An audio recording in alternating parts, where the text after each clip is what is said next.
take a fairly crowded bus somewhere. First that came to hand. Get off with a crowd of others and walk off as if I knew where I was going. In fact, wherever I went, I'd look as if I knew where I was going. And then what? I'd probably have to take another bus to get out of townified parts. You'd get out of built-up areas, would you? Sure, said Williams, surprised. A man's much more conspicuous in open country. There are woods. In fact, some of the woods in this part of the world would hide a man indefinitely. And if a man got as far west as Ashdown Forest, well, it'd take about 100 men to comb Ashdown properly. Grant shook his head. There's food and lodging.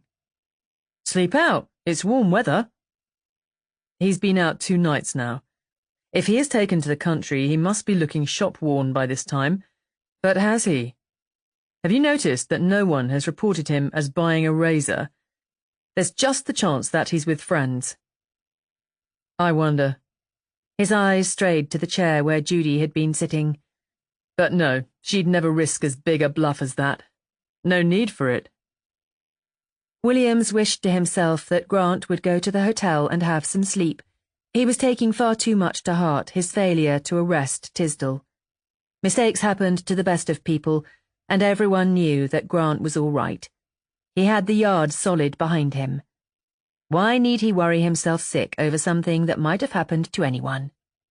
There were 1 or 2 crabbers, of course, people who wanted his job, but no one paid any attention to the like of them. Everyone knew what they were getting at. Grant was all right, and everyone knew it. It was silly of him to get so worked up over a little slip. If a policeman's heart can be said to ache, then Williams's stout heart ached for his superior. You can get rid of this disgusting object, Grant said, indicating the coat. It's 20 years old at least, and hasn't had a button on it for the last 10. That's one thing that puzzles me, you know, Williams. He had it at the beach, and it was missing when he came back. He had to get rid of that coat somewhere along his route. It isn't a very extensive route, when all is said, and there wasn't time for him to go far off it. He'd be too anxious to get back and cover up his mistake in going away, and yet we haven't turned the coat up. 2 duck ponds, both shallow, both well dragged. 3 streams that wouldn't hide a penny and wouldn't float a paper boat. Ditches beaten, garden walls inspected on the wrong side, 2 copses scoured. Nothing. What did he do with it? What would you do with it? Burn it. No time. It's damp too, soaking wet probably. Roll it small and stick it in the fork of a tree. Everyone looks on the ground for things. Williams, you're a born criminal. Tell Sanger your theory, and ask him to make use of it this afternoon. I'd rather have that coat than have Tisdall. In fact, I've got to have that coat. Talking of razors, you don't think maybe he took his razor with him, sir? I didn't think of it. Shouldn't think he had the presence of mind, but then I didn't think he'd have the nerve to bolt. I concentrated on suicide. Where are his things? Sanger took them over here in the case. Everything he had. Just see if his razor is there. It's just as well to know whether he's shaved or not. There was no razor. Well, said Grant. Who'd have thought it? You disappoint me, Inspector, says he, quietly pocketing the razor and arranging his getaway with the world's prized chump of a detective watching him. I'm all wrong about that lad, Sergeant. All wrong. I thought first, when I took him from the inquest, that he was one of these hysterical, do-it-on-the-spur-of-the-moment creatures. Then, after I knew about the will, I changed my mind. Still thought him a poor thing, though. And now I find he was planning a getaway under my very nose, and he brought it off. It isn't Tisdall who's a washout. It's me. Cheer up, sir.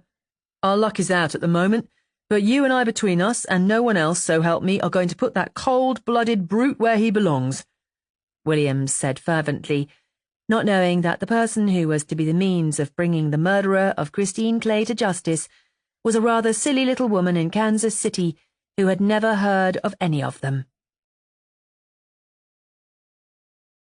Chapter 11 Erica stood on the brake and brought her disreputable little car to a standstill. She then backed it the necessary yards and stopped again. She inspected with interest the sole of a man's boot visible in the grass and gorse, and then considered the wide empty landscape and the mile-long straight of chalky lane with its borders of speedwell and thrift shining in the sun. "You can come out," she said. "There's no one in sight for miles." The boot's sole disappeared, and a man's astonished face appeared in the bushes above it.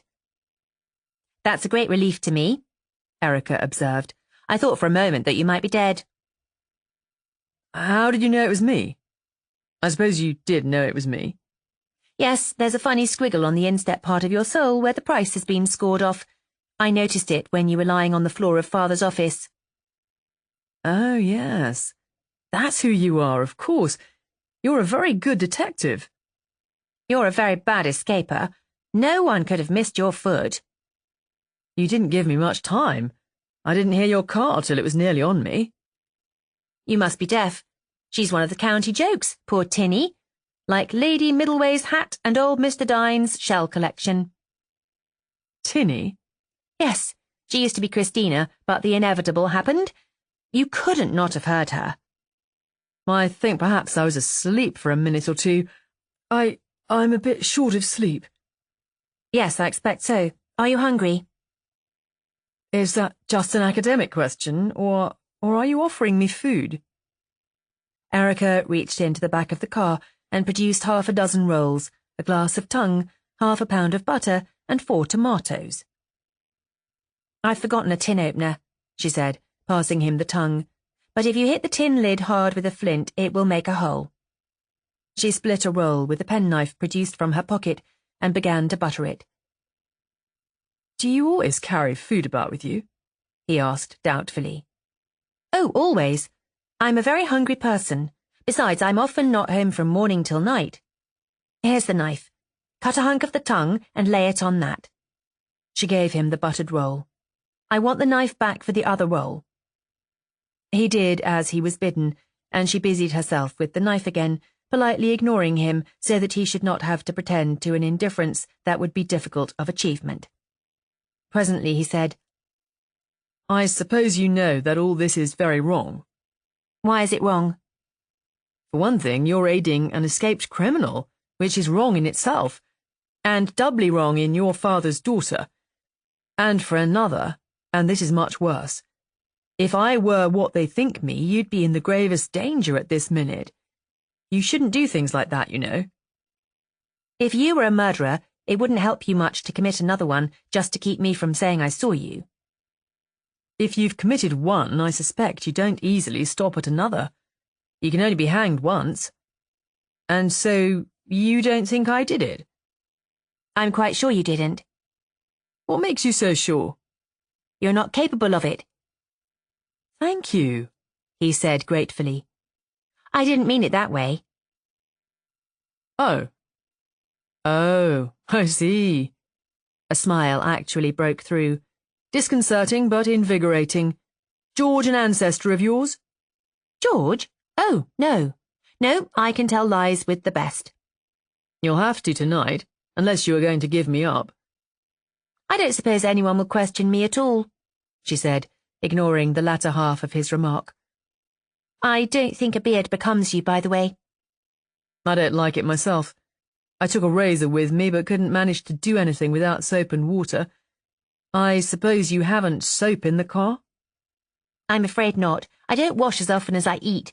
But there's a frothy stuff in a bottle, snowdrop they call it, that I use to clean my hands when I change a wheel. Perhaps that would work." She got out the bottle from the car pocket. "You must be much cleverer than I thought you were, you know." "Yes? How clever does that make me, actually?" "To get away from Inspector Grant. He's very good at his job, Father says." "Yes, I think he probably is. If I didn't happen to have a horror of being shut up, I wouldn't have had the nerve to run. As it was, that half hour was the most exciting thing that ever happened to me. I know now what living at top speed means.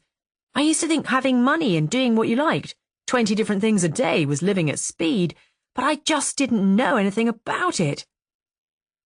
Was she nice, Christine Clay? He looked disconcerted. You do jump about, don't you? Yes, she was a grand person. He forgot his food for a moment. Do you know what she did? She left me her ranch in California because she knew I had no money and hated an office. Yes, I know. You know? Yes, I've heard Father and the others discussing it. Oh, yes, and you still believe I didn't do it? I must be very bargain counter in your eyes. Was she very beautiful? Haven't you ever seen her then? On the screen, I mean. No, I don't think so. Neither have I. Funny, isn't it? I suppose, roaming from place to place, it's easy to miss pictures. I'm afraid I don't go to the cinema often. It's a long way to a good one from our place. Have some more tongue. She meant to do me such a good turn, Chris. Irony, isn't it, that her gift should be practically my death warrant? I suppose you have no idea who could have done it? No, I didn't know any of her friends, you know. She just picked me up one night. He considered the schoolgirlish figure before him. I suppose that sounds dreadful to you. Oh, no, not if you like the look of each other. I judge a lot on looks. I can't help feeling that the police may be making a mistake. I mean, that it was just accident. If you'd seen the country that morning, utterly deserted, no one going to be awake for at least another hour. It's almost incredible that someone should have been out for murder at that time and in that place. That button might be an accident after all. If your coat turned up with the buttons on it, would that prove you had nothing to do with it? Yes, I think so. That seemed to be all the evidence the police had. He smiled a little. But you know more about it than I do. Where were you when you lost it? The coat, I mean. We'd gone over to Dymchurch one day, Tuesday it was, and we left the car to walk along the sea wall for about half an hour. Our coats were always left lying in the back. I didn't miss mine till we stopped for petrol about halfway home, and I turned round to get the bag Chris had flung there when she got in. His face suddenly flamed scarlet, and Erica watched him in surprise and then in embarrassment. It was moments later before it occurred to her that the tacit admission that the woman was paying was more humiliating to him than any murder accusation. The coat wasn't there then, he went on hurriedly, so it could only have gone while we were walking. Gypsies? I don't think so. I didn't see any. A casual passer-by, more likely. Is there anything to tell that the coat is yours? You'd have to prove it to the police, you know. My name is on the lining. One of those tailor's tags, you know? But if it was stolen, that would be the first thing they'd take off. Yes, I suppose so. There's another thing, though. There's a small burn on the right-hand side below the pocket where someone held a cigarette against it. That's better, isn't it? That would settle it very nicely. If the coat were found. Well, no one who stole a coat is likely to bring it to the police station just because the police want it. And the police are not looking for coats on people. They're looking for discarded ones. So far, no one has done anything about getting your coat. On your behalf, I mean, to be evidence for you. Well, what can I do? Give yourself up. What? Give yourself up. Then they'll give you a lawyer and things, and it will be his business to look for the coat. I couldn't do that. I just couldn't. What's your name? Erica. Erica. The thought of having a key turned on me gives me the jitters. Claustrophobia? Yes. I don't really mind closed spaces as long as I know that I can get out. Caves and things. But to have a key turned on me and then to have nothing to do but sit and think of... I just couldn't do it. No, I suppose you couldn't, if you feel like that about it. It's a pity. It's much the most sensible way. What are you going to do now? Sleep out again, I suppose. There's no rain coming. Haven't you any friends who'd look after you? With a murder charge against me? No, you overrate human friendship. He paused a moment and added in a surprised voice. No, perhaps you don't at that. I've just not met the right kind before. Then we had better decide on a place where I can meet you tomorrow and bring you some more food. Here, if you like. No. Where then? Well, I didn't mean that. I mean that you're not meeting me anywhere. Why not? Because you'd be committing a felony or whatever it is. I don't know what the penalty is, but you'd be a criminal. It can't be done. Well, you can't stop me dropping food out of the car, can you? There is no law against that I know of. It will just happen that a cheese and a loaf and some chocolates will fall out of the car into these bushes tomorrow morning. I must go now. The landscape looks deserted, but if you leave a car standing long enough, someone always pops up to make inquiries. She swept the refuse of the food into the car and got in herself. He made a movement to get to his feet. Don't be foolish, she said sharply. Keep down. He swiveled round onto his knees. All right. You can't object to this position, and it expresses my feelings much better. She shut the car door and leaned over it. Nut or plain? What? The chocolate. Oh. The kind with raisins in it, please. Some day, Erica Burgoyne, I shall crown you with rubies and make you walk on carpets rich as... But the sentence was lost in the roar of Tinny's departure. Chapter 12. Kindness, said Erica to her father's head groom. Have you anything laid by? Kindness paused in his checking of the corn account, shot her a pale glance from a wrinkled old eye, and went on with his adding. Twopence, he said at length, in the tone one uses instead of a spit. This referred to the account, and Erica waited. Kindness hated accounts. Enough to bury me decent, he said, having reached the top of the column again. You don't want to be buried yet a while. Could you lend me £10, do you think? The old man paused in licking his stub of pencil so that the lead made a purple stain on the exposed tip of his tongue. So that's the way it is, he said. What have you been doing now? I haven't been doing anything, but there are some things I might want to do, and petrol is a dreadful price. The mention of petrol was a bad break. Oh, the car, is it? He said jealously. Kindness hated Tinny. If it's a car you want it for, why don't you ask Hart? Oh, I couldn't. Erica was almost shocked. Hart is quite new. Hart being a newcomer with only 11 years' service. Kindness looked mollified. It isn't anything shady, she assured him. I would have got it from father at dinner tonight, the money I mean, but he has gone to Uncle Williams's for the night, and women are so inquisitive, she added after a pause. This, which could only refer to Nanny, made up the ground she had lost over the petrol. Kindness hated Nanny. £10 is a big bit out of my coffin, he said with a sideways jerk of the head. You won't need it before Saturday. I have £8 in the bank, but I don't want to waste time tomorrow morning going into Westover for it. Time is awfully precious just now. If anything happens to me, you're sure of £8 anyhow, and father is good for the other two. And what made you come to Kindness?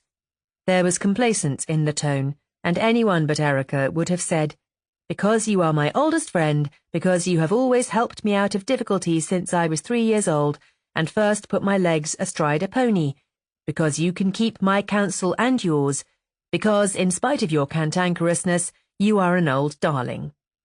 But Erica said, I just thought how much handier tea caddies were than banks. What's that? Oh, perhaps I shouldn't have said that. Your wife told me about that. One day I was having tea with her. It wasn't her fault, really. I saw the notes peering through the tea. A bit germy, I thought. For the tea, I mean. But an awfully good idea. As Kindness was still speechless. Boiling water kills most things anyhow. Besides, she said, bringing up as support what she should have used for attack. Who else could I go to? She reached over and took the stub of pencil from him, turned over a handbill of the local gymkhana, which was lying on the saddle-room table, and wrote in schoolgirl characters on the back, I owe Bartholomew Kindness £10, Erica Mayor Burgoyne. That will do until Saturday, she said. My checkbook is finished anyhow. I don't like you frittering away my brass handles all over Kent, Kindness grumbled. I think brass handles are very showy, Erica said. You'd do much better to have wrought iron. As they went through the gardens together towards his cottage and the tea caddy, Erica said, About how many pawnbrokers are there in Kent? About 2,000. Oh dear, said Erica, and let the conversation lapse. But the 2,000 pawnbrokers slept with her that night and leapt awake before her waking eyes. 2,000!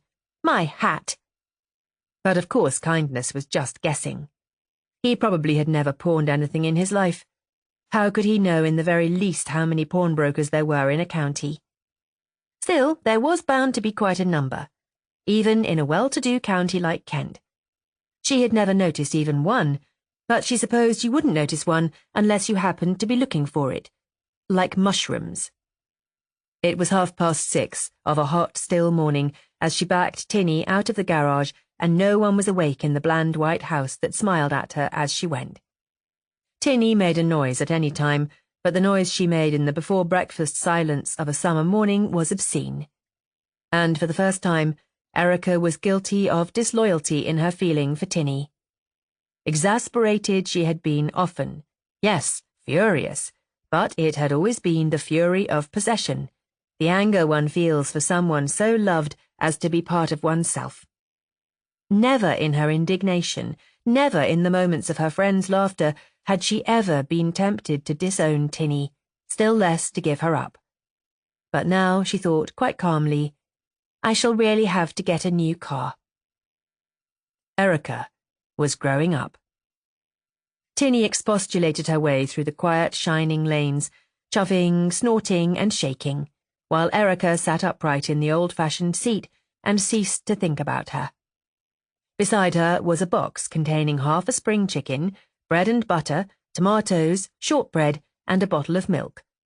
This, Miss Erica's lunch, was the Steens housekeeper's unwitting contribution to the confounding of the law. Beyond it, in a brown paper parcel, was Erica's own subscription, a less delicate but more filling one than the housekeeper's, purchased at Mr. Deeds in the village. East Indiaman and provision merchant, all the best in season.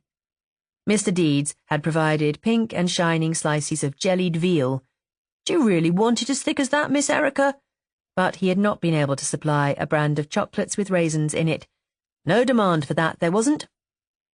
It had not even crossed Erica's mind that she was tired, that there remained less than an hour before closing time, and that a starving man might just as well have good solid lumps of plain chocolate as be indulged in his light preference for raisins.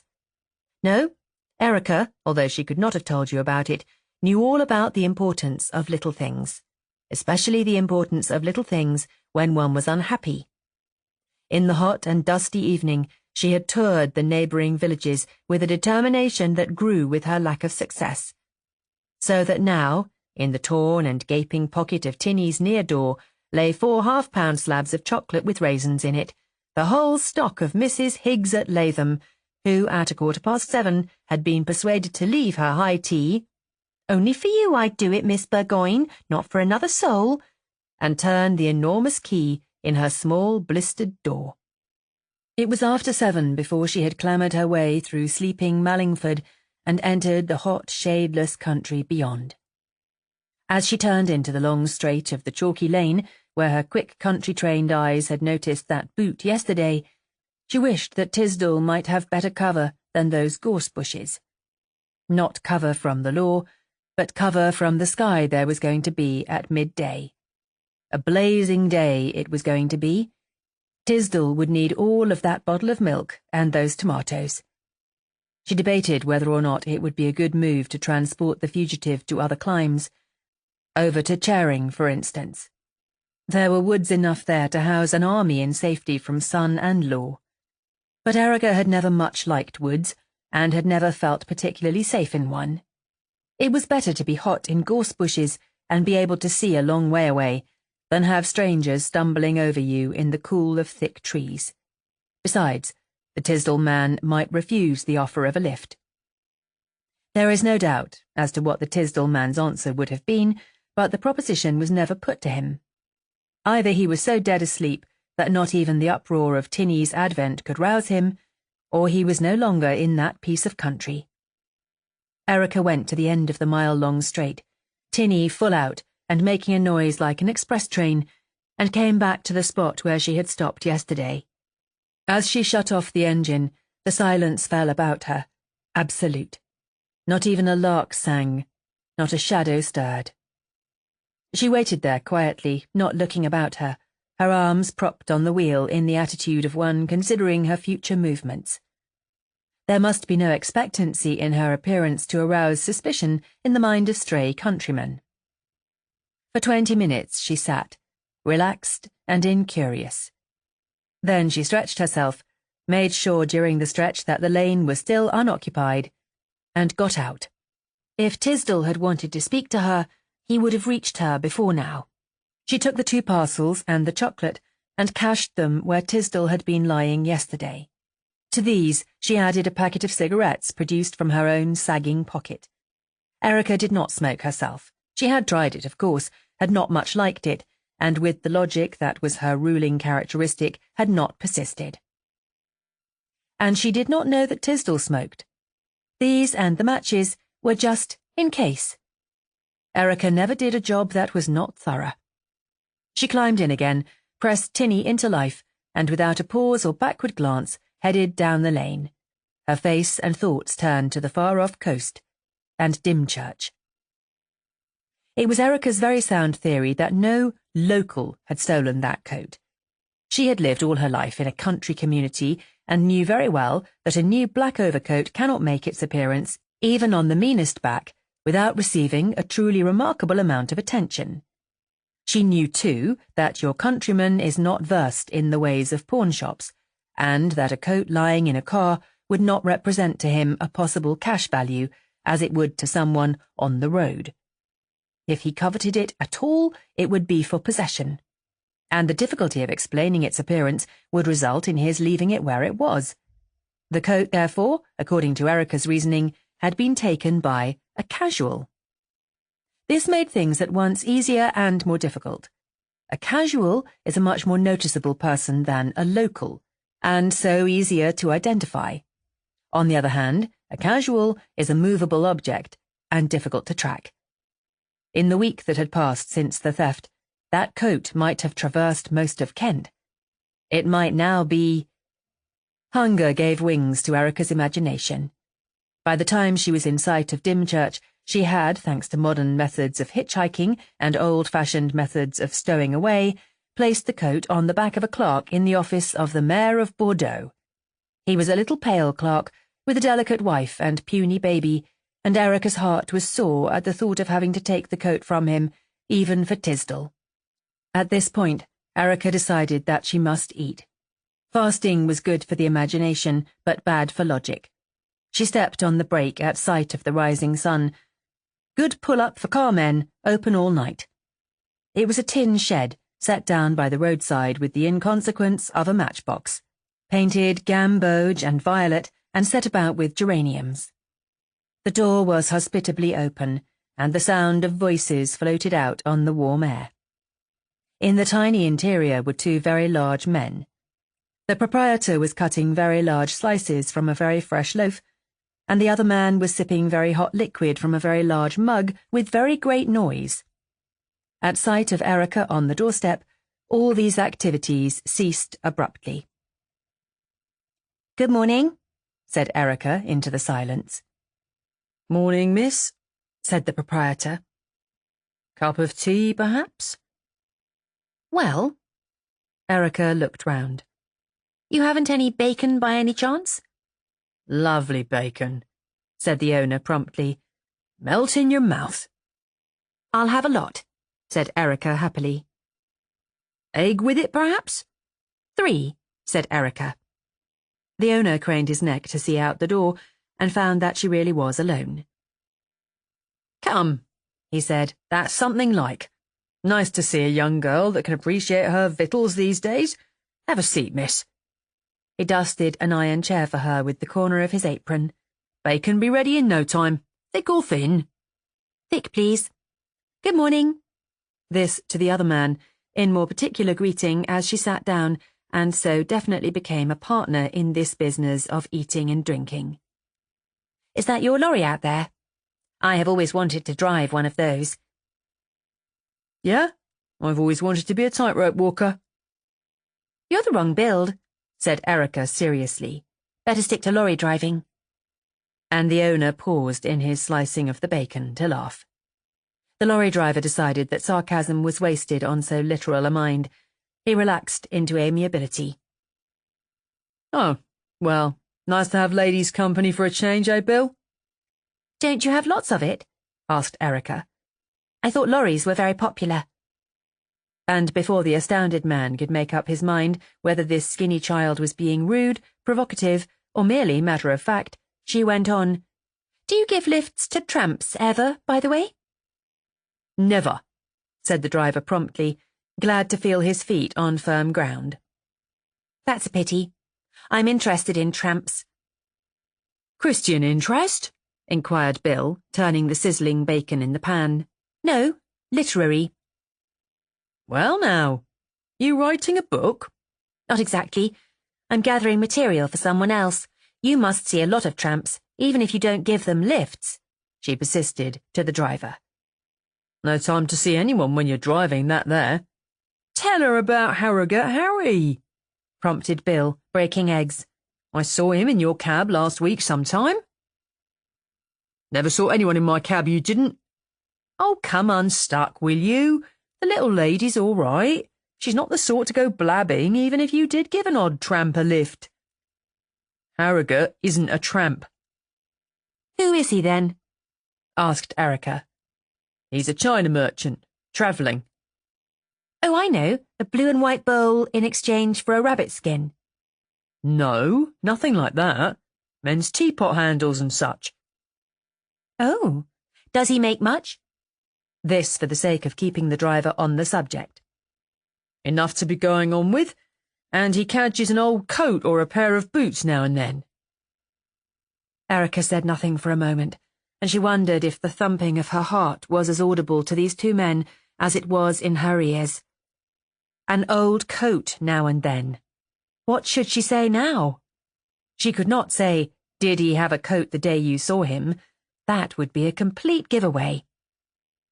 He sounds interesting, she said at last. Mustard, please, to Bill. I should like to meet him, but I suppose he is at the other end of the county by now. What day did you see him? Let me see, I picked him up outside Dymchurch and dropped him near Tunbridge. That was a week last Monday. So it hadn't been Harrogate. What a pity. He had sounded so hopeful a subject, with his desire for coats and boots, his wandering ways, and his friendliness with lorry drivers who get a man away quickly from possibly unfriendly territory. Oh well, it was no good imagining that it was going to be as easy as this had promised to be. Bill set down the mustard by her plate. Not Monday, he said. Not that it makes any difference. But Jimmy was here unloading stores when you went by. Tuesday it was. Not that it made any difference. Erica took a great mouthful of eggs and bacon to quiet her singing heart. For a little, there was silence in the rising sun, partly because Erica had a masculine habit of silence while she ate, partly because she had not yet made up her mind what it would be both politic and productive to say next. She was startled into anxiety when the lorry driver thrust his mug away from him and rose to go. But you haven't told me about Harrogate, what's his name? What is there to tell? Well, a travelling China mender must be chock full of interest. I would like to meet him and have a talk. He isn't much of a talker. I'd make it worth his while. Bill laughed. If you was to give Harrogate 5 bob, he'd talk his head off. And for 10, he'll tell you how he found the South Pole. Erica turned to the more sympathetic one of the two. You know him. Does he have a home, do you know? In winter he stays put mostly, I think, but in summer he lives in a tent. Living with Queenie Webster, somewhere near Pembury. put in the driver, who didn't like the shift of interest to Bill. He put down some coppers on the scrubbed table and moved to the door. And if you're making it worth anyone's while, I'd square Queenie first if I was you. Thank you, said Erica. I'll remember. Thank you for your help. The genuine warmth of gratitude in her voice made him pause. He stood in the doorway considering her. Tramps are a queer taste for a girl with a healthy appetite, he said, and went out to his lorry. Chapter 13. Erica's healthy appetite extended to bread and marmalade and several cups of tea, but she absorbed little information with the nourishment. Bill, for all his willingness to give her anything she wanted, knew very little about Harrogate Harry. She had now to decide whether or not to leave a warm Dymchurch and follow the unknown and elusive Harry into the cold of the Tunbridge country. Are most tramps honest, would you say? She asked, as she was paying her bill. Well, said Bill, thinking it out. Honest up to the point of opportunity, if you know what I mean. Erica knew. Not one tramp in 50 would refuse the gift of a coat lying unattended. And Harrogate Harry definitely liked to acquire coats and boots. And Harry had been in Dymchurch a week last Tuesday. Her job, therefore, was to follow the China-mender through the summer landscape until she caught up with him. If night overtook her in her search, she must think of some really reassuring lie which could be telephoned to her father at Steen's to account for her absence. The need for lying caused her the first pang she had suffered so far in her self-appointed crusade. She had never needed to shut out her father from any ploy of hers. For the second time in a few hours, her loyalty was divided. She had not noticed her disloyalty to Tinny, but this time she noticed and cared. Oh well, the day was young, and days just now were long. And Tinny might be a veteran, but she was never sick or sorry. If luck held as it had begun, she might still be back in her own bed at Steen's tonight. Back at Steen's, with the coat. Her breath stopped at the very prospect. She said goodbye to the admiring Bill, promised to recommend his breakfasts to all her friends, and set Tinny's nose west and north through the hot, flowery country. The roads were blinding now in the glare of the sky, the horizons beginning to swim. Tinny sweltered stoutly through the green furnace, and was soon as comfortable as a frying pan. In spite of her eagerness, Erica was forced every few miles to pause and open both doors while Tinny cooled. Yes, she really must get another car. Near Kipping's Cross, on the main Tunbridge Road, she repeated, as tactics, what she had by accident found serviceable. She pulled up for lunch at a wayside hut. But this time luck was lacking in the service. The hut was kept by a jolly woman with a flow of conversation but no interest in tramps. She had all the normal woman's intolerance of a waster and didn't encourage vagrants. Erica ate sparingly and drank her bottled coffee, glad of the temporary shade, but presently she rose and went out to find a better place. The better referring not to food, but to possible information. With a self-control beyond praise, she turned her eyes away from the endless tea gardens, green and cool, with gay cloths gleaming like wet stones in the shadows. Not for her that luxury today. Tea gardens knew nothing of tramps.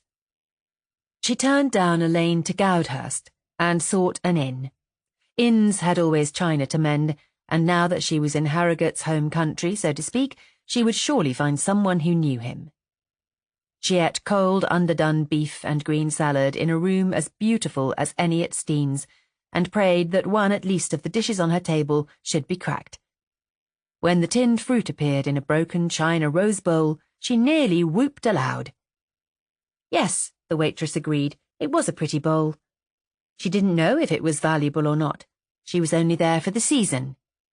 It being understood that the possible value of household goods could not interest anyone whose playground was the world. Yes, she supposed that someone local mended their china, but she didn't know.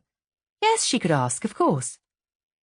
The landlord, asked who had mended the china bowl so beautifully, said that that particular bowl was bought just as it was, in a job lot of stuff over at Matfield Green. And anyhow it was so old a mend that the man that did it was probably dead by now.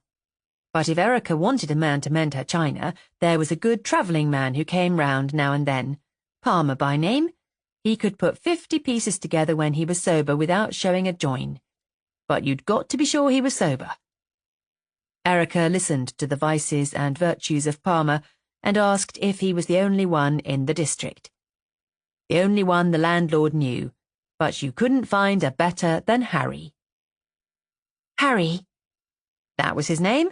Harrogate Harry, they called him. No, the landlord did not know where he was to be found. Lived in a tent, Brenchley way, so he understood. Not the kind of household that Erica had better visit alone, he thought he had better say. Harry was no example as a citizen. Erica went out into the heat, encouraged by the news that for days, sometimes weeks together, Harry did not stir away from his temporary home. As soon as he made a little extra money, he sat back and drank it. Well, if one is going to interview a china mender, one's first necessity is broken china. Erica drove into Tunbridge Wells, hoping that the great-aunt, who lived sombrely in Calverley Park, was sleeping off her forbidden pastry and not promenading under the lime trees, and in an antique shop spent some of kindness's coffin money on a frivolous little porcelain figure of a dancer. She drove back to Pembury, and in the afternoon quiet of a deep lane, proceeded to drop the dancer with abandon on the running board of the car. But the dancer was tough. Even when Erica took her firmly by the feet and tapped her on the jamb of the door, she remained whole. In the end, afraid that greater violence might shatter her completely, she snapped off an arm with her finger and thumb, and there was her passport to Harrogate Harry. You cannot ask questions about a vague tramp who you think may have stolen a coat, but to look for a china mender is quite a legitimate search, involving no surprise or suspicion in the minds of the questioned. It took Erica only 90 minutes to come face to face with Harrogate. It would have taken her less, but the tent was a long way from any made road, first up a cart track through woods, a track impassable even for the versatile tinny, then across an open piece of gorseland with far views of the Medway Valley, and into a second wood to a clearing at its further edge, where a stream ran down to a dark pool. Erica wished that the tent had not been in a wood. From her earliest childhood, she had been fearless by nature, the kind of child of whom older people say out hunting, not a nerve in her body. But there was no denying that she didn't like woods. She liked to see a long way away, and though the stream ran bright and clear and merry in the sunlight, the pool in the hollow was still and deep and forbidding, one of those sudden secret cups of black water more common in Sussex than in Kent. As she came across the clearing carrying the little dancer in her hand, a dog rushed out at her, shattering the quiet with hysterical protest.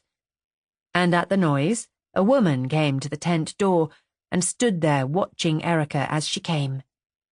She was a very tall woman, broad-shouldered and straight, and Erica had the mad feeling that this long approach to her over an open floor should end in a curtsy. "Good afternoon," she called cheerfully, above the clamour of the dog. But the woman waited without moving. "I have a piece of china. Can't you make that dog be quiet?" She was face to face with her now, only the noise of the dog between them. The woman lifted a foot to the animal's ribs, and the high yelling died into silence. The murmur of the stream came back. Erica showed the broken porcelain figure. "Harry?" called the woman, her black inquisitive eyes not leaving Erica. And Harry came to the tent door, a small weaselish man with bloodshot eyes, and evidently in the worst of tempers. "A job for you." "I'm not working," said Harry, and spat. "Oh, I'm sorry. I heard you were very good at mending things." The woman took the figure and broken piece from Erica's hands. "He's working all right," she said. Harry spat again and took the pieces. "Have you the money to pay?" he asked angrily. How much will it be? 2 shillings. 2 and 6, said the woman. Oh, yes, I have that much. He went back into the tent, and the woman stood in the way so that Erica could neither follow nor see. Unconsciously, she had, in imagining this moment, always placed herself inside the tent, with the coat folded up in the corner. Now she was not even to be allowed to see inside. He won't be long, Queenie said. By the time you've cut a whistle from the ash tree, it will be ready. Erica's small, sober face broke into one of its rare smiles. You thought I couldn't do that, didn't you? For the woman's phrase had been a flick in the face of a supposed town dweller. She cut the wood with her pocket knife, shaped it, nicked it, and damped it in the stream, hoping that a preoccupation might disarm Queenie and her partner.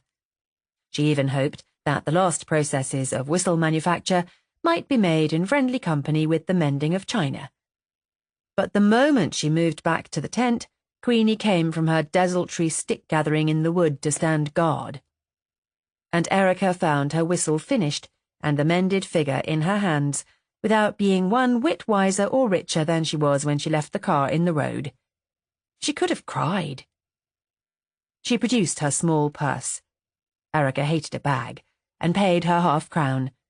And the sight of the folded notes in the little black partition, all waiting to do their work of rescue, drove her to desperation. Without any warning, and without knowing she was going to say it, she asked the man, What did you do with the coat you took at Dymchurch? There was a moment of complete stillness, and Erica rushed on. I don't want to do anything about it, prosecuting or anything like that, I mean, but I do want that coat awfully bad. I'll buy it back from you if you still have it. Or if you've pawned it. You're a nice one, the man burst out, coming here to have a job of work done, and then accusing a man of battle and blue murder. You be out of here, before I lose my temper good and proper and crack you one on the side of the jaw. Impudent little, with your loose tongue. I've a good mind to twist it out of your bloody head, and what's more, The woman pushed him aside and stood over Erica, tall and intimidating. What makes you think my man took a coat? The coat he had when Jake, the lorry driver, gave him a lift a week last Tuesday was taken from a car at Dymchurch. We know that. She hoped the we sounded well, and she hoped she didn't sound as doubtful as she felt. They were both very innocent and indignant looking. But it isn't a matter of making a case, we only want the coat back. I'll give you £1 for it, she added, as they were about to break in on her again. She saw their eyes change, and in spite of her predicament, a great relief flooded her. The man was the man. They knew what coat she was talking about. And if you've pawned it, I'll give you 10 shillings to tell me where. What do you get out of this? The woman said. What do you want with a man's coat? I didn't say anything about it being a man's. Triumph ran through her like an electric shock. Oh, never mind. Queenie dismissed with rough impatience any further pretense. What is it to you?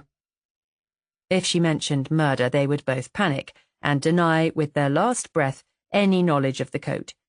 She knew well, thanks to her father's monologues, the petty offender's horror of major crime. They would go to almost any lengths to avoid being mixed up, even remotely, in a capital charge. It's to get Hart out of trouble, she said. He shouldn't have left the car unattended. The owner is coming back tomorrow, and if the coat isn't found by then, Hart will lose his job. Who's Hart? Asked the woman. Your brother? No, our chauffeur.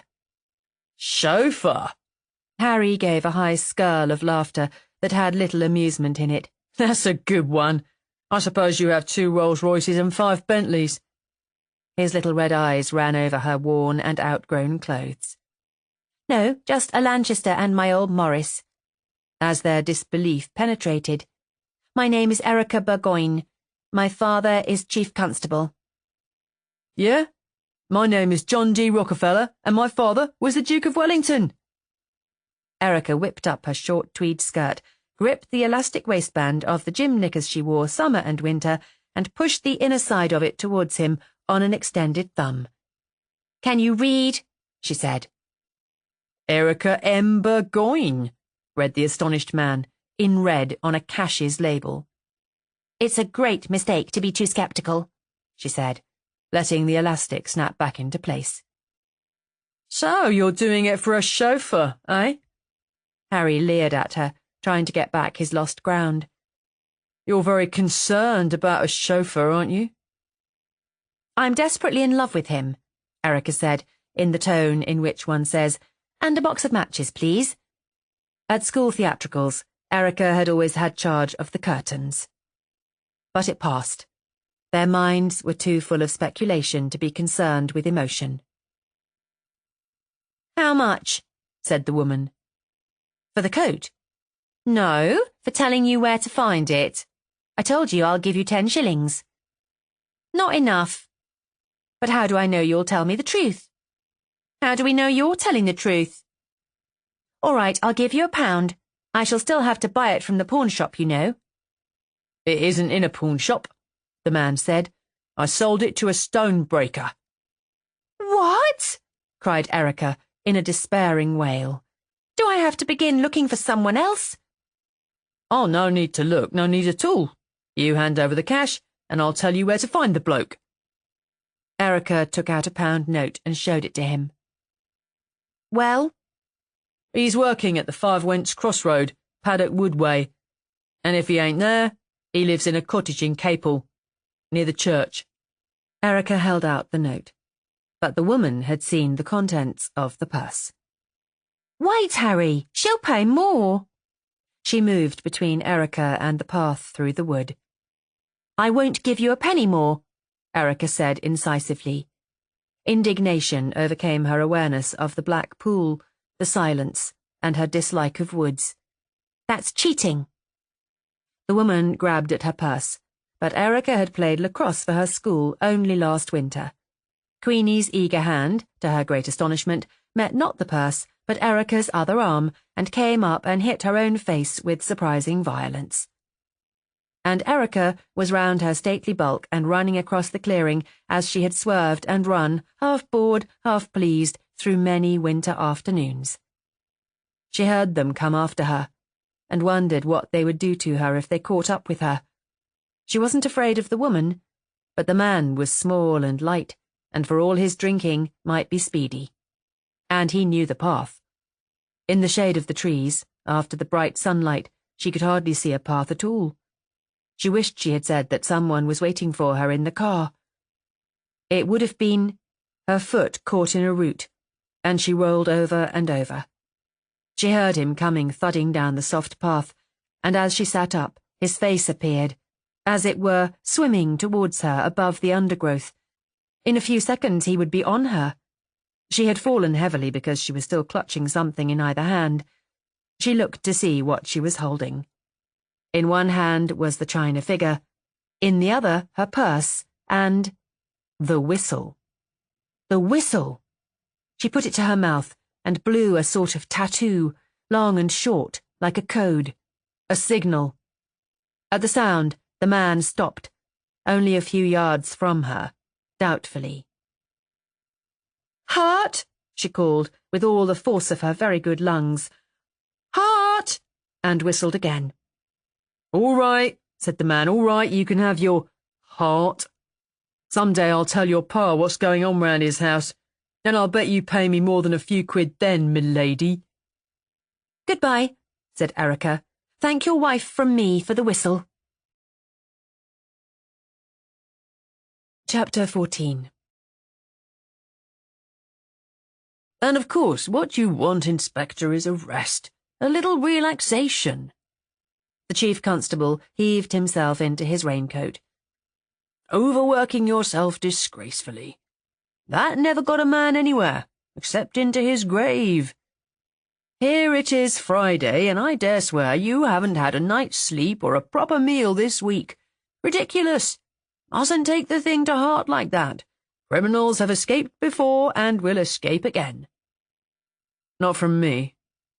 Overdue, then, that's all I can say. Very overdue. Everyone makes mistakes. Who was to think a door in a bedroom was a fire escape, anyhow? I should have looked in the cupboards. "Oh, my dear good sir." The first one opened towards me so that I could see inside, and by the time he came to the second, he had lulled me into, "I told you you were losing your sense of proportion. If you don't get away for a little, you'll be seeing cupboards everywhere. You'll be what your Sergeant Williams calls falling down on the job. You are coming back to dinner with me. You needn't butt me, it's only 20 miles. But meanwhile something may— We have a telephone. Erica said I was to bring you. Said something about ordering ices specially. You fond of ices? Anyhow, she said she had something to show you." Puppies? Grant smiled. "Don't know, probably. Never a moment in the year, it seems to me, when there isn't a litter of sort at Steen's. Here is your excellent substitute. Good evening, Sergeant." "Good evening, sir," said Williams, rosily pink from his high tea. "I'm taking Inspector Grant home to dinner with me." "Very glad, sir. It'll do the inspector good to eat a proper meal." "That's my telephone number in case you want him." Grant's smile broadened as he watched the spirit that won the Empire in full blast. He was very tired. The week had been a long purgatory. The thought of sitting down to a meal in a quiet room among leisured people was like regaining some happier sphere of existence that he had known a long time ago and half forgotten about. Automatically, he put together the papers on the desk. To quote one of Sergeant Williams's favourite sayings, "As a detective, I'm a grand farmer. Thank you. I'd like to come to dinner. Kind of Miss Erica to think of me." He reached for his hat. "Thinks a lot of you, Erica. Not impressionable as a rule, but you are the big chief, it seems." "I have a picturesque rival, I'm afraid." "Oh yes, Olympia, I remember. I don't know much about bringing up children, you know, Grant," he said as they went out to the car. "Erica's my only one. Her mother died when she was born, and I made her a sort of companion instead of letting her grow up in the nursery. Our old nurse and I were always having words about it. Great stickler for the comme faut and all that, Nanny. Then she went to school. Must find your own level. That's all education is. Learning to deal with people. She didn't like it, but she stuck it. A good plucked 'un, she is." "I think she is a charming child," Grant said heartily, answering the justifying tone and the Colonel's worried look. "That's just it, Grant, that's just it. She isn't a child any longer. She should be coming out.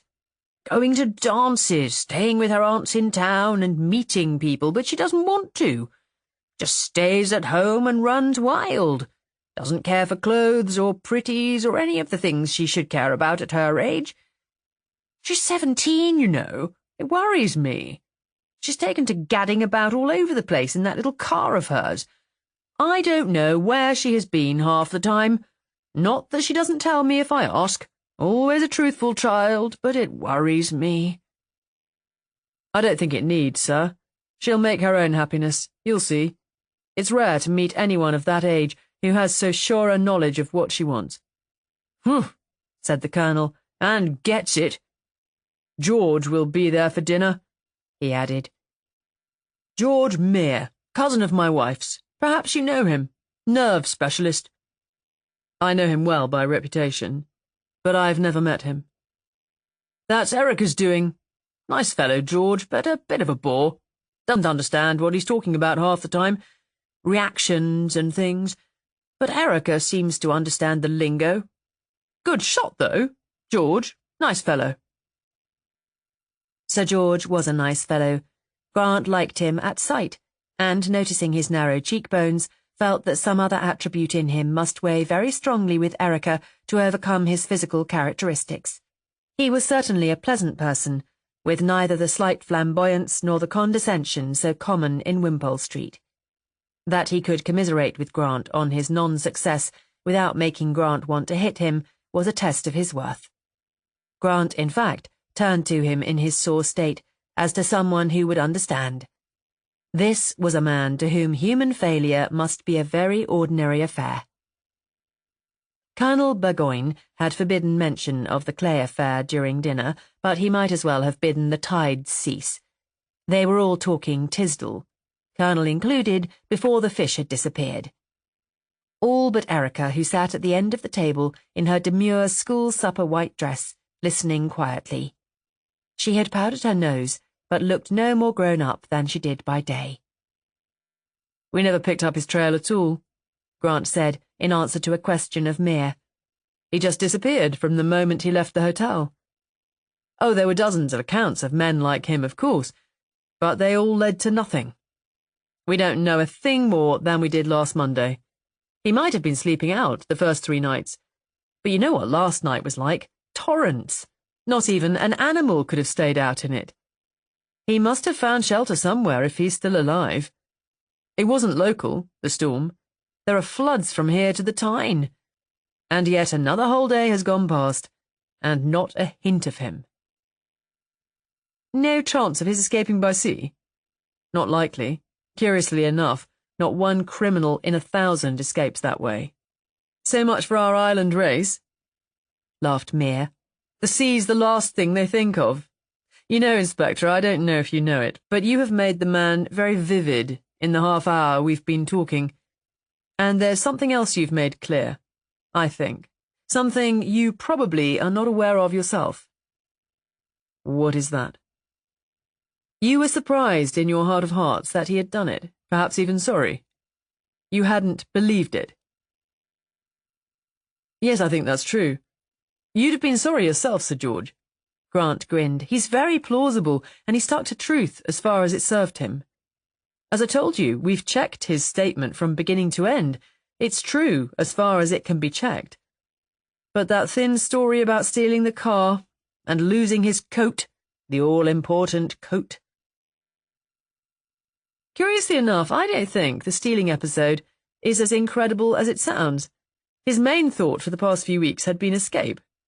Escape from the disgrace of his spent fortune, from the crowd, whom he seems to have begun to value at their proper worth, from the necessity of earning his living again. Tramping was just as mad a notion, in the case of a boy with influential connections, as stealing a car.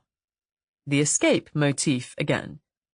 And latterly escape from the equivocal situation at the cottage. He must have looked forward, you know, with subconscious dread to the leave-taking that was due in a day or two. He was in a highly emotional condition due to his self-disgust and self-questioning. At bottom, what he wanted to escape from was himself. At a moment of low vitality, 6 in the morning, he is presented with the means of physical escape. A deserted countryside and abandoned car. He is possessed for the time being. When he recovers, he is horrified, just as he says. He turns the car without having to think twice and comes back at the best speed he can make. To his dying day, he'll never understand what made him steal the car. "Stealing will pretty soon not be a crime at all, what with all you specialists," the Colonel remarked with a sort of tart resignation. "Not a bad theory, sir," Grant said to Mere. "Can you make the thin tale about the coat thicker too?" "Truth is often terribly thin, don't you think?" "Are you taking the view that the man may be innocent?" "I had thought of it." "Why?" "I have an excellent opinion of your judgment." "My judgment?" "Yes, you were surprised the man had done it. That means that your first impression was clouded by circumstantial evidence." "In fact, I'm logical, as well as imaginative, mercifully, since I am a police officer.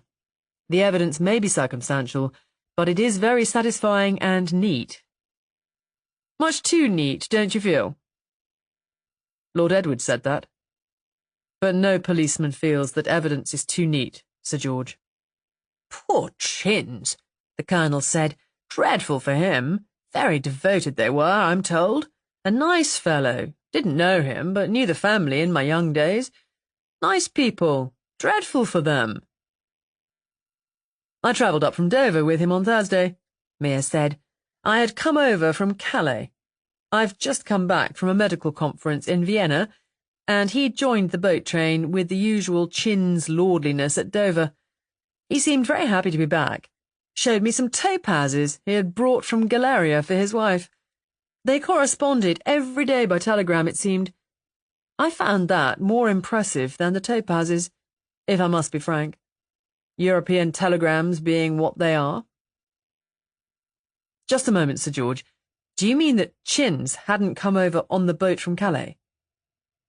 No, oh no. He came home by yacht, the Petronelle. It belongs to his elder brother, but he lent it to Edward for the voyage back from Galeria. A charming little ship. She was lying in the harbour. Then when had Lord Edward arrived in Dover? The night before, I believe. Too late to go up to town. He paused and looked quizzically at Grant. Neither logic nor imagination will make Edward Chins suspect. I realise that. Grant went on calmly to prise the stone from a peach, an operation he had suspended abruptly at Meare's phrase about Chins joining the boat train. It is of no importance. The police habit of checking up. But his mind was full of surprise and conjecture. Chins had distinctly let him understand that he had crossed from Calais on Thursday morning. Not in words, but by implication. Grant had made some idle remark, something about the accommodation in the new steamers, and Chins in his reply had implied that he had been on board that morning. Why? Edward Chins was in Dover on Wednesday night, and was reluctant to have the fact known. Why? In the name of all that was logical, why? Because an awkward pause had succeeded the revelation of Chin's presence in England, Grant said lightly, Miss Erica hasn't produced the puppies or whatever it was I was to be shown. To everyone's surprise, Erica grew pink. This was so unheard of a happening that all three men stared. It isn't puppies, she said. It's something you wanted very much, but I'm terribly afraid you're not going to be happy about it. It sounds exciting, admitted Grant, wondering what the child had imagined he wanted. He hoped she hadn't brought him something. Hero worship was all very well, but it was embarrassing to be given something in full view of the multitude. Where is it? It's in a parcel up in my room. I thought I'd wait till you had finished your port. Is it something you can bring into a dining room? Her father asked. Oh, yes. Then Bert will fetch it. Oh, no, she cried, arresting her father's hand on the bell. I'll get it. I shan't be a minute. She came back carrying a large brown paper parcel, which her father said looked like a Salvation Army gift day. She unwrapped it and produced a man's coat of a greyish-black. That is the coat you wanted, she said, but it has all its buttons. Grant took the coat automatically and examined it. Where in heaven's name did you get that, Erica? Her father asked, astonished. I bought it for 10 shillings from a stonebreaker at Paddock Wood. He gave a tramp 5 shillings for it and thought it such a bargain that he didn't want to part with it. I had to have cold tea with him and listen to what the border regiment did on the 1st of July and see the bullet scar on his shin before he would give up the coat. I was afraid to go away and leave him with it in case he sold it to someone else, or I couldn't find him again. What makes you think this is Tisdall's coat? Grant asked. This, she said, and showed the cigarette burn. He told me to look for that. Who did? Mr. Tisdall. Who? Said all three men at once. I met him by accident on Wednesday, and since then I've been searching for the coat. But it was great luck coming across it. You met him? Where? In a lane near Mallingford. And you didn't report it? Grant's voice was stern. No. Hers quavered just a little, and then went on equably. You see, I didn't believe he had done it, and I really do like you a lot. I thought it would be better for you if he could be proved innocent before he was really arrested. Then you wouldn't have to set him free again. The papers would be awful about that. There was a stunned silence for a moment. Then Grant said, And on Wednesday Tisdall told you to look for this. He held forward the burned piece, while the others crowded from their places to inspect. No sign of a replaced button, Meare observed. Do you think it's the coat? It may be. We can't try it on Tisdall, but perhaps Mrs. Pitts may be able to identify it. But, stammered the Colonel. if it is the coat, do you realise what it means? Completely. It means beginning all over again. His tired eyes, cold with disappointment, met Erica's kind grey ones, but he refused their sympathy. It was too early to think of Erica as his possible saviour.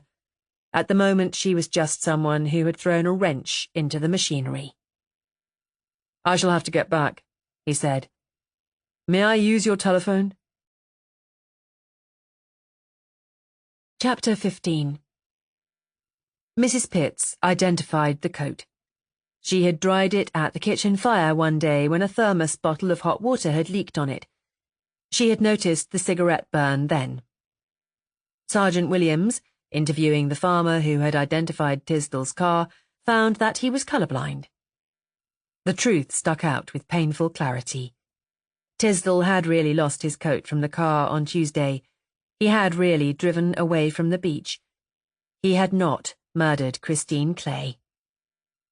By 11 that Friday evening, Grant was faced with the fact that they were just where they were a week previously when he had cancelled a theatre seat and come down to Westover. Worse still, they had hounded a man into flight and hiding, and they had wasted 7 days on a dud investigation while the man they wanted made his escape. Grant's mind was a welter of broken ends and unrelated facts. Harmer. He came into the picture now, didn't he? They had checked his story as far as it went.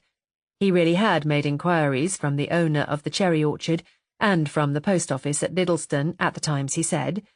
But after that? What? After that, no one knew anything about his movements until he walked into the cottage at Medley, some time after 8 the next morning.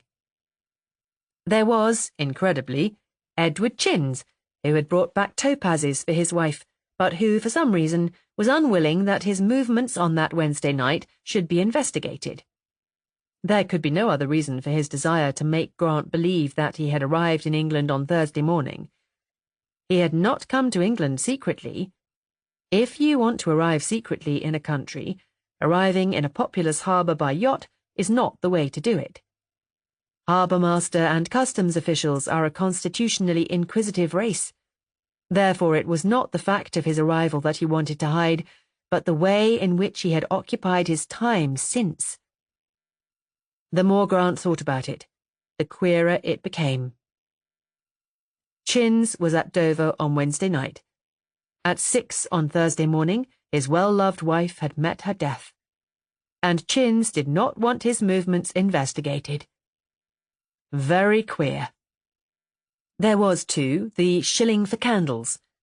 That which had first caught his interest and had been put aside in favour of more obvious lines of inquiry, that would have to be looked into. On Saturday morning, the newspapers, beginning to be bored with the 4-day-old manhunt, carried the glad news that the hunted man was innocent. New information having come to police. It was confidently expected that Tisdall would present himself before nightfall, and in that hope, reporters and photographers lingered round the county police station in Westover, with more optimism than logic, it would seem, since Tisdall was just as likely to present himself at a station miles away. But Tisdall presented himself nowhere. This caused a slight stirring of surprise in Grant's busy mind when he had a moment to remember Tisdall, but that was not often. He wondered why Tisdall hadn't enough sense to come in out of the wet. It had rained again on Friday night, and it had been blowing a northeaster and raining all Saturday. One would have thought he would have been glad to see a police station. He was not being sheltered by any of his old friends, that was certain. They had all been shadowed very efficiently during the 4 days that he was wanted. Grant concluded that Tisdall had not yet seen a newspaper, and dismissed the thing from his mind. He had set the official machinery moving to discover the whereabouts of Christine Clay's brother. He had started a train of inquiries which had the object of proving that Jason Harmer had once had a dark coat which he had lately discarded and which had a missing button. and he himself took on the investigation of Lord Edward Chins. He noticed, with his usual self-awareness, that he had no intention of going to Chins and asking for an account of his movements on Wednesday night. It would be highly embarrassing, for one thing, if Chins proved that he had slept peacefully in his bunk all night, or at the Lord Warden, or otherwise had a perfect alibi. For another, oh well, there was not getting away from the fact. One didn't demand information from the son of a ducal house as one demanded it from a coster. A rotten world, no doubt, but one must conform. Grant learned that the Petronelle had gone round to Cowes, where her owner, Giles Chins, would live in her for Cowes Week. On Sunday morning, therefore, Grant flew down to Gosport and got a boat across the glittering Spithead to the island. What had been a white flurry of rain-whipped water yesterday was now a Mediterranean sea of the most beguiling blue. The English summer was being true to form. Grant flung the Sunday papers on the seat beside him and prepared to enjoy the crossing. And then his eye caught the Sunday newsreel's heading, "The Truth About Clay's Early Life." And once more, the case drew him into it. On the previous Sabbath, the Sunday Wire had had as its chief middle a tear-compelling article by that prince of newspapermen, Jammy Hopkins. The article had consisted of an interview with a Nottingham lace-hand, Miss Helen Cousins, who had, it appeared, been a contemporary of Christine Clay's in the factory. It had dealt touchingly with Chris's devotion to her family, her sunny disposition, her excellent work, the number of times Miss Helen Cousins had helped her in one way or another, and it had finished with a real Hopkins touch of get-togetherness. It had been the fate of one of these two friends, he pointed out, to climb to the stars, to give pleasure to millions, to irradiate the world. But there were other fates as glowing, if less spectacular, and Helen Cousins, in her little two-room home, looking after a delicate mother, had had a destiny no less wonderful, no less worthy of the world's homage. It was a good article, and Jammy had been pleased with it. Now the Sunday newsreel appeared with an interview of its own, and it caused Grant the only smile he had enjoyed that week. Meg Hindler was the lady interviewed, once a factory hand, but now the mother of 8. And she wanted to know what the hell that goddamned old maid Nell Cousins thought she was talking about, and she hoped she might be struck down for her lies, and if her mother drank, the Lord knew it was no wonder, with a nagging, dyspeptic piece of acid like her daughter around, and everyone knew that Christina Go-to-Bed was out of the factory and away from the town long before Nell Cousins put her crooked nose into the place at all. It was not put just like that, but to anyone reading between the lines, it was perfectly clear. Meg really had known Christine. She was a quiet girl, she said, always trying to better herself. Not very popular with her contemporaries. Her father was dead, and she lived with her mother and brother in a 3-room tenement house. The brother was older, and was the mother's favourite. When Chris was 17, the mother had died, and the family had disappeared from Nottingham. They did not belong to the town, and had had no roots there, and no one had regretted them when they went. Least of all, people who hadn't come into the town until years afterwards. Grant wondered how Jammy would enjoy being taken for a ride by the imaginative Nell. So the elder brother had been the mother's favourite, had he? Grant wondered how much that meant. A shilling for candles. What family row had left such a mark that she should immortalise it in her will? Oh well, reporters thought they were very clever, but the Yard had ways and means that were not open to the press, however powerful. By the time he got back tonight, Christine Clay's early life would be on his desk in full detail. He discarded the Wire and turned to the other papers in the bundle. The Sunday Telegraph had a symposium, a very dignified and conveniently cheap method of filling a page. Everyone from the Archbishop of Canterbury to Jason Harmer had given their personal view of Christine Clay and her influence on her art. The Sunday Telegraph liked influence and art. Even boxers never described punches to it. They explained their art. The silly little paragraphs were all conventional, except Jason's, which had a violent sincerity beneath its sickly phrases. Marta Hallard was graceful about Clay's genius, and for once omitted to condone her lowly origin. The heir to a European throne extolled her beauty. A flying ace, her courage. An ambassador, her wit. It must have cost the Telegraph something in telephones. Grant turned to the Courier and found Miss Lydia Keats being informative all over the middle pages on the signs of the zodiac. Lydia's stock had dropped a little in her own circles during the last week. It was felt that if she had foreseen the Clay end so clearly, it was a little weak of her to overlook a small detail like murder. But in the public eye she was booming. There was no fraud about Lydia. She had stated in public, many months ago, what the stars foretold for Christine Clay. And the stars were right. And if there is anything the public loves, it is a prophecy come true. They pushed their shuddering spines more firmly into the cushions and asked for more. And Lydia was giving it to them. In small type at the end of the article appeared the information that, thanks to the Courier's generosity, its readers might obtain horoscopes from the infallible Miss Keats at the cost of 1 shilling.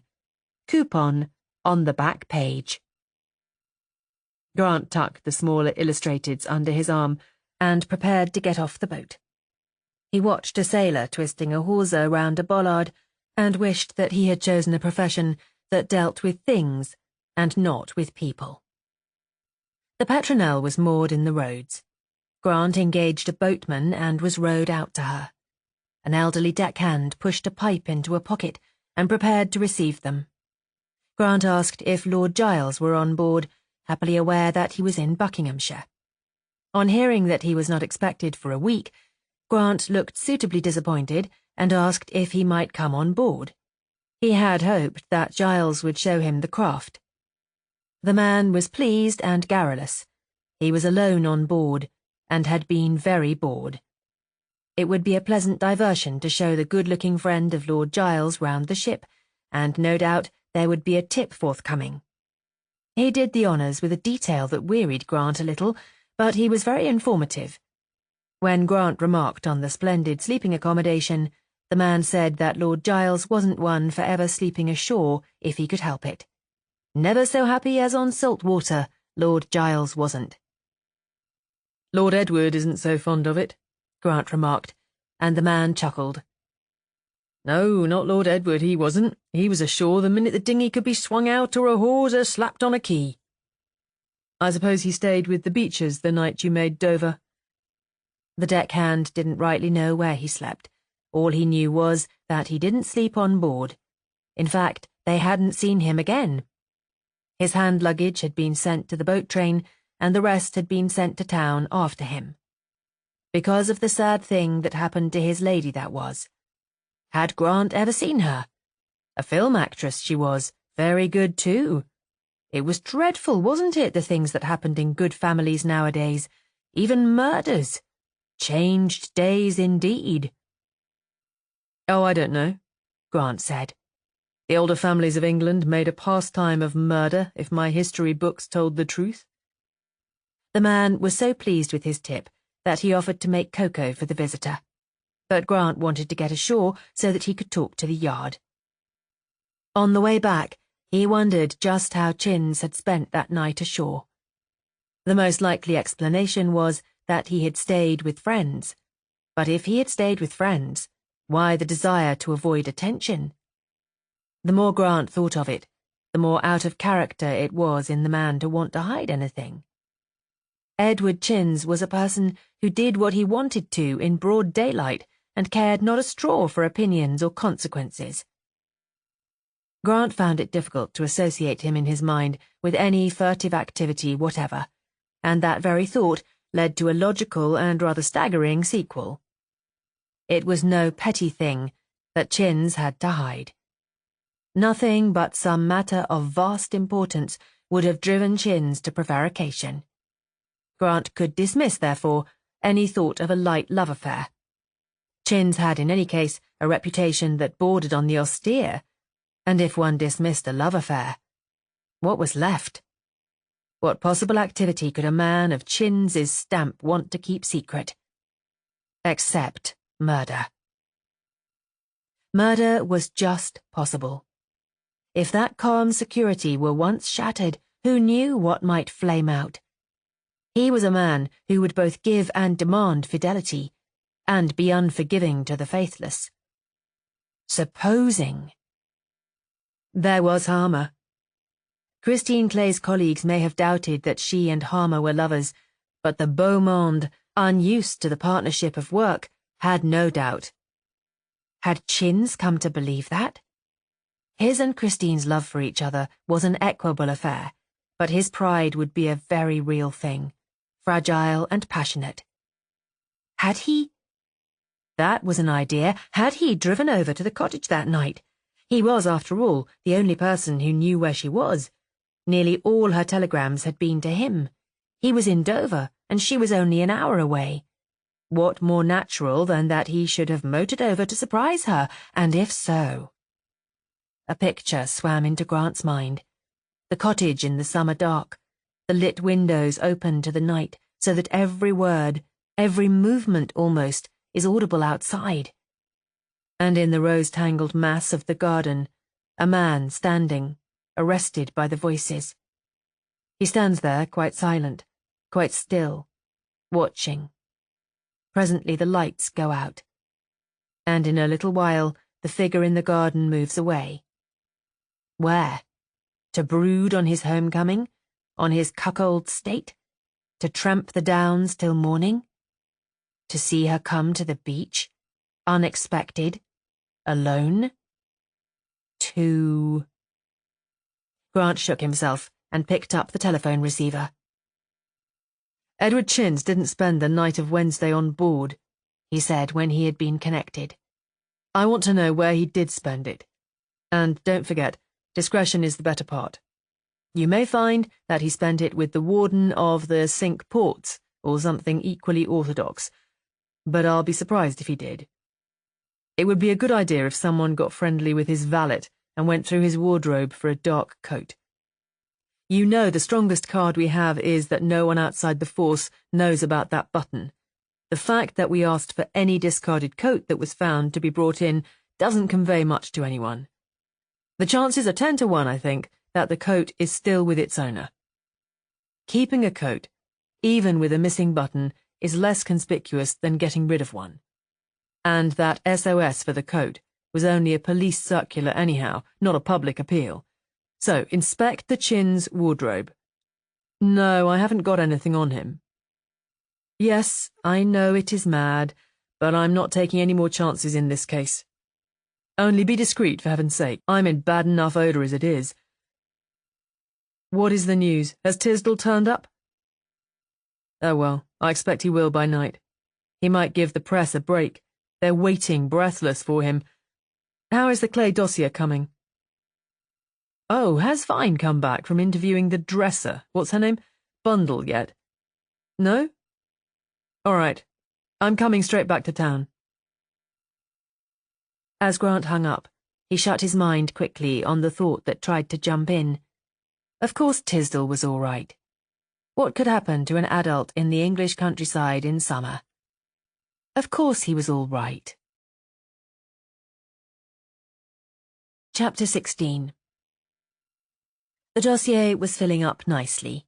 Henry Gotobed had been an estate carpenter near Long Eaton and had married a laundry-maid at the big house. He had been killed in a threshing mill accident, and, partly because his father and grandfather had been estate servants, partly because she was not strong enough to work, the widow had been given a small pension.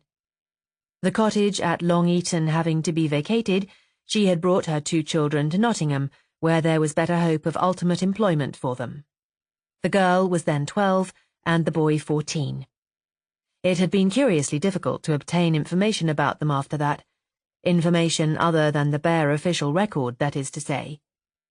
In the country, changes were slow, interests circumscribed, and memories long. But in the fluctuating life of the town, where a family stayed perhaps 6 months in a house and moved elsewhere. Interest was superficial where it existed at all. Meg Hindler, the newsreel's protégée, had proved the only real help. She was an enormous, hearty, loud-voiced, good-natured woman who cuffed her numerous brood with one hand and caressed with the other. She was still suffering a little from a Nell Cousins phobia, but when she could be kept off the Cousins tack, she was genuinely informative.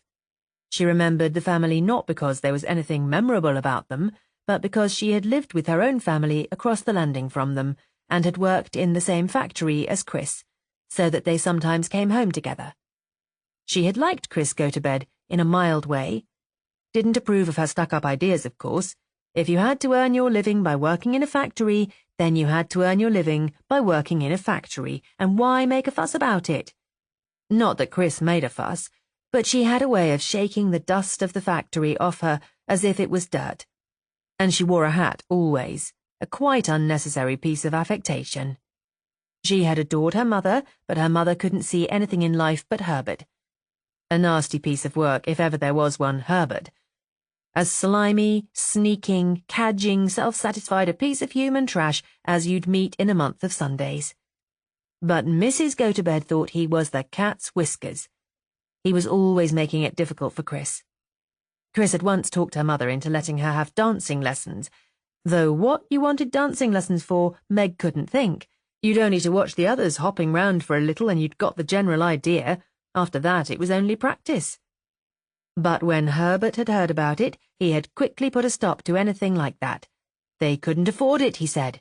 They never could afford anything unless Herbert wanted it. And besides, dancing was a light thing, and the Lord wouldn't approve. Herbert always knew what the Lord would like. He not only stopped the dancing lesson idea, but he found some way of getting the money Chris had saved, and that she had hoped her mother would make up to the required amount. He had pointed out how selfish it was of Chris to save money for her own ends when their mother was so poorly. He talked such a lot about their mother's bad health that Mrs. Gotobed began to feel very poorly indeed, and took to her bed. And Herbert helped eat the delicacies that Chris bought. And Herbert went with his mother for 4 days to Skegness because Chris couldn't leave the factory. And it just happened that this was one of the numerous occasions when Herbert was without a job. Yes, Meg had been helpful. She did not know what had become of the family, of course. Chris had left Nottingham the day after her mother's funeral, and because the rent was paid up to the end of the week, Herbert had stayed on alone in the house for several days after. Meg remembered that because he had had one of his meetings in the house. He was always having meetings where he could hear the sound of his own voice, and the neighbours had to complain about the noise of the singing. As if there wasn't enough row always going on in a tenement without adding meetings to the din. What kind of meetings? Well, as far as she could remember, he had begun with political harangues, but very soon took to religion. Because it doesn't matter how you rave at your audience, when it's religion, they don't throw things. She personally didn't think it mattered to him what he was talking about, as long as he was the person who was talking. She never knew anyone who had a better opinion of himself with less cause than Herbert Gotobed. No, she didn't know where Chris had gone, or whether Herbert knew her whereabouts. Knowing Herbert, she thought that Chris had probably gone without saying goodbye. She hadn't said goodbye to anyone if it came to that.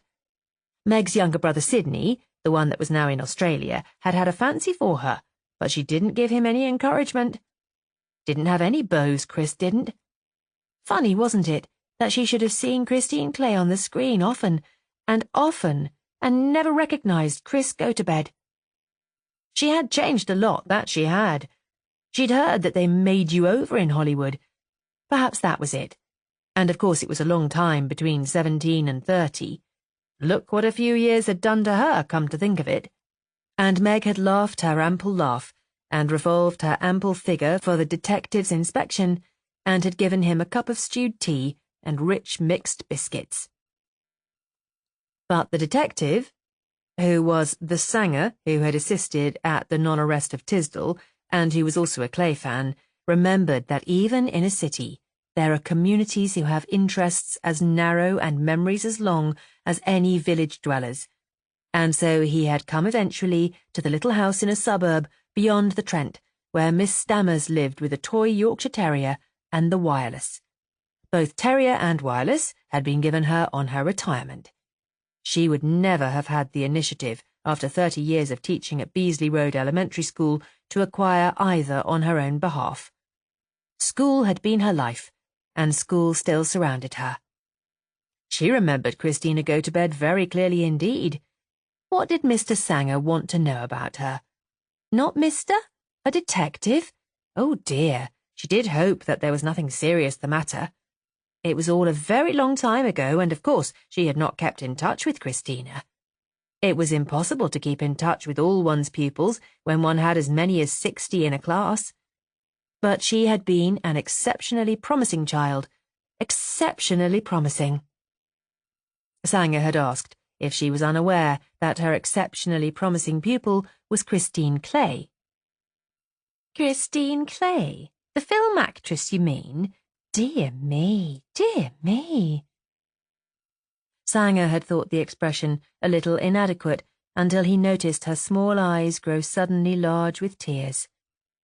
She took off her pince-nez and wiped them away with a neatly folded square of handkerchief. So famous, she murmured. Poor child, poor child. Sanger reminded her of the reason for Christine's prominence in the news, but she seemed less occupied with the woman's cruel end than with the achievement of the child she had known. She was very ambitious, you know, she said. That is how I remember her so well. She was not like the others, anxious to get away from school and become wage earners. That is what appeals to most elementary children, you know, Mr. Sanger. A weekly wage in their pockets and the means of getting out of their crowded homes. But Christina wanted to go to the secondary school. She actually won a scholarship. A free place, they call it. But her people could not afford to let her take it. She came to me and cried about it. It was the only time I had known her to cry. She was not an emotional child. I asked her mother to come to see me. A pleasant enough woman, but without force of character. I couldn't persuade her. Weak people can be very stubborn. It was a regret in my mind for years that I had failed. I had great feeling for the child's ambition. I had been very ambitious once myself, and had to put my desire aside. I understood what Christina was going through. I lost sight of her when she left school. She went to work in the factory, I remember. They needed the money. There was a brother who was not earning, an unsympathetic character, and the mother's pension was small, but she made her career after all. Poor child. Poor child.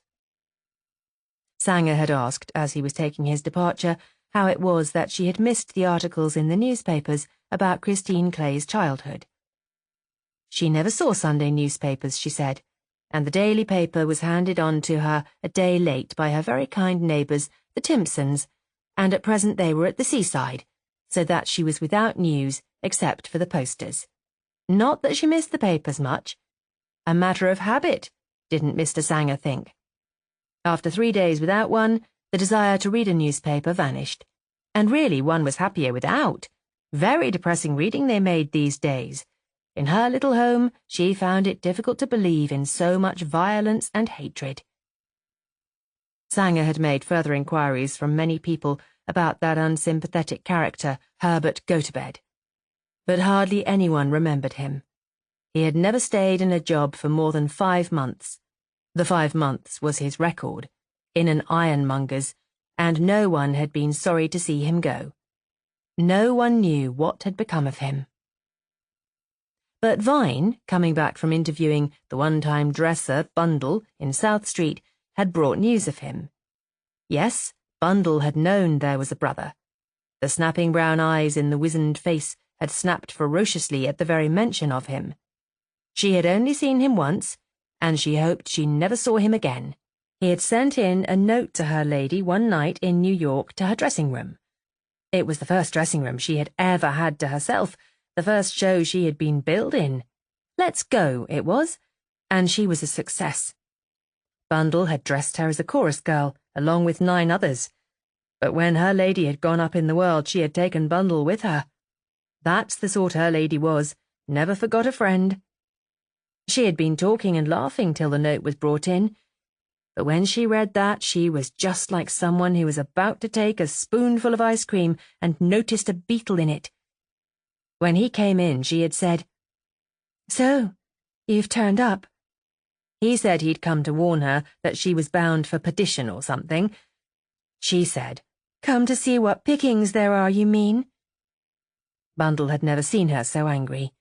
She had just taken off her day makeup to put on her stage one, and there wasn't a spark of colour anywhere in her face. She had sent Bundle out of the room then, but there had been a grand row. Bundle, standing guard before the door, there were lots even then who thought they would like to meet her lady, couldn't help hearing some of it. In the end, she had to go in because her lady was going to be late for her entrance if she didn't. The man had turned on her for interrupting, but her lady had said that she would give him in charge if he didn't go. He had gone then, and had never, to her knowledge, turned up again. But he had written. Letters came from him occasionally. Bundle recognised the writing, and he always seemed to know where they were, because the address was the correct one, not a forwarded affair. Her lady always had acute depression after a letter had come, sometimes for 2 days or more. She had once said, "Hate is very lowering, isn't it, Bundle?" Bundle had never hated anyone, except a cop who was habitually rude to her, but she had hated him plenty, and she agreed that hate was very weakening. Burned you up inside, till there was nothing left. And to Bundle's account of Christine's brother was added the report of the American police. Herbert Gotobed had entered the States about 5 years after his sister. He had worked for a short while as a sort of houseman for a famous Boston divine who had been taken in by his manners and his piety. He had left the divine under some sort of cloud. The exact nature of the cloud was doubtful, since the divine, either from Christian charity or more likely from a reluctance to have his bad judgment made public, had preferred no charges, and had disappeared from the ken of the police. It was supposed, however, that he was the man who, under the name of the Brother of God, had toured the States in the role of prophet, and had been, it was reported, both an emotional and financial success. He had been jailed in Kentucky for blasphemy, in Texas for fraud, in Missouri for creating a riot, in Arkansas for his own safety, and in Wyoming for seduction. In all detentions he had denied any connection with Herbert Gotobed. He had no name, he said, other than the Brother of God. When the police had pointed out that relation to the deity would not be considered by them an insuperable obstacle to deportation, he had taken the hint and had disappeared. The last that had been heard of him was that he had run a mission in the islands somewhere, Fiji, they thought, and had decamped with the funds to Australia. "A charming person," Grant said, looking up from the dossier. "That's our man, sir, never a doubt of it," Williams said. "He certainly has all the stigmata: greed, enormous conceit, and lack of conscience. I rather hope he is our man. It would be doing the world a good turn to squash that slug. But why did he do it? Hoped for money, perhaps? Hardly likely. He must have known only too well how she felt about him. I wouldn't put it past him to forge a will, sir." "No, neither would I. But if he has a forged will, why hasn't he come forward? It will soon be a fortnight since her death. We haven't a thing to go on. We don't even know that he's in England." "He's in England, all right, sir. Remember what her housekeeper said? That he always knew where she was? Clay had been more than 3 months in England. You bet he was here too." Yes, that's true. Australia. Let me see." He looked up the New York report again. "That's about 2 years ago. He'd be difficult to trace there, but if he came to England after Clay, he shouldn't be difficult to trace. He can't keep his mouth shut. Anything quite so vocal must be noticeable. No letters from him among her things?" No, Lord Edward has been through everything. Tell me, Williams, on what provocation, for what imaginable reason, would a chins, in your opinion, tell a lie? Noblesse oblige, said Williams promptly. Grant stared. Quite right, he said at length. I hadn't thought of that. Can't imagine what he could have been shielding, though. Chapter 17. So the candles weren't the kind you go to bed with, Grant thought, as the car sped along the embankment that Monday afternoon en route for the temple. They were the kind you put on altars. The Brother of God's tabernacle had been none of your bare mission tents. It had been hung with purple and fine linen and furnished with a shrine of great magnificence.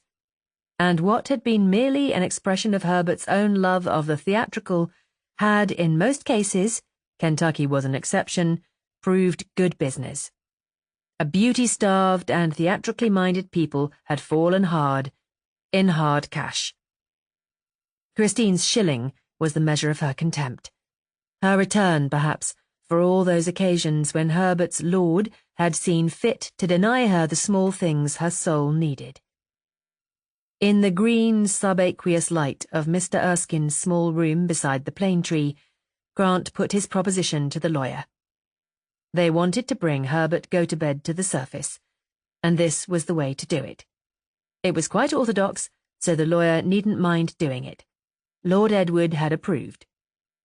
The lawyer hummed and hawed, not because he had any real objections, but because it is a lawyer's business to consider remote contingencies, and a straightforward agreement to anything would be wildly unprofessional. In the end, he agreed that it might be done. Grant said, "Very well, I leave it to you. In tomorrow's papers, please," and went out, wondering why the legal mind delighted in manufacturing trouble when there was so much ready-made in the world. There was plenty in poor Grant's mind at the moment. Surrounded by trouble, as the spaewives said when they told your cards, that's what he was. Monday would soon be over, and there was no sign that Robert Tisdall was in the world of men. The first low howl had come from the Clarion that morning, and by tomorrow the whole wolf pack would be on him. Where was Robert Tisdall? What were the police doing to find him? To do Grant justice, the discomfort in his mind was less for the outcry that was imminent than for the welfare of Tisdall.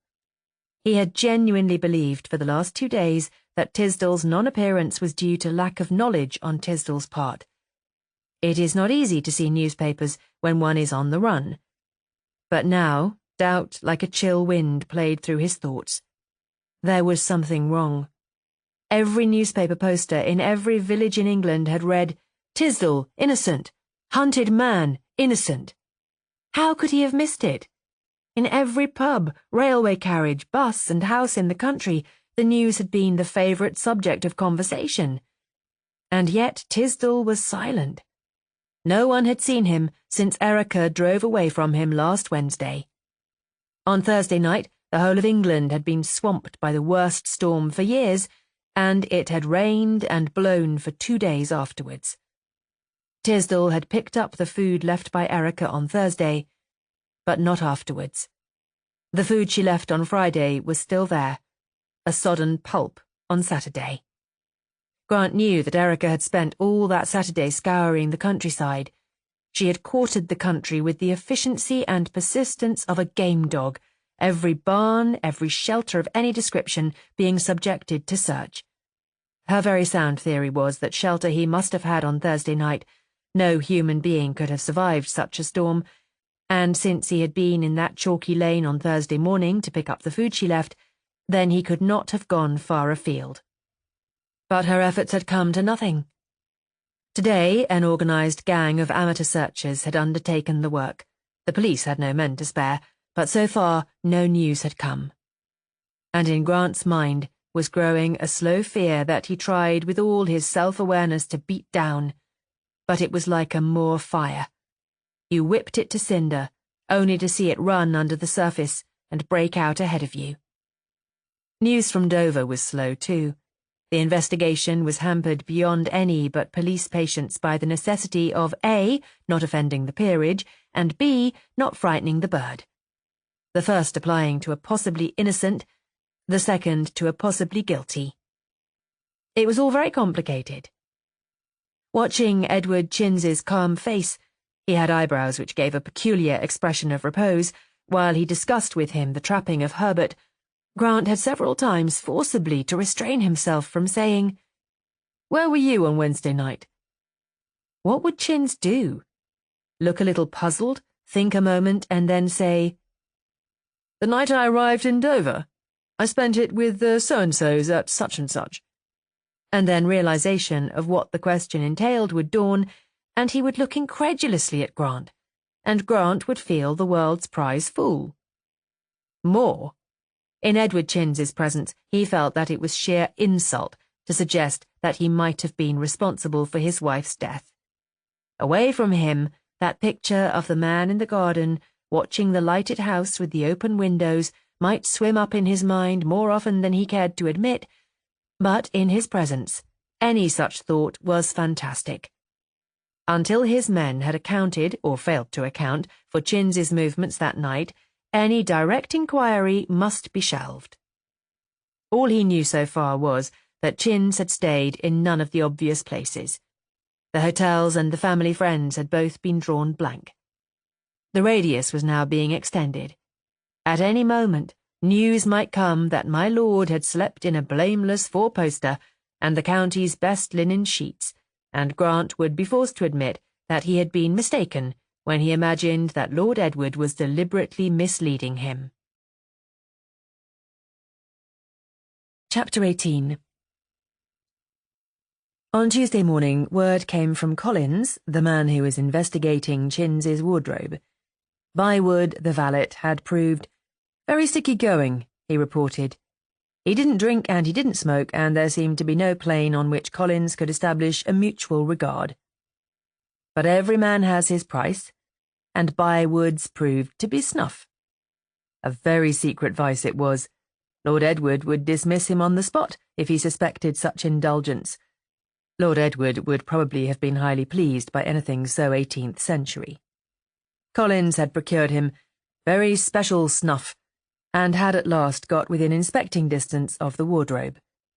On his arrival in England, or rather in London, Chinns had weeded out his wardrobe.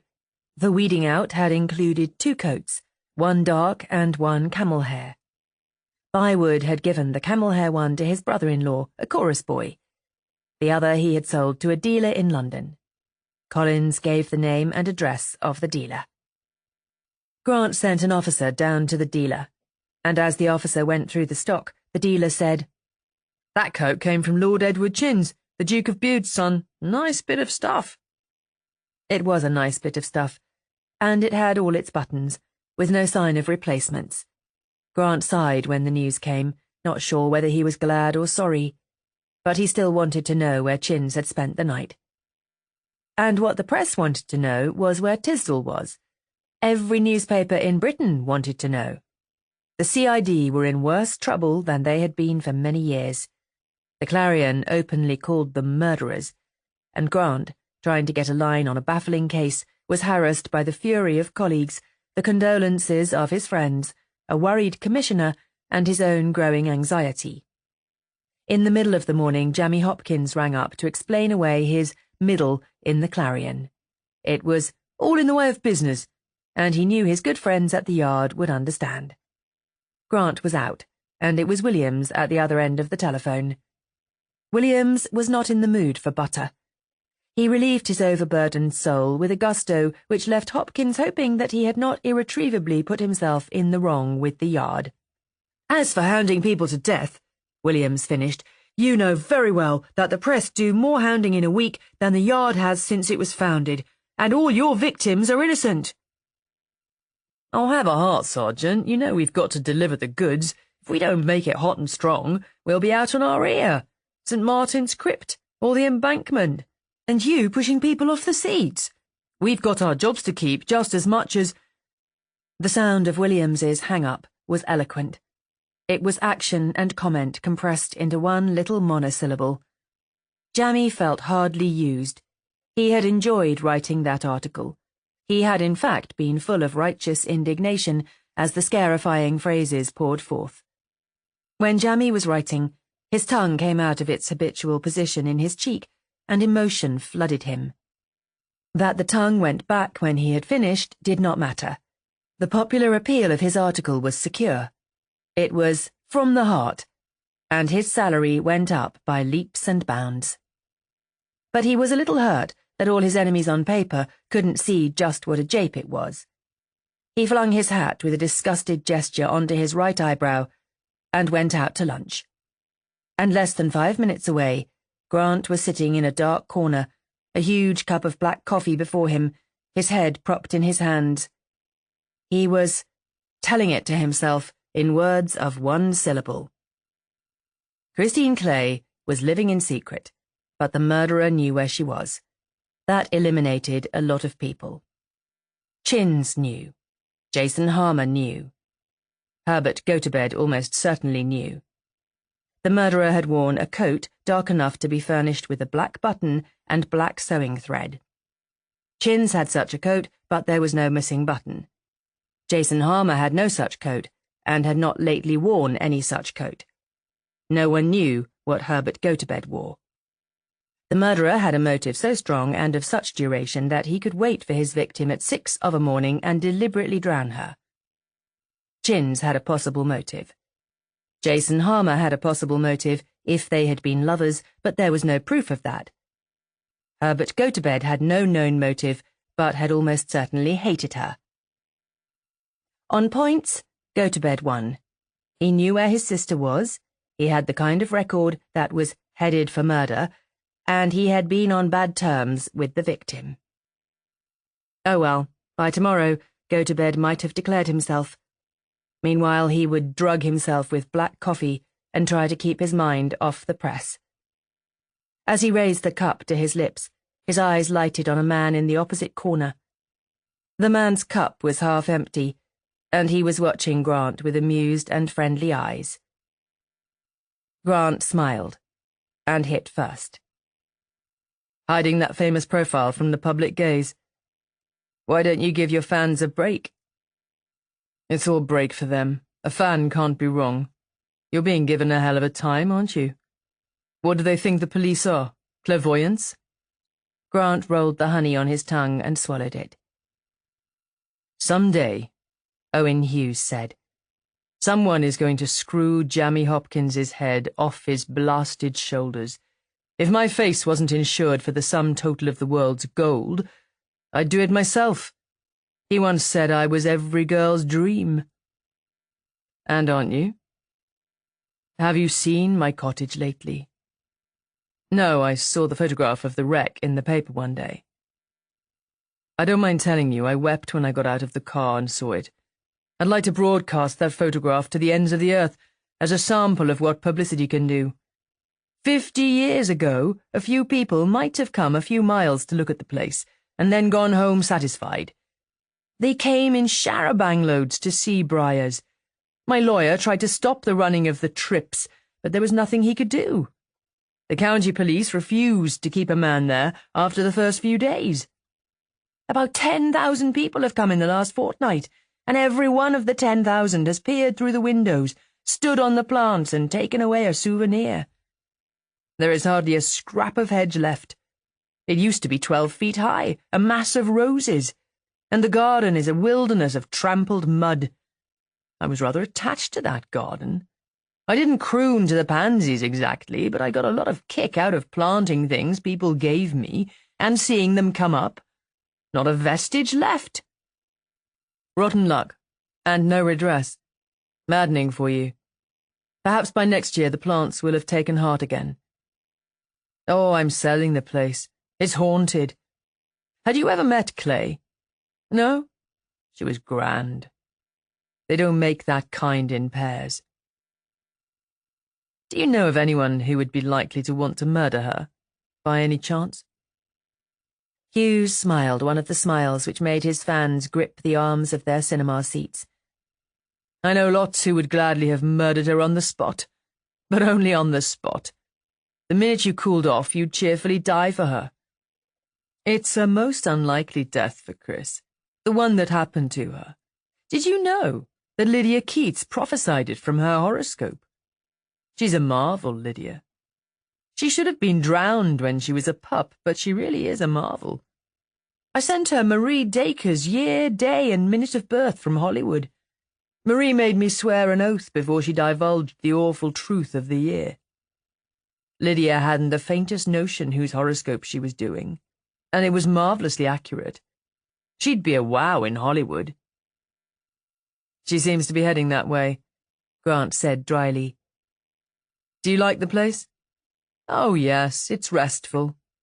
As Grant raised his eyebrows, there are so many pebbles on the beach that you're practically anonymous. I thought they ran rubbernecking tours for Midwest fans. Oh, yes, they run motor coaches down your street, but they don't tramp your flowers into the ground. If you were murdered, they might. Not they. Murders are 10 cents the dozen. Well, I must get along. Good luck, and God bless you. You've done me a power of good, so help me you have. I? You've brought to my notice one profession that is worse than my own. He dropped some money on the table and picked up his hat. They pray for judges on Sundays, but never a word for the police. He adjusted the hat at the angle which, after much testing, had been found by cameramen to be the most becoming, and strolled out, leaving Grant vaguely comforted. Chapter 19. The person who wasn't comforted was Jammy. The buoyant, the resilient, the hard-boiled but bouncing Jammy. He had eaten at his favourite pub. Black coffee might be all very well for worried police officials and actors who had to think of their figure, but Jammy dealt only in other people's worries and remembered his figure only when his tailor measured him. And nothing during lunch had been right. The beef had been a shade too done, the beer had been a shade too warm, the waiter had had hiccups, the potatoes were soapy, the cabinet pudding had tasted of baking soda, and they were out of his usual cigarettes. And so his feeling of being ill-used and misunderstood, instead of being charmed away by food and drink, had grown into an exasperation with the world in general. He looked sourly over his glass at his colleagues and contemporaries, laughing and talking over the coarse white cloths, and they, unused to a glower on his brow, paused in their traffic to tease him. What is it, Jammy? Pyorrhea? No, he's practicing to be a dictator. You begin with the expression. No, you don't, said a third. You begin with the hair. And an arm movement. Arms are very important. Look at Napoleon. Never been more than a corporal if he hadn't thought up that arm-on-chest business. Pregnant, you know. If it's pregnant, Jammy is, he'd better have the idea in the office, not here. I don't think the child's going to be a pleasant sight. Jammy consigned them all to perdition and went out to find a tobacconist who kept his brand of cigarettes. What did the Yard want to take it like that for? Everyone knew that what you wrote in a paper was just eyewash, when it wasn't bilge water. If you stopped being dramatic over little tuppenny no-account things, people might begin to suspect that they were no account, and then they'd stop buying papers. And where would the press barons and Jammy and a lot of innocent shareholders be then? You'd got to provide emotions for all those moribund wage earners who were too tired or too dumb to feel anything on their own behalf. If you couldn't freeze their blood, then you could sell them a good sob or two. That story about Clay's early days in the factory had been pure jam, even if that horse-faced dame had led him up the garden about knowing Chris, blast her. But you couldn't always rise to thrills or sobs, and if there was one emotion that the British public loved to wallow in, it was being righteously indignant. So he, Jammy, had provided a wallow for them.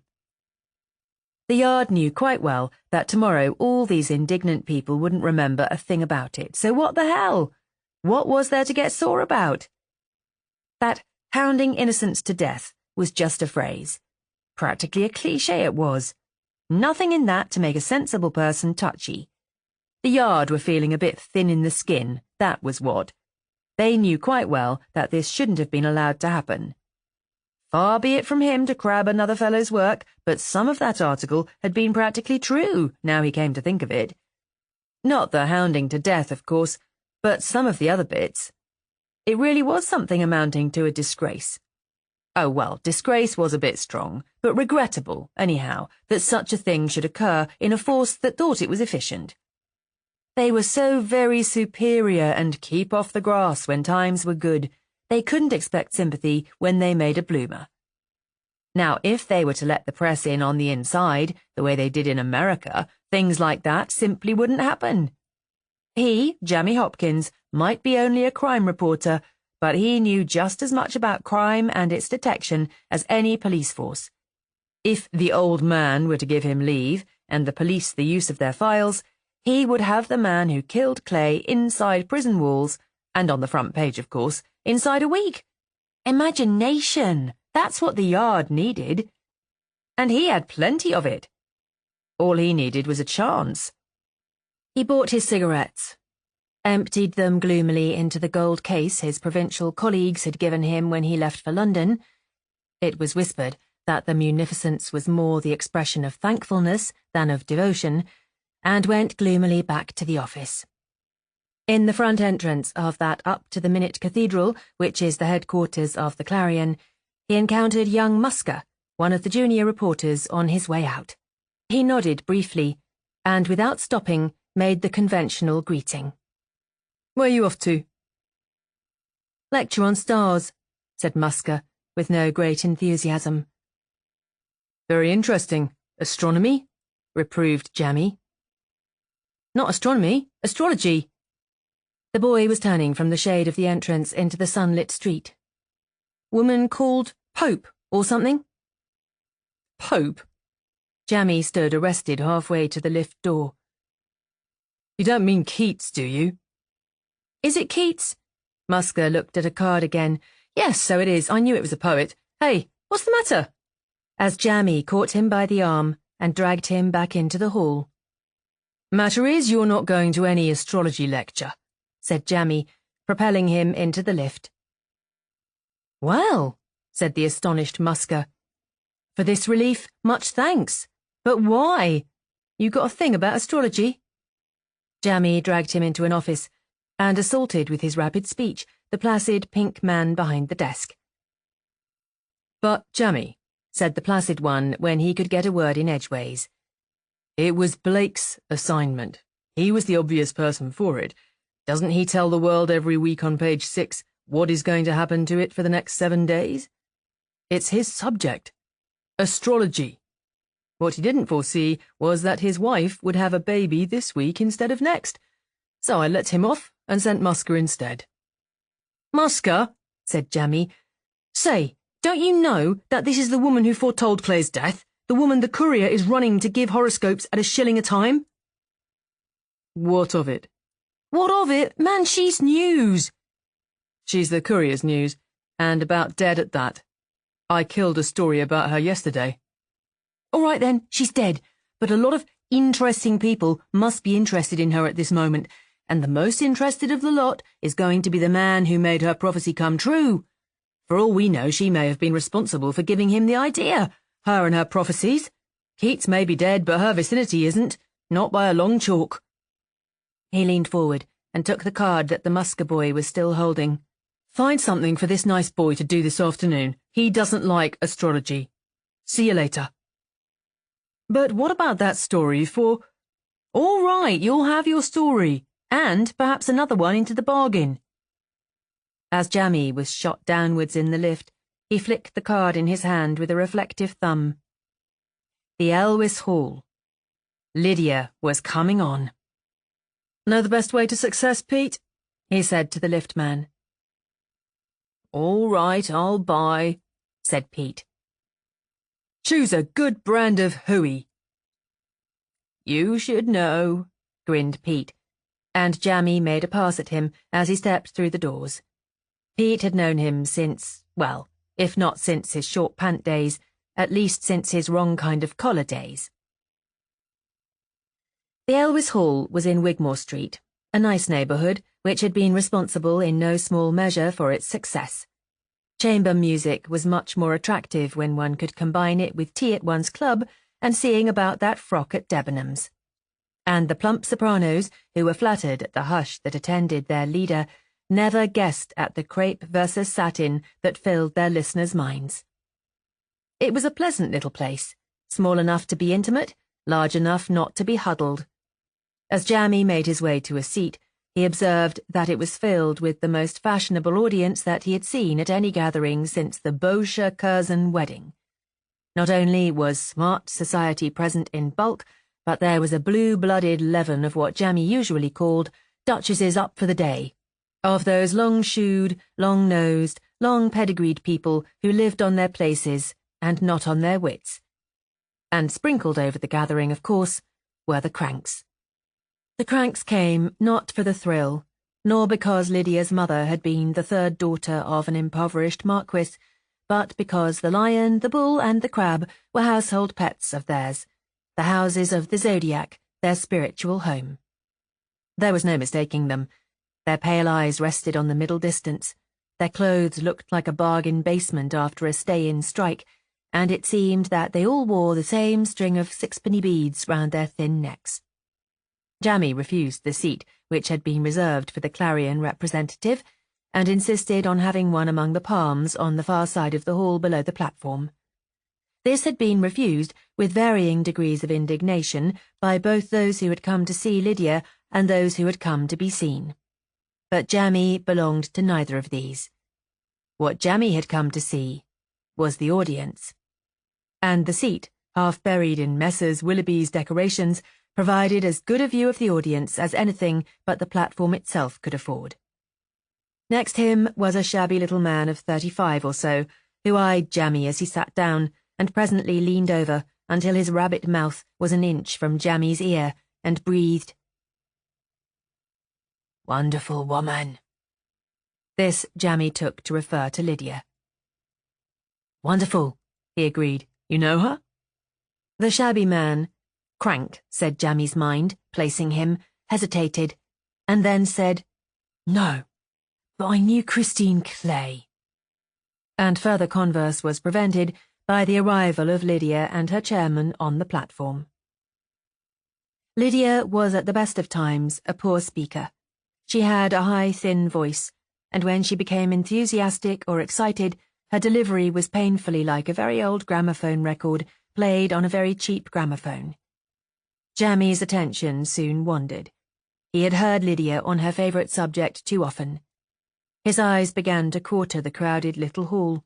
If he had bumped off Clay, and was still, thanks to the inadequacy of the police, both unsuspected and at large, would he or would he not come to see the woman who had prophesied for Clay the end he had brought about? Jammy decided that, on the whole, he would. The Clay murderer was clever. That was admitted. And he must now be hugging himself over his cleverness, thinking how superior a man of his caliber was to the ordinary rules that hedged common mortals. That was a common frame of mind in persons who achieved a planned murder. They had planned something forbidden and had brought it off. It went to their heads like wine. They looked round for more dares to bring off as children play last across the road. This orthodox gathering of orthodox people in one of the most orthodox districts in London was a perfect dare. In every mind in that hall, the thought of Christine's death was uppermost. It was not mentioned from the platform, of course. The dignities must be observed. The lecture was a simple lecture on astrology, its history and its meaning. But all these people, or nearly all, had come to the gathering because nearly a year ago Lydia had had that lucky brainwave about the manner of Christine Clay's death. Christine was almost as much part of the gathering as Lydia herself. The hall was full of her. Yes, it would give Jammy, hypothetical murderer, a great kick to be one of that audience. He looked at the audience now, pluming himself on the imagination that had got him where he was. The imagination that Grant, poor dear idiot, could never aspire to. He wished he had brought Bartholomew along. Bart was much better informed where the society racket was concerned than he was. It was Bart's business to be descriptive, and at whatever was descriptive, weddings, motor racing, launches, or whatnot, the same faces from the racket turned up. Bart would have been useful, but Jamie knew enough of those faces to keep him interested. On the other hand, said Lydia, Capricorn people are often melancholic, doubtful of themselves, and perverse. On a lower plane still, they are gloomy, miserly, and deceptive. But Jamie was not listening. In any case, he did not know which of the signs had had the honour of assisting at his birth, and did not care. Lydia had several times told him that he was typically Aries, but he never remembered. All hooey. There was the Duchess of Trent in the third row. She, poor silly unhappy wretch, had the perfect alibi. She had been going to have a luncheon for Christine, a luncheon that would make her the most envied hostess in London instead of a rather tiresome back number. And Christine had gone and died on her. Jamie's eye wandered and paused at a good-looking dark face in the fourth row. Very familiar, that face. As familiar as the head on a coin. Why? He didn't know the man, would swear he had never seen him in the flesh. And then it came to him. It was Jean Lejeune, the actor who had been engaged to play opposite Clay in her third and last picture in England. The picture she had never made. It was rumoured that Lejeune was glad that he would never have to make that picture. Clay's brilliance habitually made her men look like penny candles, but that was hardly a good reason for getting up at dawn to hold her head under water until she died. Jamie wasn't greatly interested in Lejeune. Next him was a fashion plate in black and white. Martha Hallard. Of course. Martha had been given the part that Clay had been scheduled to play. Martha was not in the Clay class, but holding up production was likely to prove expensive, and Martha had poise, sophistication, sufficient acting ability, sufficient personality, and what Coyne called class. She was now Lejeune's leading woman. Or was he her leading man? It would be difficult to say which of these two was the supporting one. Neither of them was in the first flight. Considered simply as a partnership, it was likely to prove much more successful than the Clay-Lejeune one would have been. A step up, a big step up for Martha, and more chance to shine for Lejeune. Yes, Christine's death had been a lucky break for both of them. He heard in his mind a girl's voice saying, "You, of course, murdered her yourself." Who had said that? Yes, that Judy girl who played dumb blondes. And she had said it about Martha. That Saturday night, when he and Grant had met on the doorstep of Martha's flat and had been entertained by her. The Judy person had said it with that sulky air of defiance that she used to life's most trivial activities. And they had taken it as a joke. Someone else had laughed and agreed, supplying the motive. Of course, you wanted that part for yourself. And the conversation had flowed on in unbroken superficiality. Well, ambition was one of the better-known incentives to murder. It came well up the list, just below passion and greed. But Martha Hallard was Martha Hallard. Murder and that brittle, insincere sophisticate were poles apart. She didn't even play murder well on the stage, now he came to think of it. She had always the air of saying at the back of her mind, "Too tiresome, all this earnestness." If she didn't find murder humorless, she would undoubtedly find it plebeian. No, he could imagine Martha being a murderee, but not a murderer. He became aware that Martha was paying no attention whatever to Lydia. All her interest, and it was a fixed and wholehearted interest, was centered on someone to her right in the row in front. Jamie's eyes followed the imaginary dotted line of her glance and came to rest, a little surprised, on a nondescript little man. Incredulous, he travelled the dotted line again, but the answer was still the small, round-faced man with the sleepy expression. Now what could interest Martha Hallard in that very commercial exterior, and that far from exciting... And then Jamie remembered who that little man was. He was Jason Harmer, the songwriter. One of Christine's best friends. Martha's merry kettle. and if women's judgment was to be accepted, anything but unexciting. In fact, that was the chap who was popularly supposed to have been Christine Clay's lover. Jammy's mind did the equivalent of a long, low whistle. Well, well, so that was J. Harmer. He had never seen him off a song cover until now. Queer taste women had, and no mistake. Harmer was listening to Lydia with a rapt and childlike interest. Jammy wondered how anyone could remain unaware of so concentrated a battery of attention as Marta Hallard was directing on him. There he sat, short-necked and placid, while Marta's brilliant eyes bored into the side of his head. A lot of hooey, that about making people turn by just looking at them. And what, in any case, was the reason for Marta's secret interest? For secret it was. The brim of her hat hid her eyes from her escort, and she had taken it for granted that the eyes of everyone else were on the lecturer. Unconscious of being watched, she was letting her eyes have their fill of Harmer. Why? Was it a heart interest?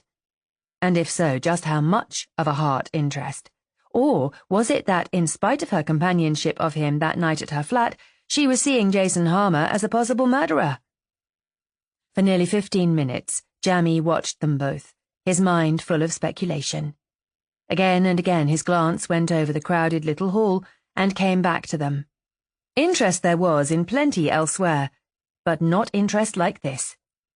He remembered Marta's instant refutal of the suggestion that there was more than friendship between Harmer and Christine Clay. What did that mean? Was she interested in him herself? And how much? How much would Marta Hallard be interested? Enough to get rid of a rival? He found himself wondering if Marta was a good swimmer, and pulled himself up.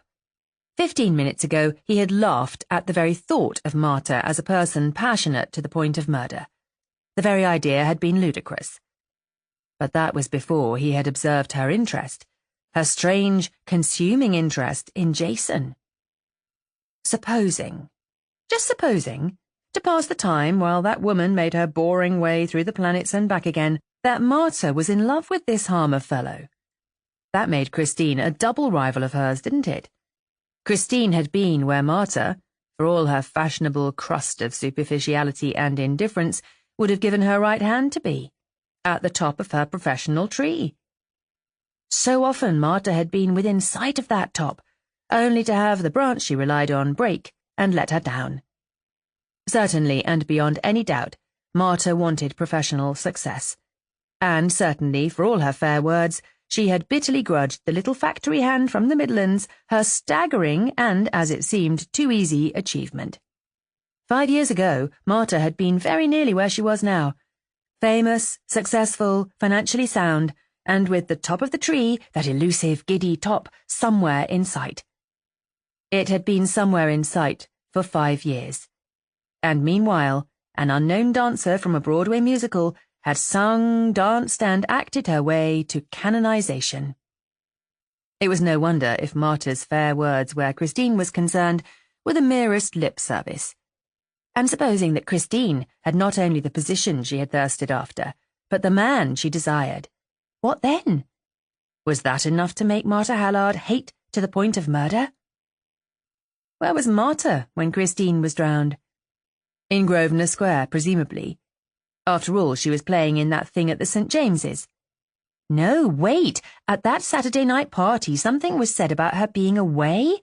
What was it? What was it? She had said something about hard-working actresses, and Clement Clements had mocked, saying, "Hard-working, forsooth, and you've just had a week off to go dashing round the continent." She had said, "Not a week, Clement, only 4 days. And an actress can presumably play with a broken spine, but never with a gumboil." Clement had said that the gumboil didn't prevent her having a grand time at Deauville, and she had said, "Not Deauville, Le Touquet." Le Touquet. That was where she had been, and she had come back in time for the Saturday matinee. They had talked about the reception she had had, and the size of the house, and the rage of her understudy. She had come back after 4 days at Le Touquet. She was in Le Touquet, just across the channel, when Christine died. If parents would only study their children's horoscopes with the same diligence that they use to study their diets, Lydia was saying, shrill as a sparrow and about as impressive, the world would be a much happier place. Le Touquet, exulted Jammy's mind. Now he was getting somewhere.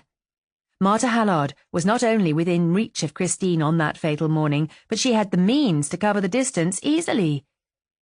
Le Touquet had opened the doors of his memory.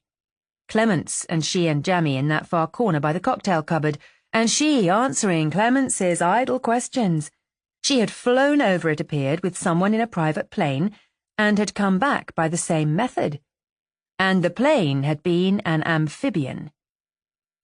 On that misty morning, a plane had landed either on the downs or on the sea, had stayed a little, and had gone again, without having entered into the consciousness of any but one lonely swimmer. Jammy was so sure of it that he could see the thing come out of the fog like a great bird and drop onto the water. Who had piloted that plane? Not Harmer. Harmer hadn't been out of England. That was why the police were taking such an interest in him. Harmer had been only too much on the spot. He had an alibi of sorts, but Jammy didn't know whether it was a good one or not. The police were so damned secretive. Well, he was on the track of something that the police, for all their vaunted efficiency, had missed. Martha was a friend of Grant's. It was natural that he should overlook her. He had never seen her look at Harmer. As Jammy was seeing her now, and he didn't know about that plane, Jammy would take his oath. And the plane made all the difference. And if it was a case of a plane, then there were two in the business. The pilot, if not an accomplice, was certainly an accessory before the fact. At this point, Jammy mentally stopped to draw breath. He looked surprisedly along the well-dressed silent rows to the smart black and white figure in the middle distance. What connection had that familiar presence with the person his mind had drawn? There was the real Martha Hallard, her soignée, gracious, serene self. How had he let his mind make her into something so tortured, so desperate? But she was still looking every now and then at Jason, her eyes resting longer on him than they did on Lydia. And there was something in that unguarded face that joined the real Martha to that shadowy one that his imagination had created. Whatever she might be, Martha Hallard was, after all, capable of strong feeling. A patter like rain fell into Jammy's thoughts, the polite percussion of gloved hand on gloved hand. Lydia had apparently reached her peroration.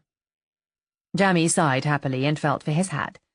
He wanted to get out into the air and think what his next move was to be. He hadn't been so excited since old man Willingdon had given him the exclusive story of how and why he had beaten his wife into pulp.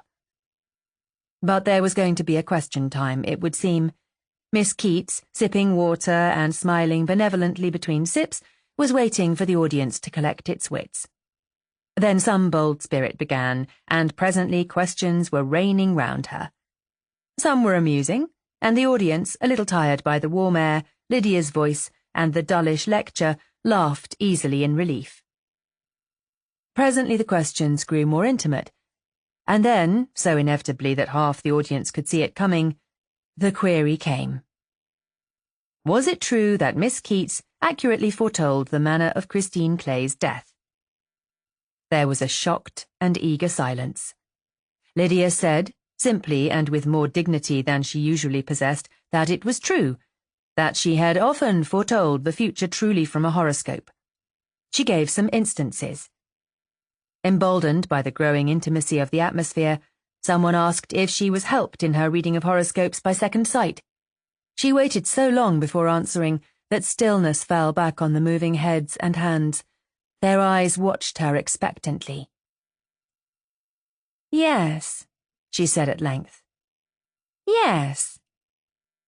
It is not a matter that I like to discuss, but there are times when I have known beyond reason that a thing is so." She paused a moment, as if in doubt, and then took 3 steps forward to the edge of the platform with such impetuosity that it seemed that she meant to walk forward onto thin air. "And one thing I have known ever since I stepped on the platform. the murderer of Christine Clay, is here, in this hall. It is said that 99 people out of 100, receiving a telegram reading, "All is discovered, fly," will snatch a toothbrush and make for the garage. Lydia's words were so unexpected, and their meaning, when understood, so horrifying, that there was a moment of blank silence. And then the rush began, like the first breath of a hurricane through palm trees. Above the rising Babel, chairs shrieked like human beings as they were thrust out of the way. And the more they were thrust aside, the greater the chaos, and the more frantic the anxiety of the escapers to reach the door. Not one in the crowd knew what they were escaping from. With most of them, it began as a desire to escape from a tense situation. They belonged, as a class, to people who hate awkwardness. But the difficulty of reaching the door through the scattered chairs and the densely packed crowd increased their natural desire to escape into something like panic. The chairman was saying something that was meant to be reassuring to tide over the situation, but he was quite inaudible. Someone had gone to Lydia, and Jammy heard her say, "What made me say that? Oh, what made me say that?" He had moved forward to mount the platform, all the journalist in him tingling with anticipation. But as he laid his hand on the platform edge to vault, he recognized Lydia's escort. It was the fellow from the Courier. She was practically the Courier's property, he remembered. It was 1,000,000 to 1 against his getting a word with her, and at these odds, it wasn't worth the effort. There was better game after all.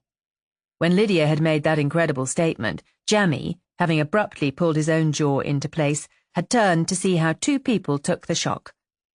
Marta had gone quite white, and a look of something like fury had come into her face.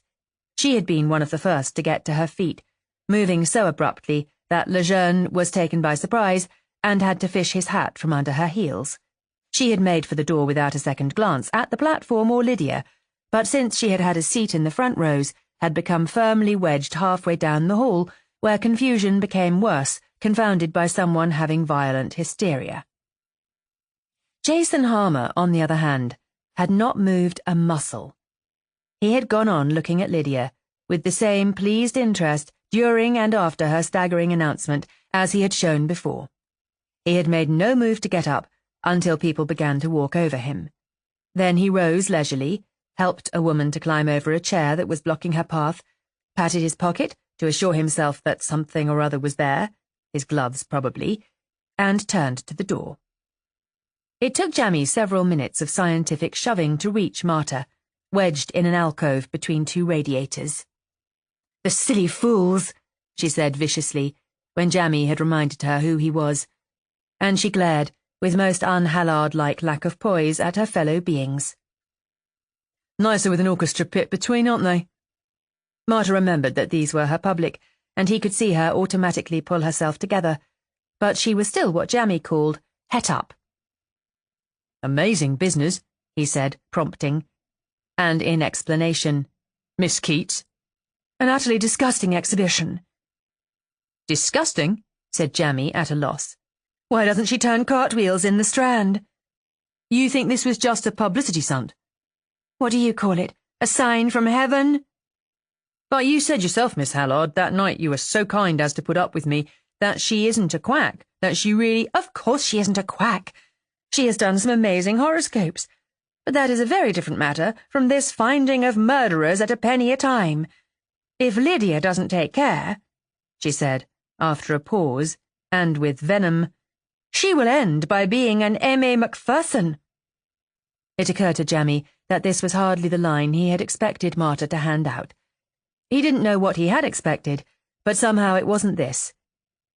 Into the pause that his doubt made, she said in a new crisp tone, "This isn't by any chance an interview, is it, Mr. Hopkins? Because if so, please understand quite clearly that I have said none of these things." "All right, Miss Hallard, you haven't said a word. Unless the police ask me, of course," he added, smiling. "I don't think the police are on speaking terms with you," she said.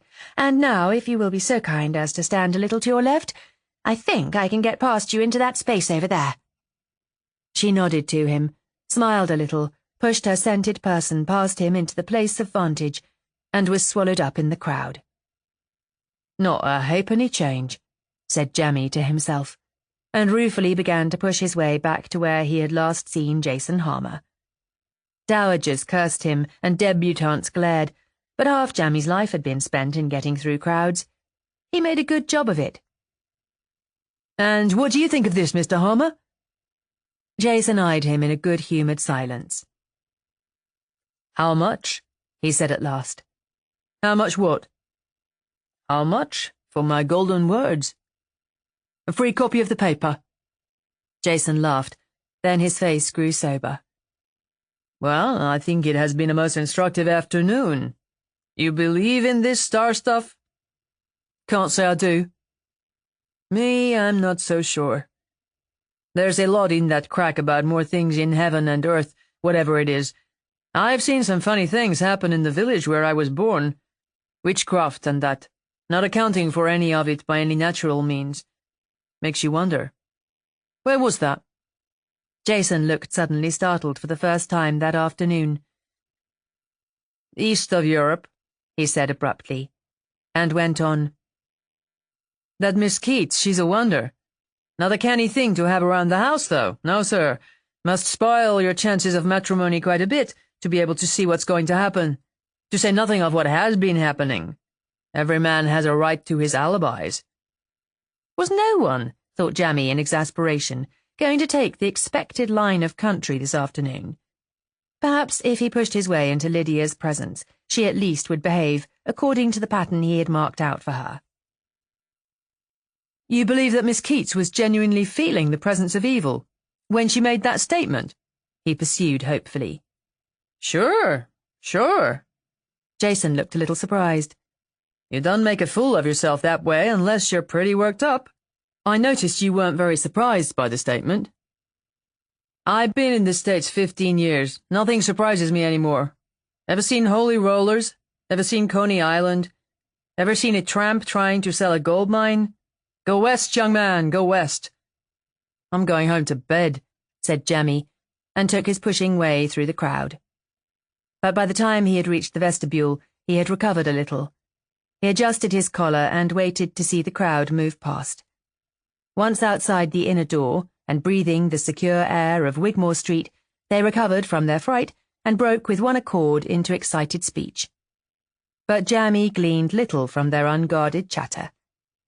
And then over their heads he saw a face that made him pause. A fair face with light lashes, and the look of a rather kind terrier.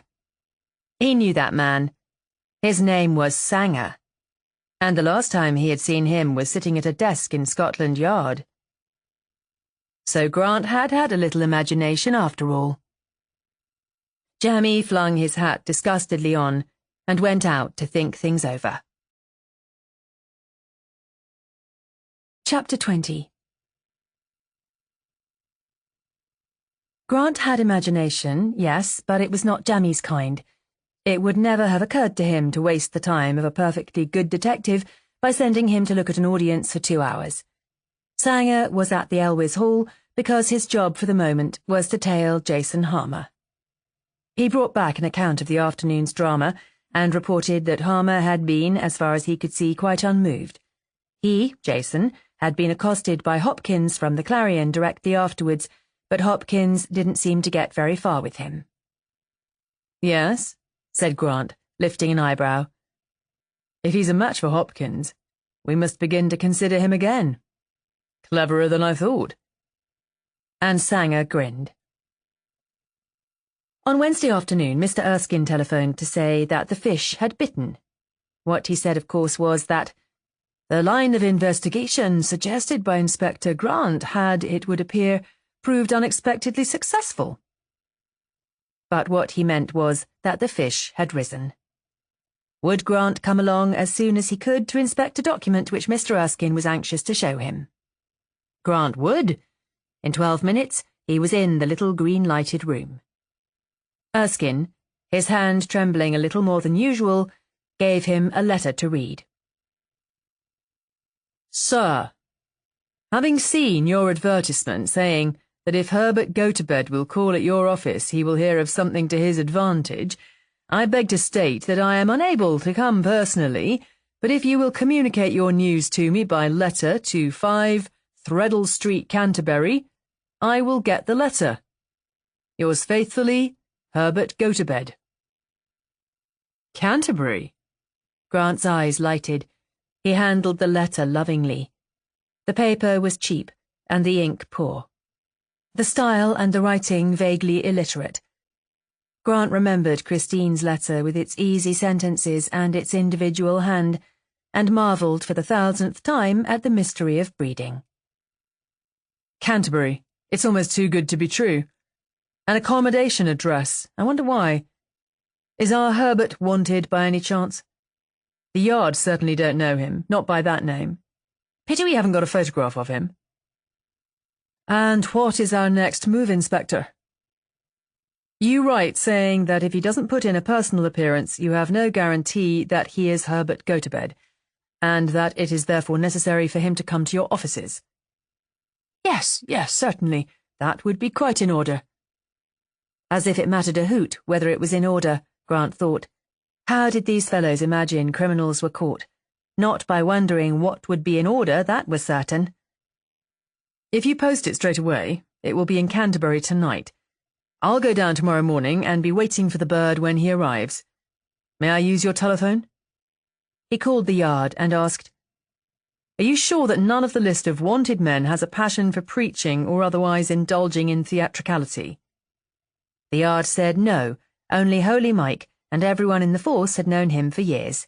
He was reported from Plymouth, by the way. How appropriate, Grant said, and hung up. Strange, he said to Erskine. If he isn't wanted, why lie low? If he has nothing on his conscience— No, he hasn't a conscience. I mean, if we have nothing on him. I should have thought the same lad would have been in your office by return of post. He'd do almost anything for money. Clay knew where to hurt him when she left him that shilling. Lady Edward was a shrewd judge of character. She had, I think, been brought up in a hard school, and that fact helped her to discriminate. Grant asked if he had known her well. No, I regret to say no. A very charming woman, a little impatient of orthodox form, but otherwise— Yes, Grant could almost hear her saying, "And in plain English, what does that mean?" She too must have suffered from Mr. Erskine.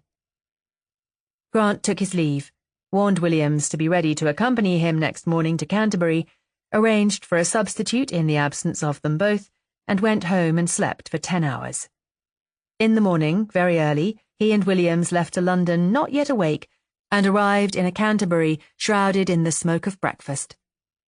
The accommodation address proved to be, as Grant had expected, a small newsagent in a side street.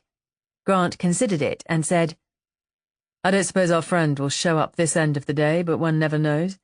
You go across to the pub over the way, engage that room above the saloon door, and have breakfast sent up to you. Don't leave the window, and keep an eye on everyone who comes. I'm going inside. When I want you, I'll sign from the shop window. Aren't you going to have breakfast, sir? I've had it. You can order lunch for 1 o'clock, though. It doesn't look the kind of place that would have a chop in the house. Grant lingered until he saw Williams come to the upper window. Then he turned into the small shop. A round, bald man with a heavy black moustache was transferring cartons of cigarettes from a cardboard box to a glass case. Good morning. Are you Mr. Rickett? That's me, Mr. Rickett said with caution. I understand that you sometimes use these premises as an accommodation address? Mr. Rickett looked him over.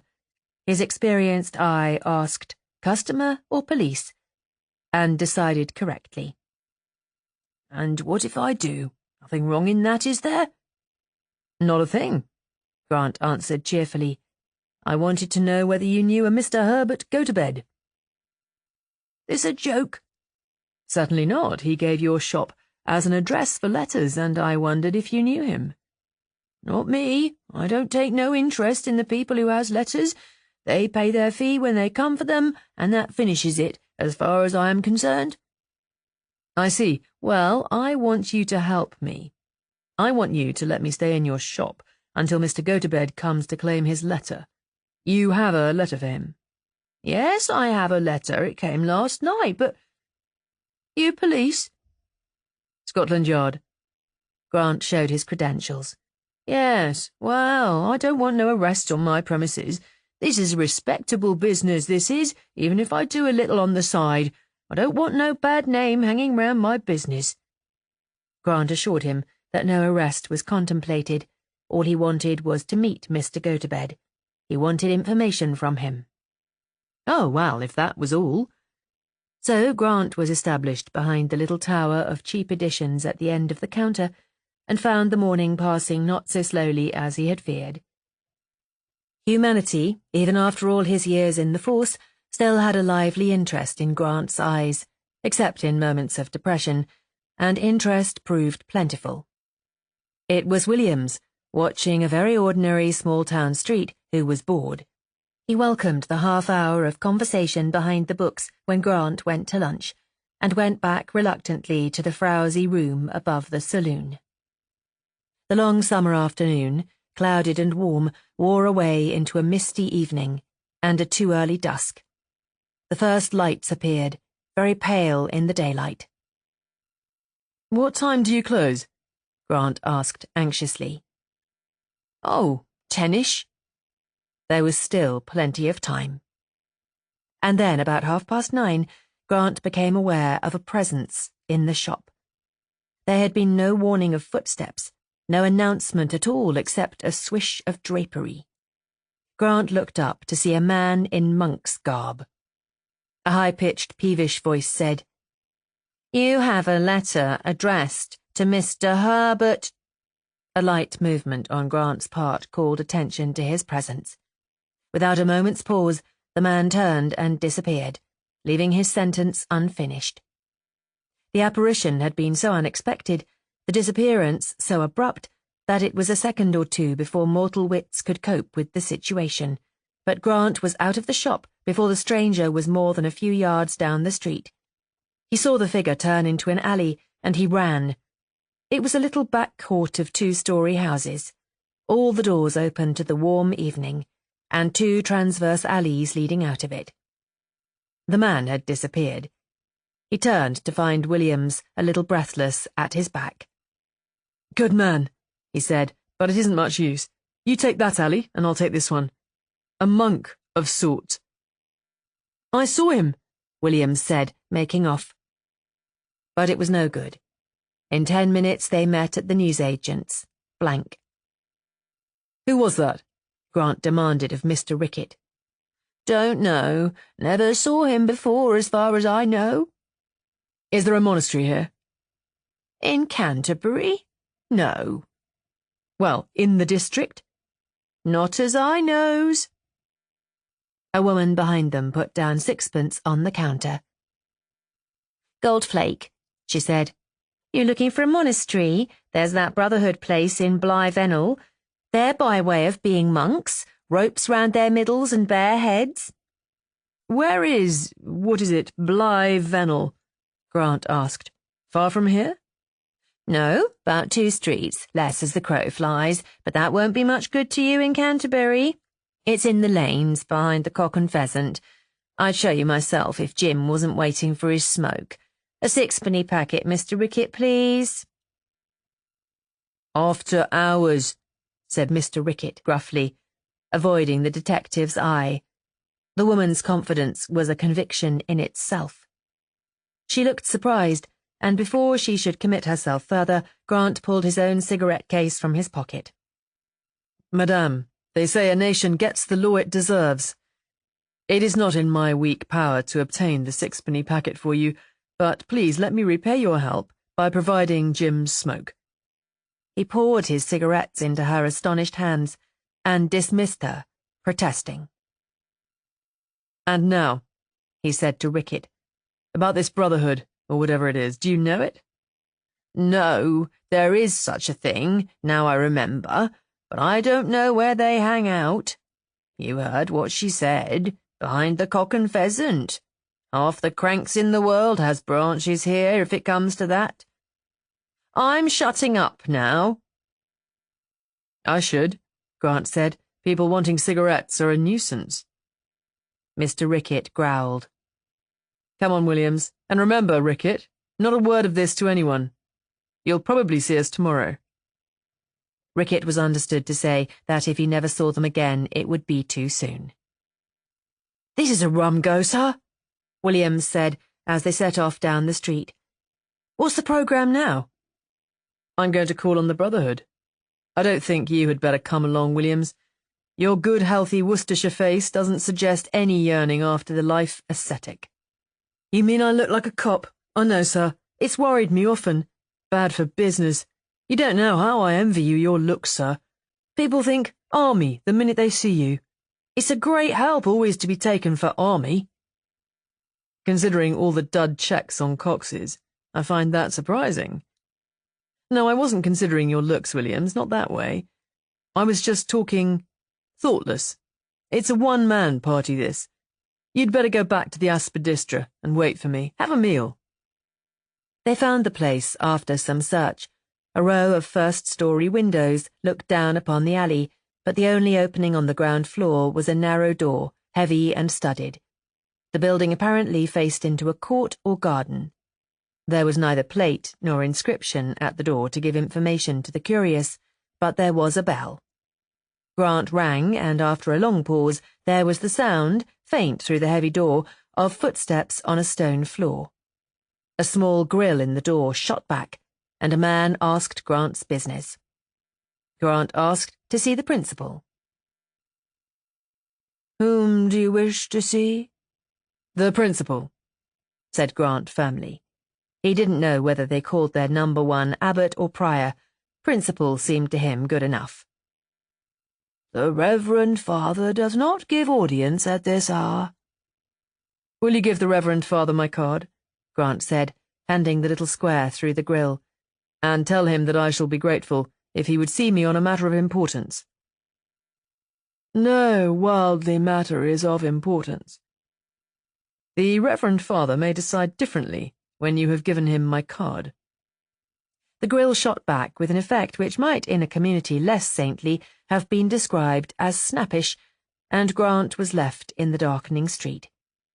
Williams saluted silently from some paces distance and turned away. The distant voices of children playing came clearly from adjoining streets, but there was no traffic in the alley. Williams's footsteps had faded out of hearing long before there was the sound of returning ones in the passage beyond the door. Then there was the creak of bolts being drawn, and a key turned. What did they shut out? Grant wondered. Life? Or were the bars to keep straying wills indoors? The door was opened sufficiently to admit him, and the man bade him enter. Peace be with you, and with all Christian souls, and the blessing of the Lord God go with you now and forever. Amen, gabbled the man as he shot the bolts again and turned the key. If he had hummed a line of Sing to Me Sometimes, the effect would have been exactly similar, Grant thought. The Reverend Father in his graciousness will see you, the man said, and led the way up the stone passage, his sandals slapping with a slovenly effect on the flags.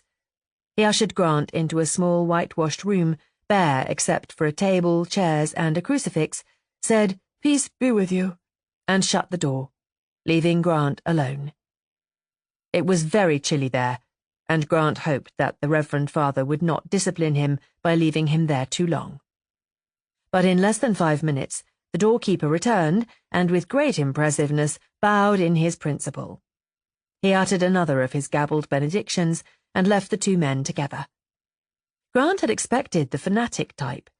He was confronted instead with the successful preacher, bland, entrenched, worldly. Can I help you, my son? I think you have in your brotherhood a man of the name of Herbert Gotobed. There is no one of that name here. I had not expected that that was the name he is known by in your community, but you are no doubt aware of the real names of the men who enter your order. The worldly name of a man is forgotten on the day he enters the door to become one of us. You asked if you could help me. I still wish to help you. I want to see Herbert Gotobed. I have news for him. I know of no one of that name, and there can be no news for a man who has joined the Brotherhood of the Tree of Lebanon." "Very well, you may not know the man as Gotobed, but the man I want to interview is one of your number. I have to ask that you will let me find him." "Do you suggest that I should parade my community for your inspection?" "No, you have some kind of service to which all the brothers come, haven't you?" "Certainly." "Let me be present at the service." "It is a most unusual request." "When is the next service?" "In half an hour the midnight service begins." "Then all I ask is a seat where I can see the faces of your community." The Reverend Father was reluctant, and mentioned the inviolability of the Holy House, but Grant's casually dropped phrases on the attractive but obsolete custom of sanctuary and the still surviving magic of King's Writ made him change his mind. "By the way, will you tell me? I'm afraid I'm very ignorant of your rules and ways of life. Do the members of your community have business in the town?" "No, only when charity demands it." "Have the brothers no traffic with the world at all, then?" Herbert was going to have a perfect alibi if that were so. "For 24 hours, once every moon, a brother goes into the world. That is contrived, lest the unspottedness of communal life should breed self-righteousness. For the 12 hours of the day he must help his fellow beings in such ways as are open to him. For the 12 hours of the night he must meditate in a place alone, in summer in some open place, in winter in some church." "I see, and the 24 hours begin when?" "From a midnight to a midnight." "Thank you." Chapter 21. The service was held in a bare chapel, candle-lit and whitewashed, very simple except for the magnificence of the altar at the east gable. Grant was surprised by the appearance of the altar. Poor the brothers might be, but there was wealth somewhere. The vessels on the white velvet cloth and the crucifix might have been a pirate's loot from a Spanish-American cathedral. He had found it difficult to associate the Herbert Gotobed he knew by reputation with this cloistered and poverty-struck existence. Being theatrical to no audience but oneself must soon pall. But the sight of that altar gave him pause. Herbert was perhaps running true to form after all. Grant heard no word of the service. From his seat in the dim recess of a side window he could see all the faces of the participants, more than a score of them, and he found it a fascinating study. Some were cranks. One saw the same faces at anti-meetings and folk dance revivals. Some fanatics, masochists looking for a modern hair shirt. Some simple, some at odds with themselves and looking for peace. Some at odds with the world and looking for sanctuary. Grant, looking them over with a lively interest, found his glance stayed as it came to one face. Now what had brought the owner of that face to a life of seclusion and self-denial?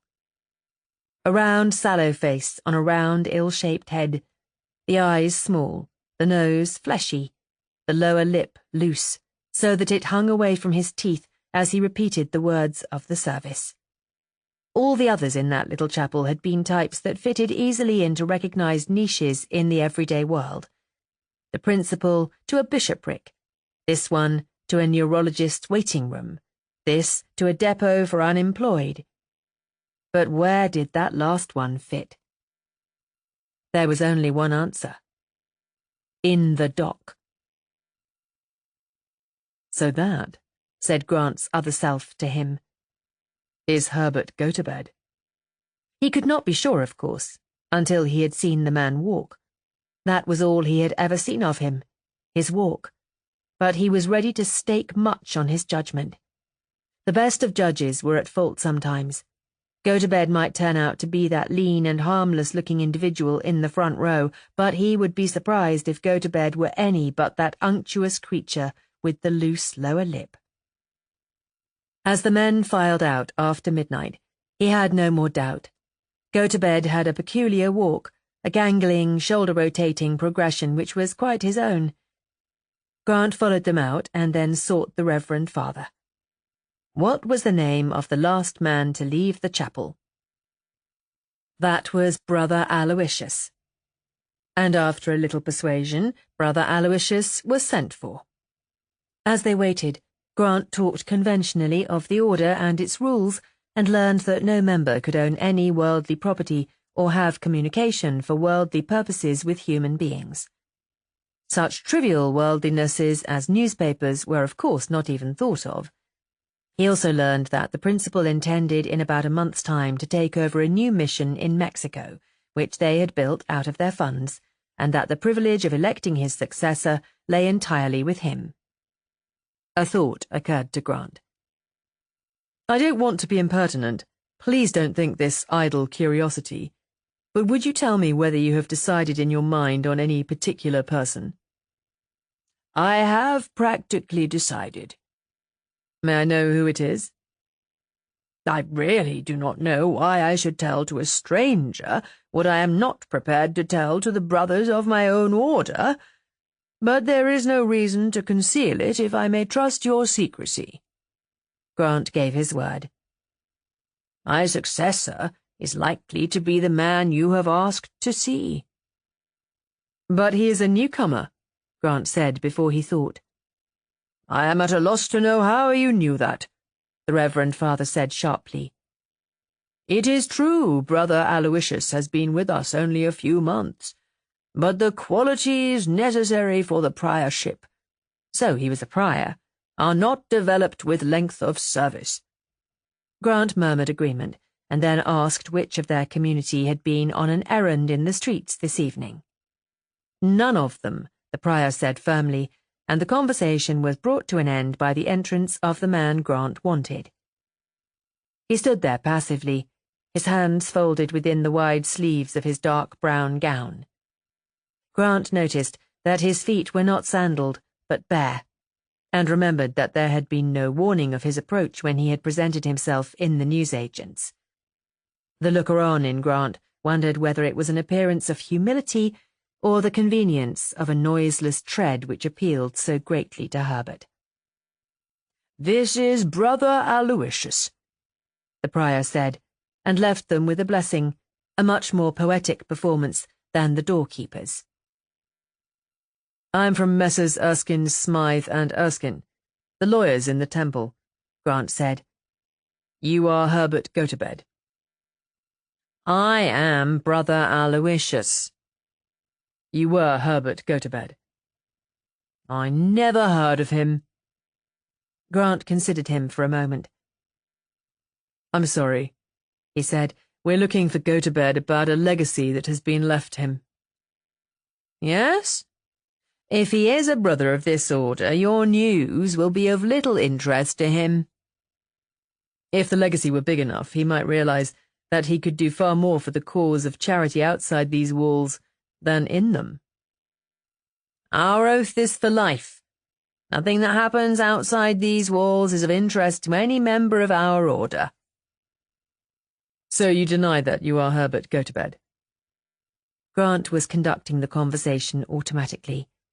What his mind was occupied with, he found, was that the expression in the man's small pale eyes was hate. He had rarely seen such hate. But why hate?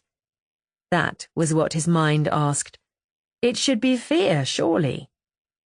Grant felt that to this man he was not a pursuer, but someone who had butted in. The feeling stayed with him while he took his leave, and all the way back to the hotel opposite the tobacconist's. Williams was brooding over a cold meal he had caused to be set for his superior. Any news? Grant asked. No, sir. No word of Tisdall? Have you telephoned? Yes, I telephoned about 20 minutes ago. Not a word, sir. Grant slapped some slices of ham between two pieces of bread. Pity, he said. I'd work much better if Tisdall were out of my mind. Come on. There isn't going to be much bed for us tonight. What is it, sir? Did you find him? Yes, he's there all right. Denied he was go-to-bed. They're not allowed to have any worldly transactions. That is why he was so shy in the shop. Didn't even wait to see who the second person behind the counter was, just fled at the very prospect of a watcher. That's what's worrying me, Williams. He seems much more occupied with not being chucked out of the order than with being run in for murder. But his running out of the shop might have been because he wanted to keep on in hiding. That monastery place is as good a hideout as a murderer could wish for. Yes, but he's not frightened. He's angry. We're spoiling something for him. They had been going quietly downstairs, Grant eating large mouthfuls of his improvised sandwich. As they approached the ground floor, they were confronted by an enormous female who blocked their exit from the stairway. She had no poker in her hand, but the effect was the same. "So that's what you are," she said with concentrated venom.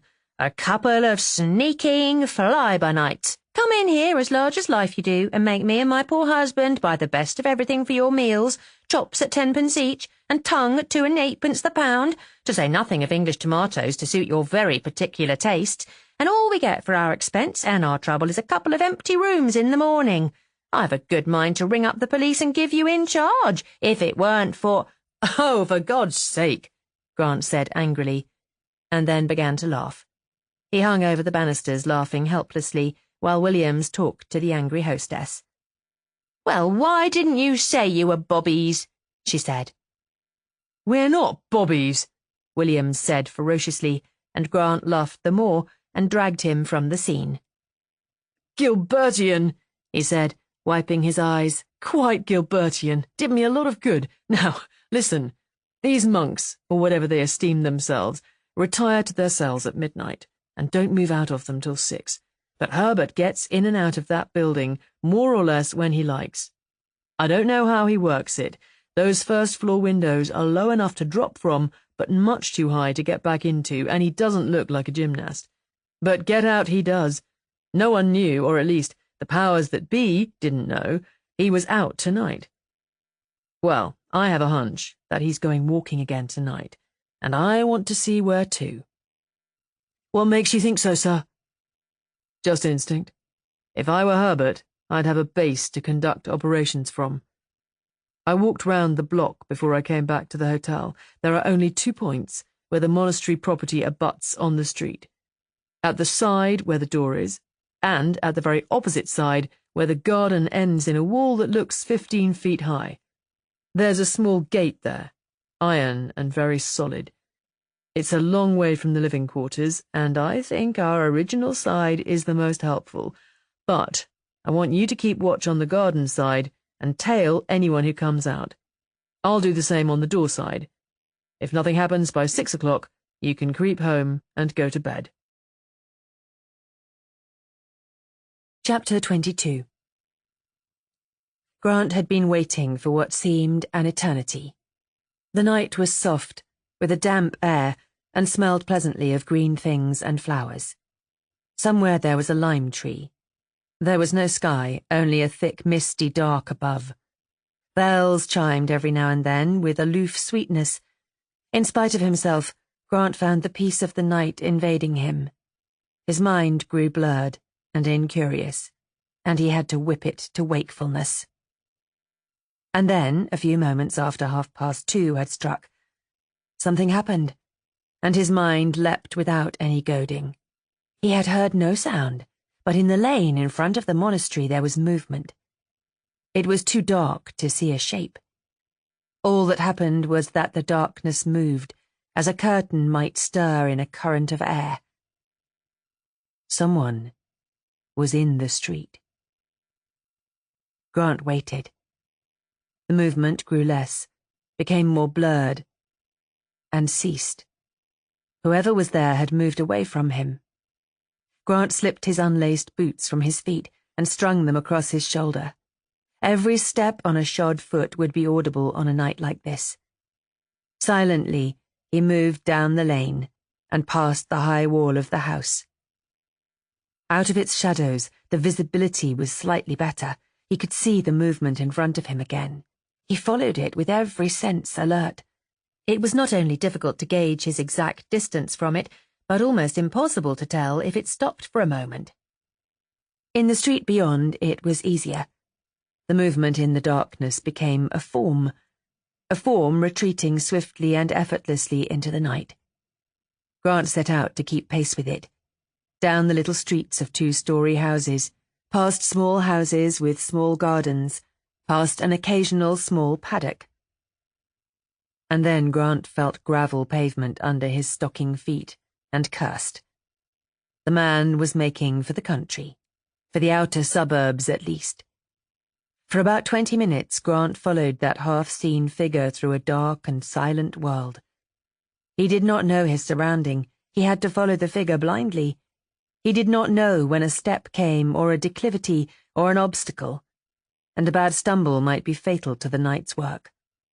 But as far as he could see, his quarry never hesitated. This was not a flight.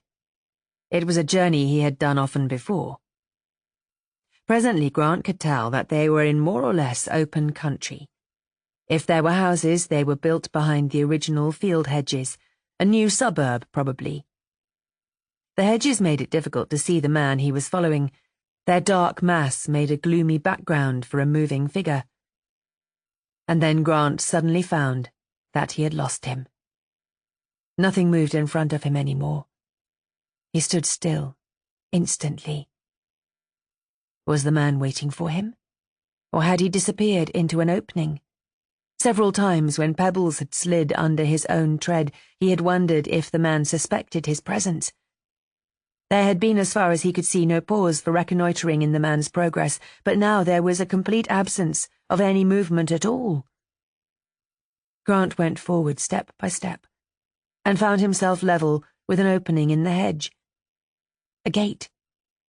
He wished passionately that he could use his torch. This blindfold moving through an unknown country was getting on his nerves. He decided to risk a guess that this was where the man had gone, and moved into the entrance. Immediately there was soft sand under his feet. He paused, doubtfully. Was it only a sand pit? What was the man planning? An attack? Then he remembered that fine red sand which decorates the trim approaches to new villas, and breathed again. Reassured, he moved forward, finding with one foot the cut edge of turf, and letting it lead him to the building which must be in front of him somewhere. It loomed quite suddenly in the darkness, a whitewashed house of perhaps 8 rooms. Its paleness made it slightly luminous even on so dark a night. And against its ghostly shimmer, he saw the man again. He was standing still, and it seemed to Grant that he was looking back at him. He realized too late that he too was now standing where a wing of the house made a background for him. He dropped to his knees, and after a moment the man moved on and vanished round the corner of the house.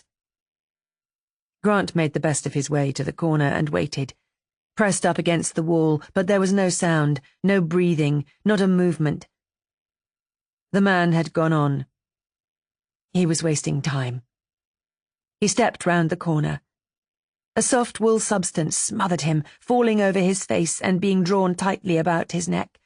A split second before the folds closed on his throat, Grant got his fingers between the stuff and his flesh. He held on with all his might, and then, using the material as purchase, bent forward abruptly and felt the man's body come sliding over him, head first, to the ground. The weight knocked Grant down, and the vile, suffocating thing was still over his head, but his hands were free. He reached out for his opponent, and felt with passionate gladness the restriction round his throat relax.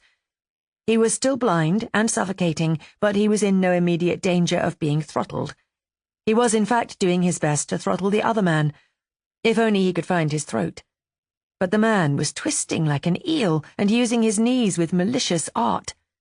This was not the first time that Herbert Gotobed had fought foul. Grant wished, hitting blindly and finding only seed-sown grass, that he could see for just 30 seconds.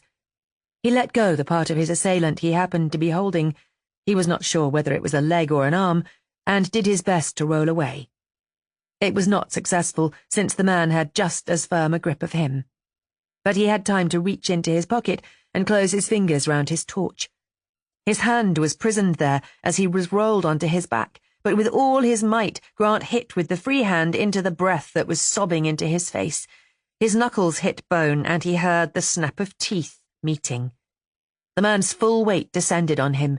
He wrenched himself free from it and dragged the torch from his pocket.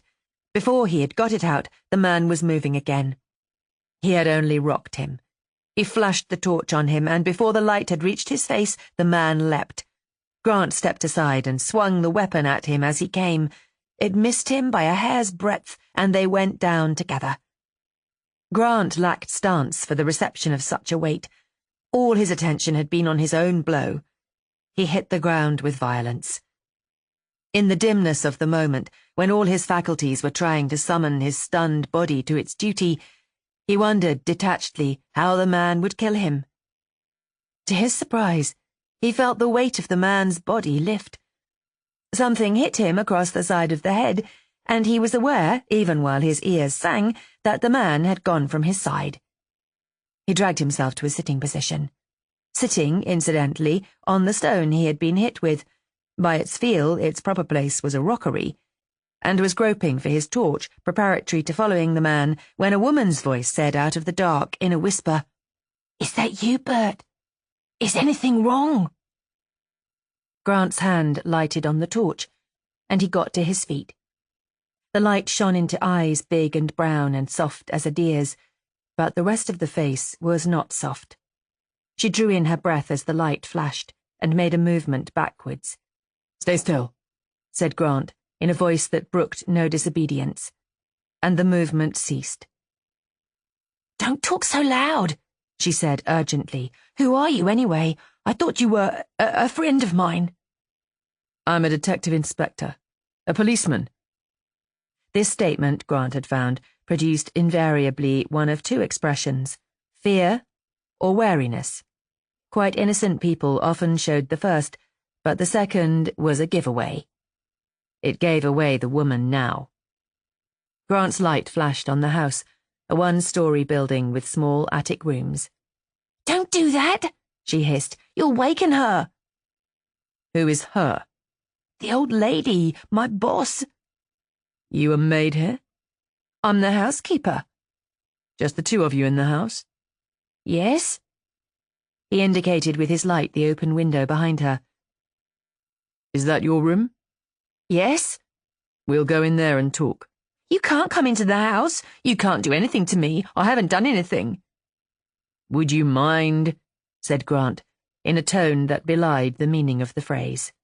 "You can't come into the house without a warrant. I know." She was standing against the windowsill now, defending her room. "You don't need a warrant for murder," Grant said. "Murder?" She stared at him. "What have I to do with murder?" "Will you get in, please, and put on the light?" She did as she was bidden, climbing over the sill with the ease of practice. As the light clicked, Grant stepped over the sill and drew the curtains. It was a very pleasant bedroom, with eiderdown on the bed and shaded light on the table. "Who is your employer?" he asked. She gave her employer's name and admitted that she had been there only a few months. "Where was your last reference from?" "A place in Australia." "And what relation are you to Herbert Gotobed?" "Who's that?" "Come, don't let's waste time, miss. What name do you use, by the way?" "I use my own name." She glared at him. "Rosa Freeson." Grant tilted the lamp for a better view of her. He had never seen her before. "Herbert Gotobed came out here to see you tonight, and you were waiting for him. You will save yourself a lot of trouble if you tell me all about it. Now." "I was waiting, if you must know, for Bert. He's the milk roundsman. You can't run me in for that. You can't blame me much either. A girl has to have a little fun in a place like this." "Yes?" He moved towards the built-in wardrobe. "Stay where you are," he said. The wardrobe held nothing but women's clothes, rather too good for her position, but none of them very new. Grant asked to see the contents of the chest of drawers, and she showed them sullenly. They were all quite normal. He asked where her boxes were. "In the box room in the attic," she said. And what are the suitcases under the bed?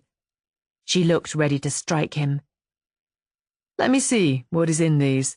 You have no right. Show me your warrant. I won't open anything for you. If you have nothing to hide, you can't possibly object to my seeing what is inside. I've lost the key. You're making me very suspicious.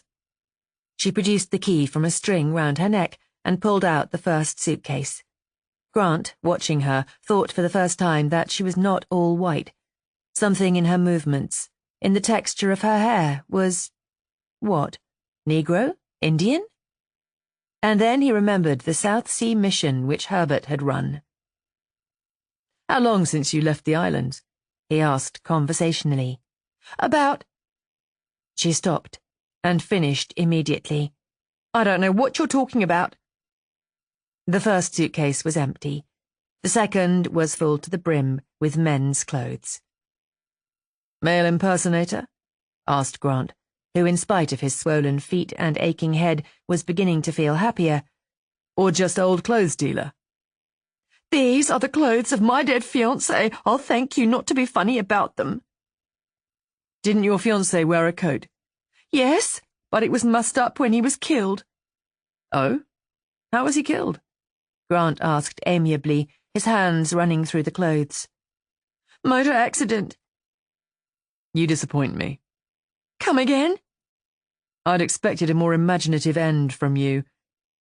What was your fiancé's name? John Starboard. Starboard? That cancels out the motor accident. I suppose you know what you're talking about. I don't. It wasn't your fiancé's coat you kept in that now empty suitcase by any chance? It was not. Grant's searching hand paused. He withdrew it, holding a bundle of passports. 4 in all. One was a British one issued to Herbert Gotobed. One was an American one in the name of Alexander Byron Black. One a Spanish one issued to a deaf mute, one José Fernandez, and the fourth an American one for William Cairns Black and his wife. But the photographs were all of the same man, Herbert Gotobed, and the wife's photograph was that of Rosa Freeson. A collector, your fiancé. An expensive hobby, I've always understood. He put the passports into his pocket. You can't do that. They're not yours. I'll scream the house down. I will say you came in and attacked me. Look! She pulled her wrap open and began to tear her nightdress. Scream as much as you like. Your old lady would be very interested in these passports. And if you have any designs on the old lady, by the way, I should advise you to reconsider them. Now I shall retrieve my boots. They are lying somewhere in the garden, though God alone knows if my feet will go into them. My advice to you, Mrs. Cairns Black, is to do nothing at all until you hear from me. We have nothing against you so far, so don't begin putting ideas into our heads by doing anything you might regret. Chapter 23.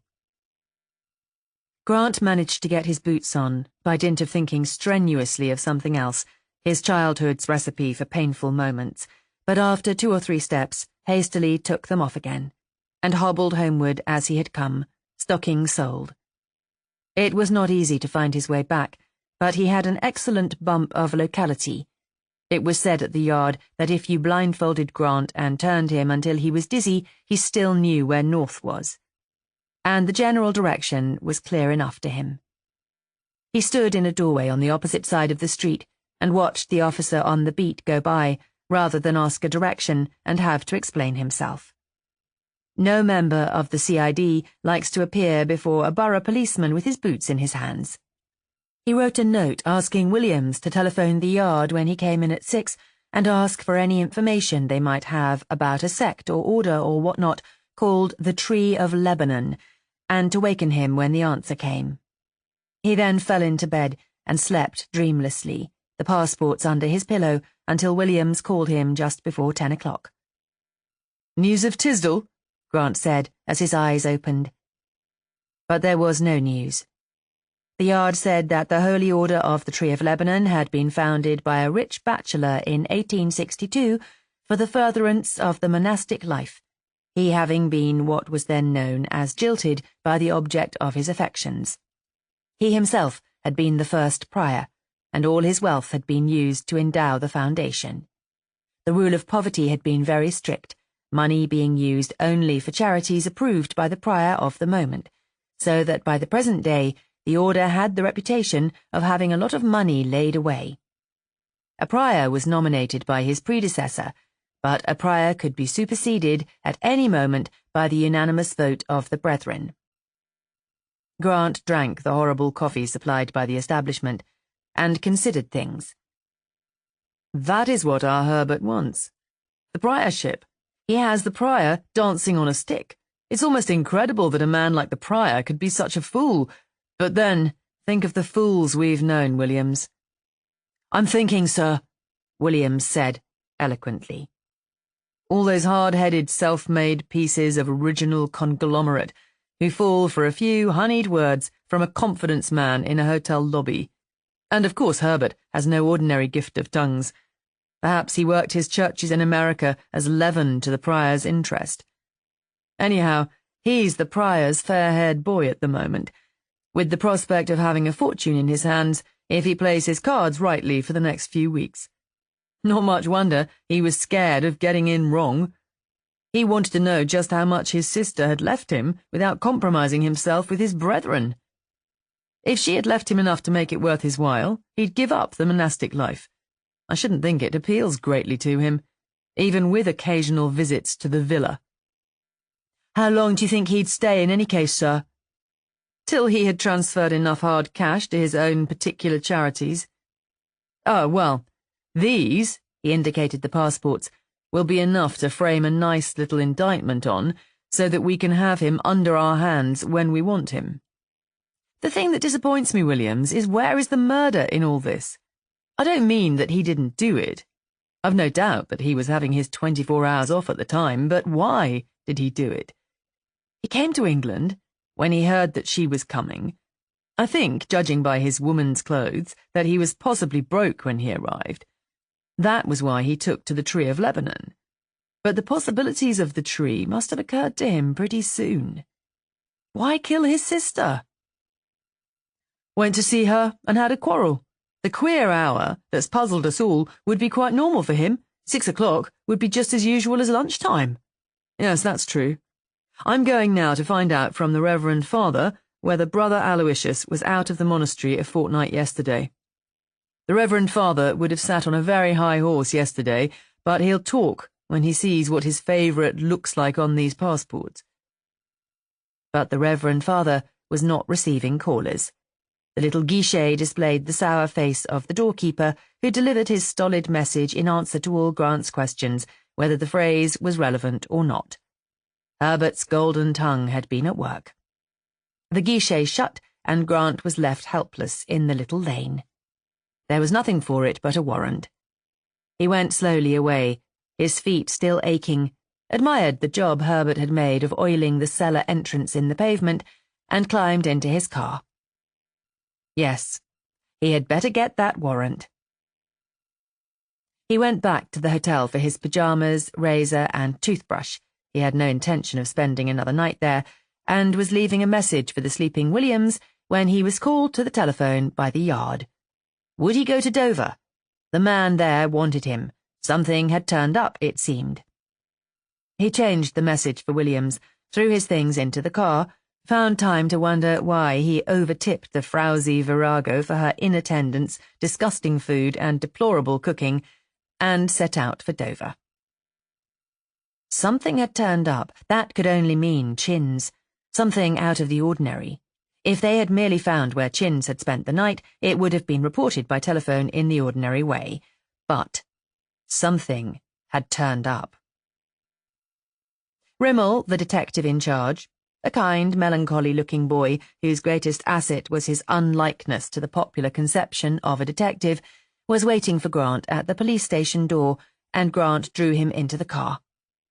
Rimmel said that he had, after endless delving, unearthed an old fellow called Searle, a retired deckhand who had been coming home from his granddaughter's engagement party about 12:30 on the Wednesday night, or rather the Thursday morning.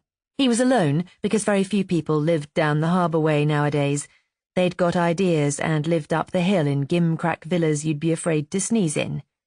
He had stopped a minute or two when he had got to the sea level to look at the harbour. It still made him feel fine to look at riding lights at night. It was beginning to mist over, but it was still clear enough to see the outlines of everything. He knew the Petronelle was coming in, had seen her through his glasses before he went to the party, and so he looked for her now and saw her lying not at the jetty, but out in the water at anchor. As he watched, a small motorboat came out from her side and made for the shore, going slowly with a quiet chug-chug, as if not anxious to call attention to itself. As it touched the jetty steps, a man moved out of the shadows by the quay. A tall figure whom Searle identified as Lord Edward — he had seen him often and had in fact once served aboard a previous yacht of his brother's — appeared from the boat and said, "Is that you, Harmer?" And the smaller man had said, "It's me." And then, in a low tone, "Customs all right?" Lord Edward had said, "No trouble at all." And they had gone down into the motorboat together and pushed off. The mist had come down quickly after that, blotting out the harbour. After about 15 minutes, Searle had gone on his way, but as he was going up the street, he heard a motorboat leave the Petronelle. Whether it came ashore or went out of the harbour, he didn't know. He didn't think at the moment any of all this was of any importance. "Great heavens," said Grant. "I can't believe it. There just isn't one single thing in all the world that these two men have in common." His subconscious added before he could stop it, "except a woman." "They just don't touch anywhere, and yet they're as thick as thieves." He sat silent a little. "All right, Rimmel, good work. I'm going to have lunch and think this over." "Yes, sir. May I give you a friendly piece of advice, sir?" "If you must. It's a bad habit in subordinates." "No black coffee, sir. I expect you had 4 cups for breakfast, and nothing else."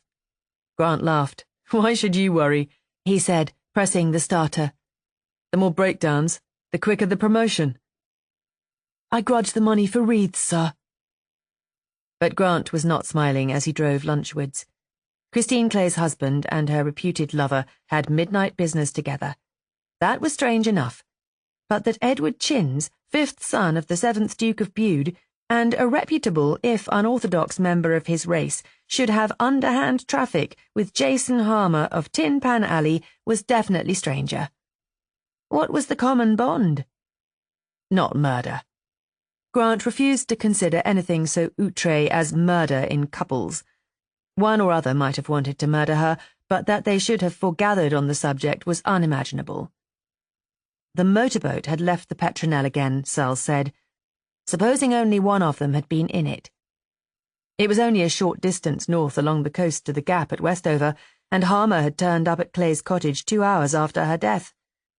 To drown Clay from a motorboat was the ideal way. As good as his groin theory, with escape both quicker and easier.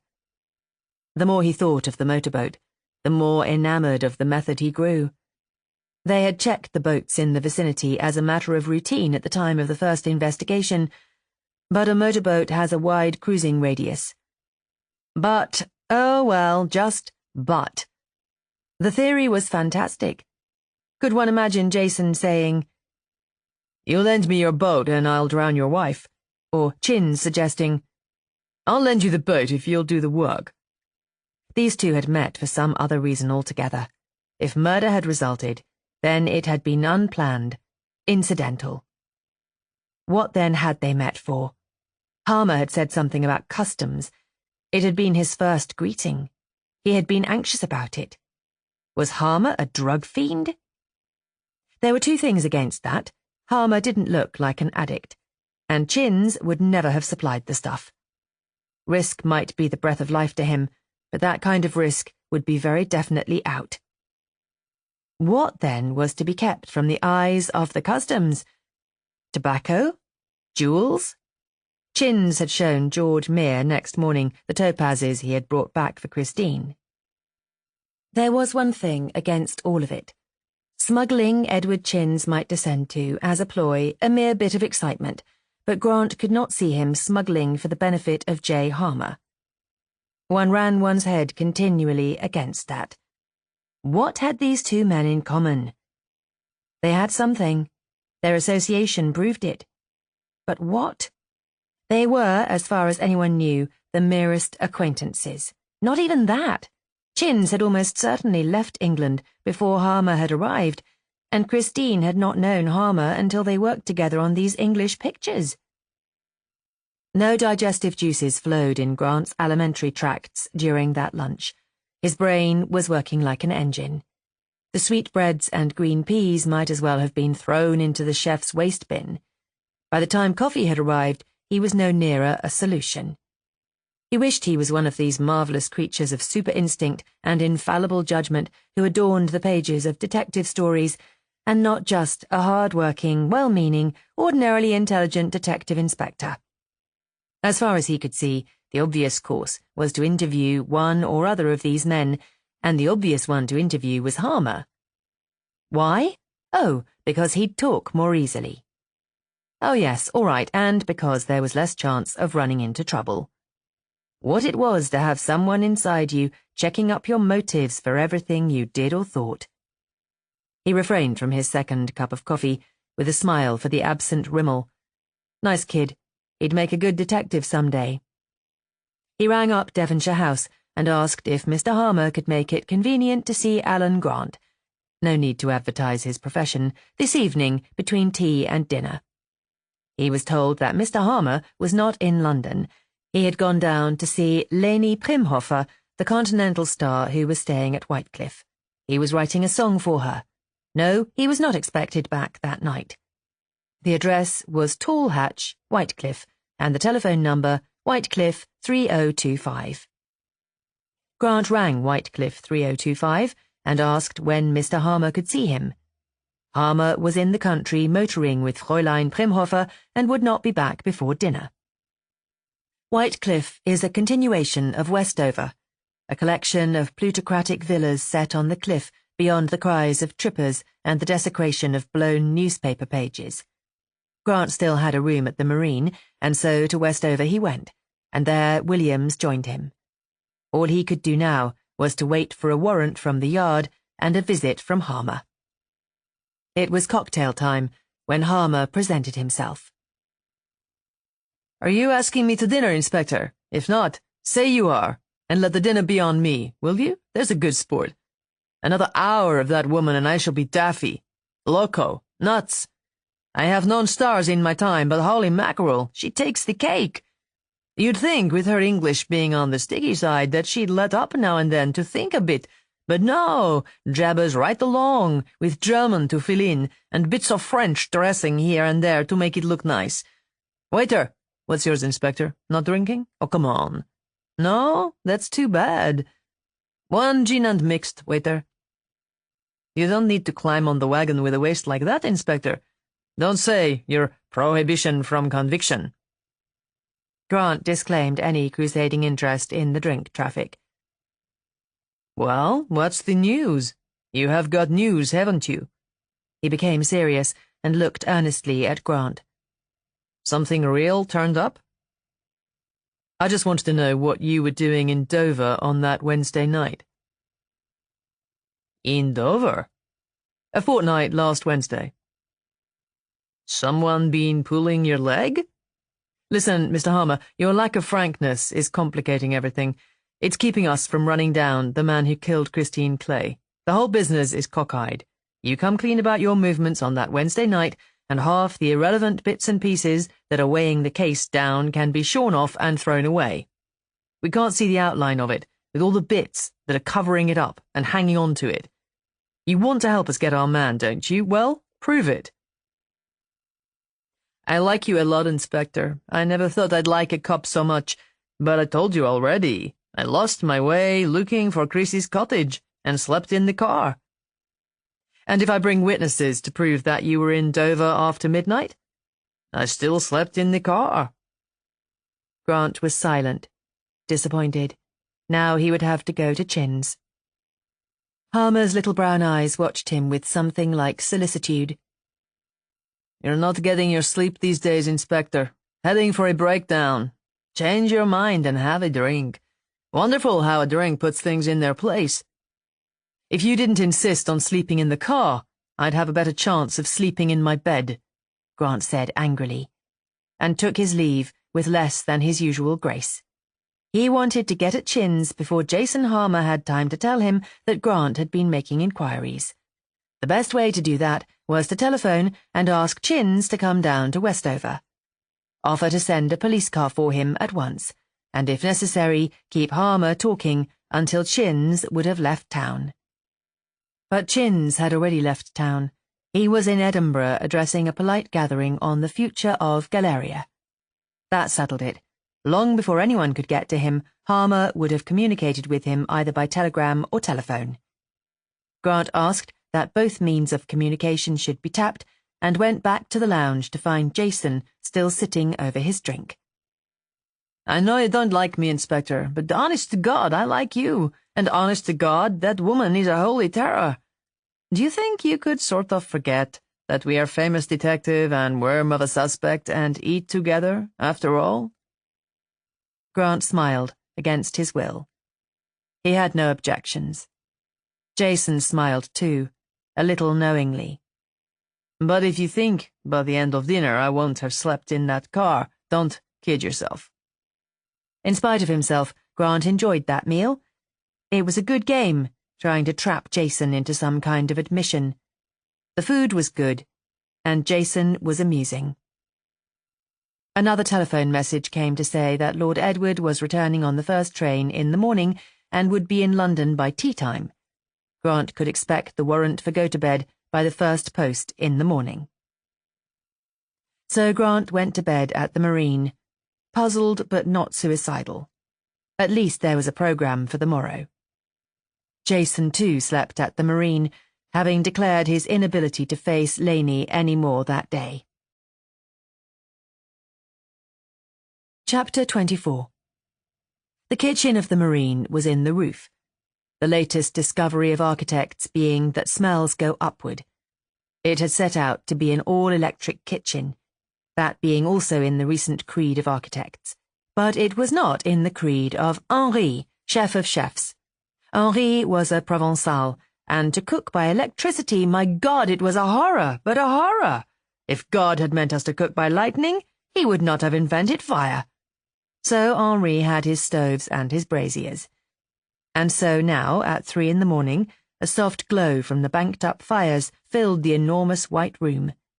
Full of high lights, the room was, copper, silver, and enamel. Not aluminium. Henri fainted at the mention of aluminium. The door stood half open, and the fire made a quiet ticking now and then. Presently the door moved, was pushed a little further ajar. A man stood in the opening, apparently listening. He came in, silent as a shadow, and moved to the cutlery table. A knife gleamed in the dimness as he took it from the drawer, but he made no sound. From the table he moved to the wall where the keys hung on their little board, each on its appointed hook. Without fumbling, he took the key he wanted. He hesitated as he was about to leave the room and came back to the fire as if it fascinated him. His eyes in the light were bright and excited. His face shadowed. By the hearth lay kindling wood for some morning fire. It had been spread on a newspaper to dry thoroughly. The man noticed it. He pushed the cut wood to one side and lifted the rest of the paper into the small square of firelight. For a moment he read, so still in that silent room that it might have been empty. And suddenly, all was changed. He leapt to his feet, ran to the electric button and switched on the lights, ran back to the paper and snatched it from its bed of sticks. He spread it on the table with shaking hands, patting it and smoothing it as if it were a live thing. Then he began to laugh. Softly and consumedly, drumming with his fists on the scrubbed wood, his laughter grew beyond his control. He ran to the switch again and snapped on all the lights in the kitchen. 1, 2, 3, 4, 5, 6, 7, 8. A new thought possessed him. He ran out of the kitchen, along the tiled corridors, silent as a shadow. Down the dim stairs he sped, flight after flight, like a bat. And now he began to laugh again, in sobbing gusts. He shot into the darkness of the great lounge and across it to the green light of the reception desk. There was no one there. The night porter was on his rounds. The man turned a page of the registration book and ran a wavering finger down it. Then he made off up the stairs again, silent except for his sobbing breath. In the service room on the second floor, he took a master key from its hook and ran to the door of room 73. The door yielded. He put out his hand to the switch and leapt on the man in the bed. Grant struggled out of his dream of contraband to defend himself against a maniac who was kneeling on his bed, shaking him and repeating between sobs, "So you were wrong, and it's all right. You were wrong, and it's all right." "Tisdall," said Grant, "my God, I'm glad to see you. Where have you been?" "Among the cisterns." "In the Marine? All the time?" "Since Thursday night. How long is that? I just walked in at the service door late at night. Rain like stair rods. You could have walked the length of the town in your birthday suit, and there wouldn't have been anyone to see. I knew about the little attic place because I saw it when workmen were here one day. No one's ever there but workmen. I come out at night to get food from the larder. I expect someone's in trouble about that food, or perhaps they never missed it. Do you think?" His unnaturally bright eyes scanned Grant anxiously. He had begun to shiver. It did not need much guesswork to place his probable temperature. Grant pushed him gently down to a sitting position on the bed, took a pair of pyjamas from the drawer, and handed them over. "Here, get into these and into bed at once. I suppose you were soaking when you arrived at the hotel." "Yes, my clothes weighed so much I could hardly walk. But it's dry up in the roof. Warm, too warm in the daytime. You have a nice taste in nightwear." His teeth were chattering. Reaction was flooding him. Grant helped him with the pyjamas and covered him up. He rang for the porter and ordered hot soup and the presence of a doctor. Then he sat down at the telephone and told the good news to the yard, Tisdall's over-bright eyes watching him quizzically. When he had finished, he came over to the bed and said, "I can't tell you how sorry I am about all this. I'd give a lot to undo it." "Blankets," said Tisdall. "Sheets, pillows, eiderdown. Gosh." He grinned as far as his chattering teeth and his week's growth of beard would let him. "Say, now I lay me for me," he said, and fell abruptly asleep. Chapter 25.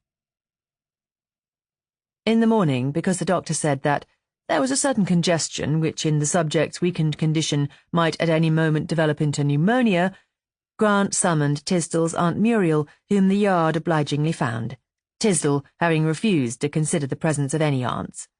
Williams was sent to Canterbury to arrest Brother Aloysius, and Grant planned to go back to town after lunch to interview Chins. He had telephoned the good news of Tisdall's reappearance to Colonel Burgoyne, and the telephone had been answered by Erica. "Oh, I'm so glad for you," she said. "For me?" "Yes, it must have been awful for you." And it was only then that Grant realized quite how awful it had been, that continual pushing down of an unnamed fear. What a nice child she was. The nice child had sent over for the patient in the course of the morning a dozen fresh eggs taken from the Steens' nests that very hour. Grant thought how typical it was of her to send fresh eggs and not the conventional flowers or fruit. "I hope she didn't get into trouble for giving me food that time," Tisdall asked. He always talked as if the occurrences of the last week were many years away. The days in the attic had been a lifetime to him. "On the contrary, she saved your neck and my reputation. It was she who found your coat. No, I can't tell you about it now. You are supposed not to talk or be talked to." But he had had to tell all about it, and had left Tisdall saying softly to himself, "Well," over and over again. "Well," in a wondering tone. The shadow of the Chins interview had begun to loom over Grant. Supposing he said frankly, Look here, both you and Jason Harmer went out of your way to lie to me about your movements on a certain night, and now I find that you were together at Dover. What were you doing? What would the answer be?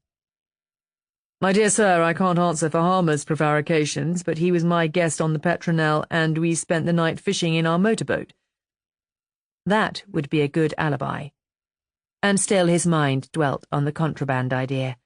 What contraband was of interest to both Chins and Harmer, and it didn't take a whole night to hand over even a whole cargo load of contraband. Yet neither of them had an alibi for that night. What had they done with the hours from midnight to breakfast? He had felt, ever since Rimmel's revelation at Dover, that if he could remember what Chins had been talking about just before his fib about the day of his arrival, all would be clear to him. He decided to go downstairs and have his hair cut before he left the Marine. He was to remember that haircut. As he put out his hand to push the swing door open, he heard Chins's voice in his mind, drawling a sentence. So that was what he had been talking about. Yes, yes! Pictures ran together in Grant's mind to make a sequence that made sense. He turned from the saloon door to the telephone and called the special branch. He asked them half a dozen questions, and then went to have his hair cut, smiling fatuously. He knew now what he was going to say to Edward Chins. It was the busy time of the morning, and all the chairs were full. "Won't be a minute, sir," an anxious supervisor said. "Not a minute, if you will wait." Grant sat down by the wall and reached for a magazine from the pile on a shelf. The pile fell over, a well-thumbed collection, most of them far from new. Because it had a frontispiece of pristine clay, he picked up a copy of The Silver Sheet, an American cinema magazine, and idly turned over the pages. It was the usual bouquet. The real truth was told about someone for the 52nd time, being a completely different real truth from all the other 51 real truths. A nitwit blonde explained how she read new meaning into Shakespeare. Another told how she kept her figure.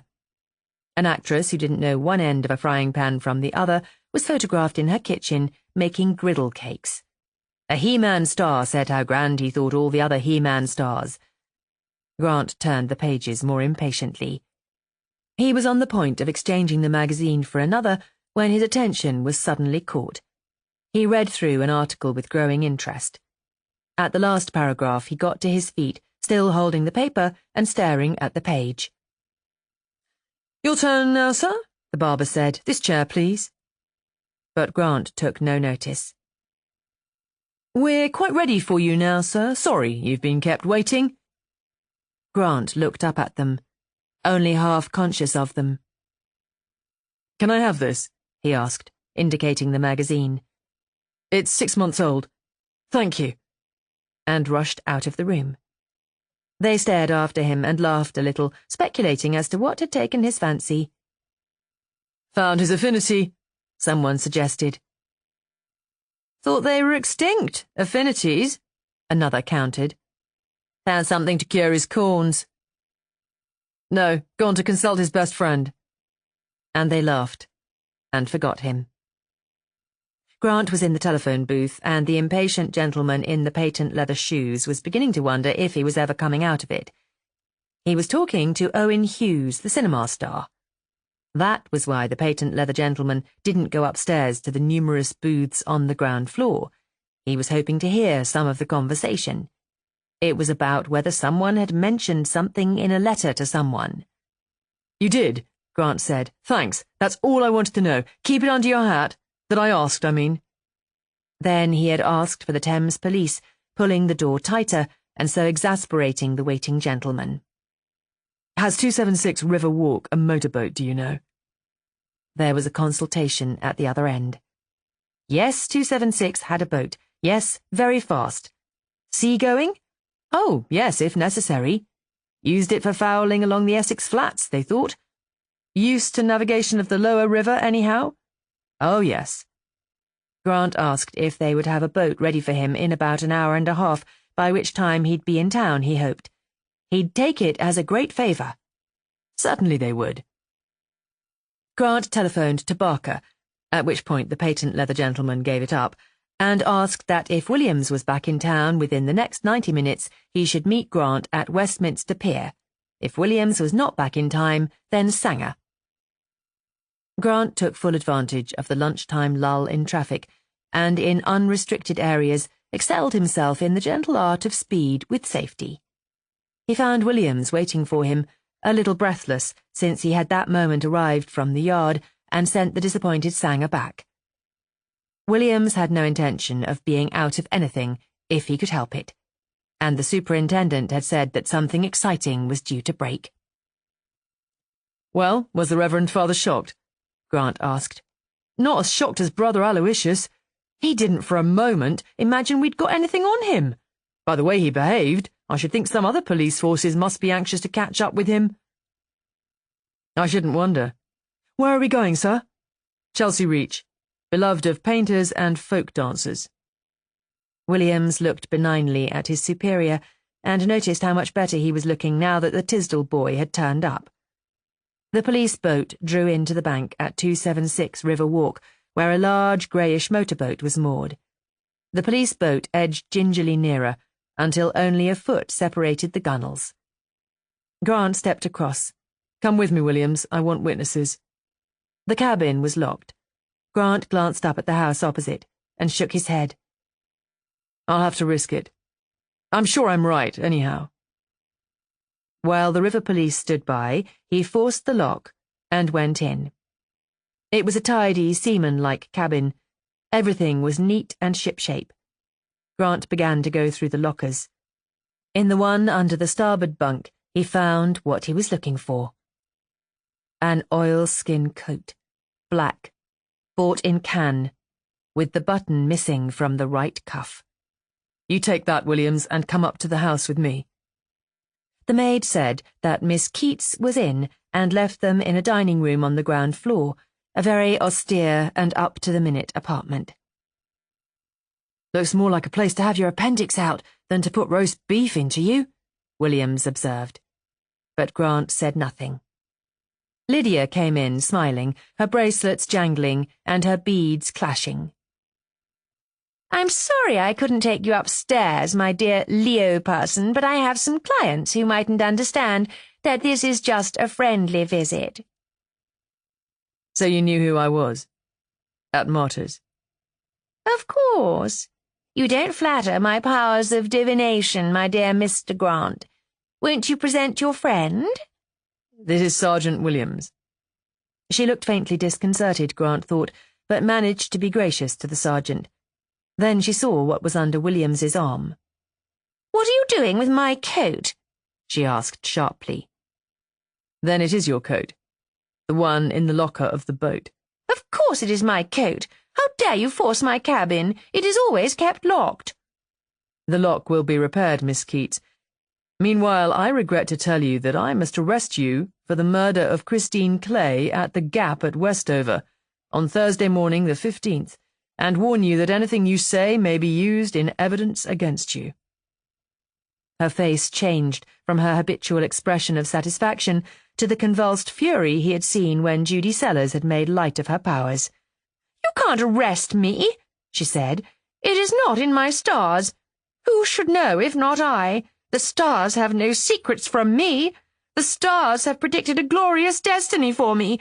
It is you, poor mistaken fool, who will go on stumbling and making mistakes. My sign is achievement. Whatever I will, I can do. It is set there in the sky that it shall be so. Destiny. Some are born great. That is true, and the rest is lies. One is born great or is not great at all. I was born to achieve, to be a leader, to be looked up to by mankind." "Miss Keats, I should be grateful if you would prepare to come with us at once. Any clothes you want can be sent off to you." "Clothes? What for?" "For use in prison." "I don't understand. You can't put me in prison. It isn't in my stars. They said that what I wanted I could do." "Everyone can do what they want if they want it enough, but no one with impunity. Will you send for your maid and explain to her? She will fetch your hat if you want it." "I don't want it. I am not going with you. I am going to a party this afternoon at Martyrs.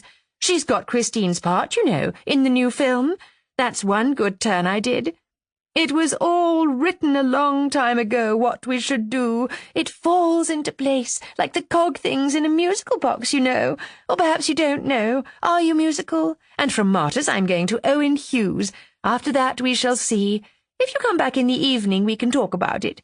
Do you know Owen? A charming person. He had his appointed place too. If it hadn't been for Owen, it would never have come into my head. No, I don't mean that. Great enterprises belong to great minds. They would happen in any case. But the releasing agent is often very small, like electric light and the switch. I used that simile in a lecture in Scotland the other week. It went very well. Neat, don't you think? Will you have some sherry? I'm afraid I'm very remiss. It's the consciousness of these people upstairs waiting to be told. Told what? About me, of course. No, about themselves. That is what they came for. I'm a little muddled. They want to know what destiny has in store for them, and only I can tell them. Only I, Lydia Keats. May I use your telephone, Miss Keats? Certainly. It is in the cupboard place in the hall. One of the new coloured kind. The telephone, not the cupboard. What was I saying?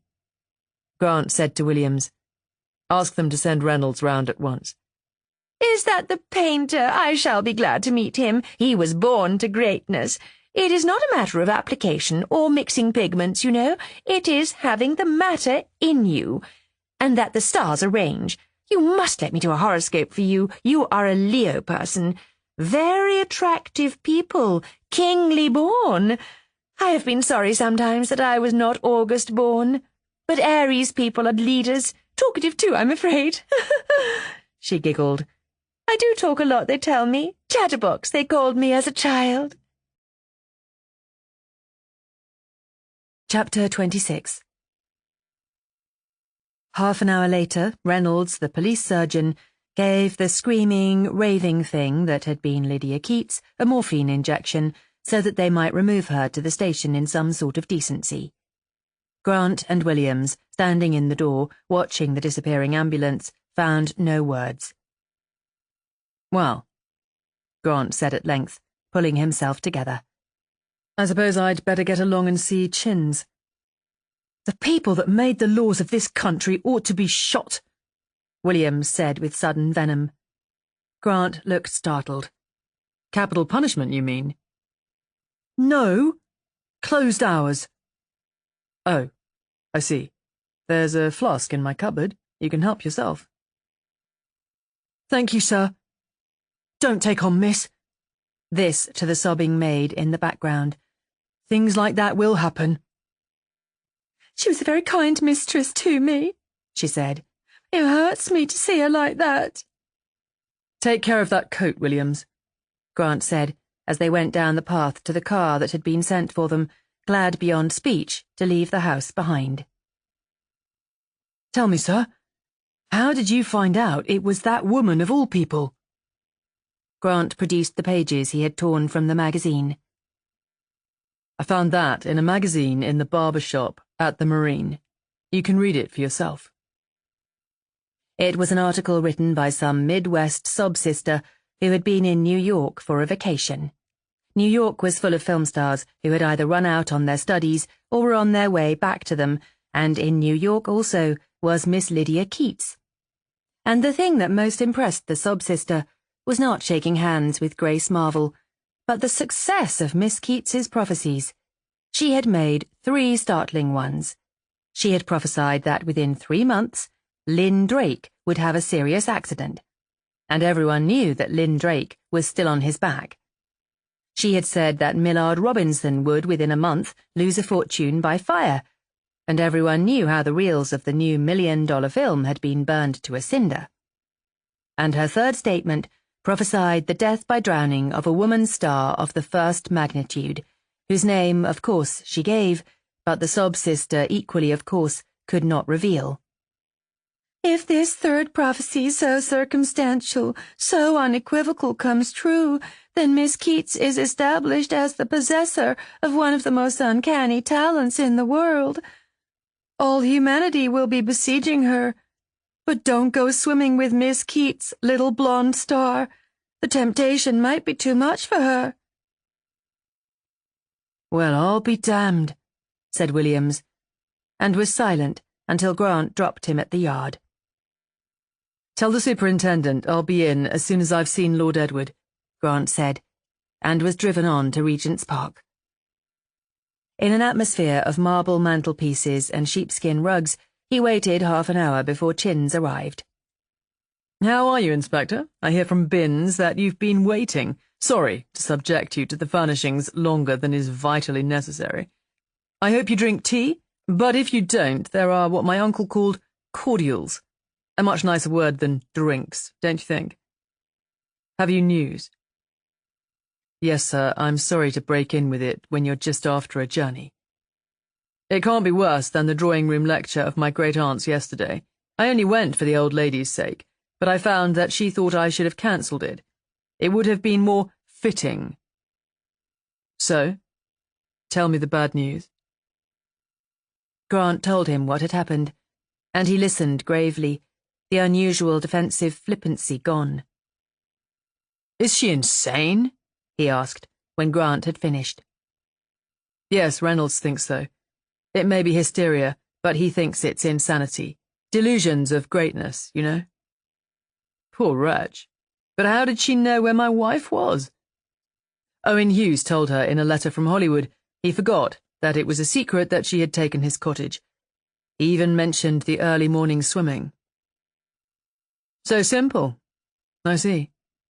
Was she very expert with a motorboat, then? She had been practically brought up on one, it seems. Used the river constantly. No one would have thought of questioning her comings and goings. She may have made that night journey down the river more than once before the opportunity she was looking for turned up. Curious, but one never thinks of the river as a high road to anywhere. We had considered the possibility of a motorboat, naturally, but not a motorboat from London. Not that it would have helped us very much if it had. The man's coat she wore was very misleading. Lots of women wear men's oilskins, yachting, but I don't think it would have occurred to me. There was a short silence. Each man watched in his mind that boat's journey down the misty river, out to the many-lighted estuary, and along the many-lighted coast. One little town after another, from flaring dockyard lights among the flats to twinkling villa lights among the cliffs, must have lit that progress. But later, there must have been darkness, complete darkness and silence, as the summer fog pressed down on the water. What had her thoughts been, in that time of waiting, alone with time to reflect, and with no stars to remind her of her greatness? Or was her madness even then so sure that she had no doubts? And afterwards, each man watched that too. The surprise, the friendly greeting, Chris's green cap bobbing alongside the grey hull, the cap that had never been found. The woman leaning over to talk to her, and then... Grant remembered those broken nails on Christine's hands. It had not been so easy then. That finishes the case, sir. But it was really something else that brought me to see you. Another case altogether. Yes? Here's tea. You needn't wait, Binns. Sugar, Inspector? I want to know where you took Rimnick. Chins paused with the sugar poised. He looked both surprised and amused and, somehow, admiring. He is with friends of Harmer's, near Tunbridge Wells. May I have the exact address? Chins gave it, and also gave Grant his tea. Why do you want Rimnick? Because he is in this country, without a passport, thanks to you. He was. The office issued him a landing permit this morning. It took a lot of eloquence. Britain, the lover of justice, the defender of the persecuted, the home of the righteous homeless, all that stuff, but it worked. Chests still swell in Whitehall, do you know? They were like a collection of pouter pigeons when I finished. He looked at the inspector's disapproving face. I didn't know that little business had been a worry to you. Worry? Grant burst out. "It nearly ruined everything. You and Harmer both lying about what you had done that night." He found that he was treading on delicate ground and pulled himself up. But Chins had understood. "I really am sorry, Inspector. Are you going to arrest me? Can one be arrested retrospectively, so to speak?" "I don't think so. I shall have to inquire about it. It would give me great pleasure."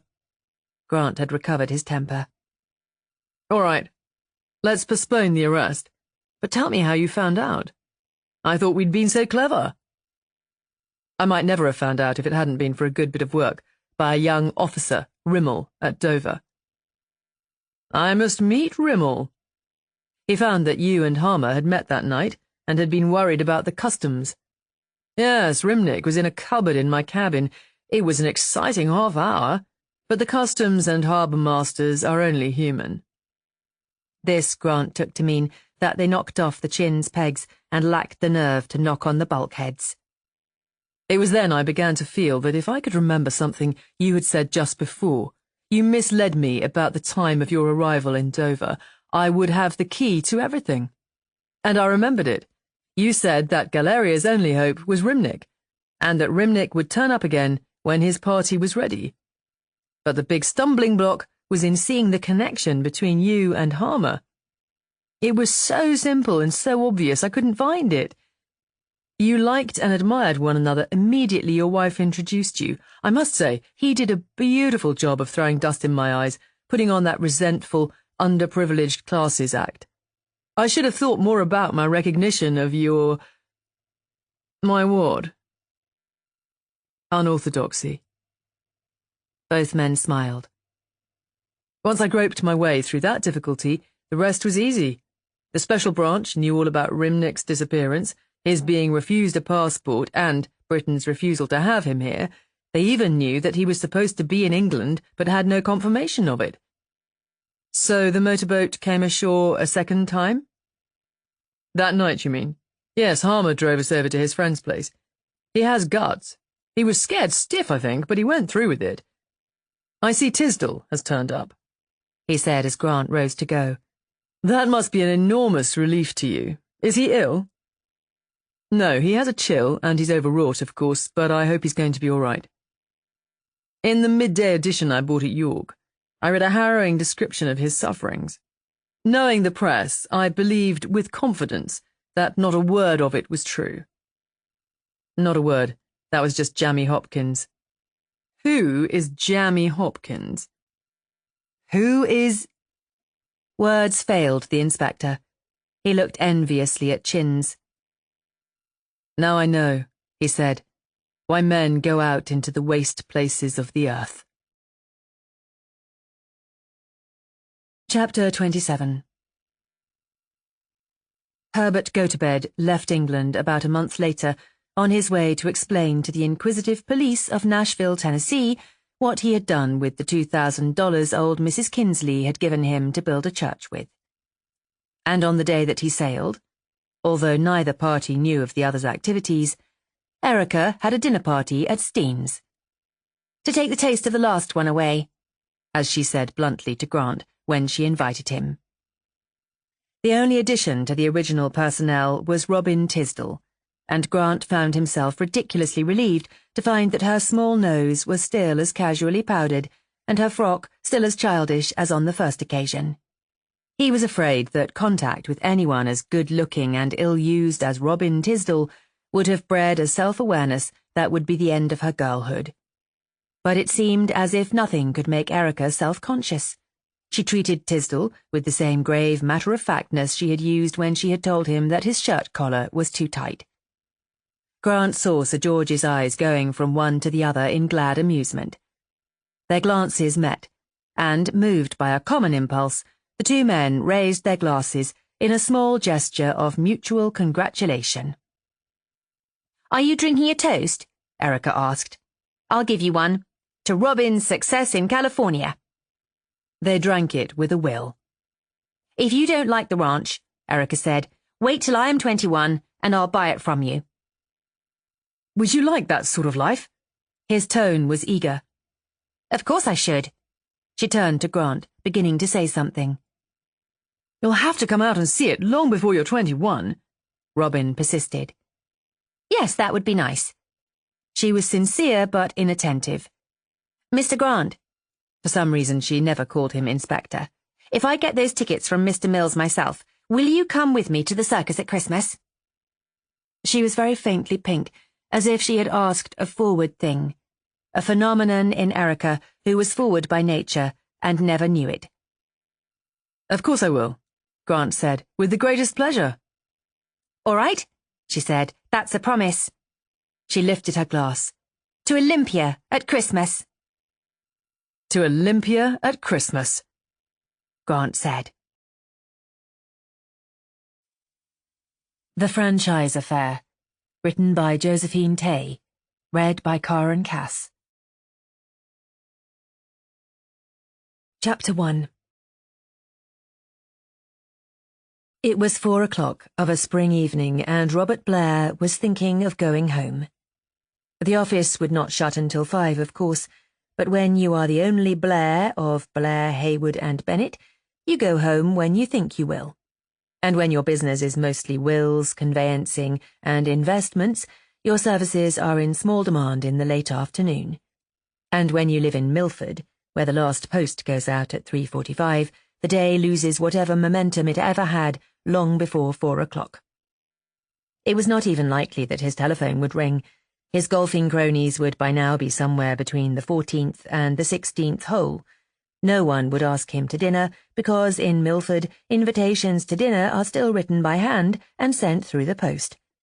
And Aunt Lynn would not ring up and ask him to call for the fish on his way home, because this was her bi-weekly afternoon at the cinema, and she would, at the moment, be only 20 minutes gone with feature, so to speak. So he sat there, in the lazy atmosphere of a spring evening, in a little market town, staring at the last patch of sunlight on his desk, a mahogany desk with the brass inlay that his grandfather had scandalized the family by bringing home from Paris, and thought about going home. In the patch of sunlight was his tea tray, and it was typical of Blair, Hayward and Bennett that tea was no affair of a japanned tin tray and a kitchen cup. At 3:50 exactly on every working day, Miss Tuff bore into his office a lacquer tray covered with a fair white cloth and bearing a cup of tea in blue patterned china, and, on a plate to match, 2 biscuits, petit beurre, Mondays, Wednesdays and Fridays, digestive, Tuesdays, Thursdays and Saturdays. Looking at it now, idly, he thought how much it represented the continuity of Blair, Hayward and Bennett. The china he could remember as long as he could remember anything. The tray had been used when he was very small by the cook at home to take the bread in from the baker, and had been rescued by his young mother and brought to the office to bear the blue patterned cups. The cloth had come years later with the advent of Miss Tuff. Miss Tuff was a wartime product, the first woman who had ever sat at a desk in a respectable solicitor's in Milford. A whole revolution Miss Tuff was in her single gawky, thin, earnest person. But the firm had survived the revolution with hardly a jolt, and now, nearly a quarter of a century later, it was inconceivable that thin, grey, dignified Miss Tuff had ever been a sensation. Indeed, her only disturbance of the immemorial routine was the introduction of the tray cloth. In Miss Tuff's home, no meal was ever put straight onto a tray. If it comes to that, no cakes were ever put straight onto a plate. A tray cloth or a doily must intervene. So Miss Tuff had looked askance at the bare tray. She had, moreover, considered the lacquered pattern distracting, unappetizing, and queer. So one day she had brought a cloth from home. Decent, plain, and white, as befitted something that was to be eaten off.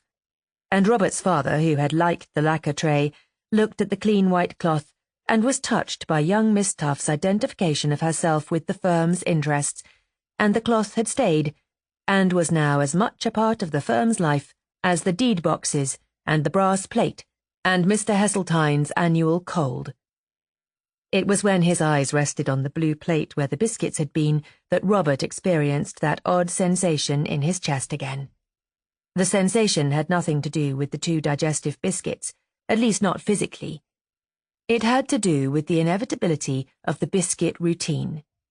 the placid certainty that it would be digestive on a Thursday and petit beurre on a Monday. Until the last year or so, he had found no fault with certainty or placidity. He had never wanted any other life but this quiet, friendly life in the place where he had grown up. He still did not want any other. But once or twice lately, an odd alien thought had crossed his mind, irrelevant and unbidden. As nearly as it could be put into words, it was, "This is all you are ever going to have." And with the thought would come that moment's constriction in his chest, almost a panic reaction, like the heart squeezing that remembering a dentist appointment would cause in his 10-year-old breast. This annoyed and puzzled Robert, who considered himself a happy and fortunate person, and adult at that.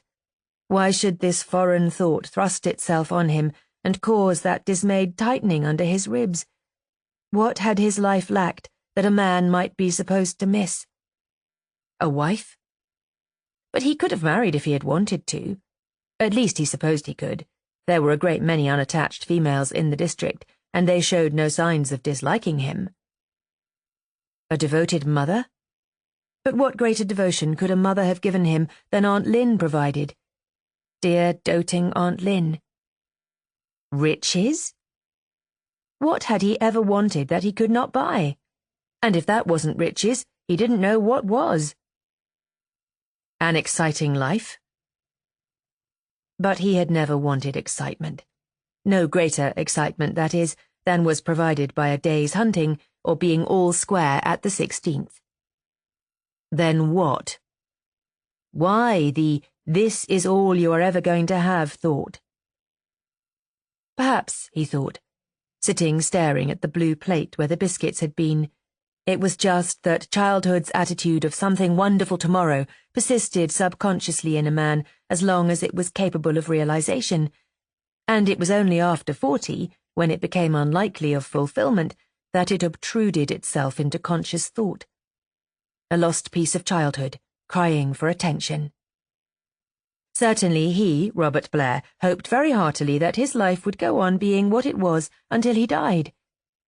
He had known since his school days that he would go into the firm and one day succeed his father, and he had looked with good-natured pity on boys who had no niche in life ready-made for them, who had no Milford, full of friends and memories, waiting for them, no part in English continuity, as was provided by Blair, Hayward, and Bennett.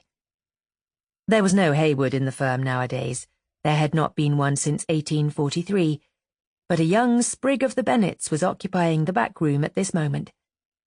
Occupying was the operative word, since it was very unlikely that he was doing any work, his chief interest in life being to write poems of an originality so pristine that only Neville himself could understand them.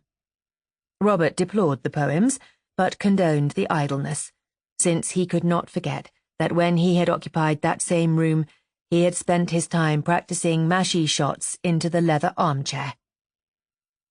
The sunlight slipped off the edge of the tray, and Robert decided it was time to go. If he went now, he could walk home down the high street before the sunlight was off the east side pavement. And walking down Milford High Street was still one of the things that gave him conscious pleasure. Not that Milford was a show place. It could be duplicated 100 times anywhere south of Trent, but in its unself-conscious fashion, it typified the goodness of life in England for the last 300 years. From the old dwelling house flush with the pavement that housed Blair, Hayward, and Bennett, and had been built in the last years of Charles II's reign, the High Street flowed south in a gentle slope. Georgian brick, Elizabethan timber and plaster, Victorian stone, Regency stucco, to the Edwardian villas behind their elm trees at the other end. Here and there, among the rose and white and brown, appeared a front of black glass, brazening it out like an overdressed parvenu at a party. But the good manners of the other buildings discounted them. Even the multiple businesses had dealt leniently with Milford. True, the scarlet and gold of an American bazaar flaunted its bright promise down at the south end, and daily offended Miss Truelove, who ran the Elizabethan relic opposite as a tea-shop with the aid of her sister's baking and Anne Boleyn's reputation. But the Westminster Bank, with a humility rare since the days of usury, had adapted the weaver's hall to their needs without so much as a hint of marble, and Souls, the wholesale chemists, had taken the old Wisdom residence and kept its tall, surprised-looking front intact. It was a fine, gay, busy little street, punctuated with pollarded lime trees growing out of the pavement, and Robert Blair loved it. He had gathered his feet under him, preparatory to getting up, when his telephone rang. In other places in the world, one understands, telephones are made to ring in outer offices where a minion answers the thing and asks your business and says that if you will be good enough to wait just a moment, she will put you through, and you are then connected with the person you want to speak to. But not in Milford. Nothing like that would be tolerated in Milford. In Milford, if you call John Smith on the telephone, you expect John Smith to answer in person.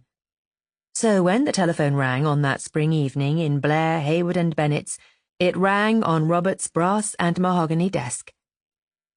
Always afterwards, Robert was to wonder, what would have happened if that telephone call had been 1 minute later?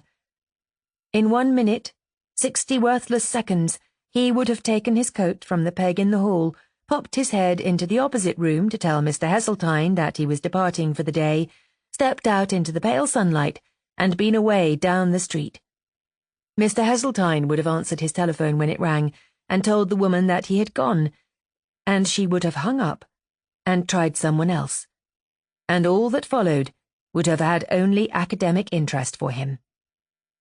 But the telephone rang in time, and Robert put out his hand and picked up the receiver. "Is that Mr. Blair?" a woman's voice asked, a contralto voice that would normally be a confident one, he felt, but now sounded breathless or hurried. "Oh, I am so glad to have caught you. I was afraid you would have gone for the day. Mr. Blair, you don't know me. My name is Sharp, Marion Sharp. I live with my mother at the franchise, the house out on the Loughborough Road, you know?" "Yes, I know it," Blair said. He knew Marion Sharp by sight, as he knew everyone in Milford and the district. A tall, lean, dark woman of 40 or so, much given to bright silk kerchiefs which accentuated her gypsy swarthiness. She drove a battered old car from which she shopped in the mornings, while her white-haired old mother sat in the back, upright and delicate and incongruous, and somehow silently protesting. In profile, old Mrs. Sharp looked like Whistler's mother. When she turned full face and you got the impact of her bright, pale, cold seagull's eye, she looked like a sibyl, an uncomfortable old person. "You don't know me," the voice went on, "but I have seen you in Milford, and you look a kind person, and I need a lawyer. I need one now, this minute. The only lawyer we ever have business with is in London, a London firm, and they are not actually ours. We just inherited them with a legacy. But now I am in trouble, and I need legal backing, and I remembered you and thought that you would—" "If it is your car," Robert began. In trouble in Milford meant one of two things: an affiliation order or an offence against the traffic laws. Since the case involved Marion Sharp, it would be the latter, but it made no difference because in neither case was Blair, Hayward and Bennett likely to be interested. He would pass her on to Carley, the bright lad at the other end of the street, who revelled in court cases and was popularly credited with the capacity to bail the devil out of hell. "Bail him out?" someone said, one night at the Rose and Crown. "He'd do more than that. He'd get all our signatures to a guinea testimonial to the old sinner." "If it is your car." "Car?" she said, vaguely, as if in her present world it was difficult to remember what a car was. "Oh, I see. No, oh no, it isn't anything like that. It is something much more serious. It's Scotland Yard." "Scotland Yard?" To that douce country lawyer and gentleman Robert Blair, Scotland Yard was as exotic as Xanadu, Hollywood or parachuting. As a good citizen, he was on comfortable terms with the local police, and there his connection with crime ended. The nearest he had ever come to Scotland Yard was to play golf with the local inspector, a good chap who played a very steady game and occasionally, when it came to the 19th, expanded into mild indiscretions about his job. "I haven't murdered anyone, if that is what you are thinking," the voice said hastily. The point is, are you supposed to have murdered anyone? Whatever she was supposed to have done, this was clearly a case for Carly. He must edge her off onto Carly. No, it isn't murder at all. I'm supposed to have kidnapped someone, or abducted them or something. I can't explain over the telephone, and anyhow, I need someone now, at once, and— But, you know, I don't think it is me you need at all, Robert said. I know practically nothing about criminal law. My firm is not equipped to deal with a case of that sort. The man you need— I don't want a criminal lawyer. I want a friend, someone who will stand by me and see that I am not put upon. I mean, tell me what I need not answer if I don't want to, and that sort of thing. You don't need a training in crime for that, do you?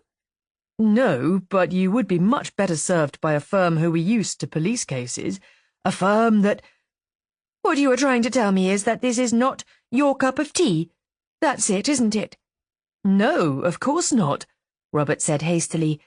I quite honestly feel that you would be wiser. You know what I feel like, she broke in. I feel like someone drowning in a river because she can't drag herself up the bank, and instead of giving me a hand, you point out that the other bank is much better to crawl out on. There was a moment's silence.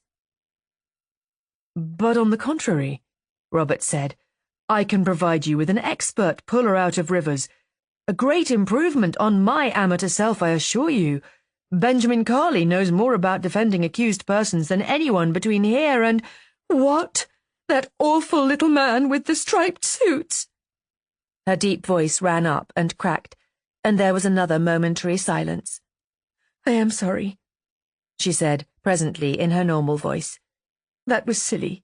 But you see, when I rang you up just now, it wasn't because I thought you would be clever about things. Wasn't it indeed, thought Robert.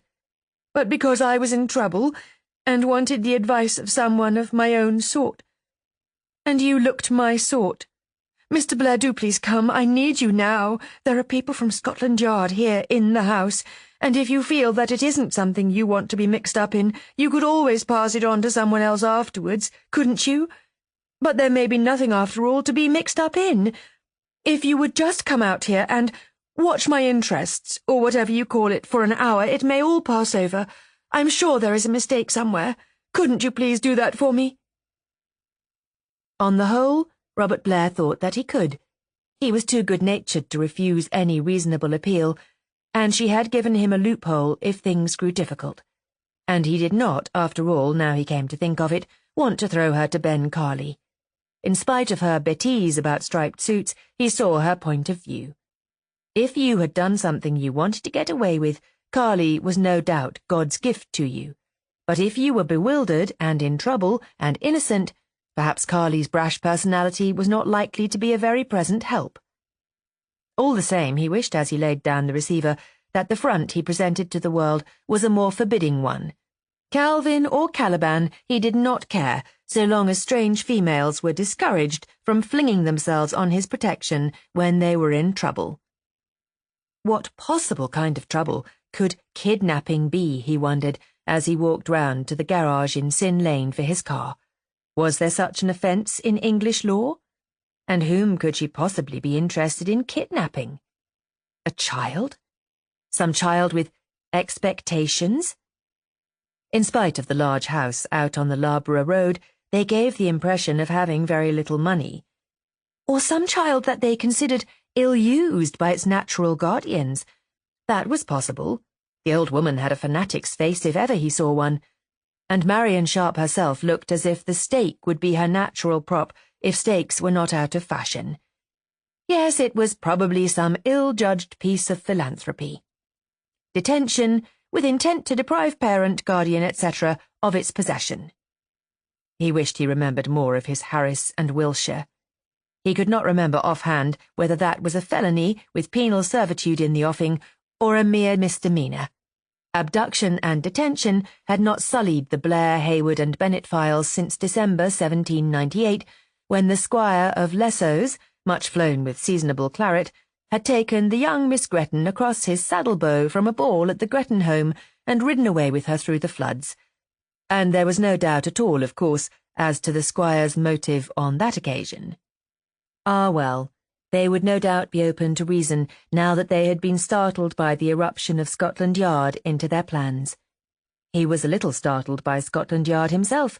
Was the child so important that it was a matter for headquarters? Round in Sin Lane he ran into the usual war, but extricated himself. Etymologists, in case you were interested, say that the sin is merely a corruption of sand, but the inhabitants of Milford, of course, know better. Before those council houses were built on the low meadows behind the town, the lane led direct to the Lovers' Walk in High Wood. Across the narrow lane, face to face in perpetual enmity, stood the local livery stable and the town's newest garage. The garage frightened the horses, so said the livery stable, and the livery stable blocked up the lane continually with delivery loads of straw and fodder and what not, so the garage said. Moreover, the garage was run by Bill Bruff, ex-REME, and Stanley Peters, ex-Royal Corps of Signals, and old Matt Ellis, ex-King's Dragoon Guards, looked on them as representatives of a generation which had destroyed the cavalry and an offence to civilization. In winter, when he hunted, Robert heard the cavalry side of the story. For the rest of the year, he listened to the Royal Corps of Signals while his car was being wiped, oiled, filled or fetched. Today the Signals wanted to know the difference between libel and slander and what exactly constituted defamation of character. Was it defamation of character to say that a man was a tinkerer with tin cans who wouldn't know a nut from an acorn? Don't know, Stan. Have to think over it, Robert said hastily, pressing the starter. He waited while 3 tired hacks brought back 2 fat children and a groom from their afternoon ride. See what I mean? Said Stanley in the background, and then swung the car into the high street. Down at the south end of the high street, the shops faded gradually into dwelling houses with doorsteps on the pavement, then to houses set back a pace and with porticos to their doors, and then to villas with trees in their gardens, and then, quite suddenly, to fields and open country. It was farming country, a land of endless hedged fields and few houses. A rich country, but lonely. One could travel mile after mile without meeting another human being. Quiet and confident and unchanged since the Wars of the Roses, hedged field succeeded hedged field, and skyline faded into skyline, without any break in the pattern. Only the telegraph posts betrayed the century. Away beyond the horizon was Larborough. Larborough was bicycles, small arms, tin tacks, Cowan's cranberry sauce, and a million human souls living cheek by jowl in dirty red brick. And periodically it broke bounds in an atavistic longing for grass and earth. But there was nothing in the Milford country to attract a race who demanded with their grass and earth both views and tea-houses. When Larborough went on holiday, it went as one man west to the hills and the sea, and the great stretch of country north and east of it stayed lonely and quiet and unlittered as it had been in the days of the sun in splendour. It was dull, and by that damnation was saved. 2 miles out on the Larborough Road stood the house known as the Franchise, set down by the roadside with the inconsequence of a telephone kiosk. In the last days of the Regency, someone had bought the field known as the Franchise, built in the middle of it a flat white house, and then surrounded the whole with a high solid wall of brick with a large double gate of wall height in the middle of the road frontage.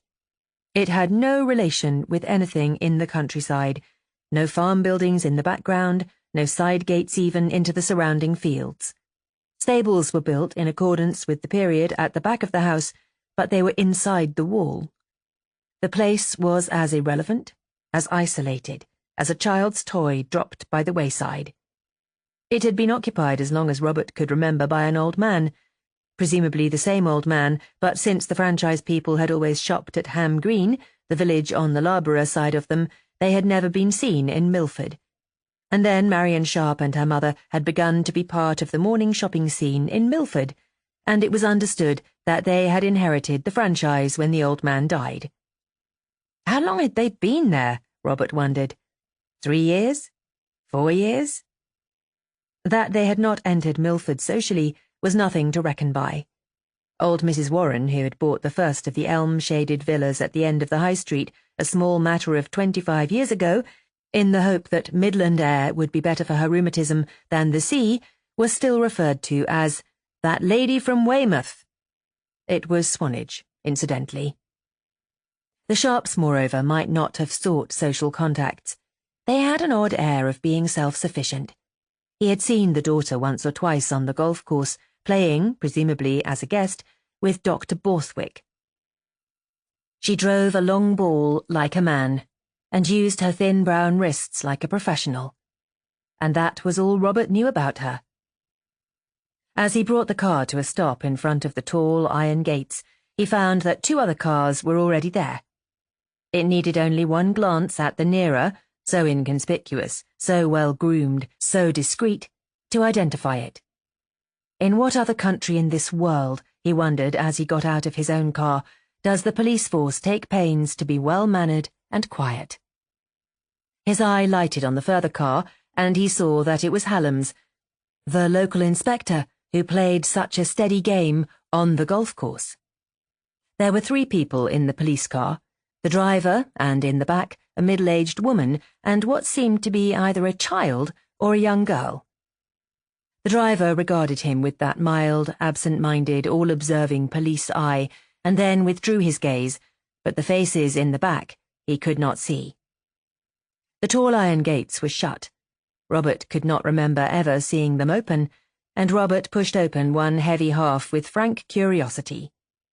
The iron lace of the original gates had been lined, in some Victorian desire for privacy, by flat sheets of cast iron, and the wall was too high for anything inside to be visible, so that, except for a distant view of its roof and chimneys, he had never seen the franchise.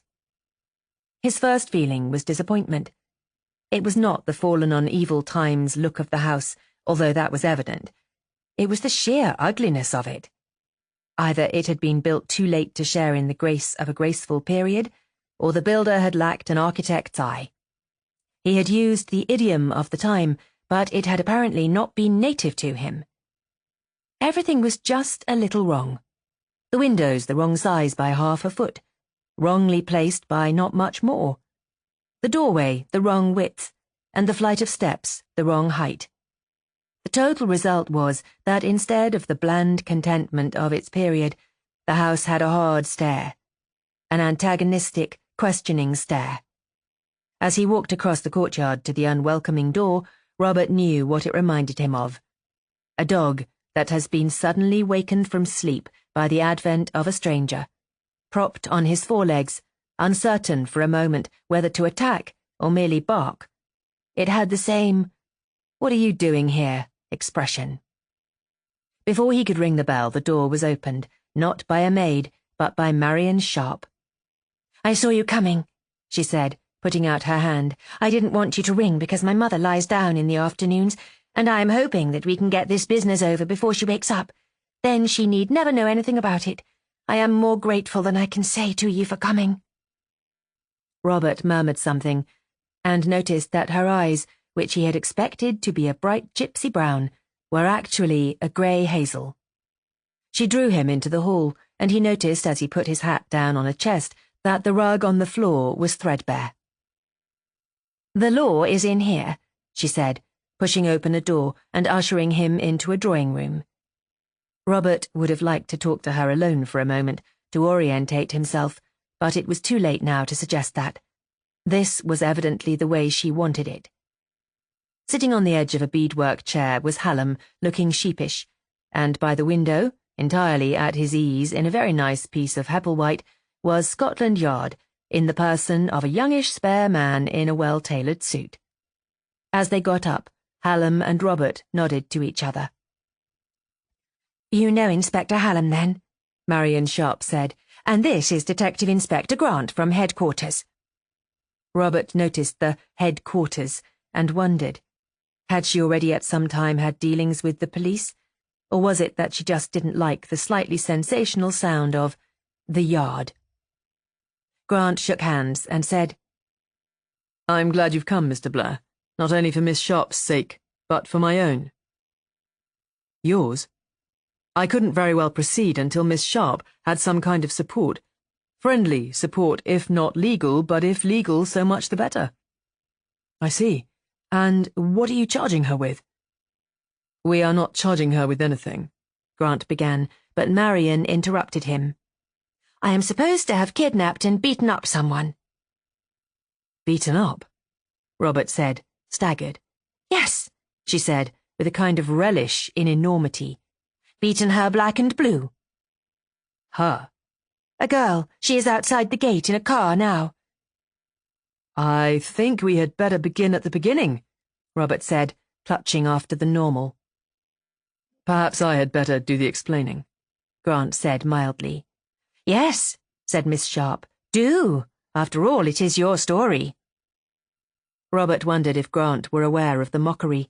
He wondered a little, too, at the coolness that could afford mockery with Scotland Yard sitting in one of her best chairs. She had not sounded cool over the telephone. She had sounded driven, half desperate.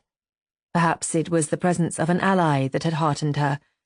Or perhaps she had just got her second wind. Just before Easter, Grant began in succinct police fashion. A girl called Elizabeth Kane, who lived with her guardians near Aylesbury, went to spend a short holiday with a married aunt in Mains Hill, the suburb of Loughborough.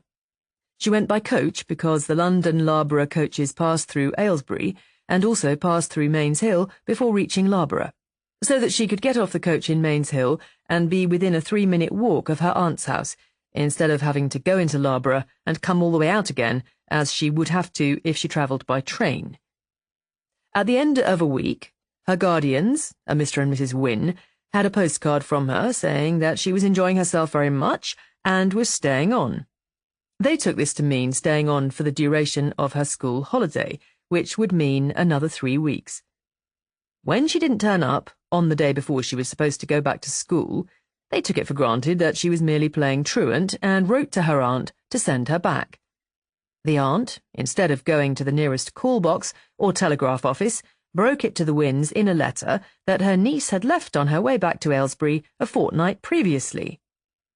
The exchange of letters had taken the best part of another week, so that by the time the guardians went to the police about it, the girl had been missing for 4 weeks. The police took all the usual measures, but before they could really get going, the girl turned up. She walked into her home near Aylesbury late one night, wearing only a dress and shoes, and in a state of complete exhaustion. "How old is the girl?" Robert asked. 15, nearly 16. He waited a moment to see if Robert had further questions, and then went on. As one counsel to another, thought Robert appreciatively, a manner to match the car that stood so unobtrusively at the gate. She said she had been kidnapped in a car, but that was all the information anyone got from her for 2 days. She lapsed into a semi-conscious condition. When she recovered, about 48 hours later, they began to get her story from her. They? The Wynnes. The police wanted it, of course, but she grew hysterical at any mention of police, so they had to acquire it second-hand.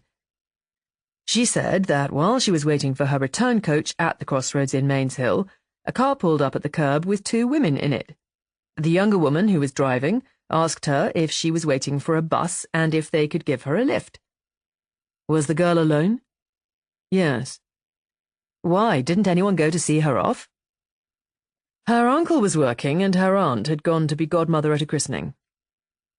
Again he paused to let Robert put further questions if he was so minded.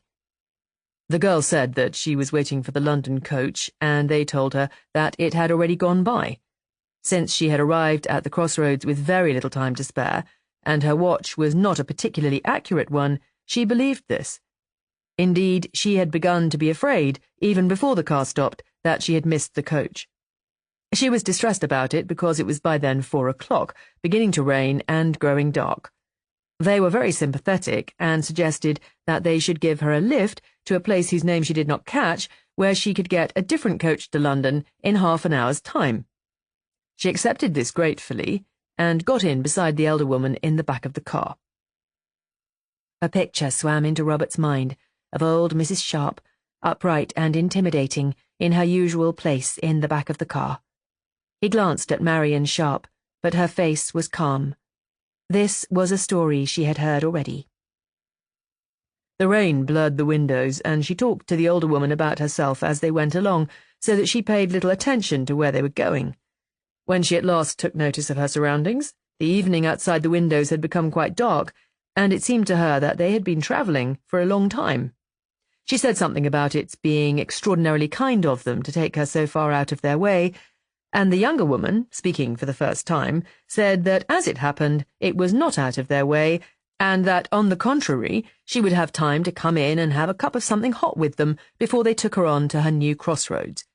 She was doubtful about this, but the younger woman said it would be of no advantage to wait for 20 minutes in the rain when she could be warm and dry and fed in those same 20 minutes, and she agreed that this seemed sensible. Eventually the younger woman got out, opened what appeared to the girl to be drive gates, and the car was driven up to a house which it was too dark to see. She was taken into a large kitchen. "A kitchen?" Robert repeated. "Yes, a kitchen. The older woman put some cold coffee on the stove to heat, while the younger one cut sandwiches. Sandwiches without tops, the girl called them." "Smorgasbord." "Yes." While they ate and drank, the younger woman told her that they had no maid at the moment, and asked her if she would like to be a maid for them for a little. She said that she wouldn't. They tried persuasion, but she stuck to it that was not at all the kind of job she would take. Their faces began to grow blurred as she talked, and when they suggested that she might at least come upstairs and see what a nice bedroom she would have if she stayed, she was too fuddled in her mind to do anything but follow their suggestion.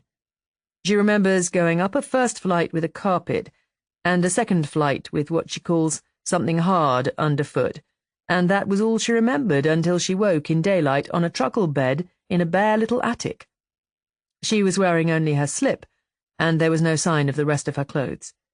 The door was locked, and the small round window would not open. In any case— "Round window," said Robert, uncomfortably. But it was Marion who answered him. "Yes," she said meaningly, "a round window up in the roof." Since his last thought as he came to her front door a few minutes ago had been how badly placed was the little round window in the roof, there seemed to Robert to be no adequate comment. Grant made his usual pause for courtesy's sake, and went on. Presently the younger woman arrived with a bowl of porridge. The girl refused it and demanded her clothes and her release. The woman said that she would eat it when she was hungry enough, and went away, leaving the porridge behind. She was alone till evening, when the same woman brought her tea on a tray with fresh cakes, and tried to talk her into giving the maid's job a trial. The girl again refused, and for days, according to her story, this alternate coaxing and bullying went on, sometimes by one of the women and sometimes by the other. Then she decided that if she could break the small round window, she might be able to crawl out of it onto the roof, which was protected by a parapet, and call the attention of some passer-by or some visiting tradesman to her plight. Unfortunately, her only implement was a chair, and she had managed only to crack the glass before the younger woman interrupted her in a great passion. She snatched the chair from the girl and belaboured her with it until she was breathless. She went away, taking the chair with her, and the girl thought that was the end of it. But in a few moments the woman came back with what the girl thinks was a dog whip, and beat her until she fainted. The next day the older woman appeared with an armful of bed linen, and said that if she would not work she would at least sew. No sewing, no food. She was too stiff to sew, and so had no food. The following day she was threatened with another beating if she did not sew. So she mended some of the linen and was given stew for supper. This arrangement lasted for some time, but if her sewing was bad or insufficient, she was either beaten or deprived of food. Then one evening the older woman brought the usual bowl of stew, and went away leaving the door unlocked. The girl waited, thinking it was a trap that would end in another beating, but in the end she ventured onto the landing. There was no sound, and she ran down a flight of uncarpeted stairs, then down a second flight to the first landing. Now she could hear the two women talking in the kitchen. She crept down the last flight and dashed for the door. It was unlocked, and she ran out, just as she was, into the night. In her slip? Robert asked. I forgot to say that the slip had been exchanged for her dress. There was no heating in the attic, and in nothing but a slip she would probably have died. If she ever was in an attic, Robert said. If, as you say, she ever was in an attic. The inspector agreed smoothly, and without his customary pause of courtesy, went on. She does not remember much after that. She walked a great distance in the dark, she says. It seemed a high road, but there was no traffic, and she met no one. Then, on a main road, some time later, a lorry driver saw her in his headlight and stopped to give her a lift. She was so tired that she fell straight asleep. She woke as she was being set on her feet at the roadside. The lorry driver was laughing at her and saying that she was like a sawdust doll that had lost its stuffing. It seemed to be still night-time. The lorry driver said this was where she said she wanted to be put off, and drove away. After a little, she recognized the corner. It was less than 2 miles from her home. She heard a clock strike 11, and shortly before midnight, she arrived home. Chapter 2. There was a short silence. And this is the girl who is sitting in a car, outside the gate of the franchise at this moment, said Robert. Yes. I take it that you have reasons for bringing her here. Yes. When the girl had recovered sufficiently, she was induced to tell her story to the police. It was taken down in shorthand as she told it, and she read the typed version and signed it. In that statement, there were 2 things that helped the police a lot. These are the relevant extracts. When we had been going for some time, we passed a bus that had Milford in a lighted sign on it. No, I don't know where Milford is. No, I have never been there. That is one. The other is, from the window of the attic I could see a high brick wall with a big iron gate in the middle of it. There was a road on the further side of the wall, because I could see the telegraph posts. No, I couldn't see the traffic on it because the wall was too high. Just the tops of lorry loads sometimes. You couldn't see through the gate because it had sheets of iron on the inside. Inside the gate, the carriageway went straight for a little and then divided in 2 into a circle up to the door. No, it wasn't a garden, just grass. Yes, lawn, I suppose. No, I don't remember any shrubs, just the grass and the paths. Grant shut the little notebook he had been quoting from. As far as we know, and the search has been thorough, there is no other house between Larborough and Milford which fulfills the girl's description except the franchise. The franchise, moreover, fulfills it in every particular. When the girl saw the wall and the gate today, she was sure that this was the place, but she has not so far seen inside the gate, of course. I had first to explain matters to Miss Sharp and find out if she was willing to be confronted with the girl. She very rightly suggested that some legal witness should be present. Do you wonder that I wanted help in a hurry? Marion Sharp said, turning to Robert. Can you imagine a more nightmare piece of nonsense? The girl's story is certainly the oddest mixture of the factual and the absurd. I know that domestic help is scarce, Robert said, but would anyone hope to enlist a servant by forcibly detaining her, to say nothing of beating and starving her? No normal person, of course, Grant agreed, keeping his eye steadily fixed on Robert's so that it had no tendency to slide over to Marion Sharp. But believe me, in my first 12 months in the force, I had come across a dozen things much more incredible. There is no end to the extravagances of human conduct. I agree, but the extravagance is just as likely to be in the girl's conduct. After all, the extravagance begins with her. She is the one who has been missing for... He paused in question. A month, Grant supplied. For a month, while there is no suggestion that the household at the franchise has varied at all from its routine. Would it not be possible for Miss Sharp to provide an alibi for the day in question? No, Marion Sharp said. The day, according to the inspector, is the 28th of March. That is a long time ago, and our days here vary very little, if at all. It would be quite impossible for us to remember what we were doing on March the 28th, and most unlikely that anyone would remember for us. Your maid? Robert suggested. Servants have ways of marking their domestic life that is often surprising. We have no maid, she said. We find it difficult to keep one. The franchise is so isolated. The moment threatened to become awkward, and Robert hastened to break it.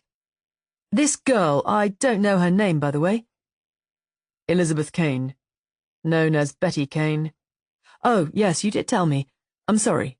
This girl, may we know something about her? I take it that the police have investigated her before accepting so much of her story. Why guardians and not parents, for instance?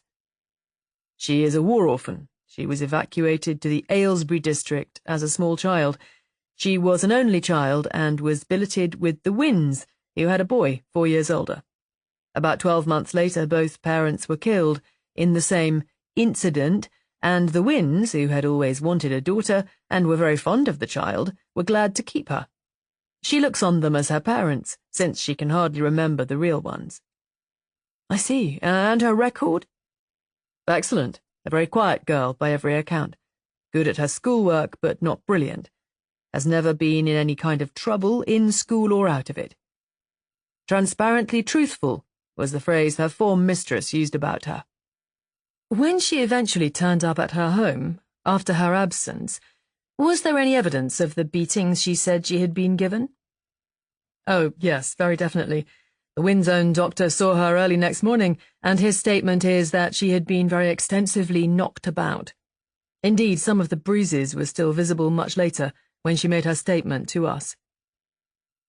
No history of epilepsy? No, we considered that very early in the inquiry.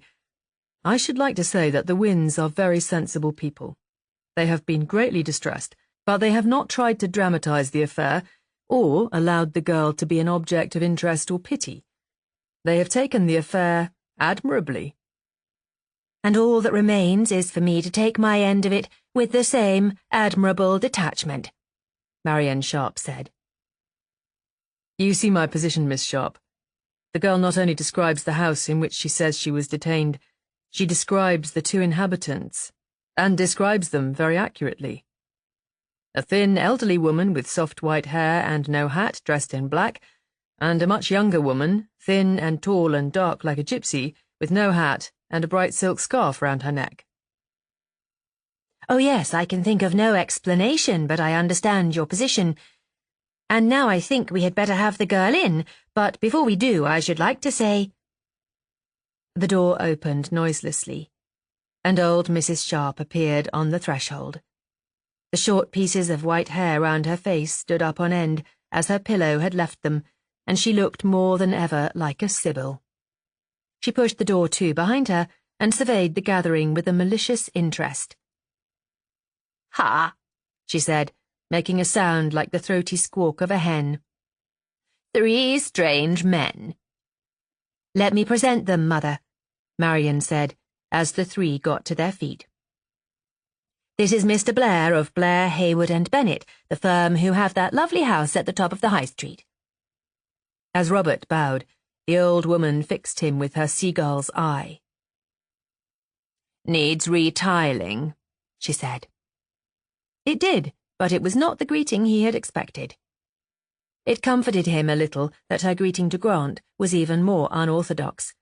Far from being impressed or agitated by the presence of Scotland Yard in her drawing-room of a spring afternoon, she merely said in her dry voice, "You should not be sitting in that chair. You are much too heavy for it." When her daughter introduced the local inspector, she cast one glance at him, moved her head an inch, and quite obviously dismissed him from further consideration. This Hallam, to judge by his expression, found peculiarly shattering. Grant looked inquiringly at Miss Sharp. "I'll tell her," she said. Mother, the inspector wants us to see a young girl who is waiting in a car outside the gate. She was missing from her home near Aylesbury for a month, and when she turned up again, in a distressed condition, she said that she had been detained by people who wanted to make a servant of her. They kept her locked up when she refused, and beat and starved her. She described the place and the people minutely, and it so happens that you and I fit the description admirably. So does our house. The suggestion is that she was detained up in our attic with the round window. Remarkably interesting, said the old lady, seating herself with deliberation on an Empire sofa. What did we beat her with? A dog whip, I understand. Have we got a dog whip? We have one of those lead things, I think. They make a whip if necessary. But the point is, the inspector would like us to meet this girl so that she can say if we are the people who detained her or not. Have you any objections, Mrs. Sharp? Grant asked. On the contrary, Inspector. I look forward to the meeting with impatience. It is not every afternoon, I assure you, that I go to my rest a dull old woman and rise a potential monster. Then, if you will excuse me, I shall bring— Hallam made a motion, offering himself as messenger, but Grant shook his head. It was obvious that he wanted to be present when the girl first saw what was beyond the gate. As the inspector went out, Marion Sharp explained Blair's presence to her mother. It was extraordinarily kind of him to come at such short notice, and so quickly, she added. And Robert felt again the impact of that bright, pale old eye. For his money, old Mrs. Sharp was quite capable of beating 7 different people between breakfast and lunch any day of the week.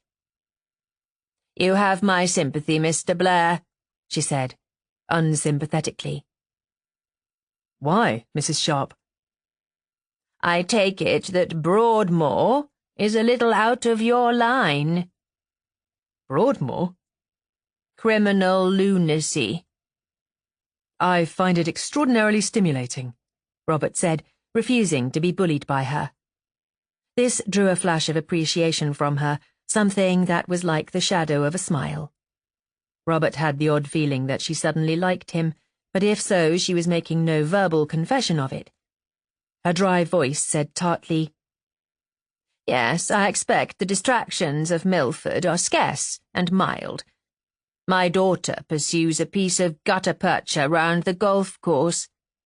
It is not gutta-percha any more, Mother, her daughter put in. But at my age, Milford does not provide even that distraction. I am reduced to pouring weed killer on weeds, a legitimate form of sadism on a par with drowning fleas.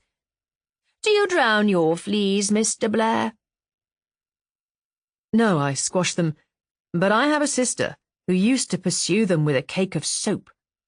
Soap, said Mrs. Sharp, with genuine interest. I understand that she hit them with the soft side, and they stuck to it. How very interesting. A technique I have not met before. I must try that next time. With his other ear, he heard that Marion was being nice to the snubbed inspector.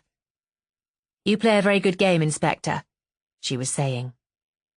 He was conscious of the feeling you get near the end of a dream, when waking is just round the corner, that none of the inconsequence really matters, because presently you'll be back in the real world. This was misleading because the real world came through the door with the return of Inspector Grant. Grant came in first, so that he was in a position to see the expressions on all the faces concerned, and held the door open for a police matron and a girl. Marion Sharp stood up slowly, as if the better to face anything that might be coming to her, but her mother remained seated on the sofa as one giving an audience, her Victorian back as flat as it had been as a young girl, her hands lying composedly in her lap. Even her wild hair could not detract from the impression that she was mistress of the situation. The girl was wearing her school coat and childish, low-heeled, clumpish black school shoes, and consequently looked younger than Blair had anticipated. She was not very tall and certainly not pretty, but she had, what was the word? Appeal. Her eyes, a darkish blue, were set wide apart in a face of the type popularly referred to as heart-shaped. Her hair was mouse-coloured, but grew off her forehead in a good line. Below each cheekbone, a slight hollow, a miracle of delicate modelling gave the face charm and pathos. Her lower lip was full, but the mouth was too small. So were her ears, too small and too close to her head. An ordinary sort of girl, after all, not the sort you would notice in a crowd. Not at all the type to be the heroine of a sensation. Robert wondered what she would look like in other clothes. The girl's glance rested first on the old woman and then went on to Marian. The glance held neither surprise nor triumph, and not much interest. "Yes, these are the women," she said. "You have no doubt about it?" Grant asked her, and added, "It is a very grave accusation, you know." "No, I have no doubt. How could I?" "These two ladies are the women who detained you, took your clothes from you, forced you to mend linen, and whipped you." "Yes, these are the women." "A remarkable liar," said old Mrs. Sharp, in the tone in which one says, "a remarkable likeness." "You say that we took you into the kitchen for coffee," Marian said. "Yes, you did." "Can you describe the kitchen?" "I didn't pay much attention. It was a big one, with a stone floor, I think, and a row of bells." "What kind of stove?"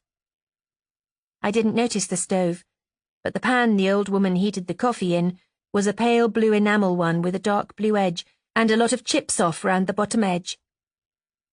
"I doubt if there is any kitchen in England that hasn't a pan exactly like that," Marian said. "We have 3 of them." "Is the girl a virgin?" asked Mrs. Sharp, in the mildly interested tone of a person inquiring, "Is it a Chanel?" In the startled pause that this produced, Robert was aware of Hallam's scandalised face, the hot blood running up into the girls, and the fact that there was no protesting "mother" from the daughter as he unconsciously but confidently expected. He wondered whether her silence was tacit approval, or whether after a lifetime with Mrs. Sharp she was shock-proof. Grant said in cold reproof that the matter was irrelevant. "You think so?" said the old lady. "If I had been missing for a month from my home, it is the first thing that my mother would have wanted to know about me. However, now that the girl has identified us, what do you propose to do? Arrest us?" "Oh, no, things are a long way from that at the moment. I want to take Miss Kane to the kitchen and the attic so that her descriptions of them can be verified. If they are, I report on the case to my superior, and he decides in conference what further steps to take." "I see. A most admirable caution, Inspector." She rose slowly to her feet. Well, if you will excuse me, I shall go back to my interrupted rest." "But don't you want to be present when Miss Kane inspects? To hear the—" blurted Grant, surprised for once out of his composure. "Oh, dear, no." She smoothed down her black gown with a slight frown. "They split in visible atoms," she remarked testily, "but no one so far has invented a material that does not crease.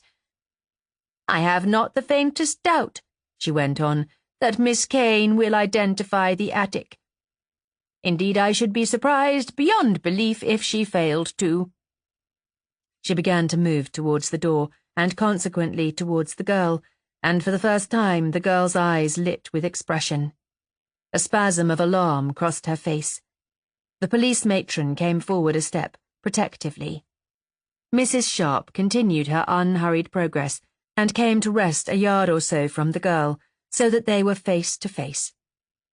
For a full 5 seconds there was silence, while she examined the girl's face with interest. "For 2 people who are on beating terms, "We are distressingly ill-acquainted," she said at last. "I hope to know you much better before this affair is finished, Miss Kane." She turned to Robert and bowed. "Goodbye, Mr. Blair. I hope you will continue to find us stimulating." And ignoring the rest of the gathering, she walked out of the door that Hallam held open for her. There was a distinct feeling of anticlimax now that she was no longer there, and Robert paid her the tribute of a reluctant admiration.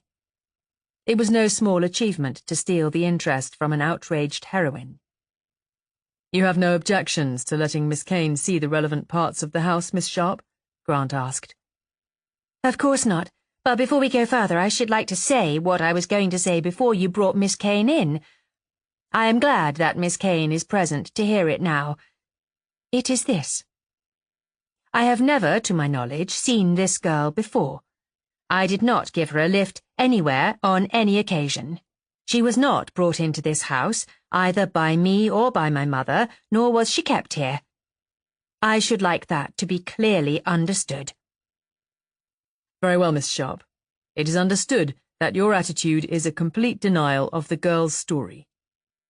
"A complete denial from beginning to end. And now will you come and see the kitchen?" Chapter 3. Grant and the girl accompanied Robert and Marion Sharp on the inspection of the house, while Hallam and the police matron waited in the drawing room. As they reached the first-floor landing, after the girl had identified the kitchen, Robert said, "Miss Kane said that the second flight of stairs was covered in something hard, but the same carpet continues up from the first flight." "Only to the curve," Marion said. "The bit that shows. Round the corner it is drugget. A Victorian way of economizing. Nowadays, if you are poor, you buy less expensive carpet and use it all the way up. But those were still the days when what the neighbours thought mattered, so the lush stuff went as far as eye could see and no further." The girl had been right about the third flight, too. The treads of the short flight to the attic were bare. The all-important attic was a low, square little box of a room, with the ceiling slanting abruptly down on three sides in conformity with the slate roof outside. It was lit only by the round window looking out to the front. A short stretch of slate sloped from below the window to the low white parapet. The window was divided into 4 panes, one of which showed a badly starred crack. It had never been made to open. The attic was completely bare of furnishing. Unnaturally bare, Robert thought, for so convenient and accessible a storeroom. "There used to be stuff here when we first came," Marion said, as if answering him. "But when we found that we should be without help half the time, we got rid of it." Grant turned to the girl with a questioning air. "The bed was in that corner," she said, pointing to the corner away from the window. "And next it was the wooden commode. And in this corner behind the door, there were 3 empty travelling cases. 2 suitcases, and a trunk with a flat top. There was a chair, but she took it away after I tried to break the window." She referred to Marion without emotion, as if she were not present. "There is where I tried to break the window." It seemed to Robert that the crack looked much more than a few weeks old, but there was no denying that the crack was there. Grant crossed to the far corner and bent to examine the bare floor, but it did not need close examination. Even from where he was standing by the door, Robert could see the marks of casters on the floor where the bed had stood. "There was a bed there," Marion said. "It was one of the things we got rid of." "What did you do with it?" "Let me think. Oh, we gave it to the cowman's wife over at Staples Farm. Her eldest boy got too big to share a room with the others anymore, and she put him up in their loft. We get our dairy stuff from Staples. You can't see it from here, but it is only 4 fields away, over the rise." "Where do you keep your spare trunks, Miss Sharp? Have you another box room?" For the first time, Marion hesitated.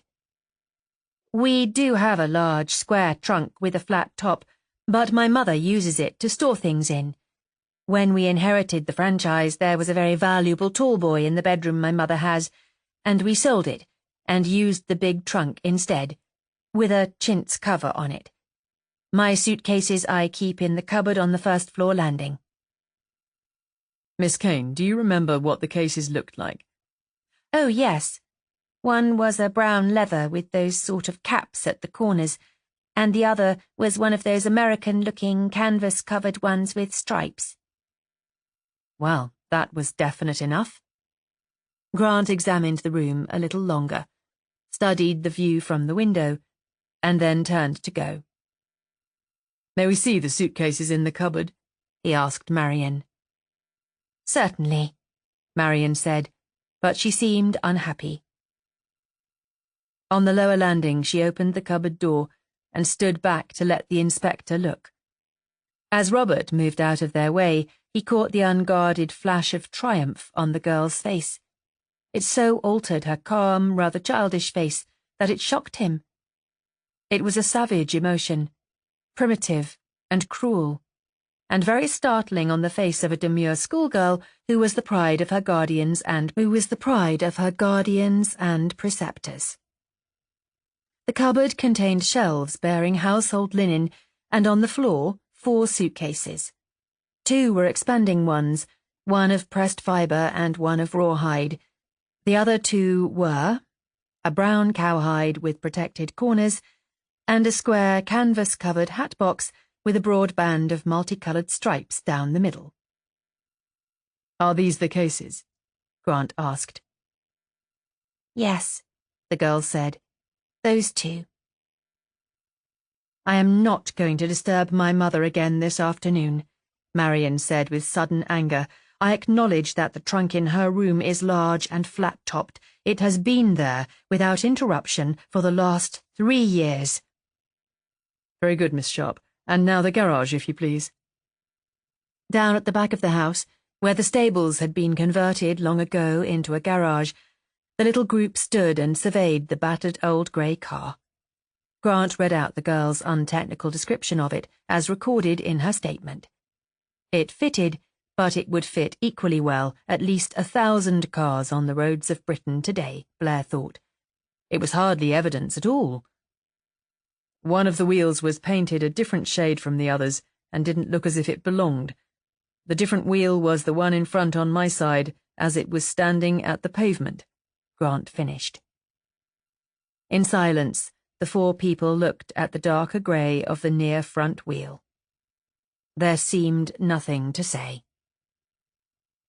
Thank you very much, Miss Sharp, Grant said at length, shutting his notebook and putting it away. You have been very courteous and helpful, and I am grateful to you. I shall be able to get you on the telephone any time in the next few days, I suppose, if I want to talk to you further? Oh, yes, Inspector. We have no intention of going anywhere. If Grant was aware of her too ready comprehension, he did not show it. He handed over the girl to the matron, and they left without a backward glance. Then he and Hallam took their leave, Hallam still with an air of apologising for trespass. Marion had gone out into the hall with them, leaving Blair in the drawing-room, and when she came back, she was carrying a tray with sherry and glasses. I don't ask you to stay for dinner, she said, putting down the tray and beginning to pour the wine. Partly because our dinner is usually a very scratch supper and not at all what you are used to. Did you know that your aunt's meals are famous in Milford? Even I had heard about them. And partly because, well, because, as my mother said, Broadmoor is a little out of your line, I expect. About that, Robert said, you do realise, don't you, that the girl has an enormous advantage over you? In the matter of evidence, I mean. She is free to describe almost any object she likes as being part of your household. If it happens to be there, that is strong evidence for her. If it happens to be there, that is strong evidence for her. If it happens not to be there, that is not evidence for you. The inference is merely that you have got rid of it. If the suitcases, for instance, had not been there, she could say that you had got rid of them because they had been in the attic and could be described. But she did describe them, without ever having seen them. She described 2 suitcases, you mean? If your 4 suitcases had been a matching set, she would have only 1 chance in perhaps 5 of being right. But because you happened to have 1 of each of the common kinds, her chances worked out at about even. He picked up the glass of sherry that she had set down beside him, took a mouthful, and was astonished to find it admirable. She smiled a little at him and said, "We economize, but not on wine." And he flushed slightly, wondering if his surprise had been as obvious as that. But there was the odd wheel of the car. How did she know about that? The whole setup is extraordinary. How did she know about my mother and me and what the house looked like? Our gates are never open, even if she opened them, though what she could be doing on that lonely road I can't imagine. Even if she opened them and looked inside, she would not know about my mother and me. No chance of her having made friends with a maid? Or a gardener? We have never had a gardener, because there is nothing but grass, and we have not had a maid for a year. Just a girl from the farm who comes in once a week and does the rough cleaning. Robert said sympathetically that it was a big house to have on her hands unaided. Yes, but 2 things help. I am not a house-proud woman, and it is still so wonderful to have a home of our own that I am willing to put up with the disadvantages. Old Mr. Crowell was my father's cousin, but we didn't know him at all. My mother and I had always lived in a Kensington boarding house. One corner of her mouth moved up in a wry smile. You can imagine how popular Mother was with the residents. The smile faded. My father died when I was very little. He was one of those optimists who were always going to be rich tomorrow. When he found one day that his speculations had not left even enough for a loaf of bread on the morrow, he committed suicide and left Mother to face things. Robert felt that this, to some extent, explained Mrs. Sharp. I was not trained for a profession, so my life has been spent in odd jobs. Not domestic ones, I loathe domesticity, but helping in those ladylike businesses that abound in Kensington. Lampshades, or advising on holidays, or flowers, or bric-a-brac. When old Mr. Crowell died, I was working in a tea shop, one of those morning coffee gossip shops. Yes, it is a little difficult. What is? To imagine me among the teacups. Robert, unused to having his mind read, Aunt Lynn was incapable of following anyone's mental processes even when they were explained to her, was disconcerted. But she was not thinking of him. We had just begun to feel settled down and at home and safe when this happened. For the first time since she had asked his help, Robert felt the stirring of partisanship. And all because a slip of a girl needs an alibi, he said. We must find out more about Betty Kane. I can tell you one thing about her. She is oversexed. Is that just feminine intuition? No, I am not very feminine and I have no intuition, but I have never known anyone, man or woman, with that colour of eye who wasn't. That opaque dark blue, like a very faded navy, it's infallible. Robert smiled at her indulgently. She was very feminine after all. And don't feel superior because it happens not to be lawyer's logic, she added. Have a look round at your own friends and see. Before he could stop himself, he thought of Gerald Blunt, the Milford scandal. Assuredly, Gerald had slate blue eyes. So had Arthur Wallace, the potman at the White Hart, who was paying 3 different monetary levies weekly. So had... Damn the woman! She had no right to make a silly generalization like that and be right about it. It is fascinating to speculate on what she really did during that month, Marion said. It affords me intense satisfaction that someone beat her black and blue. At least there is one person in this world who has arrived at a correct estimate of her. I hope I meet him some day, so that I may shake his hand. Him? With those eyes, it is bound to be a him. Well, Robert said, preparing to go, I doubt very much whether Grant has a case that he will want to present in court, It would be the girl's word against yours, with no other backing on either side. Against you would be her statement, so detailed, so circumstantial. Against her would be the inherent unlikeliness of the story. I don't think he could hope to get a verdict. But the thing is there, whether he brings it into court or not, and not only in the files of Scotland Yard. Sooner or later, a thing like that begins to be whispered about. It would be no comfort to us not to have the thing cleared up. Oh, it will be cleared up if I have anything to do with it, but I think we wait for a day or two to see what the Yard mean to do about it. They have far better facilities for arriving at the truth than we are ever likely to have. Coming from a lawyer, that is a touching tribute to the honesty of the police. Believe me, truth may be a virtue, but Scotland Yard discovered long ago that it is a business asset. It doesn't pay them to be satisfied with anything less.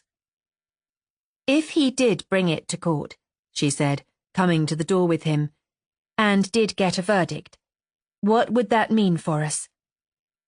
I'm not sure whether it would be 2 years imprisonment or 7 years penal servitude. I told you I was a broken reed where criminal procedure is concerned, but I shall look it up. Yes, do, she said. There's quite a difference. He decided that he liked her habit of mockery, especially in the face of a criminal charge. Goodbye, she said. It was kind of you to come. You have been a great comfort to me. And Robert, remembering how nearly he had thrown her to Ben Carley, blushed to himself as he walked to the gate. Chapter 4. Have you had a busy day, dear? Aunt Lynn asked, opening her table napkin and arranging it across her plump lap. This was a sentence that made sense but had no meaning. It was as much an overture to dinner as the spreading of her napkin and the exploratory movement of her right foot as she located the footstool which compensated for her short legs. She expected no answer, or rather, being unaware that she had asked the question, she did not listen to his answer. Robert looked up the table at her with a more conscious benevolence than usual. After his uncharted step-picking at the franchise, the serenity of Aunt Lynn's presence was very comforting, and he looked with a new awareness at the solid little figure with the short neck and the round pink face and the iron-grey hair that frizzed out from its large hairpins. Linda Bennet led a life of recipes, film stars, godchildren and church bazaars, and found it perfect. Well-being and contentment enveloped her like a cloak. She read the women's page of the daily paper, how to make a boutonniere from old kid gloves, and nothing else as far as Robert was aware. Occasionally, when she tidied away the paper that Robert had left lying about, she would pause to read the headlines and comment on them. Man ends 82-day fast. Silly creature. Oil discovery in Bahamas. Did I tell you that paraffin is up a penny, dear? But she gave the impression of never really believing that the world the papers reported did in fact exist. The world for Aunt Lynn began with Robert Blair and ended within a 10-mile radius of him. What kept you so late tonight, dear? She asked, having finished her soup. From long experience, Robert recognized this as being in a different category from, Have you had a busy day, dear? I had to go out to the franchise, that house on the Loughborough Road. They wanted some legal advice.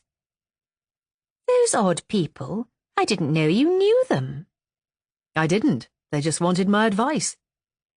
I hope they pay you for it, dear. They have no money at all, you know. The father was in some kind of importing business, monkey nuts or something, and drank himself to death. Left them without a penny, poor things. Old Mrs. Sharp ran a boarding house in London to make ends meet, and the daughter was maid of all work. They were just going to be turned into the street with their furniture when the old man at the franchise died. So providential. Aunt Lynn, where do you get those stories? But it's true, dear, perfectly true. I forget who told me. Someone who had stayed in the same street in London. But it was first-hand anyhow. I am not one to pass on idle gossip, as you know. Is it a nice house? I always wondered what was inside that iron gate. No, rather ugly, but they have some nice pieces of furniture. Not as well kept as ours, I'll be bound, she said, looking complacently at the perfect sideboard and the beautiful chairs ranged against the wall. The vicar said yesterday that if this house were not so obviously a home, it would be a show place. Mention of the clergy seemed to remind her of something. By the way, will you be extra patient with Christina for the next few days? I think she is going to be saved again. Oh, poor Aunt Lynn, what a bore for you. But I was afraid of it. There was a text in the saucer of my early morning tea today. Thou, God, seest me, on a pink scroll, with a tasteful design of Easter lilies in the background. Is she changing her church again, then? Yes, she has discovered that the Methodists are whited sepulchres, it seems, so she is going to those Bethel people above Benson's bakery, and is due to be saved any day now. She has been shouting hymns all the morning. But she always does. Not Sword of the Lord ones. As long as she sticks to pearly crowns or streets of gold, I know it is all right. But once she begins on the Sword of the Lord, I know that it will be my turn to do the baking presently. Well, darling, you bake just as well as Christina. Oh, no, she doesn't, said Christina, coming in with the meat course. A big, soft creature with untidy straight hair and a vague eye. Only one thing your Aunt Lynn makes better than me, Mr. Robert, and that's hot cross buns, and that's only once a year, so there, and if I'm not appreciated in this house, I'll go where I will be. Christina, my love, Robert said, you know very well that no one could imagine this house without you, and if you left, I should follow you to the world's end, for your butter tarts, if for nothing else. Can we have butter tarts tomorrow, by the way? Butter tarts are no food for unrepentant sinners. Besides, I don't think I have the butter. But we'll see. Meanwhile, Mr. Robert, you examine your soul and stop casting stones. Aunt Lynn sighed gently as the door closed behind her. 20 years, she said meditatively. You won't remember her when she first came from the orphanage. 15, and so skinny. Poor little brat. She ate a whole loaf for her tea, and said she would pray for me all her life. I think she has, you know. Something like a tear glistened in Miss Bennet's blue eye. I hope she postpones the salvation until she has made those butter tarts, said Robert, brutally materialistic. Did you enjoy your picture? Well, dear, I couldn't forget that he had 5 wives. Who has? Had, dear. One at a time. Jean Darrow. I must say, those little programmes they give away are very informative but a little disillusioning. He was a student, you see. In the picture, I mean. Very young and romantic. But I kept remembering those 5 wives, and it spoiled the afternoon for me. So charming to look at, too. They say he dangled his 3rd wife out of a 5th-story window by the wrists, but I don't really believe that. He doesn't look strong enough, for one thing. Looks as if he had chest trouble as a child. That peaky look and thin wrists. Not strong enough to dangle anyone. Certainly not out of a 5th story. The gentle monologue went on all through the pudding course, and Robert withdrew his attention and thought about the franchise. He came to the surface as they rose from table and moved into the sitting room for coffee. It is the most becoming garment, if maids would only realise it, she was saying. What is? An apron. She was a maid in the palace, you know, and wore one of those silly little bits of muslin. So becoming. Did those people at the franchise have a maid, by the way? No? Well, I am not surprised. They starved the last one, you know, gave her— Oh, Aunt Lynn. I assure you, for breakfast she got the crusts they cut off the toast, and when they had milk pudding— Robert did not hear what enormity was born of the milk pudding. In spite of his good dinner, he was suddenly tired and depressed. If kind, silly Aunt Lynn saw no harm in repeating those absurd stories, what would the real gossips of Milford achieve with the stuff of a real scandal? And talking of maids, the brown sugar is finished, dear, so you will have to have lump for tonight. Talking of maids, the Carleys' little maid has just got herself into trouble. You mean someone else has got her into trouble? Yes, Arthur Wallace, the potman at the White Hart. What? Wallace again?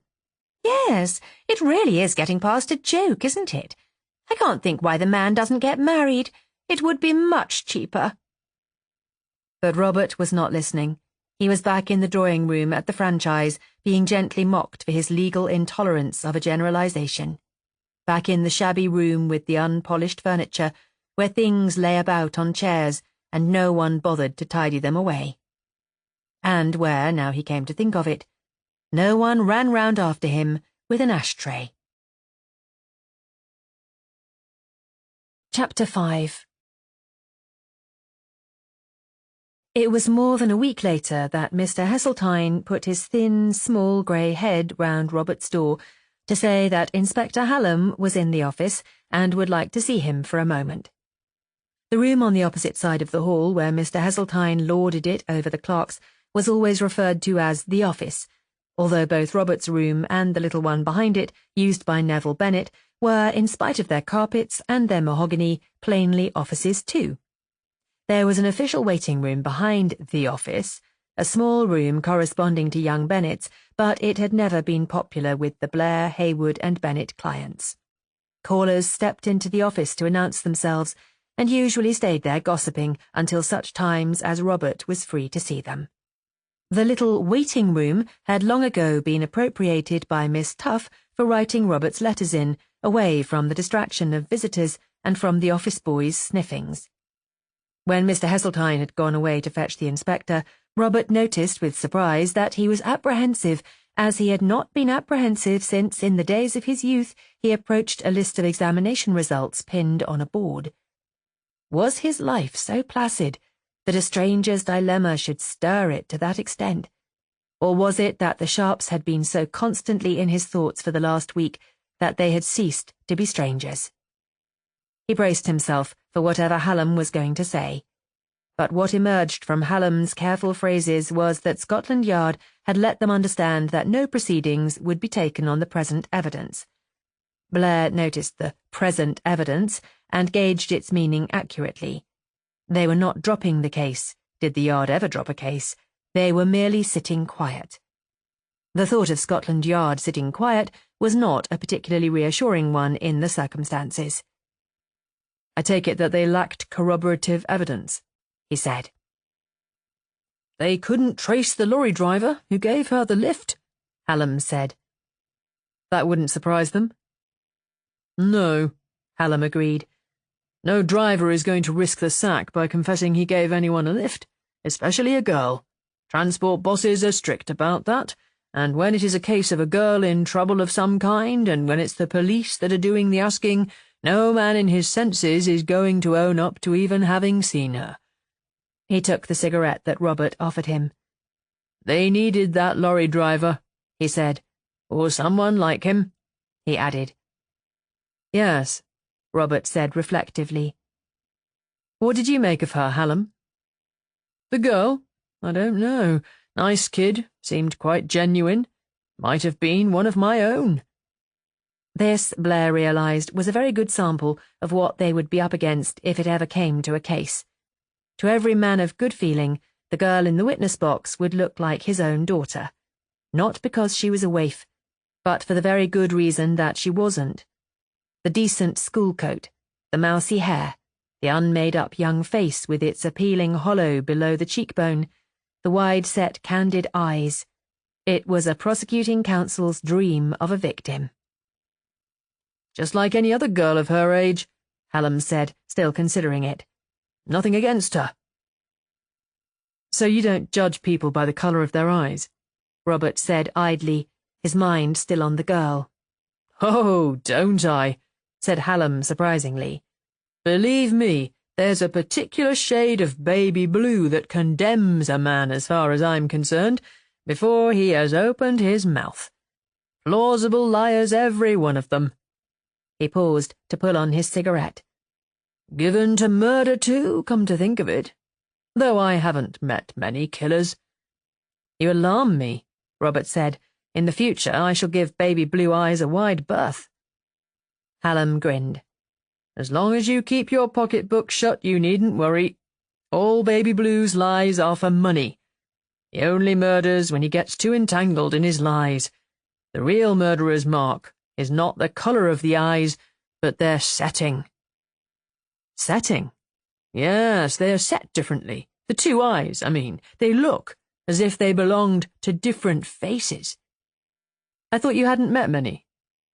No, but I've read all the case histories and studied the photographs. I've always been surprised that no book on murder mentions it. It happens so often. The inequality of setting, I mean. So it's entirely your own theory? The result of my own observation, yes. You ought to have a go at it sometime. Fascinating. I've got to the stage where I look for it now. In the street, you mean?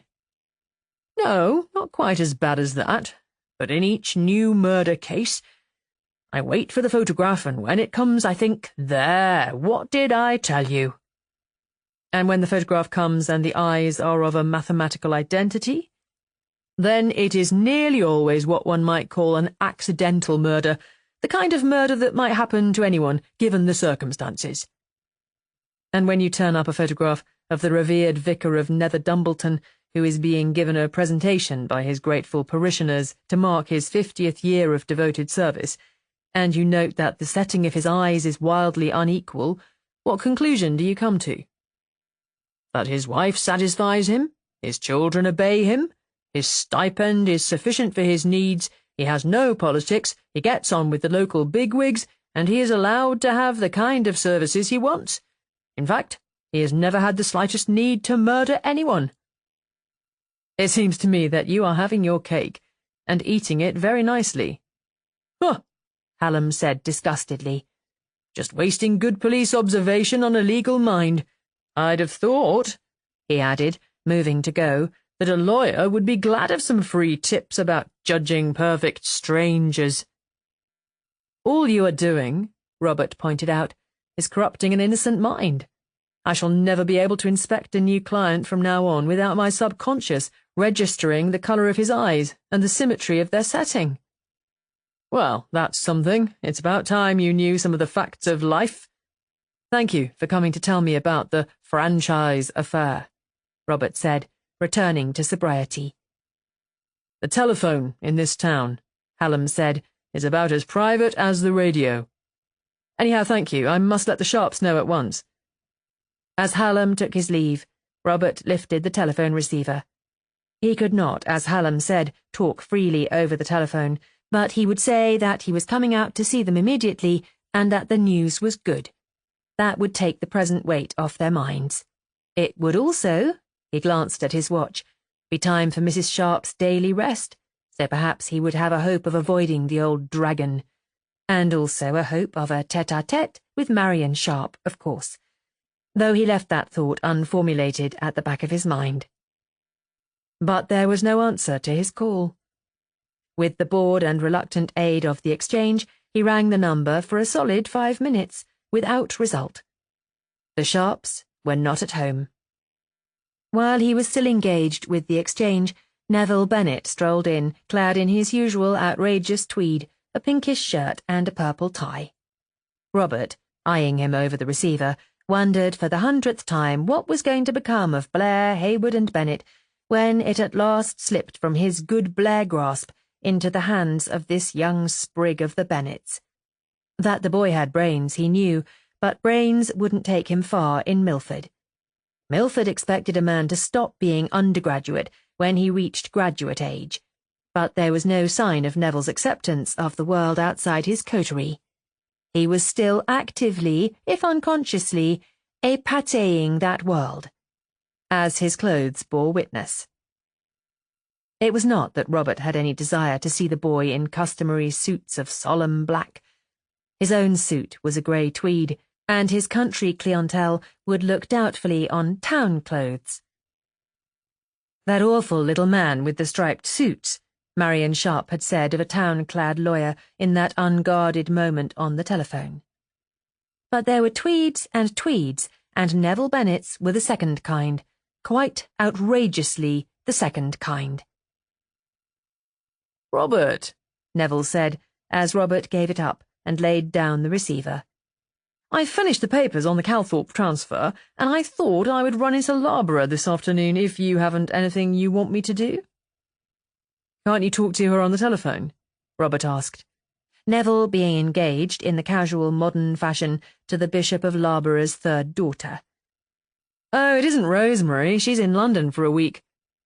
"A protest meeting at the Albert Hall, I suppose," said Robert, who was feeling disgruntled because of his failure to speak to the Sharps when he was primed with good news for them. "No, at the Guildhall," Neville said. "What is it this time? Vivisection?" "You are frightfully last century now and then, Robert," Neville said with his air of solemn patience. "No one objects to vivisection nowadays except a few cranks. The protest is against this country's refusal to give shelter to the patriot Kotovich. The said patriot is very badly wanted in his own country, I understand." "By his enemies, yes." "By the police, for 2 murders. Executions." "You a disciple of John Knox, Neville?" "Good God, no. What has that to do with it?" "He believed in self-appointed executioners. The idea has a little gone out in this country, I understand. Anyhow, if it's a choice between Rosemary's opinion of Kotovich and the opinion of the Special Branch, I'll take the Special Branch." "The Special Branch only do what the Foreign Office tells them. Everyone knows that. But if I stay and explain the ramifications of the Kotovich affair to you, I shall be late for the film." "What film?" "The French film I am going into Loughborough to see." "I suppose you know that most of those French trifles that the British intelligentsia bate their breath about are considered very so-so in their own country. However, do you think you could pause long enough to drop a note into the letterbox of the franchise as you go by?" "I might. I always wanted to see what was inside that wall. Who lives there now?" "An old woman and her daughter." "Daughter?" repeated Neville, automatically pricking his ears. "Middle-aged daughter." "Oh. All right, I'll just get my coat." Robert wrote merely that he had tried to talk to them, that he had to go out on business for an hour or so, but that he would ring them up again when he was free, and that Scotland Yard had no case as the case stood, and acknowledged the fact. Neville swept in with a dreadful Raglan affair over his arm, snatched up the letter, and disappeared with a "Tell Aunt Lynn I may be late. She asked me over to dinner." Robert donned his own sober grey hat and walked over to the Rose and Crown to meet his client, an old farmer and the last man in England to suffer from chronic gout. The old man was not yet there, and Robert, usually so placid, so lazily good-natured, was conscious of impatience. The pattern of his life had changed. Up to now, it had been an even succession of equal attractions. He had gone from one thing to another without hurry and without emotion. Now there was a focus of interest, and the rest revolved round it. He sat down on one of the chintz-covered chairs in the lounge and looked at the dog-eared journals lying on the adjacent coffee table. The only current number was The Watchman, the weekly review, and he picked it up reluctantly, thinking yet once more how the dry feel of the paper offended his fingertips, and its serrated edges set his own teeth on edge. It was the usual collection of protests, poems, and pedantry. The place of honour among the protests being accorded to Neville's future father-in-law, who spread himself for 3/4 of a column on England's shame in that she refused sanctuary to a fugitive patriot. The Bishop of Loughborough had long ago extended the Christian philosophy to include the belief that the underdog is always right. He was wildly popular with Balkan revolutionaries, British strike committees, and all the old lags in the local penal establishment. The sole exception to this last being that chronic recidivist Bandy Brain, who held the good bishop in vast contempt, and reserved his affection for the governor, to whom a tear in the eye was just a drop of H2O, and who unpicked his most heartbreaking tales with a swift, unemotional accuracy. There was nothing, said the old lags affectionately, that the old boy would not believe. You could lay it on with a trowel. Normally, Robert found the bishop mildly amusing, but today he was merely irritated. He tried 2 poems, neither of which made sense to him, and flung the thing back on the table. "England in the wrong again?" asked Ben Carley, pausing by his chair and jerking a head at the watchman. "Hello, Carley." "A Marble Arch for the well-to-do," the little lawyer said, flicking the paper scornfully with a nicotine-stained finger. "Have a drink?" "Thanks, but I'm waiting for old Mr. Wynyard. He doesn't move a step more than he need nowadays." "No, poor old boy. The sins of the fathers. Awful to be suffering for port you never drank. I saw your car outside the franchise the other day." "Yes," said Robert, and wondered a little. It was unlike Ben Carley to be blunt, and if he had seen Robert's car, he had also seen the police cars. "If you know them, you'll be able to tell me something I always wanted to know about them. Is the rumour true?" "Rumour?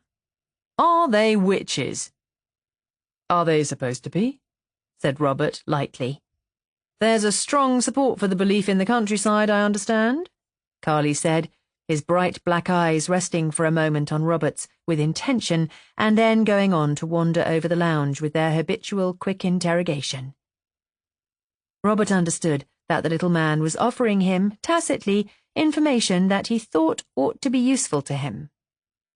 "Ah, well," Robert said, "since entertainment came into the country with the cinema, God bless it, an end has been put to witch hunting. Don't you believe it? Give these Midland morons a good excuse and they'll witch hunt with the best. An inbred crowd of degenerates, if you ask me. Here's your old boy. Well, I'll be seeing you."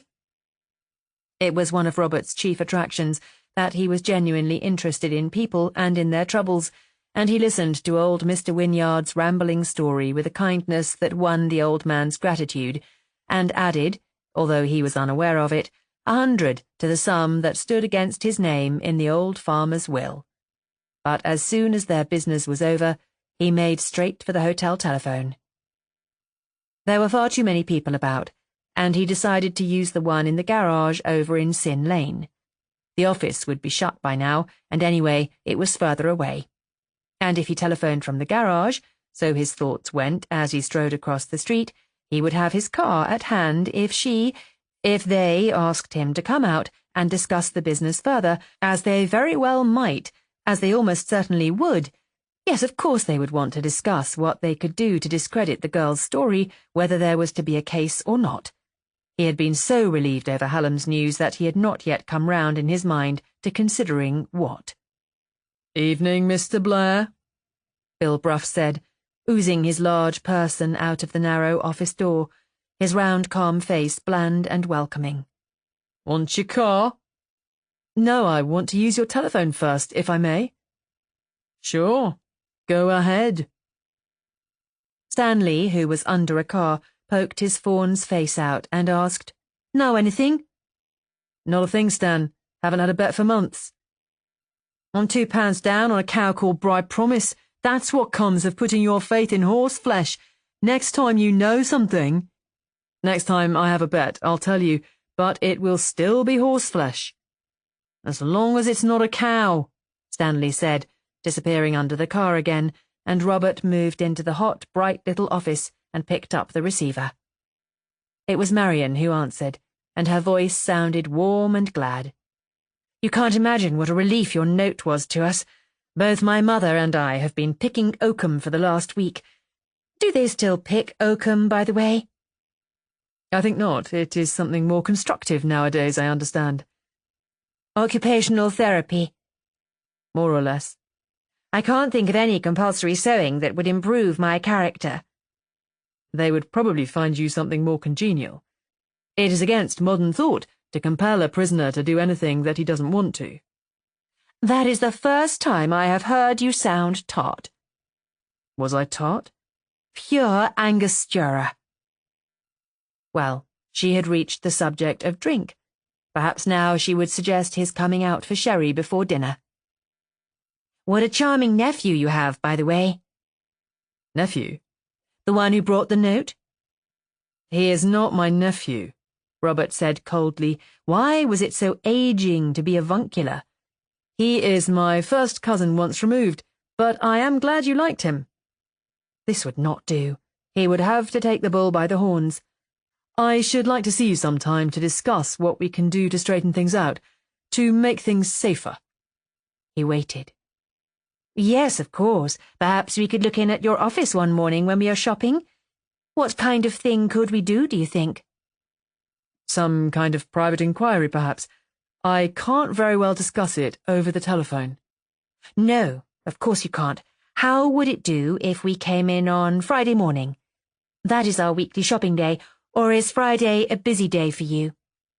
No, Friday would be quite convenient, Robert said, swallowing down his disappointment. About noon? Yes, that would do very well. 12 o'clock the day after tomorrow at your office. Goodbye, and thank you again for your support and help. She rang off, firmly and cleanly, without all the usual preliminary twitterings that Robert had come to expect from women. Shall I run her out for you? Bill Bruff asked, as he came out into the dim daylight of the garage. What? Oh, the car. No, I shan't need it tonight, thanks. He set off on his normal evening walk down the high street, trying hard not to feel snubbed. He had not been anxious to go to the franchise in the first instance, and had made his reluctance pretty plain. She was quite naturally avoiding a repetition of the circumstances. That he had identified himself with their interests was a mere business affair, to be resolved in an office, impersonally. They would not again involve him further than that. Ah well, he thought, flinging himself down in his favourite chair by the wood fire in the sitting room and opening the evening paper, printed that morning in London. When they came to the office on Friday, he could do something to put the affair on a more personal basis, to wipe out the memory of that first unhappy refusal. The quiet of the old house soothed him. Christina had been closeted in her room for 2 days, in prayer and meditation, and Aunt Lynn was in the kitchen preparing dinner. There was a gay letter from Lettice, his only sister, who had driven a truck for several years of a bloody war, fallen in love with a tall, silent Canadian, and was now raising 5 blonde brats in Saskatchewan. "Come out soon, Robin dear," she finished, "before the brats grow up and before the moss grows right round you. You know how bad Aunt Lynn is for you?" He could hear her saying it. She and Aunt Lynn had never seen eye to eye. He was smiling, relaxed and reminiscent, when both his quiet and his peace were shattered by the eruption of Neville. "Why didn't you tell me she was like that?" Neville demanded. "Who? The sharp woman. Why didn't you tell me?" "I didn't expect you would meet her," Robert said. "All you had to do was drop the letter through the door." "There was nothing in the door to drop it through, so I rang, and they had just come back from wherever they were. Anyhow, she answered it." "I thought she slept in the afternoons." "I don't believe she ever sleeps. She doesn't belong to the human family at all. She is all compact of fire and metal." "I know she's a very rude old woman, but you have to make allowances. She has had a very hard—" "Old? Who are you talking about?" "Old Mrs. Sharp, of course." "Well, I didn't even see old Mrs. Sharp. I'm talking about Marion." "Marion Sharp? And how did you know her name was Marion?" "She told me. It does suit her, doesn't it? She couldn't be anything but Marion." "You seem to have become remarkably intimate for a doorstep acquaintance." "Oh, she gave me tea."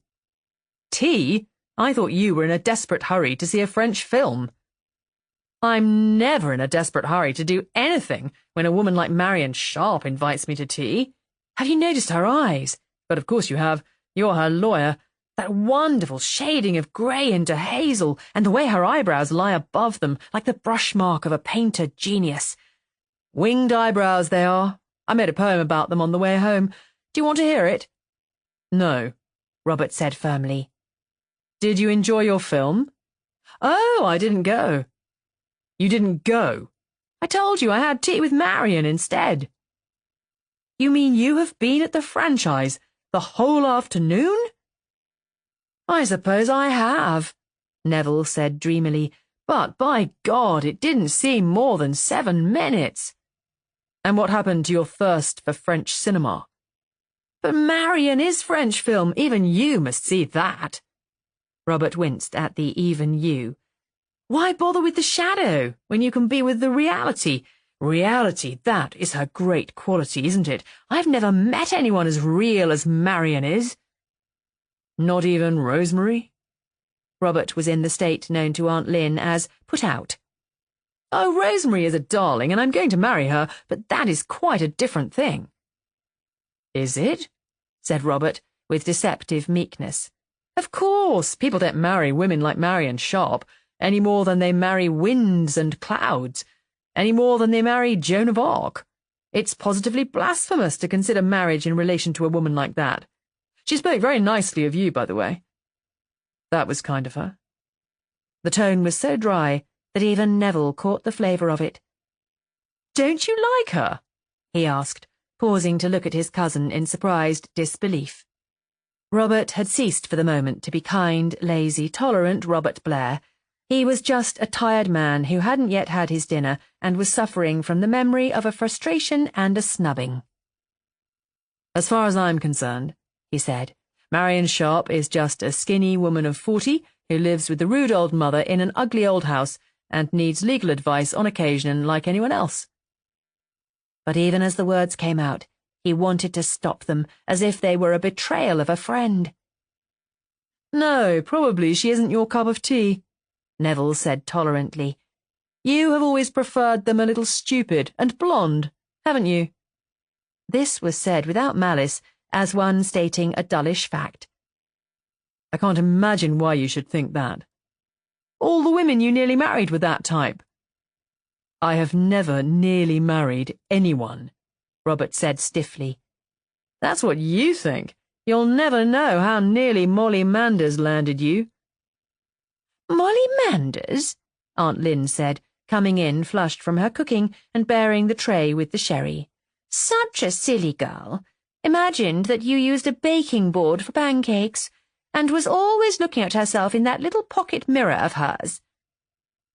Aunt Lynn saved you that time, didn't you, Aunt Lynn?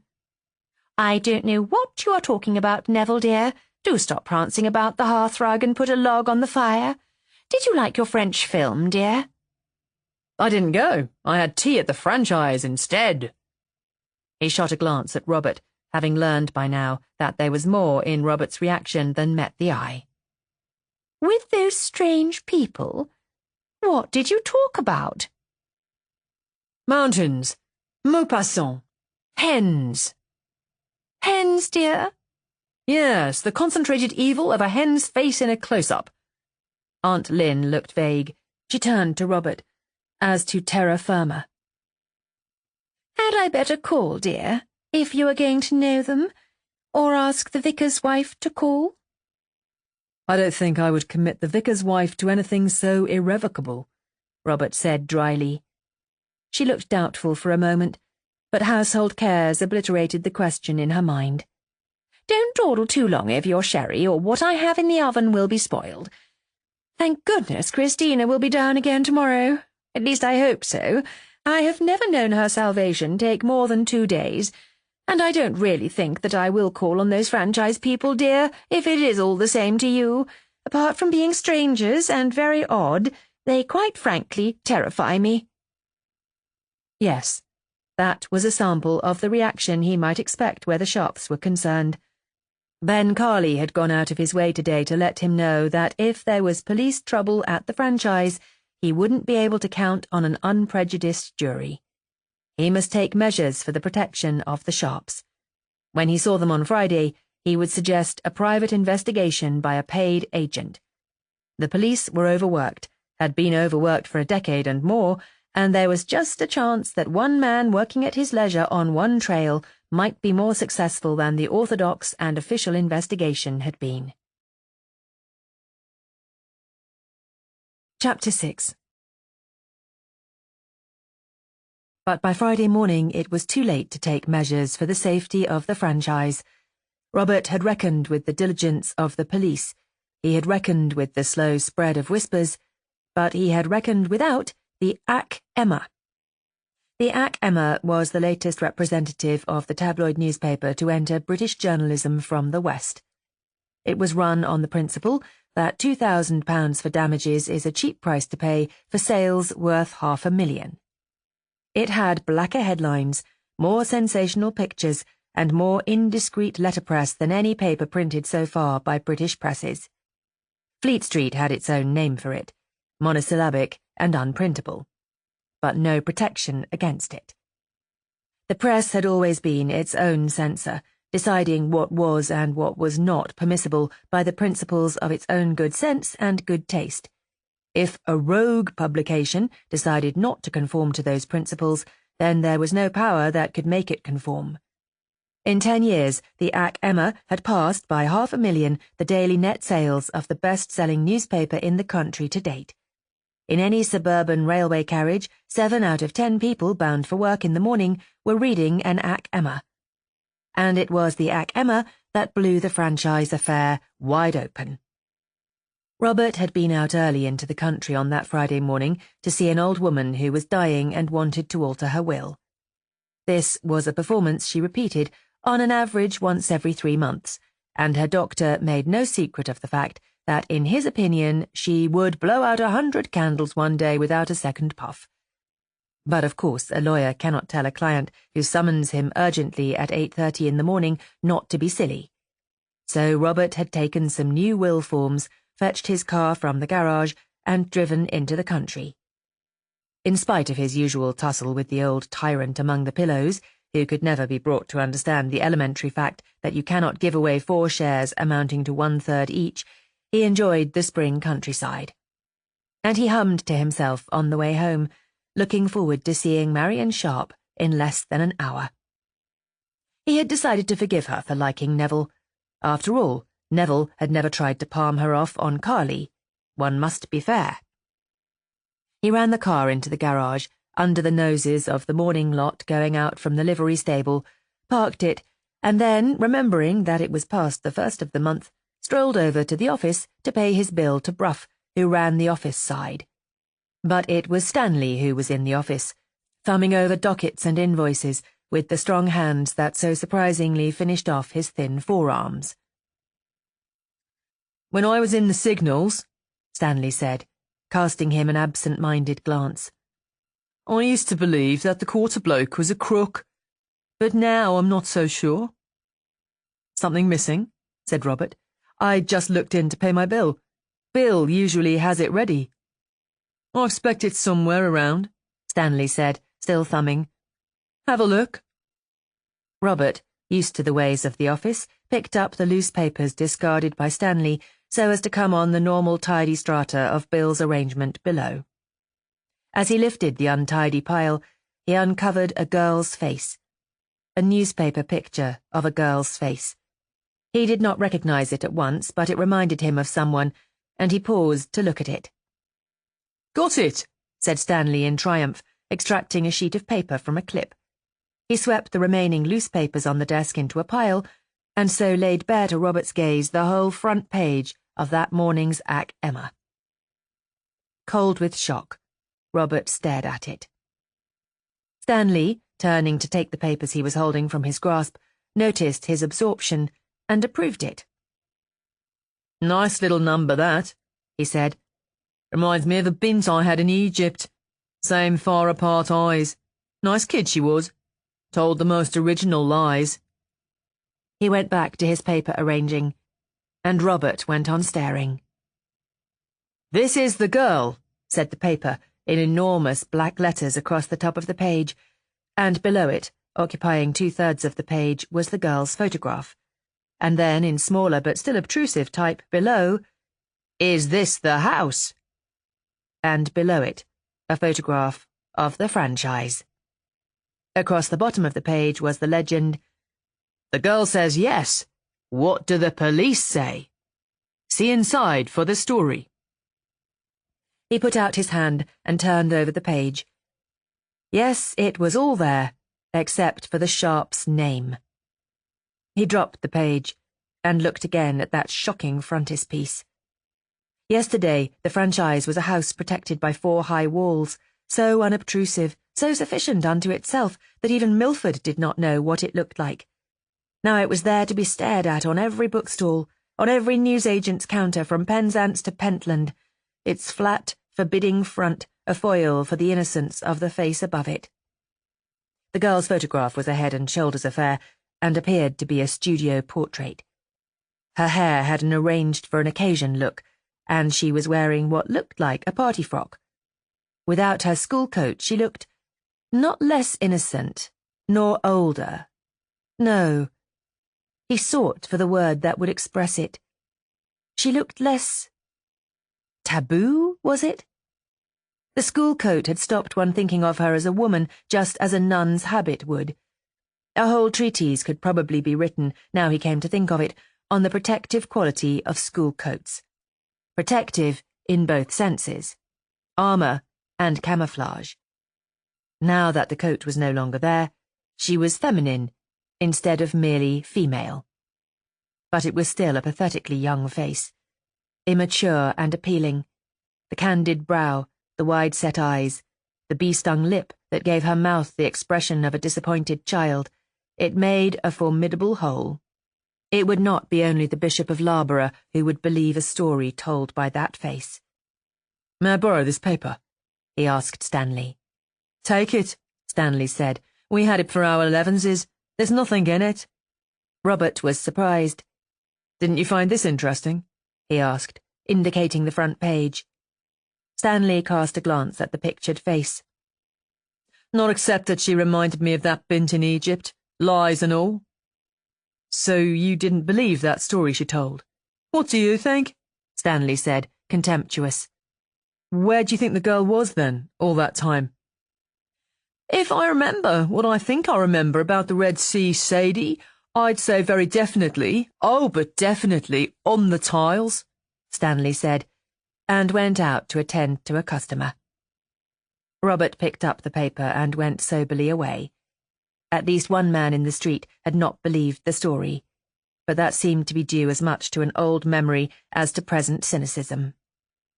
And although Stanley had quite obviously read the story without reading the names of the characters concerned, or even the place names, only 10% of readers did that, according to the best mass observation.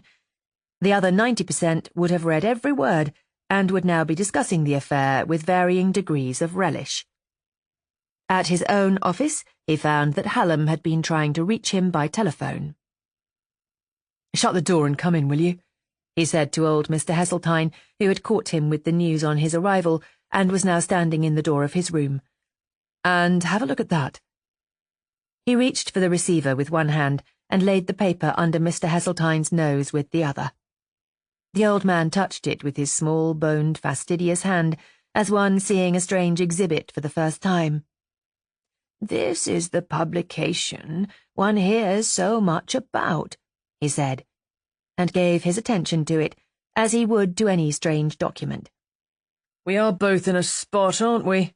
Hallam said when they were connected, and raked his vocabulary for some epithets suitable to the Ac Emma. "As if the police hadn't enough to do without having that rag on their tails," he finished, being naturally absorbed in the police point of view. "Have you heard from the yard?" "Grant was burning the wires at 9 this morning, but there's nothing they can do. Just grin and bear it. The police are always fair game. Nothing you can do either if it comes to that." "Not a thing," Robert said. "We have a fine free press." Hallam said a few more things about the press. "Do your people know?" he asked. "I shouldn't think so. I'm quite sure they would never normally see the Ac Emma, and there hasn't been time for some kind soul to send it to them, but they are due here in about 10 minutes, and I'll show it to them then." "If it was ever possible for me to be sorry for that old battle-axe," Hallam said, "it would be at this minute." "How did the Ac Emma get the story? I thought the parents, the girl's guardians, I mean, were very strongly against that kind of publicity." Grant says the girl's brother went off the deep end about the police taking no action and went to the Ac Emma off his own bat. They are strong on the champion act. The Ac Emma will see right done. I once knew one of their crusades run into a third day. When he hung up, Robert thought that if it was a bad break for both sides, it was at least an even break. The police would without doubt redouble their efforts to find corroborative evidence. On the other hand, the publication of the girl's photograph meant for the Sharps a faint hope that somebody somewhere would recognize it and say, "This girl could not have been in the franchise on the date in question because she was at such and such a place." "A shocking story, Mr. Robert," Mr. Heseltine said, "and, if I may say so, a quite shocking publication. Most offensive." "That house," Robert said, "is the franchise where old Mrs. Sharp and her daughter live, and where I went the other day, if you remember, to give them some legal advice." "You mean that these people are our clients?" "Yes." "But, Mr. Robert, that is not at all in our line." Robert winced at the dismay in his voice. "That is quite outside our usual, indeed quite beyond our normal. We are not competent." "We are competent, I hope, to defend any client against a publication like the Ac Emma," Robert said coldly. Mr. Heseltine eyed the screaming rag on the table. He was obviously facing the difficult choice between a criminal clientele and a disgraceful journal. "Did you believe the girl's story when you read it?" Robert asked. "I don't see how she could have made it up," Mr. Heseltine said simply. "It is such a very circumstantial story, isn't it?" "It is, indeed. But I saw the girl when she was brought to the franchise to identify it last week. That was the day I went out so hurriedly, just after tea, and I don't believe a word she says. Not a word," he added, glad to be able to say it loudly and distinctly to himself, and to be sure at last that he believed it. "But how could she have thought of the franchise at all, or known all those things, if she wasn't there?" "I don't know. I haven't the least idea." "It is a most unlikely place to pick on, surely. A remote, invisible house like that on a lonely road in country that people don't visit very much." "I know. I don't know how the job was worked, but that it is a job I am certain. It is a choice not between stories but between human beings. I am quite certain that the two Sharps are incapable of insane conduct like that, whereas I don't believe the girl incapable of telling a story like that. That is what it amounts to." He paused a moment. "And you'll just have to trust my judgment about it, Timmy," he added, using his childhood's name for the old clerk. Whether it was the Timmy or the argument, it was apparent that Mr. Heseltine had no further protest to make. "You'll be able to see the criminals for yourself," Robert said, "because I hear their voices in the hall now. You might bring them in, will you?" Mr. Heseltine went dumbly out on his mission, and Robert turned the newspaper over so that the comparatively innocuous "girl smuggled aboard" was all that would meet the visitor's eye. Mrs. Sharp, moved by some belated instinct for convention, had donned a hat in honor of the occasion. It was a flattish affair of black satin, and the general effect was that of a doctor of learning. That the effect had not been wasted was obvious by the relieved look on Mr. Heseltine's face. This was quite obviously not the kind of client he had expected. It was, on the other hand, the kind of client he was used to. "Don't go away," Robert said to him as he greeted the visitors, and to the others, "I want you to meet the oldest member of the firm, Mr. Heseltine." It suited Mrs. Sharp to be gracious, and exceedingly Victoria Regina was old Mrs. Sharp when she was being gracious. Mr. Heseltine was more than relieved. He capitulated. Robert's first battle was over. When they were alone, Robert noticed that Marian had been waiting to say something.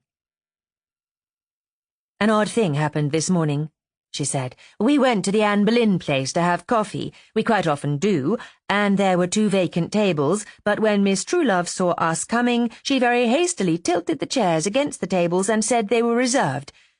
I might have believed her if she hadn't looked so embarrassed.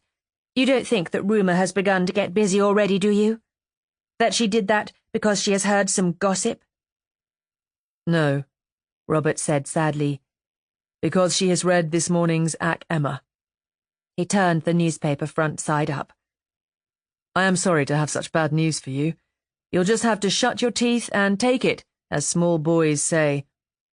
I don't suppose you have ever seen this poisonous rag at close quarters. It's a pity that the acquaintance should begin on so personal a basis." "Oh, no," Marion said in passionate protest as her eye fell on the picture of the franchise.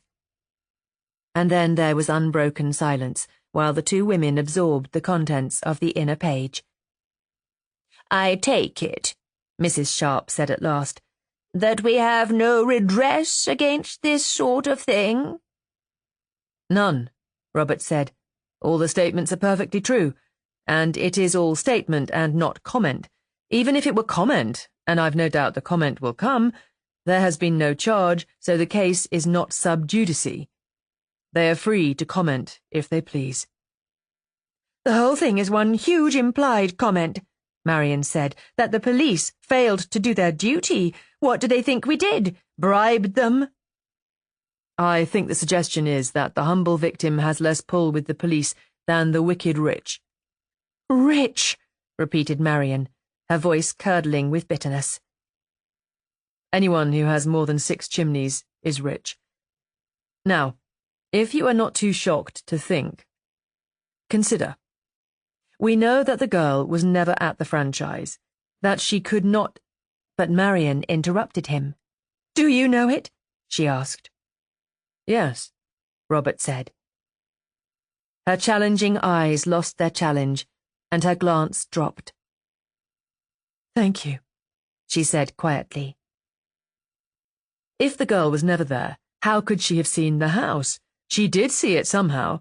It is too unlikely for belief that she could be merely repeating a description that someone else gave her. How could she see it? Naturally, I mean. "You could see it, I suppose, from the top deck of a bus," Marion said.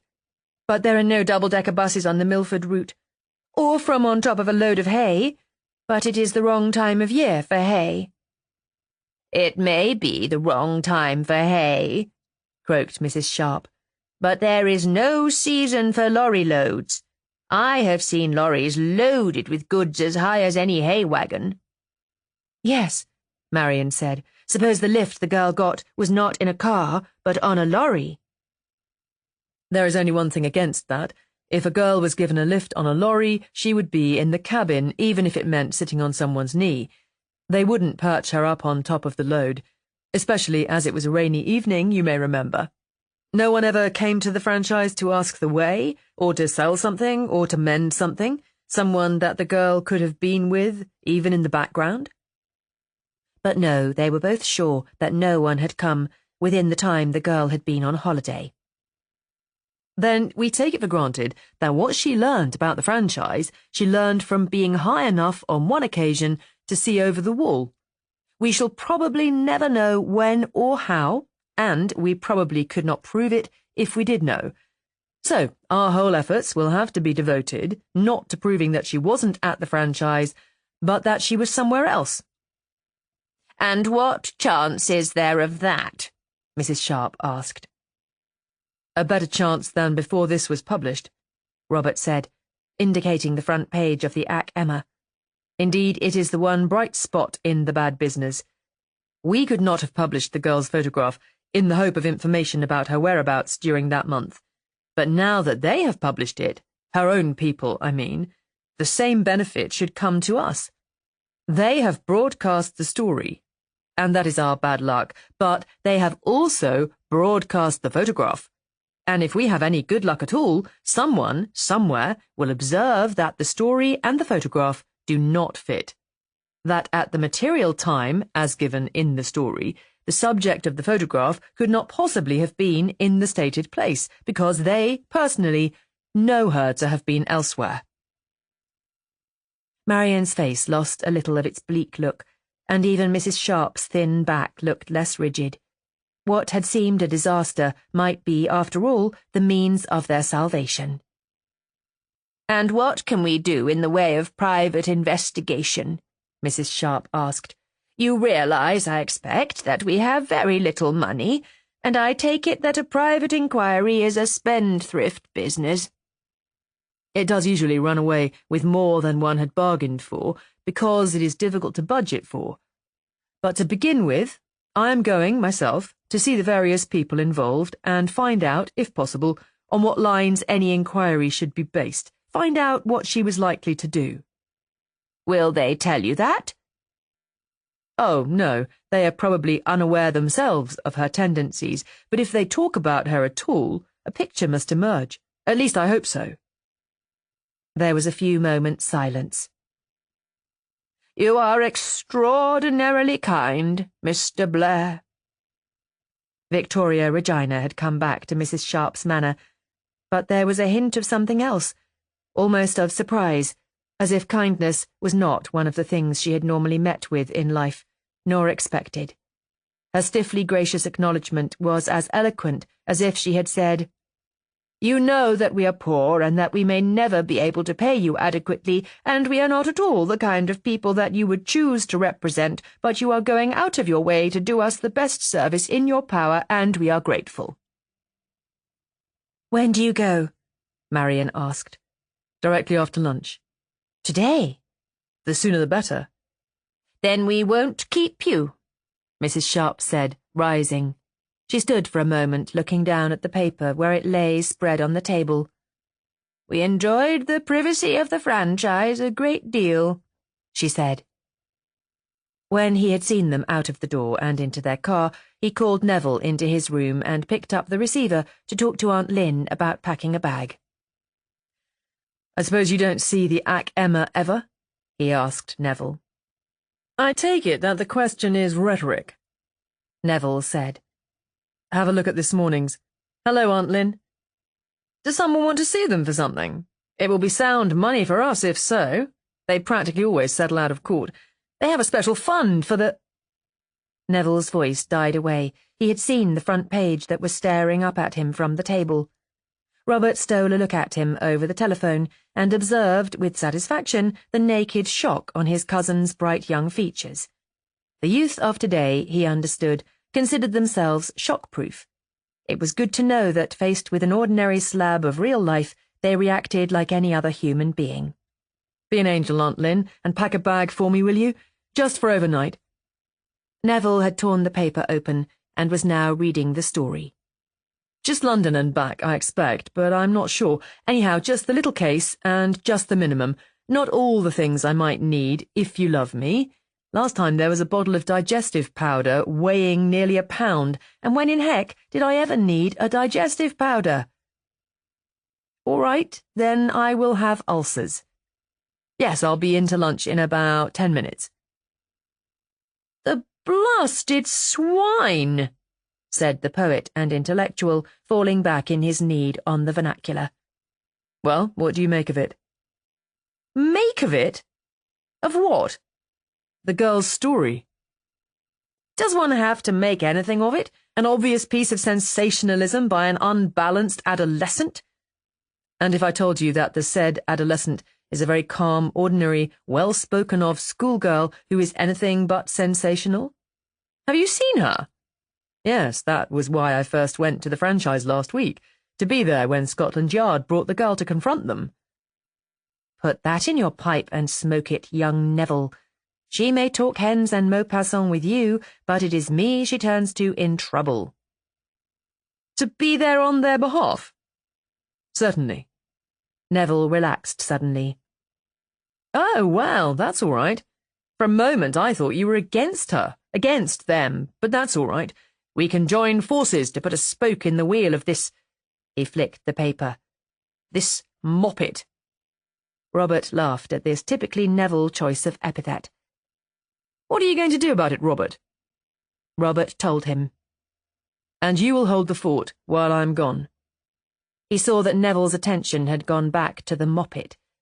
He moved over to join him, and together they considered the young face looking so calmly up at them. An attractive face, on the whole, Robert said. What do you make of it? What I should like to make of it, said the aesthete, with slow venom, would be a very nasty mess. Chapter 7. The Wynns' home outside Aylesbury was in a countrified suburb, the kind of district where rows of semi-detached houses creep along the edge of the still unspoiled fields, self-conscious and aware that they are intruders, or smug and not caring, according to the character their builders have given them. The Wynns lived in one of the apologetic rows, a red brick string of ramshackle dwellings that set Robert's teeth on edge, so raw they were, so crude, so hangdog. But as he drove slowly up the road, looking for the appropriate number, he was won over by the love that had gone to the decoration of these regrettable objects. No love had gone to their building, only a reckoning. But to each owner, as he took over, the bare little house had represented his sufficient beauty, and having found it, he served it. The gardens were small miracles of loveliness, each succeeding one a fresh revelation of some unsuspected poet's heart. Neville really ought to be here to see, Robert thought, slowing down yet once more as a new perfection caught his eye. There was more poetry here than in a whole 12 months of his beloved Watchman. All his clichés were here. Form, rhythm, colour, total gesture, design, impact. Or would Neville see only a row of suburban gardens, only Meadowside Lane, Aylesbury, with some Woolworth plants in the gardens? Probably. Number 39 was the one with the plain green grass bordered by a rockery. It was also distinguished by the fact that its curtains were invisible. No genteel net was stretched across the window pane, no cream casement cloth hung at the sides. The windows were bare to the sun, the air, and the human gaze. This surprised Robert as much as it probably surprised the neighbours. It augured a nonconformity that he had not expected. He rang the bell, wishing that he did not feel like a bagman. He was a suppliant, and that was a new role for Robert Blair. Mrs. Wynne surprised him even more than her windows did. It was only when he had met her that he realised how complete a picture he had built in his mind of the woman who had adopted and mothered the child Betty Kane. The grey hair, the solid, matronly, comfortable figure, the plain, broad, sensible face, perhaps even an apron, or one of those flowered overalls that housewives wear. But Mrs. Wynne was not at all like that. She was slight and neat and young and modern and dark and pink-cheeked and still pretty, and had a pair of the most intelligent bright brown eyes Robert had ever seen. When she saw a stranger, she looked defensive and made an involuntary closing movement with the door she was holding. But a second glance seemed to reassure her. Robert explained who he was, and she listened without interrupting him in a way he found quite admirable. Very few of his own clients listened without interrupting, male or female.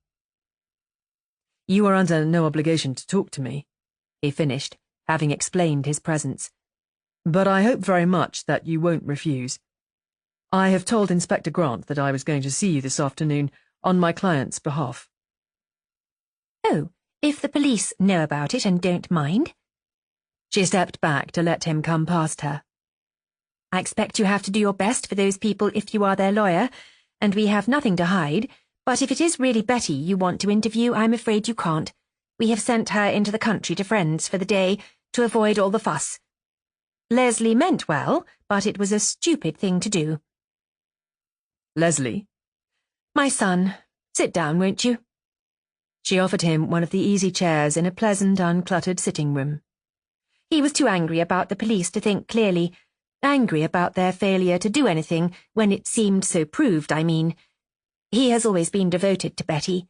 Indeed, until he got engaged, they were inseparable. Robert's ears pricked. This was the kind of thing he had come to hear. Engaged? Yes, he got engaged just after the New Year to a very nice girl. We are all delighted. Was Betty delighted? She wasn't jealous, if that is what you mean, she said, looking at him with her intelligent eyes. I expect she missed not coming first with him as she used to, but she was very nice about it. She is a nice girl, Mr. Blair. Believe me. I was a schoolmistress before I married. Not a very good one. That is why I got married at the first opportunity. And I know a lot about girls. Betty has never given me a moment's anxiety. Yes, I know. Everyone reports excellently of her. Is your son's fiancé a schoolfellow of hers? No, she is a stranger. Her people have come to live near here, and he met her at a dance. Does Betty go to dances? Not grown-up dances. She is too young yet. So she had not met the fiancé? To be honest, none of us had. He rather sprang her on us, but we liked her so much we didn't mind. He must be very young to be settling down. Oh, the whole thing is absurd, of course. He is 20, and she is 18, but they are very sweet together. And I was very young myself when I married, and I have been very happy. The only thing I lacked was a daughter, and Betty filled that gap. What does she want to do when she leaves school? She doesn't know. She has no special talent for anything as far as I can see. I have a notion that she will marry early. Because of her attractiveness? No, because... She paused, and apparently changed what she had been going to say. Girls who have no particular bent fall easily into matrimony.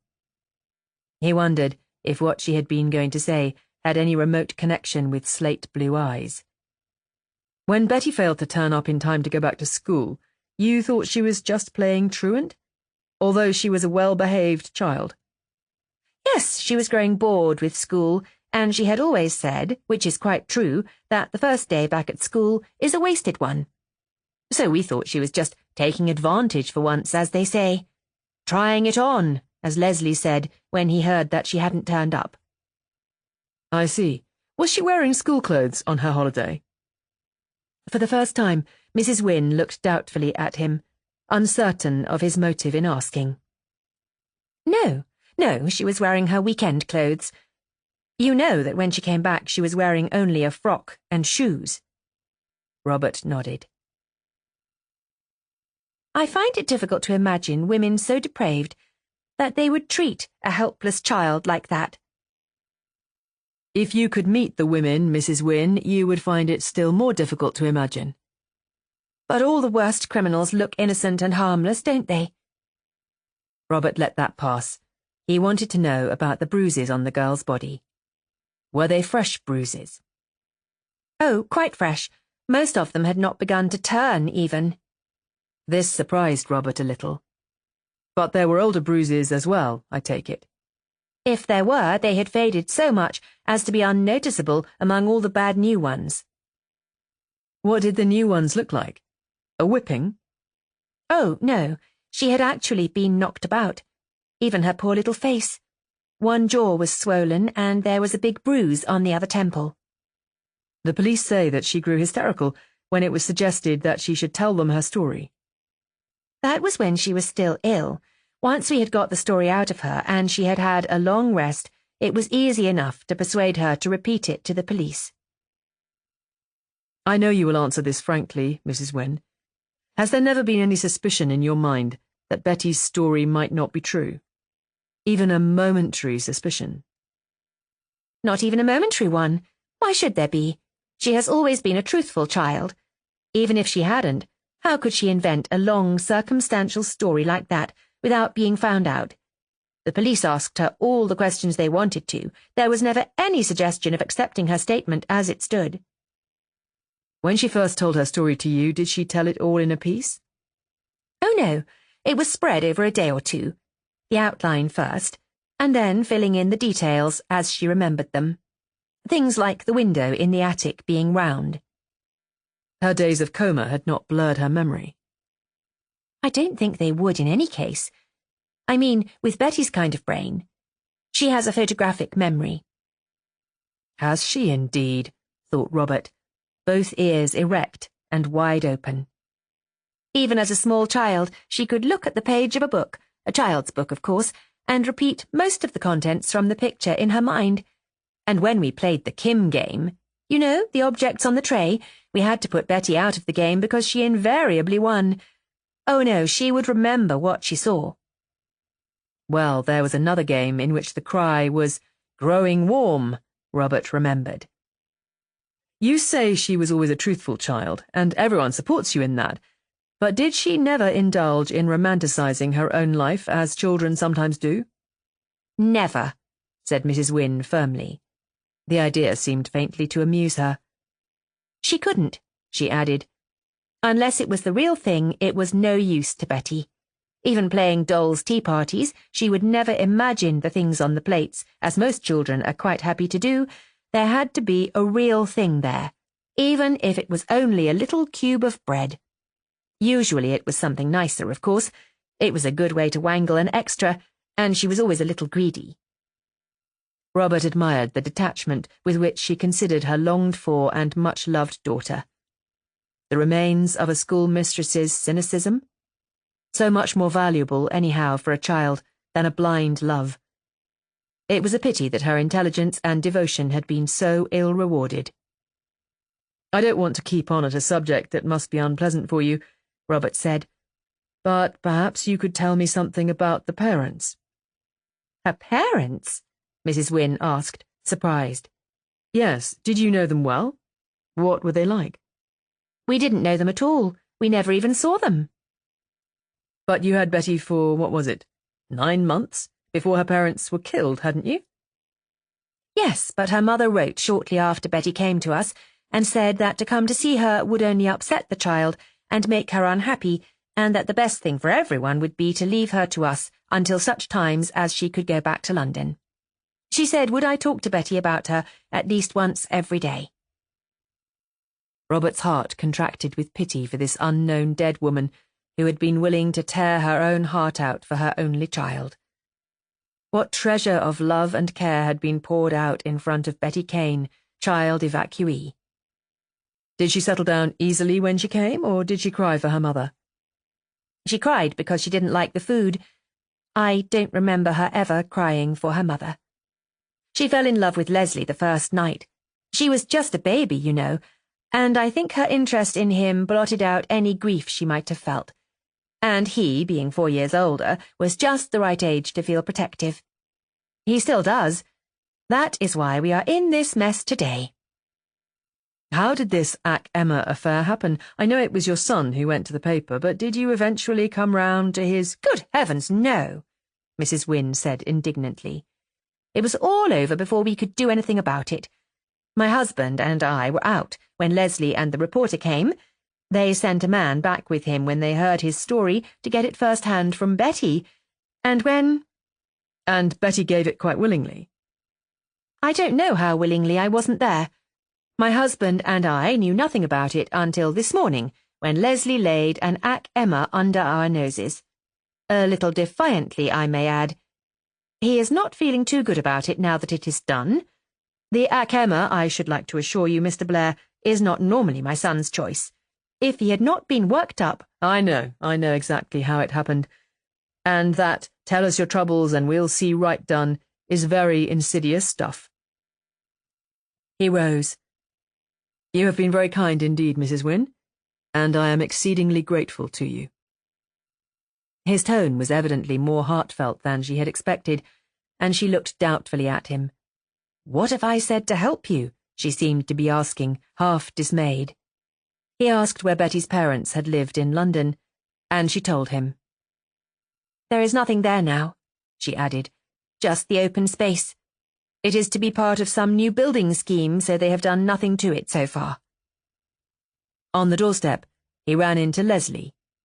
Leslie was an extraordinarily good-looking young man who seemed to be entirely unaware of the fact, a trait that endeared him to Robert, who was in no mood to look kindly on him. Robert had pictured him as the bull-in-a-china-shop type, but on the contrary, he was a rather delicate, kind-looking boy with shy, earnest eyes and untidy soft hair. He glared at Robert with frank enmity when his mother presented him and had explained his business there. But, as his mother had said, there was a shade of defiance in the glare. Leslie was obviously not very happy with his own conscience this evening. "No one is going to beat my sister and get away with it," he said fiercely when Robert had mildly deplored his action. "I sympathise with your point of view," Robert said, "but I personally would rather be beaten nightly for a fortnight than have my photograph on the front page of the Ac Emma, especially if I was a young girl. If you had been beaten every night for a fortnight and no one did anything about it, you might be very glad to have your photograph published in any rag if it got you justice," Leslie observed pertinently, and brushed past them into the house. Mrs. Wynne turned to Robert with a small apologetic smile, and Robert, taking advantage of her softened moment, said, "Mrs. Wynne, if it ever occurs to you that anything in that story of Betty's does not ring true, I hope you won't decide that sleeping dogs are best left." Don't pin your faith to that hope, Mr. Blair. You would let sleeping dogs lie, and the innocent suffer? Oh, no, I didn't mean that. I meant the hope of my doubting Betty's story. If I believed her at the beginning, I am not likely to doubt her later. One never knows. Some day it may occur to you that this or that does not fit. You have a naturally analytic mind. It may present you with a piece of subconscious when you least expect it. Something that has puzzled you deep down may refuse to be pushed down any more. She had walked to the gate with him, and as he spoke the last sentence, he turned to take farewell of her. To his surprise, something moved behind her eyes at that light remark of his. So she wasn't certain after all. Somewhere in the story, in the circumstances, there was some small thing that left a question in that sober, analytical mind of hers. What was it? And then, with what he always remembered afterwards as the only perfect sample of telepathic communication in his experience, he paused as he was stepping into his car and said, "Had she anything in her pockets when she came home?" She had only one pocket, the one in her dress. And was there anything in it? There was the faintest tightening of the muscles round her mouth.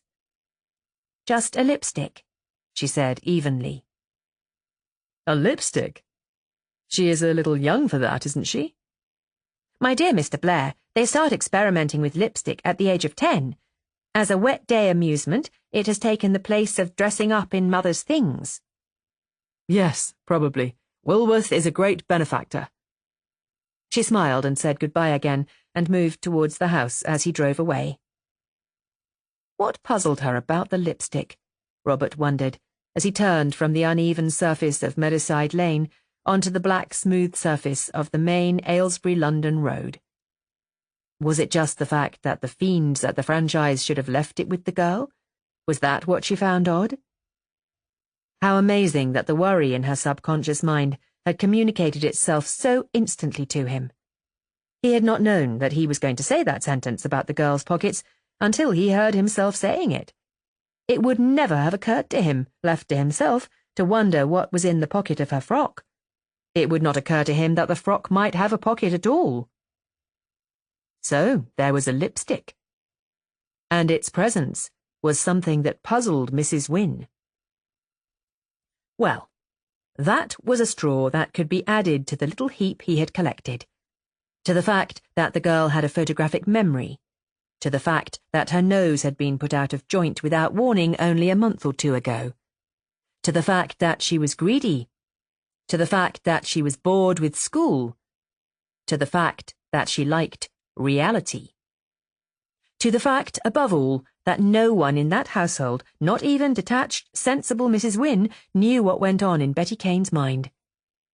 It was quite unbelievable that a girl of 15, who had been the centre of a young man's world, could see herself supplanted overnight without reacting violently to the situation. But Betty had been very nice about it.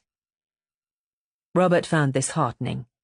It was proof that that candid young face was no guide at all to the person who was Betty Kane.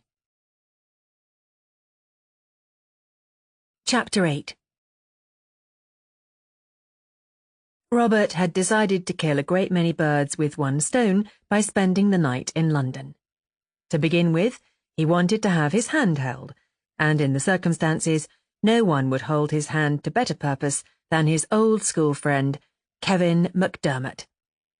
What Kevin did not know about crime was probably not so anyhow, and as a well-known defending counsel, his knowledge of human nature was extensive, varied, and peculiar.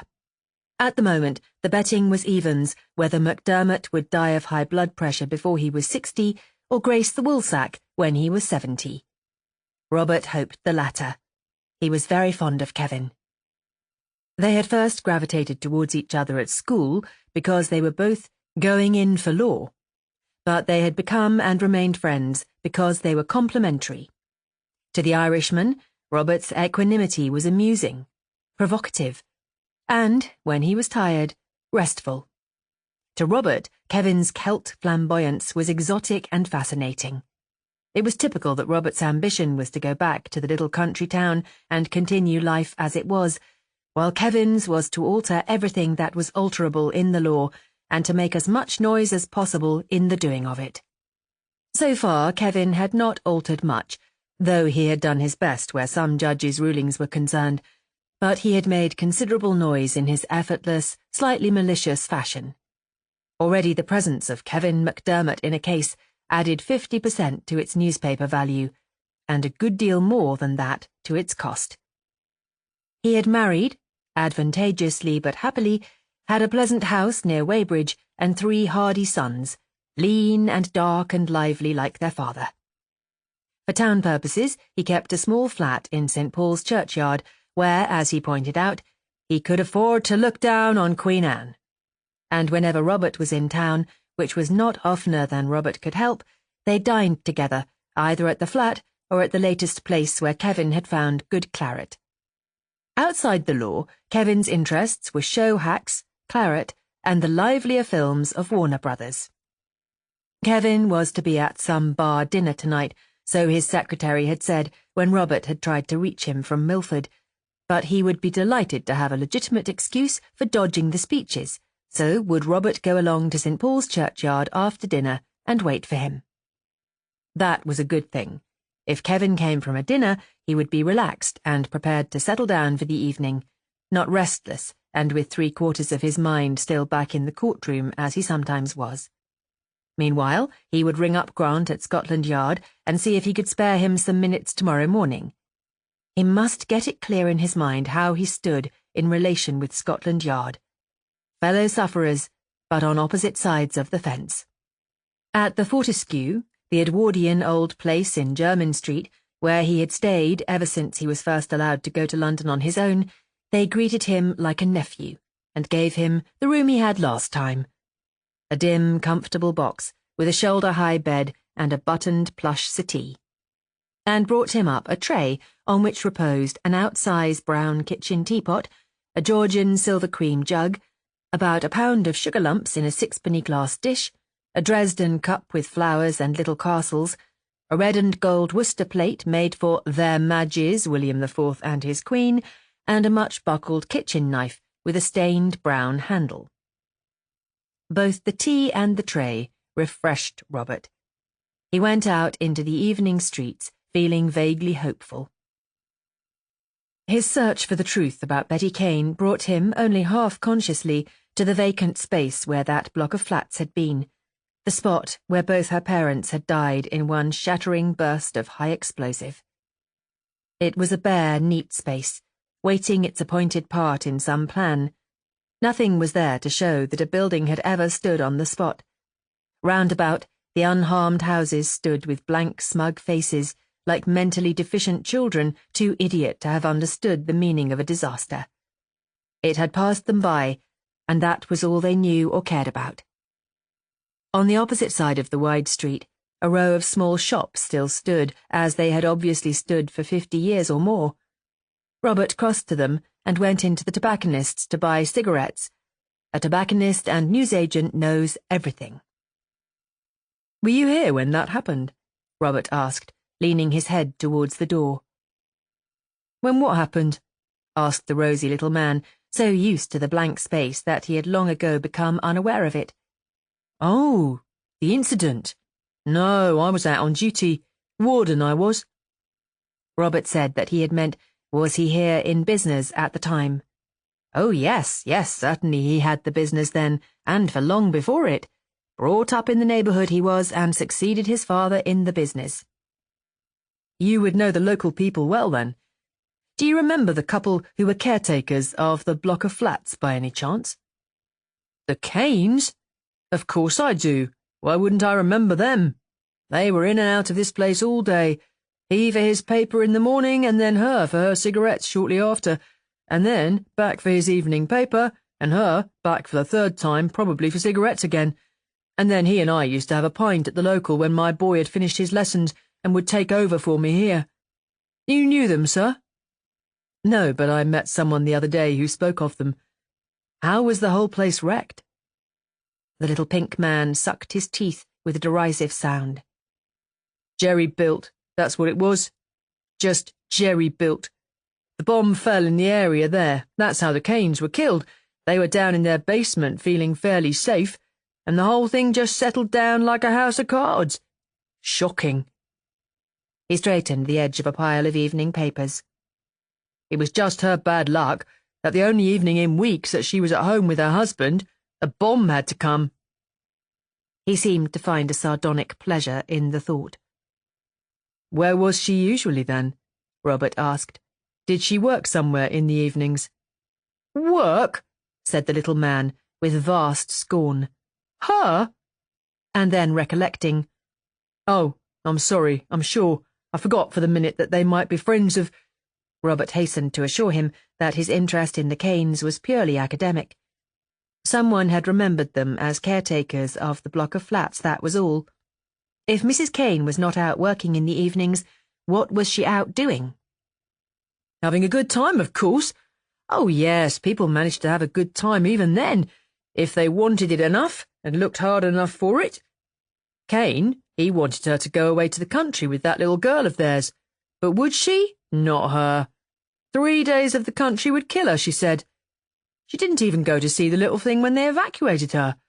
The authorities, that is, with the rest of the children. It's my opinion she was tickled to death to have the child off her hands so that she could go dancing at night. Whom did she go dancing with? Officers, the little man said succinctly. A lot more exciting than watching the grass grow. I don't say there was any actual harm in it, mind you, he said hastily. She's dead, and I wouldn't like to pin anything on her that she isn't here to unpin, if you take my meaning. But she was a bad mother and a bad wife, that's flat, and no one ever said anything to the contrary. Was she pretty? Robert asked, thinking of the good emotion he had wasted on Betty's mother. In a sulky sort of way, yes. She sort of smouldered. You wondered what she would be like when she was lit up. Excited, I mean, not tight. I never saw her tight. She didn't get her excitement that way. And her husband? Oh, he was all right, Bert Kane was. Deserved better luck than that woman. One of the best, Bert was. Terribly fond of the little girl. Spoiled her, of course. She had only to want something and he'd got it for her. But she was a nice kid for all that. Demure. Butter wouldn't melt in her little mouth. Yes, Bert deserved better out of life than a good-time wife and a cupboard-love kid. One of the best, Bert was. He looked over the roadway at the empty space, reflectively. It took them the best part of a week to find him, he said. Robert paid for his cigarettes and went out into the street, both saddened and relieved. Sad for Bert Kane, who had deserved better, but glad that Betty Kane's mother was not the woman he had pictured. All the way to London his mind had grieved for that dead woman, the woman who had broken her heart for her child's good. It had seemed to him unbearable that the child she had so greatly loved should be Betty Kane. But now he was free of that grief. Betty Kane's mother was exactly the mother he would have chosen for her if he were God, and she, on her part, looked very like being her mother's daughter.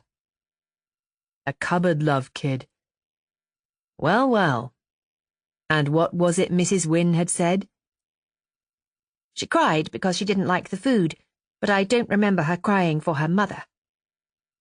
Nor for that father who so devotedly spoiled her, apparently. When he got back to the hotel, he took his copy of the Ac Emma from his dispatch case, and over his solitary dinner at the Fortescue, considered at his leisure the story on page 2. From its poster simplicity opening, on a night in April, a girl came back to her home, clad in nothing but a frock and shoes. She had left home a bright, happy schoolgirl with not a... To its final fanfare of sobs, it was of its kind, a small masterpiece. It did perfectly what it set out to do, and that was to appeal to the greatest number of readers with one and the same story. To those who wanted sex interest, it offered the girl's lack of clothes. To the sentimentalist, her youth and charm. To the partisan, her helpless condition. To the sadist, the details of her beatings. To the sufferer from class hatred, a description of the big white house behind its high walls. And to the warm-hearted British public in general, the impression that the police had been, if not nobbled, then at least lax, and that right had not been done. Yes, it was clever. Of course, the story was a gift for them, which is why they had sent a man back immediately with young Leslie Wynne. But Robert felt that when really on their mettle, the Ac Emma could probably make a good story of a broken connecting rod. It must be a dreary business catering exclusively for the human failings. He turned the pages over, observing how consistently each story was used to appeal to the regrettable in the reader. Even "Gave Away $1 Million," he noticed, was the story of a disgraceful old man unloading on his income tax, and not of a boy who had climbed out of a slum by his own courage and enterprise. With a slight nausea, he put the thing back in his case and took the case with him to St. Paul's churchyard. There he found the Daily woman waiting for him with her hat on. Mr. McDermott's secretary had telephoned to say that a friend of his was coming and that he was to be given the run of the house and left alone in it without scruple. She had stayed merely to let him in. She would now leave him to it. There was whiskey on the little table by the fire, and there was another bottle in the cupboard, but it might, if you asked her, be wise not to remind Mr. McDermott about it, or he would stay up too late, and she had great trouble getting him up in the morning. "It's not the whiskey," Blair said, smiling at her. "It's the Irish in him. All the Irish hate getting up." This gave her pause on the doorstep, evidently struck by this new idea. "I wouldn't wonder," she said. "My old man's the same, and he's Irish. It's not whiskey with him, just original sin. At least that's what I always thought, but perhaps it's just his misfortune in being a Murphy." It was a pleasant little place, warm and friendly, and peaceful now that the roar of the city traffic was still. He poured himself a drink, went to the window to look down on Queen Anne, paused a moment to note once more how lightly the great bulk of the church floated on its base, so proportioned, so balanced that it looked as if one could take it up on a palm and dandle it there, and then sat down and, for the first time since he had gone out that morning to see a maddening old woman who was changing her will again, relaxed. He was half asleep when he heard Kevin's key in the lock, and his host was in the room before he could move. McDermott tweaked his neck in an evil pinch as he passed behind him to the decanters on the table. "It's beginning, old boy," he said. "It's beginning." "What is?" Robert asked. "The thickening of that handsome neck of yours." Robert rubbed his neck lazily where it stung. "I do begin to notice drafts on the back of it, now you come to mention it," he said. "Christ, Robert, does nothing distress you?" Kevin said, his eyes pale and bright and mocking under their black brows. "Even the imminent prospect of losing those good looks of yours?" "I'm a little distressed at the moment, but it isn't my looks." "Well, what with Blair, Hayward and Bennett, it can't be bankruptcy. So I suppose it's a woman." "Yes, but not the way you mean." "Thinking of getting married?" "You ought to, Rob." "You said that before." "You want an heir for Blair, Hayward and Bennett, don't you?"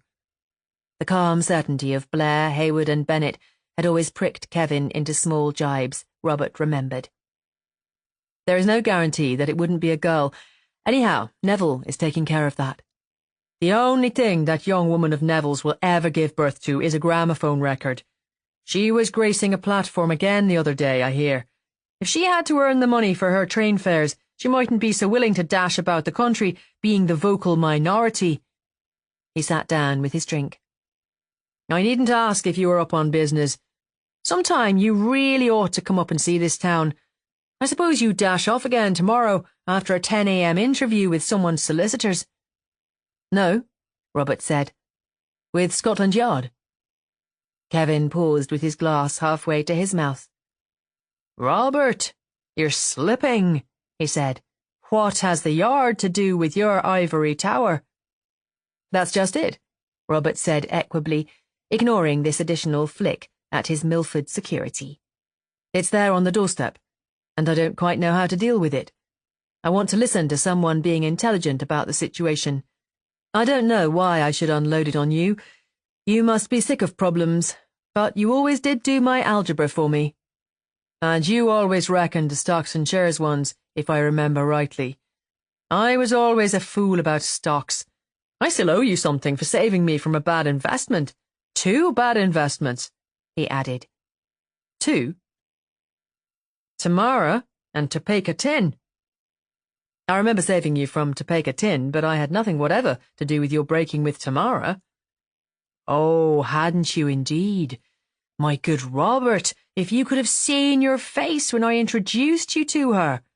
Oh, no, not that way. Quite the contrary.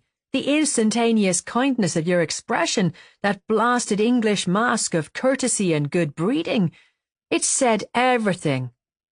I saw myself going through life, introducing Tamara to people and watching their faces being well bred about it. It cured me of her in record time. I have never ceased to be grateful to you. So, produce what is in the dispatch case. Nothing escaped Kevin, Robert thought, taking out his own copy of Betty Kane's statement to the police. This is a very short statement. I wish you would read it and tell me how it strikes you. He wanted the impact on Kevin without preliminaries to dull the edge of it.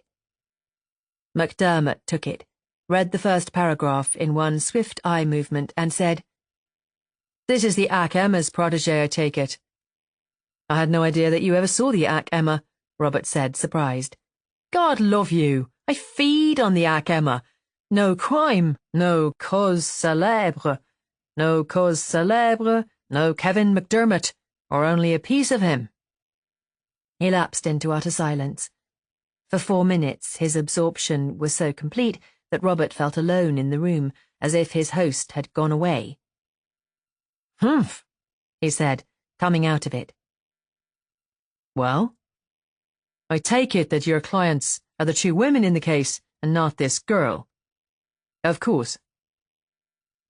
Now you tell me your end, Kevin said, and listened.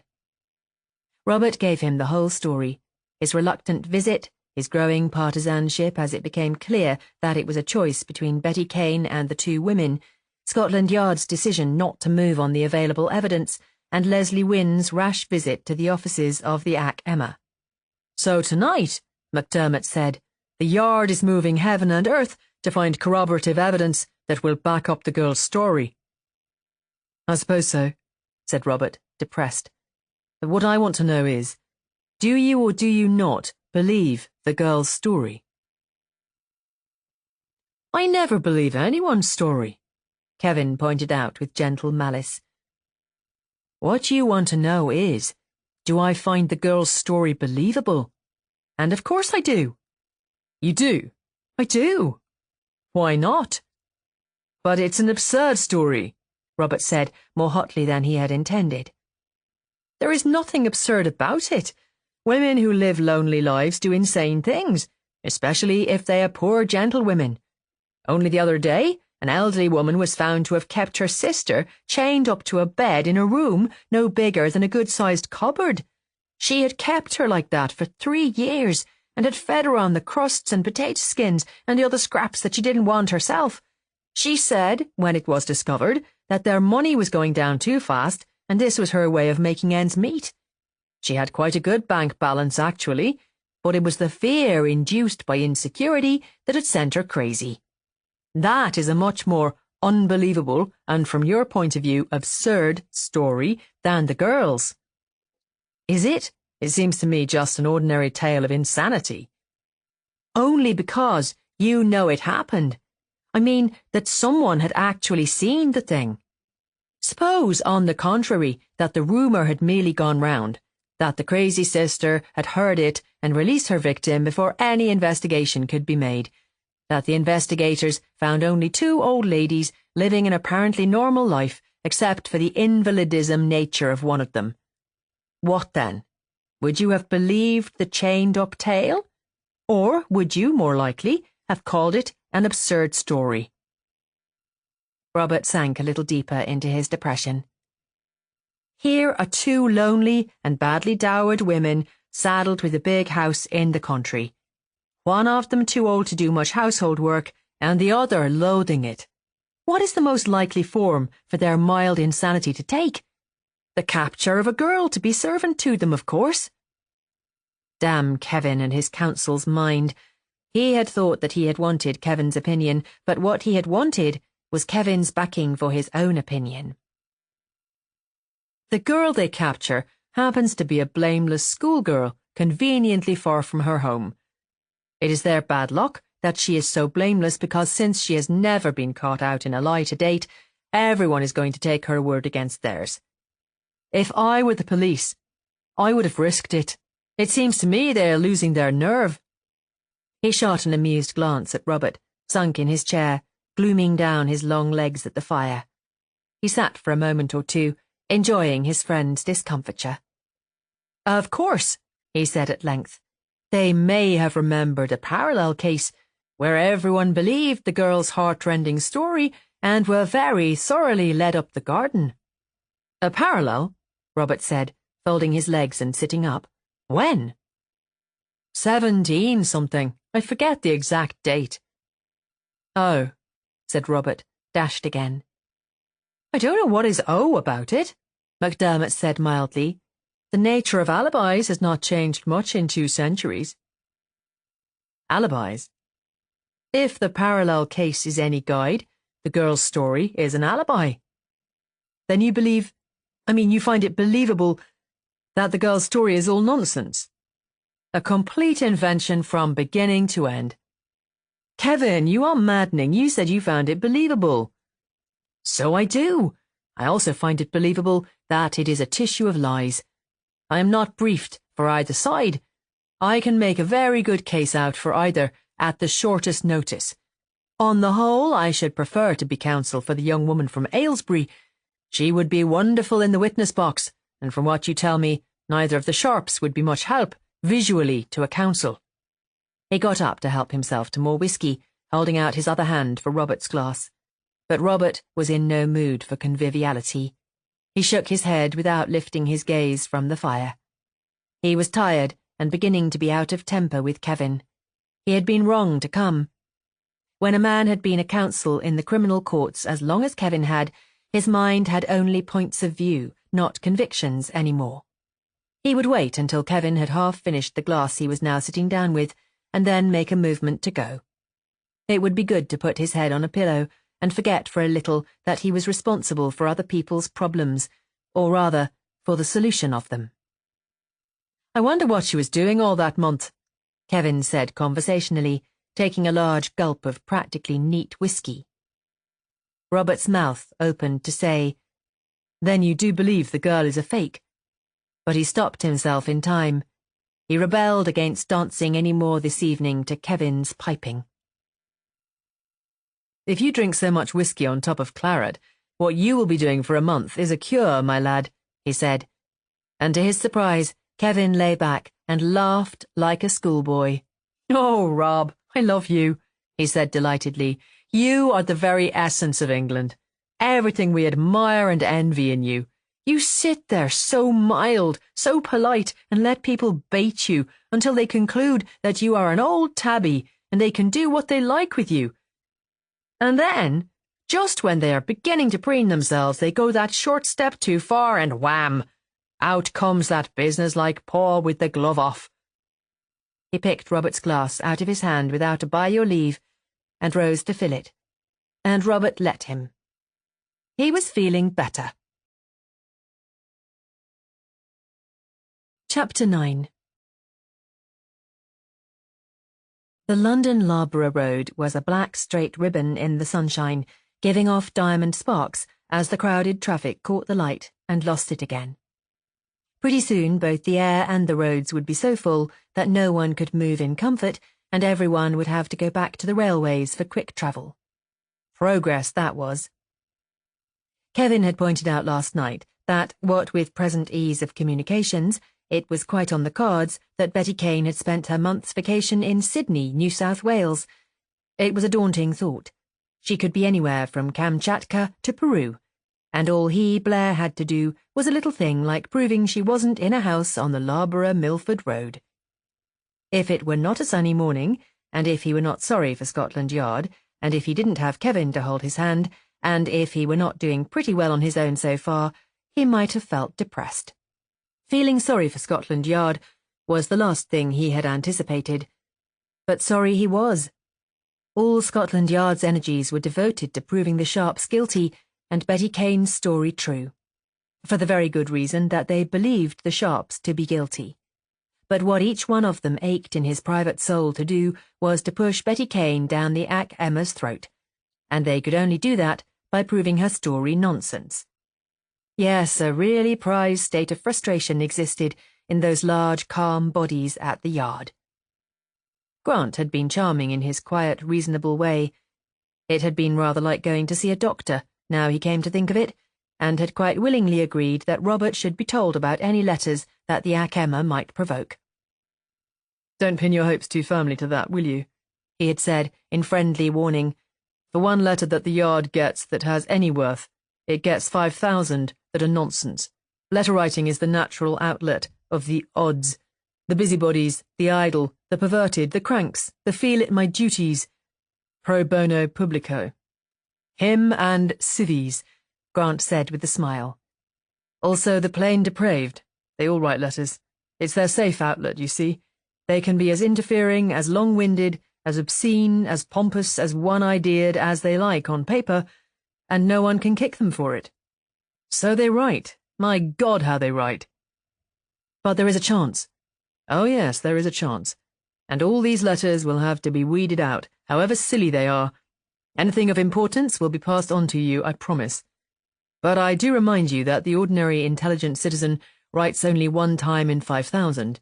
He doesn't like what he thinks of as poking his nose in, which is why he sits silent in a railway carriage and scandalizes the Americans who still have a hick interest in other folk. And anyhow, he's a busy man, full of his own affairs, and sitting down to a letter to the police about something that doesn't concern him is against all his instincts." So Robert had come away pleased with the Yard and sorry for them. At least he, Robert, had a straight row to hoe. He wouldn't be glancing aside every now and then and wishing it was the next row he was hoeing. And moreover, he had Kevin's approval of the row he had chosen. "I mean it," Kevin had said, "when I say that if I were the police, I should almost have risked it.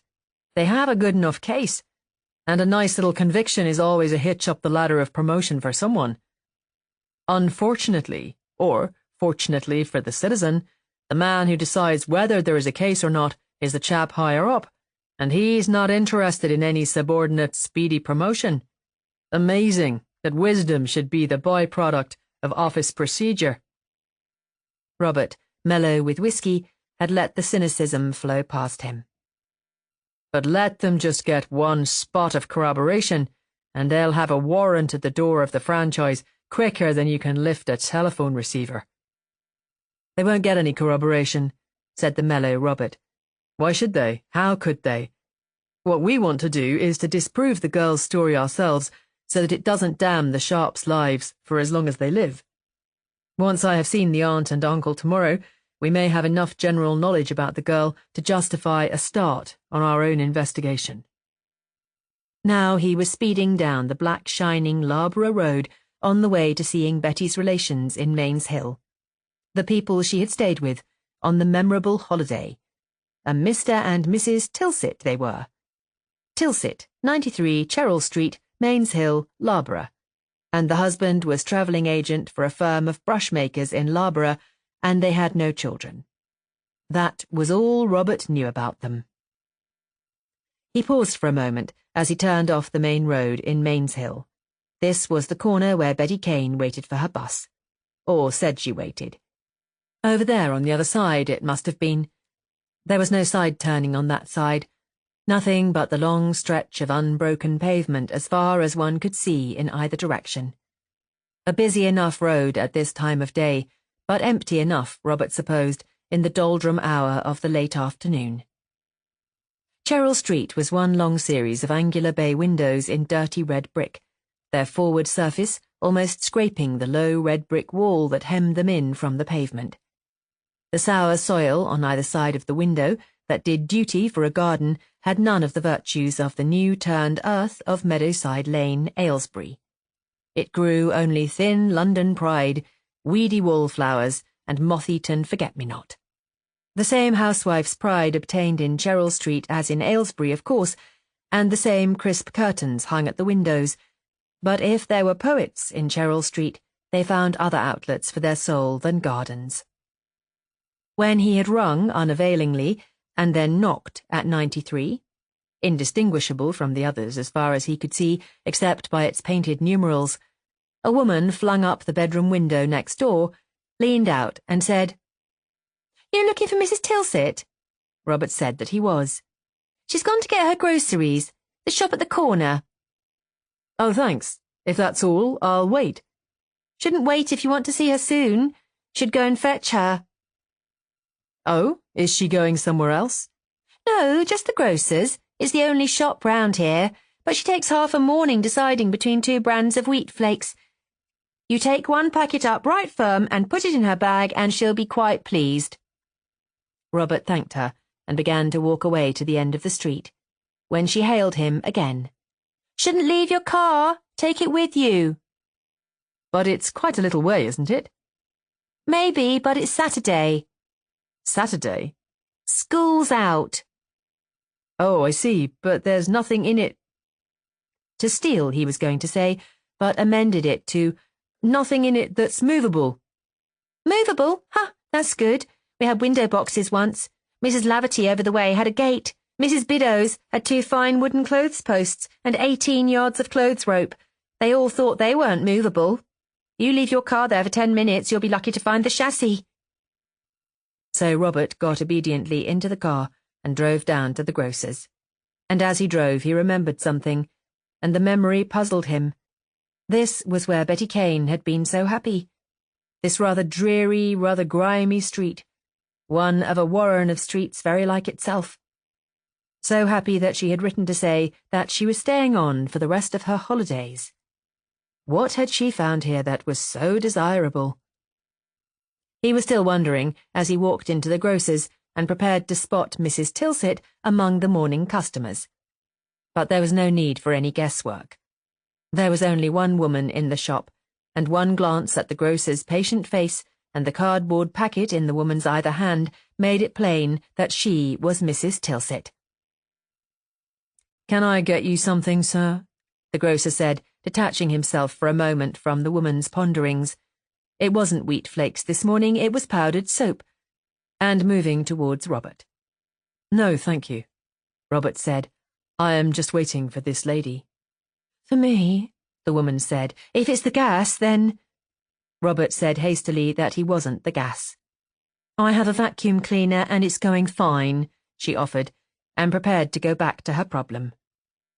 Robert said that he had his car outside and would wait until she had finished, and was beating a hasty retreat, but she said, "A car? Oh, well, you can drive me back, can't you, and save me carrying all those things. How much, Mr. Carr, please?" Mr. Carr, who had taken a packet of soap flakes from her during her interest in Robert and wedged it into her shopping bag, took her money, gave her change, wished her a thankful good day, and cast a pitiful glance at Robert as he followed the woman out to his car. Robert had known that it was too much to hope for another woman with Mrs. Wynne's detachment and intelligence, but his heart sank as he considered Mrs. Tilsit. Mrs. Tilsit was one of those women whose minds are always on something else. They chat brightly with you, they agree with you, they admire what you are wearing, and they offer advice, but their real attention is concentrated on what to do with the fish, or what Florrie told them about Minnie's eldest, or where they have left the laundry book, or even just what a bad filling that is in your right front tooth. Anything, everything, except the subject in hand. She seemed impressed with the appearance of Robert's car, and asked him in to have a cup of tea, there being apparently no hour of the day when a cup of tea was not a possible article of diet. Robert felt that he could not drink with her even a cup of tea without making plain his position of opposing counsel, so to speak. He did his best, but it was doubtful if she understood. Her mind was so plainly already deciding whether to offer him the rich tea or the mixed fancy biscuits with his tea. Mention of her niece made none of the expected stir in her emotions. "A most extraordinary thing that was, wasn't it?" she said, taking her away and beating her. "What good did they think that was going to do them? Sit down, Mr. Blaine. Come in and sit down. I'll just—" A blood-curdling scream echoed through the house, an urgent, high-pitched, desperate screaming that went on and on without even a pause for breath. Mrs. Tilsit humped her parcels in a movement of exasperation. She leaned near enough to Robert to put her mouth within shouting distance of his ear. "My kettle!" she yelled. "I'll be right back!" Robert sat down and again considered the surroundings, and wondered why Betty Kane had found them so good. Mrs. Wynne's front room had been a living room, a sitting room warm with human occupation and human traffic. But this was clearly a best room, kept for visitors who were not intimate enough to be admitted to the back regions. The real life of the house was in the poky room at the back, either kitchen or kitchen sitting room. And yet Betty Kane had elected to stay. Had she found a friend? A girl next door? A boy next door? Mrs. Tilsit came back in what seemed like 2 minutes, bearing a tray with tea. Robert wondered a little at this promptness of action until he saw the tray's contents. Mrs. Tilsit had not waited to make a decision. She had brought them both, thin wine and sweet shortbread. At least, he thought, watching her pour, that this woman explained one of the oddities in the affair.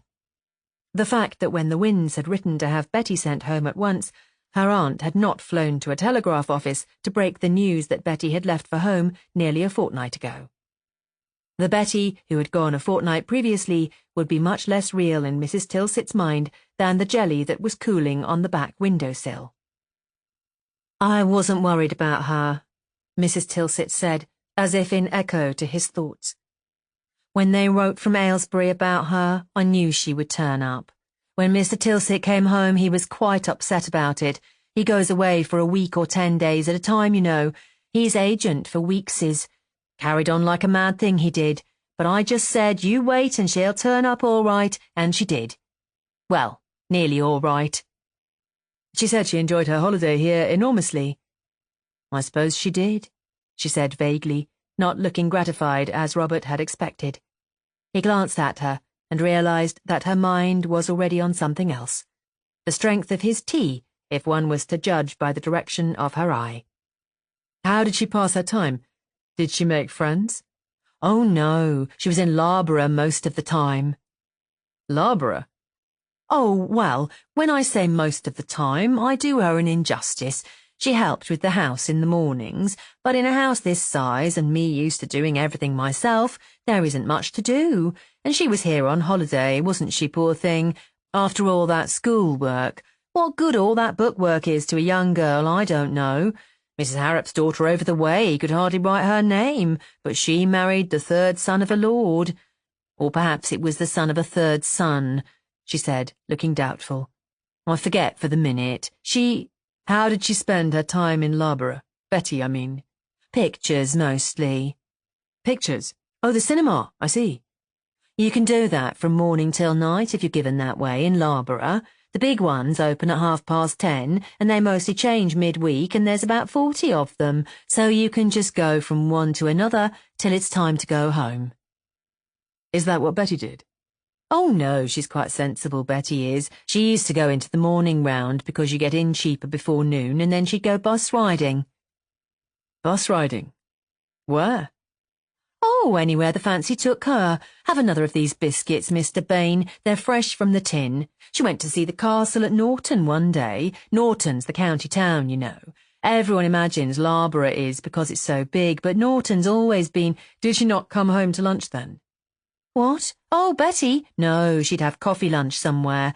We always have our real meal at night anyhow, you see, with Mr. Tilsit being out all day, so there was always a meal waiting when she came home.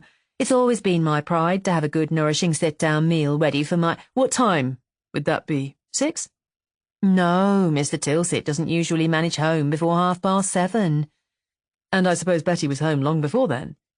Mostly she was. She was late once because she went to an afternoon show at the pictures, but Mr. Tilsit, he created about it, though I'm sure he had no need to. What harm can you come to at the pictures? And after that she was always home before him. When he was here, that is. She wasn't so careful when he was away.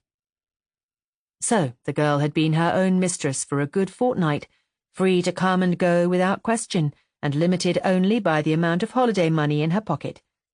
It was an innocent-sounding fortnight, and in the case of most girls of her age, it undoubtedly would have been that.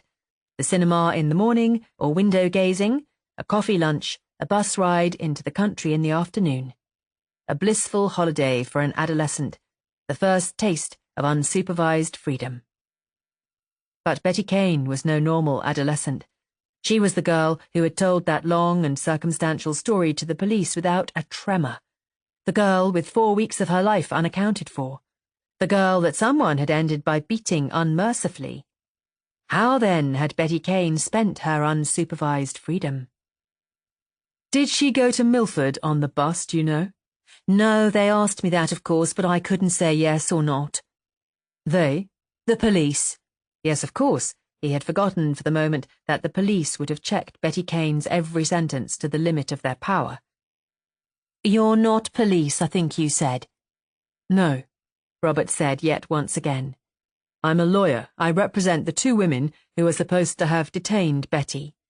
Oh, yes, you told me. I suppose they have to have a lawyer, like anyone else, poor things, to ask questions for them. I hope I'm telling you the things you want to know, Mr. Blaine. He had another cup of tea, in the hope that sooner or later she would tell him something he wanted to know. But it was mere repetition now. Did the police know that Betty was away on her own all day? He asked. She really thought about that. That I can't remember, she said. They asked me how she passed her time, and I said that mostly she went to pictures or bus riding, and they said, did I go with her, and I said, well, I'll have to admit I told a white lie about it and said that I did now and then. I didn't want them to think that Betty went to places alone, though of course there was no harm in it. What a mind. Did she have letters while she was here? He asked, as he was taking his leave. Just from home? Oh, yes, I would know. I always took the letters in. In any case, they wouldn't have written to her, would they? Who? Those women who kidnapped her. It was with a feeling of escape that Robert drove into Loughborough.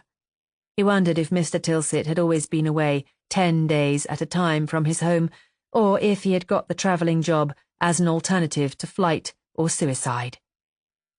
In Loughborough, Blair sought out the main garage of the Loughborough and District Motor Services. He knocked at the door of the small office that guarded one side of the entrance and went in. A man in a bus inspector's uniform was going through papers on the desk. He glanced up at Robert, and without asking his business, continued his own affairs.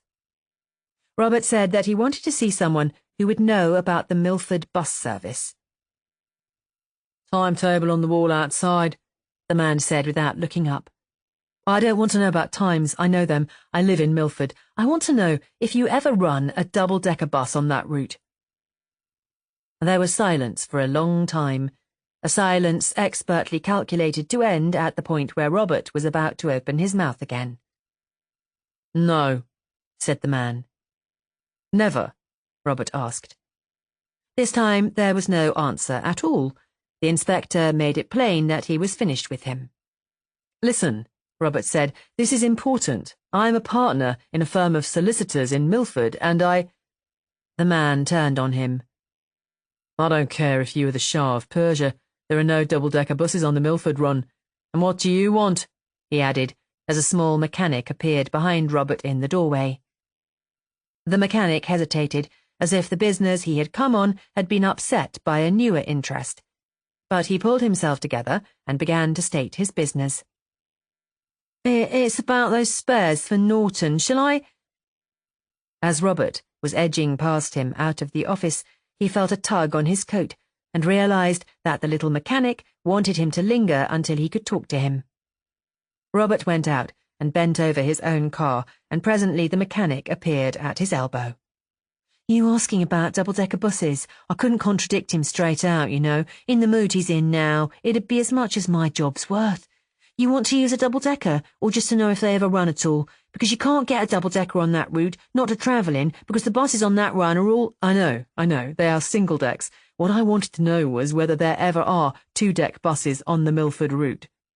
"Well, they were not supposed to be, you understand, but once or twice this year we've had to use a double-decker when one of the old single ones broke down unexpected. Sooner or later they'll all be double-deck, but there isn't enough traffic on the Milford run to justify a double, so all the old crocks of singles eventually land on that route, and a few more like it, and so—" "You're a great help. Would it be possible to find out exactly when a double-decker did run on that route?" "Oh, certainly," the mechanic said, with a shade of bitterness. "In this firm it's recorded every time you spit. But the records are in there." He tilted back his head to indicate the office. "And as long as he's there, there's nothing doing."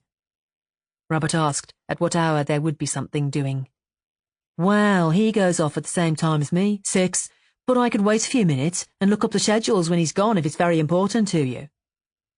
Robert did not know how he was going to wait through the hours till 6 o'clock, but 6 o'clock it would have to be. "Righto, I'll meet you in the Bell. That's the pub at the end of the street, about 6:15. That do?" "That would do perfectly," Robert said. "Perfectly." And he went away to see what he could bribe the lounge waiter at the Midland into giving him out of hours. Chapter 10. "I suppose you know what you're doing, dear," Aunt Lynn said, "but I can't help thinking it's very odd of you to defend people like that." "I am not defending them," Robert said patiently. "I am representing them, and there is no evidence whatever that they are people like that." "There is the girl's statement, Robert. She couldn't just have made all that up." "Oh, couldn't she?" "What advantage would it be to her to tell a lot of lies?" She was standing in his doorway, passing her prayer book from one hand to the other as she put on her white gloves. "What else could she have been doing if she wasn't at the franchise?" Robert bit back a "you'd be surprised." It was always best with Aunt Lynn to take the line of least resistance. She smoothed her gloves into place. "If it's just that you're being noble, Robert dear, I must say you are just being wrong-headed. And do you have to go out to the house? Surely they could come to the office tomorrow. There's no hurry, is there? It isn't as if someone was going to arrest them on the spot." "It was my suggestion that I should go out to the franchise. If someone accused you of stealing things off Woolworth's counter and you couldn't disprove it, I don't suppose you would enjoy walking down Milford High Street in broad daylight." "I mightn't like it, but I should most certainly do it, and give Mr. Hensel a piece of my mind." "Who is Mr. Hensel?" "The manager. Couldn't you come to church with me first, and then go out to the franchise? It's such a long time since you've been, dear." "If you stand there much longer, you'll be late for the first time in 10 years. You go and pray that my judgment may be perfected." "I shall most certainly pray for you, dear. I always do. I shall also put up a little one for myself. All this is going to be very difficult for me." "For you?" "Now that you're acting for those people, I shan't be able to talk about it to anyone. It is quite maddening, dear, to sit silent and hear everyone telling for gospel truth things you know for a fact are wrong. It's like wanting to be sick and having to postpone it. Oh dear, the bells have stopped, haven't they? I'll just have to slip into the Brackets' pew. They won't mind. You won't stay to lunch at that place, will you, dear? I don't suppose that I shall be invited. But his welcome at the franchise was so warm that he felt that he might very well be invited after all.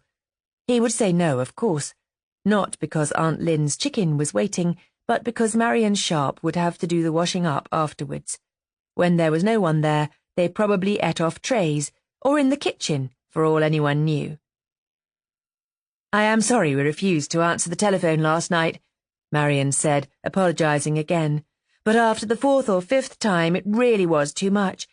And we didn't expect you to have news so soon. After all, you had only set out on Friday afternoon." "Your telephone callers, were they male or female?" "1 male and 4 female, as far as I remember. When you rang this morning, I thought it was beginning again, but they seem to be late sleepers, or perhaps they don't really get evil-minded much before evening. We certainly provided the Saturday evening's entertainment for the country youths. They congregated in a group inside the gate and cat-called. Then Neville found a bar of wood in the outhouse." "Neville?" "Yes, your nephew. I mean, your cousin. He came to pay what he called a visit of condolence, which was very nice of him. And he found a bar that could be wedged in the gateway to keep the thing shut. We have no key for it, you see, but of course that didn't stop them for long. They hoisted each other up on the wall and sat there in a row being offensive until it was time for them to go to their beds." "Lack of education," old Mrs. Sharp said thoughtfully, "is an extraordinary handicap when one is being offensive. They had no resource at all." "Neither have parrots," Robert said, "but they can be provocative enough. We must see what police protection we can claim. Meanwhile, I can tell you something pleasanter about that wall. I know how the girls saw over it." He told them about his visit to Mrs. Tilsit, and his discovery that the girl amused herself by bus riding, or said she did, and his subsequent visit to the Loughborough and District Motor Services garage. In the fortnight that the girl was at Mains Hill, there were 2 breakdowns of single-deck buses due to go out on the Milford run, and each time a double-decker had to be substituted. There are only 3 services each way daily, you know, and each time the breakdown happened to the bus due to go out on the midday service. So there were at least 2 occasions in that fortnight when she could have seen the house, the courtyard, you two, and the car all together.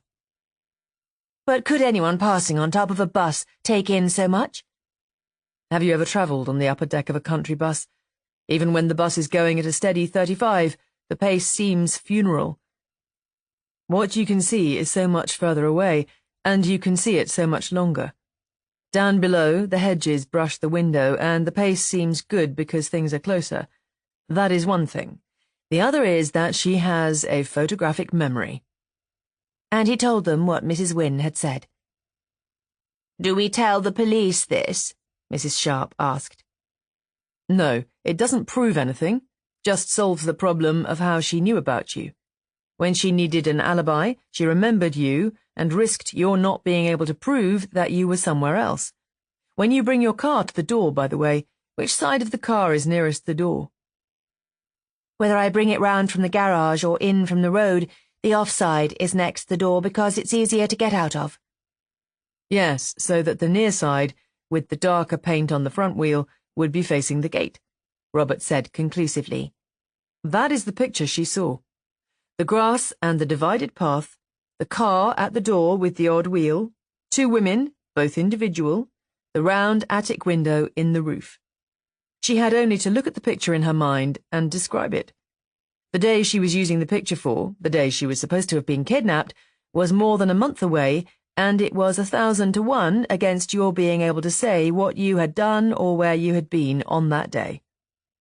"And I take it," Mrs. Sharp said, "that the odds are very much greater against our being able to say what she has done or where she has been in that month." "The odds are against us, yes. As my friend Kevin McDermott pointed out last night, there is nothing to hinder her having been in Sydney, New South Wales. But somehow I am far more hopeful today than I was on Friday morning. We know so much more about the girl now." He told them of his interviews in Aylesbury and Mains Hill.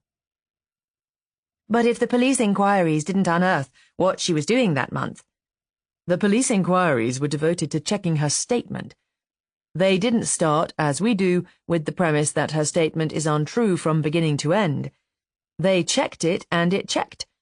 They had no particular reason to doubt it. She had a blameless reputation, and when they inquired from her aunt how she had spent her holiday time, they found that it had consisted of innocent visits to the cinema and country bus rides. "And what do you think it consisted of?" Mrs. Sharp asked. "I think she met someone in Loughborough. That, anyhow, is the obvious explanation. It's from that supposition that I think any inquiry of ours should start."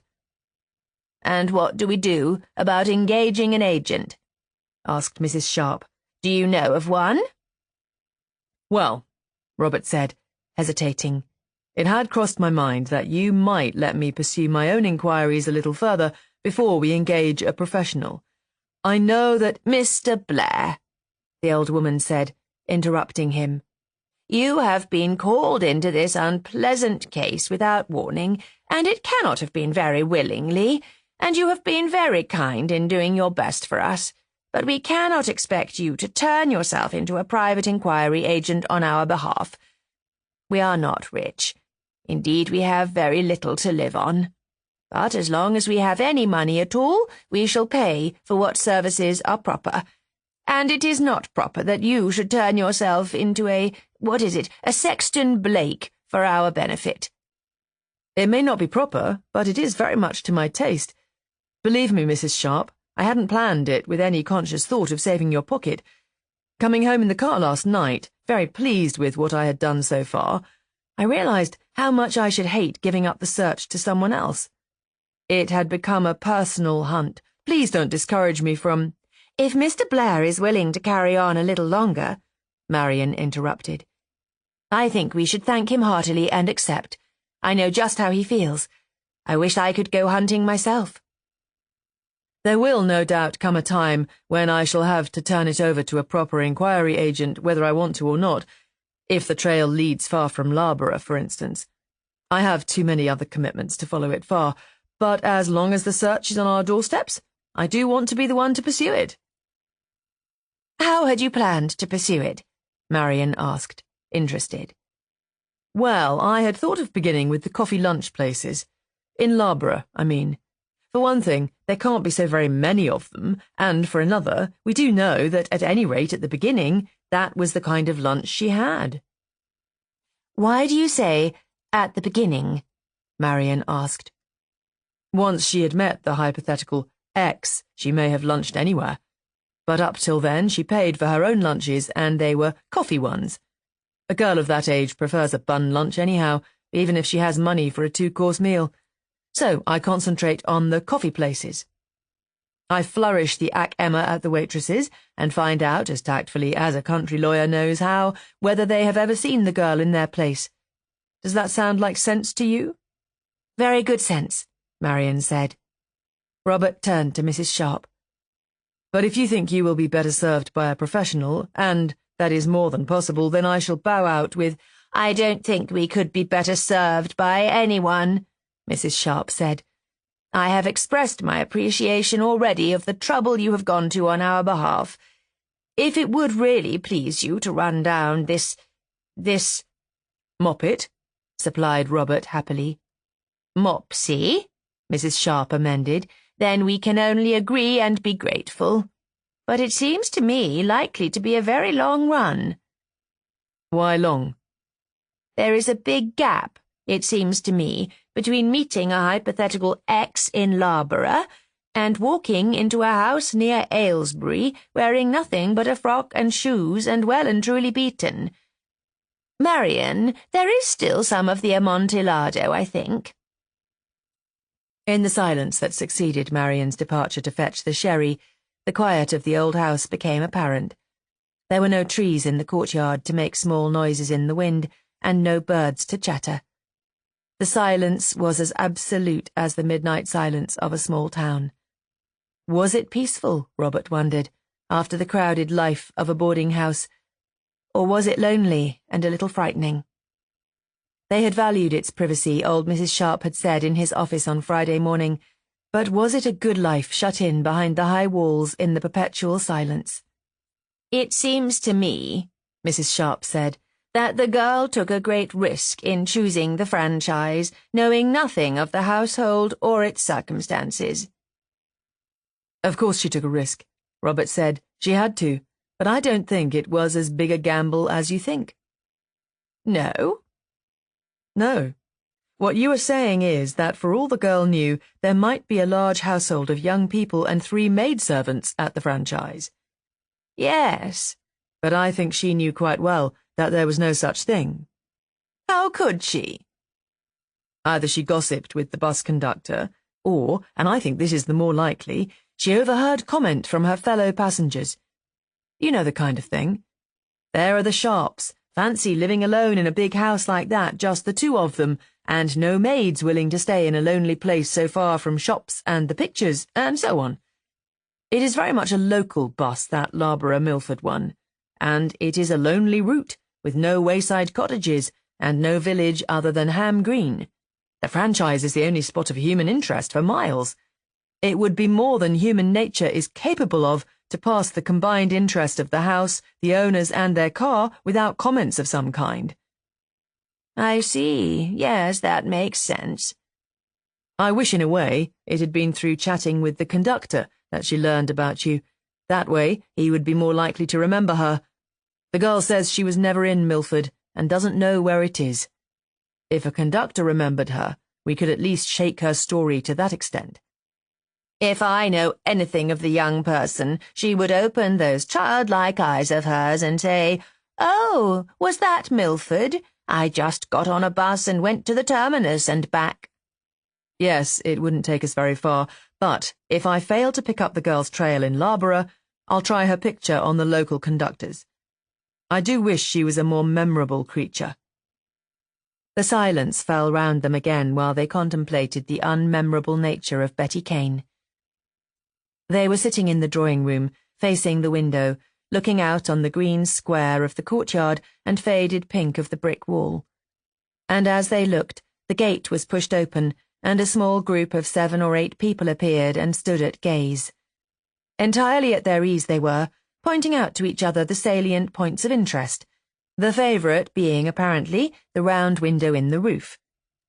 If last night the franchise had provided the country youth with its Saturday evening entertainment, it was now, so it would seem, providing Sunday morning interest for Loughborough. Certainly a couple of cars were waiting for them outside the gate, since the women of the party wore silly little shoes and indoor frocks. Robert glanced across at Mrs. Sharp, but except for a tightening of her always grim mouth, she had not moved. "Our public," she said at last, witheringly. "Shall I go and move them on?" Robert said. "It's my fault for not putting back the wooden bar you left off for me." "Let them be," she said. "They will go presently. This is what royalty puts up with daily. We can support it for a few moments." But the visitors showed no sign of going. Indeed, one group moved round the house to inspect the outbuildings, and the rest were still there when Marion came back with the sherry. Robert apologised again for not having put up the bar. He was feeling small and inadequate. It went against the grain to stay there quietly and watch strangers prowling round as if they owned the place or were contemplating buying it. But if he went out and asked them to move on, and they refused to, what power had he to make them go? And how would he look in the Sharp's eyes if he had to beat a retreat to the house and leave these people in possession? The group of explorers came back from their tour round the house and reported with laughter and gesticulation what they had seen. He heard Marion say something under her breath and wondered if she were cursing. She looked like a woman who would have a very fine line in curses. She had put down the sherry tray and had apparently forgotten about it. It was no moment for hospitality. He longed to do something decisive and spectacular to please her, just as he had longed to rescue his lady love from burning buildings when he was 15. But alas, there was no surmounting the fact that he was 40-odd and had learned that it is wiser to wait for the fire escape. And while he hesitated, angry with himself and with those crude human creatures outside, the fire escape arrived in the person of a tall young man in a regrettable tweed suit. "Neville," breathed Marion, watching the picture. Neville surveyed the group with his most insufferable air of superiority, and it seemed that they wilted slightly, but they were evidently determined to stand their ground. Indeed, the male with the sports jacket and the pinstripe trousers was clearly preparing to make an issue of it. Neville looked at them silently for a further few seconds, and then fished in his inner pocket for something. At the first movement of his hand, a strange difference came over the group. The outer members of it detached themselves and faded unobtrusively through the gate. The nearer ones lost their air of bravado and became placatory. Finally, the sports jacket made small rejecting movements of surrender and joined the retreat through the gate. Neville banged the gate to behind them, levered the wooden bar into place, and strolled up the path to the door, wiping his hands fastidiously on a really shocking handkerchief. And Marion ran out to the door to meet him. "Neville," Robert heard her say, "how did you do it?" "Do what?" Neville asked. "Get rid of those creatures." "Oh, I just asked their names and addresses," Neville said. "You've no idea how discreet people become if you take out a notebook and ask for their name and address. It's the modern equivalent to fly, all is discovered. They don't wait to ask your credentials in case you may actually have some. Hello, Robert. Good morning, Mrs. Sharp. I'm actually on my way to Loughborough, but I saw the gate open and these two frightful cars outside, so I stopped to investigate. I didn't know Robert was here." This quite innocent implication that of course Robert was capable of dealing equally well with the situation was the unkindest cut of all. Robert could have brained him. "Well, now that you are here and have so expertly rid us of the nuisance, you must stay and drink a glass of sherry," Mrs. Sharp said. "Could I come in and drink it on my way home in the evening?" Neville said. "You see, I'm on my way to lunch with my prospective father-in-law, and it being Sunday, there is a ritual. One must be there for the warming-up exercises." "But of course come in on your way home," Marion said. "We shall be delighted. How shall we know it is you? For the gate, I mean." She was pouring sherry and handing it to Robert. "Do you know Morse?" "Yes, but don't tell me you do." "Why not?" "You look a most unlikely Morse addict." "Oh, when I was 14 I was going to sea, and I acquired, in the heat of my ambition, a lot of incidental idiocies. Morse was one of them. I shall hoot the initials of your beautiful name on the horn when I come. 2 longs and 3 shorts. I must fly. The thought of talking to you tonight will support me through luncheon at the palace." "Won't Rosemary be any support?" Robert asked, overcome by his baser self. "I shouldn't think so. On Sundays, Rosemary is a daughter in her father's house. It is a role that does not become her. Au revoir, Mrs. Sharp. Don't let Robert drink all the sherry." "And when," Robert heard Marion ask as she went with him to the door, "did you decide not to go to sea?" "When I was 15, I took up ballooning instead." "Theoretical, I suppose." "Well, I gassed about gases." Why did they sound so friendly, so at ease, Robert wondered, as if they had known each other a long time? Why did she like that lightweight Neville? "And when you were 16? If she knew how many things Neville had taken up and dropped in his time, she might not be so pleased to be the latest of them. "Is the sherry too dry for you, Mr. Blair?" Mrs. Sharp asked. "No, oh no, thank you, it is excellent." Was it possible that he had been looking sour? Perish the thought. He stole a cautious glance at the old lady and thought that she was looking faintly amused, and old Mrs. Sharp being amused was no comfortable sight. "I think I'd better go before Miss Sharp bars the gate behind Neville," he said. "Otherwise she will have to come to the gate again with me." "But won't you stay and have lunch with us? There is no ritual about it at the franchise." But Robert made his excuses. He didn't like the Robert Blair he was becoming, petty and childish and inadequate. he would go back and have ordinary Sunday lunch with Aunt Lynn and be again Robert Blair of Blair, Hayward and Bennett, equable and tolerant and at peace with his world. Neville had gone by the time he reached the gate, in a flurry of sound that shattered the Sabbath quiet, and Marian was about to close the gate. "I can't think that the bishop approves of his future son-in-law's means of transport," she said, looking after the roaring object as it streaked down the road. "Exhausting," Robert said, still caustic. She smiled at him. "I think that is the first witty pun I have ever heard anyone make," she said. "I hoped you would stay for lunch, but in a way I'm rather relieved that you aren't." "Are you indeed?" "I made a shape, but it didn't stand up. I'm a very bad cook. I do faithfully what it says in the book, but it hardly ever works out. Indeed, I'm surprised to death when it does. So you will be better off with your Aunt Lynn's apple tart." And Robert suddenly and illogically wished that he was staying, to share the shape that had not stood up, and to be gently mocked by her along with her cooking. "I'll let you know tomorrow night how I get on in Loughborough," he said matter-of-factly. Since he was not on hens and Maupassant terms with her, he would keep the conversation to practicalities. "And I'll ring up Inspector Hallam and see if one of their men can give a look round the franchise once or twice a day, just to show the uniform, so to speak, and to discourage idlers." "You are very kind, Mr. Blair," she said. "I can't imagine what it would be without you to lean on." Well, if he couldn't be young and a poet, he could be a crutch. A dull thing, a thing resorted to only in emergencies, but useful. Useful. Chapter 11. By 10:30 on Monday morning, he was sitting in front of a steaming cup of coffee in the Carena.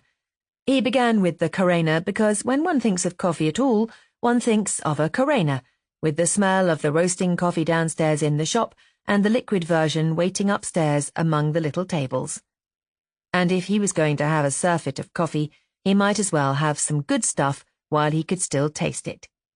He was holding the Ac Emma in his hand with the girl's photograph open to the gaze of the waitresses as they passed, hoping vaguely that his interest in it might cause one of them to say, "That girl used to come in here every morning." To his surprise, the paper was gently removed from his grasp, and he looked up to see his waitress regarding him with a kind smile. "That is last Friday's," she said. "Here." And she proffered that morning's Ac Emma. He thanked her and said that while he would be glad to see this morning's paper, he would like to keep the Friday one.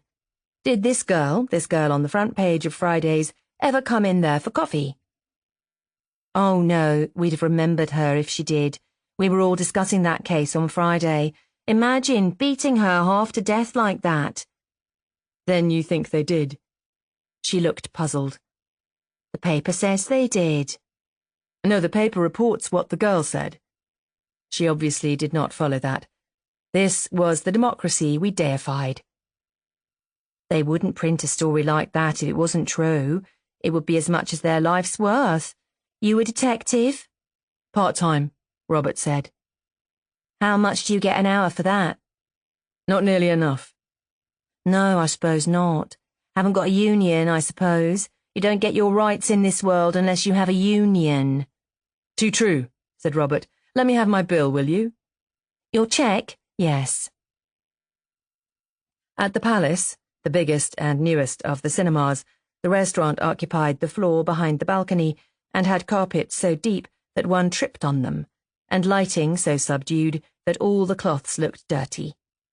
A bored houri with gilt hair, an uneven hem to her skirt, and a wad of chewing gum in her right jaw took his order without ever glancing at him, and 15 minutes later put down a cup of washy liquid in front of him without letting her eyes stray even approximately in his direction. Since in the 15 minutes Robert had discovered that the never look at the customers technique was universal, presumably they were all going to be film stars the year after next and could not be expected to take any interest in a provincial clientele, he paid for the untasted liquid and left. At the Castle, the other big cinema, the restaurant did not open until afternoon. At the Violet, royal purple everywhere and yellow curtains, no one had seen her. Robert, casting subtleties aside, asked them bluntly. Upstairs at Griffin and Waldron's, the big store, it was rush hour, and the waitress said, "Don't bother me." The manageress, looking at him with absent-minded suspicion, said, "We never give information about our customers." At the Old Oak, small and dark and friendly, the elderly waitresses discussed the case interestedly with him. "Poor love," they said. "What an experience for her. Such a nice face, too. Just a baby, poor love." At the Alençon, cream paint and old rose couches against the walls, they made it plain that they had never heard of the Ac Emma and could not possibly have a client whose photograph appeared in such a publication. At the Heave-Ho, marine frescoes and waitresses in bell-bottomed trousers, the attendants gave it as their unanimous opinion that any girl who took a lift should expect to have to walk home. At the Primrose, old polished tables with raffia mats and thin, unprofessional waitresses in flowered smocks, they discussed the social implications of lack of domestic service and the vagaries of the adolescent mind. At the Teapot, there was no table to be had and no waitress willing to attend to him, but a second glance at the fly-blown place made him sure that with the others to choose from, Betty Kane would not have come here. At 12:30, he staggered into the lounge of the Midland and called for strong waters. As far as he knew, he had covered all the likely eating places in the centre of Loughborough, and in not one of them had anyone remembered seeing the girl. What was worse, everyone agreed that if she had been there, they would have remembered her. They had pointed out, when Robert was sceptical of that a large proportion of their customers on any one day were regulars, so that the casuals stood out from the rest and were noted and remembered automatically. As Albert, the tubby little lounge waiter, set his drink in front of him, Robert asked, more out of habit than volition, "I suppose you've never seen this girl in your place, Albert?" Albert looked at the front page of the Ac Emma and shook his head. "No, sir. Not that I recollect. Looks a little young, sir, if I may say so, for the lounge of the Midland." "She mightn't look so young with a hat on," Robert said, considering it. "A hat?" Albert paused. "Now, wait a minute. A hat?" Albert laid his little tray down and picked up the paper to consider it. "Yes, of course, that's the girl in the green hat." "You mean she came in here for coffee?" "No, for tea." "Tea?" "Yes, of course, that's the girl. Fancy me not seeing that. And we had that paper in the pantry last Friday and chewed the rag over it for hours. Of course, it's some time ago now, isn't it? About 6 weeks or so it must be. She always came early, just about 3 when we start serving teas." So that is what she did. Fool that he was not to have seen that. She went into the morning round at the cinema in time to pay the cheaper price, just before noon that was, and came out about 3 and had tea, not coffee. But why the Midland, where the tea was the usual dowdy and expensive hotel exhibit, when she could wallow in cakes elsewhere? "I noticed her because she always came alone. The first time she came, I thought she was waiting for relations. That's the kind of kid she looked. You know, nice plain clothes and no airs." "Can you remember what she wore?"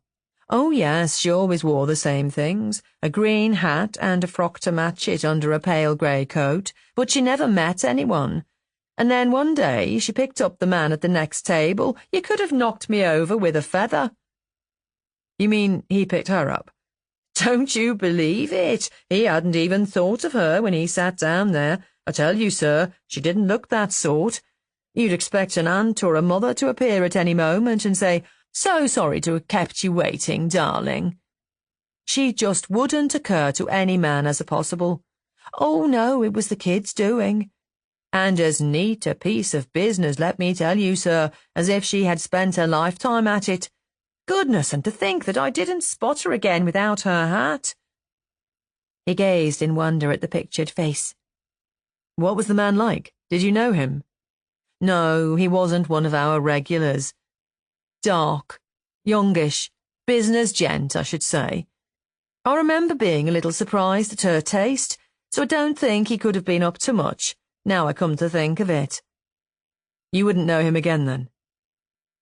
I might, sir, I might, but not to swear to. You, planning any swearing to, sir? Robert had known Albert for nearly 20 years, and had always found him of an excellent discretion. It's like this, Albert, he said. These people are my clients. He tapped the photograph of the franchise, and Albert gave vent to a low whistle. A tough spot for you, Mr. Blair. Yes, as you say, a tough spot, but mostly for them.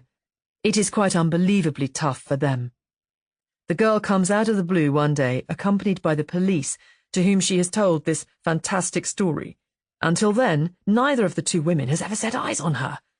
The police are very discreet, and decide that they haven't enough evidence to make it a good case. Then the Ac Emma hears about it and makes capital out of it, and the story is all over Britain. The franchise is wide open, of course.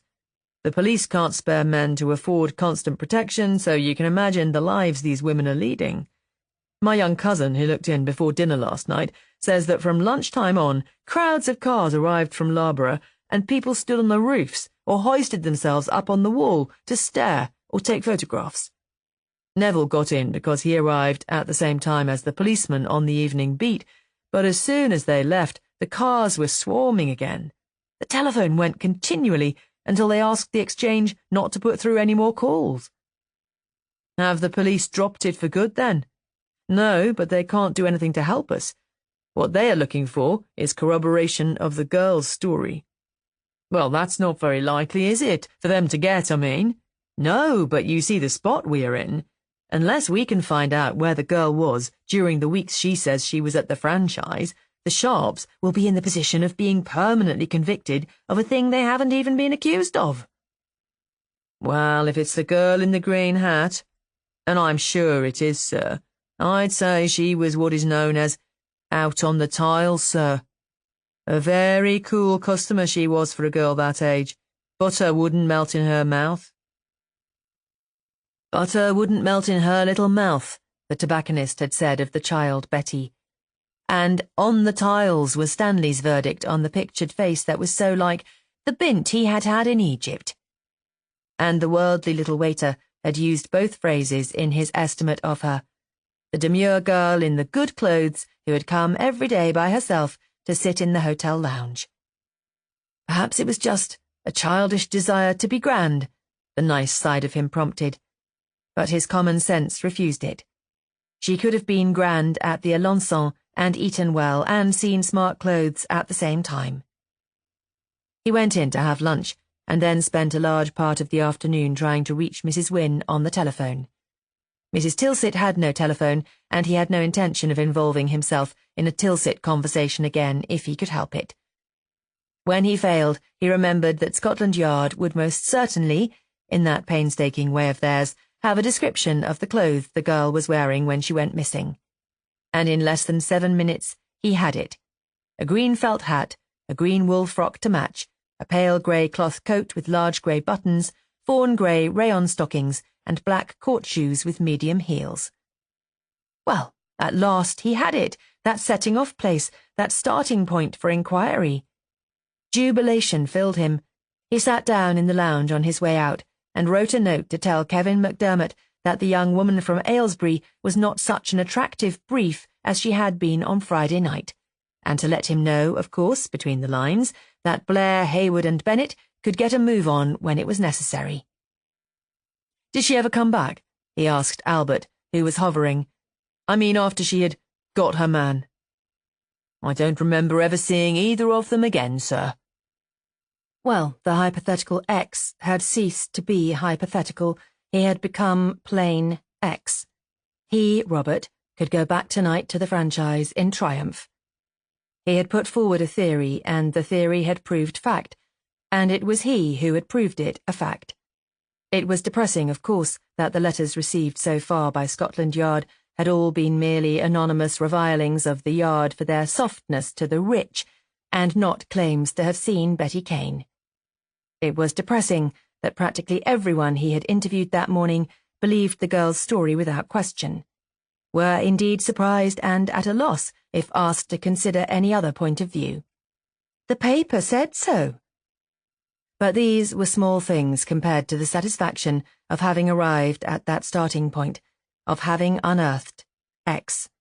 He didn't believe that fate could be so cruel as to show that Betty Kane parted with her new acquaintance on the steps of the Midland and never saw him again. There had to be an extension of that incident in the lounge. The history of the following weeks demanded it. But how did one follow up a young, dark business gent who had tea in the lounge of the Midland about 6 weeks previously? Young, dark business gents were the Midland's clientele, and as far as Blair could see, all as like as 2 peas anyhow. He was very much afraid that this was where he bowed out and handed over to a professional bloodhound. He had no photograph this time to help him, no knowledge of X's character or habits as he had had in the case of the girl. It would be a long process of small inquiries, a job for an expert. All he could do at the moment, so far as he could see, was to get a list of residents at the Midland for the period in question. For that he went to the manager, a Frenchman who showed great delight and understanding in this sub rosa proceeding, was exquisitely sympathetic about the outraged ladies at the franchise, and comfortingly cynical about smooth-faced young girls in good clothes who looked as if butter wouldn't melt in their mouths. He sent an underling to copy the entries from the great ledger, and entertained Robert to a syrup from his own cupboard. Robert had never subscribed to the French taste for small, sweet mouthfuls of unidentifiable liquids drunk at odd times, but he swallowed the thing gratefully and pocketed the list the underling brought as one pockets a passport. Its actual value was probably nil, but it gave him a nice feeling to have it. And if he had to turn over the business to a professional, the professional would have somewhere to start his burrowing. X had probably never stayed at the Midland in his life. He had probably just walked in for tea one day. On the other hand, his name might be among that list in his pocket. That horribly long list. As he drove home, he decided that he would not stop at the franchise. It was unfair to bring Marion to the gate just to give her news that could be told over the telephone. He would tell the exchange who he was and the fact that the call was official, and they would answer it. Perhaps by tomorrow the first flood of interest in the house would have subsided, and it would be safe to unbar the gate again. Though he doubted it. Today's Ac Emma had not been calculated to have an appeasing effect on the mob mind. True, there were no further front-page headlines. The franchise affair had removed itself to the correspondence page, but the letters the Ac Emma had chosen to print there, and 2/3 of them were about the franchise affair, were not likely to prove oil on troubled waters. They were so much paraffin on a fire that was going quite nicely anyhow. Threading his way out of the Loughborough traffic, the silly phrases came back to him, and he marvelled all over again at the venom that these unknown women had roused in the writers' minds. Rage and hatred spilled over onto the paper. Malice ran unchecked through the largely illiterate sentences. It was an amazing exhibition. And one of the oddities of it was that the dearest wish of so many of those indignant protesters against violence was to flog the said women within an inch of their lives. Those who did not want to flog the women wanted to reform the police. One writer suggested that a fund should be opened for the poor young victim of police inefficiency and bias. Another suggested that every man of goodwill should write to his Member of Parliament about it and make their lives a misery until something was done about this miscarriage of justice. Still another asked if anyone had noticed Betty Kane's marked resemblance to Saint Bernadette. There was every sign, if today's correspondence page of the Ac Emma was any criterion, of the birth of a Betty Kane cult. He hoped that its corollary would not be a franchise vendetta.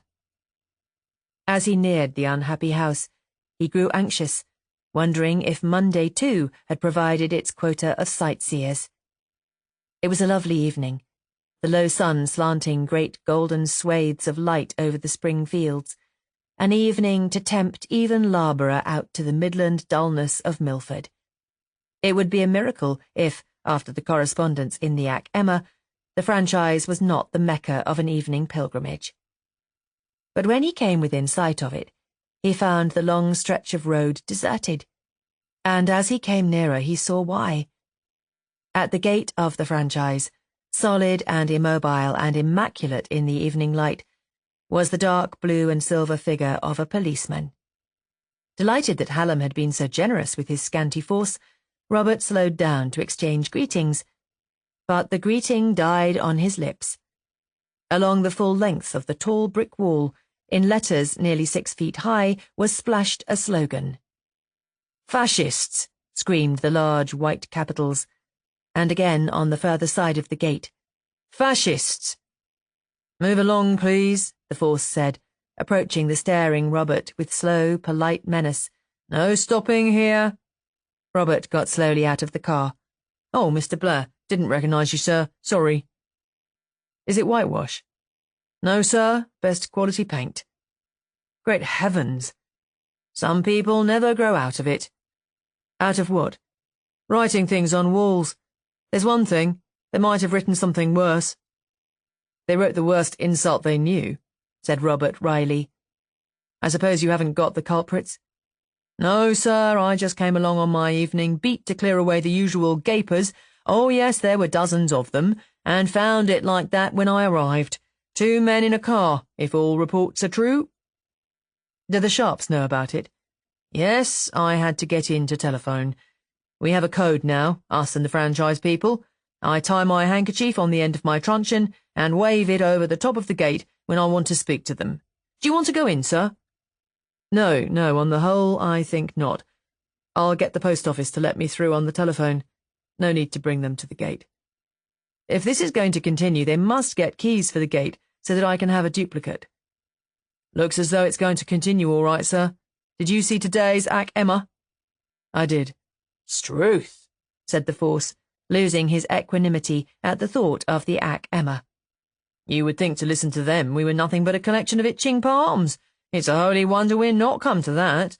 It would suit them better to agitate for more pay for us instead of slandering us right and left." "You're in very good company, if it's any consolation to you," Robert said. "There can't be anything established, respectable, or praiseworthy that they haven't slandered at some time or other. I'll send someone either tonight or first thing in the morning to do something about this obscenity. Are you staying here?" "The sergeant said when I telephoned that I was to stay till dark." "No one overnight?" "No, sir, no spare men for that. Anyhow, they'll be all right once the light's gone. People go home, especially the Loughborough lot. They don't like the country once it gets dark." Robert, who remembered how silent the lonely house could be, felt doubtful. 2 women, alone in that big quiet house after dark, with hatred and violence just outside the wall. It was not a comfortable thought. The gate was barred, but if people could hoist themselves onto the wall for the purpose of sitting there and shouting insults, they could just as easily drop down the other side in the dark. "Don't worry, sir," the force said, watching his face. "Nothing's going to happen to them. This is England, after all." "So is the Ac Emma England," Robert reminded him. But he got back into the car again. After all, it was England, and the English countryside at that, famed for minding its own business. It was no country hand that had splashed that fascists on the wall. It was doubtful if the country had ever heard the term. The country, when it wanted insults, used older Saxon words. The force was no doubt right. Once the dark came, everyone would go home. Chapter 12. As Robert turned his car into the garage in Sin Lane and came to a halt, Stanley, who was shrugging off his overalls outside the office door, glanced at his face and said, "Down the drain again?" "It isn't a bet," Robert said. "It's human nature." "You start to be sorry about human nature and you won't have time for anything else. You've been trying to reform someone." "No, I've been trying to get someone to take some paint off a wall." "Oh, work." Stanley's tone indicated that even to expect someone to do a job of work these days was being optimistic to the point of folly. I've been trying to get someone to wipe a slogan off the walls of the franchise, but everyone is extraordinarily busy all of a sudden. Stanley stopped his wriggling. A slogan? He said. What kind of slogan? And Bill, hearing the exchange, oozed himself through the narrow office door to listen. Robert told them. In best quality white paint, so the policeman on the beat assures me. Bill whistled. Stanley said nothing. He was standing with his overalls shrugged down to his waist and concertinaed about his legs. Who've you tried? Bill asked. Robert told them. None of them can do anything tonight, and tomorrow morning, it seems, all their men are going out early on important jobs.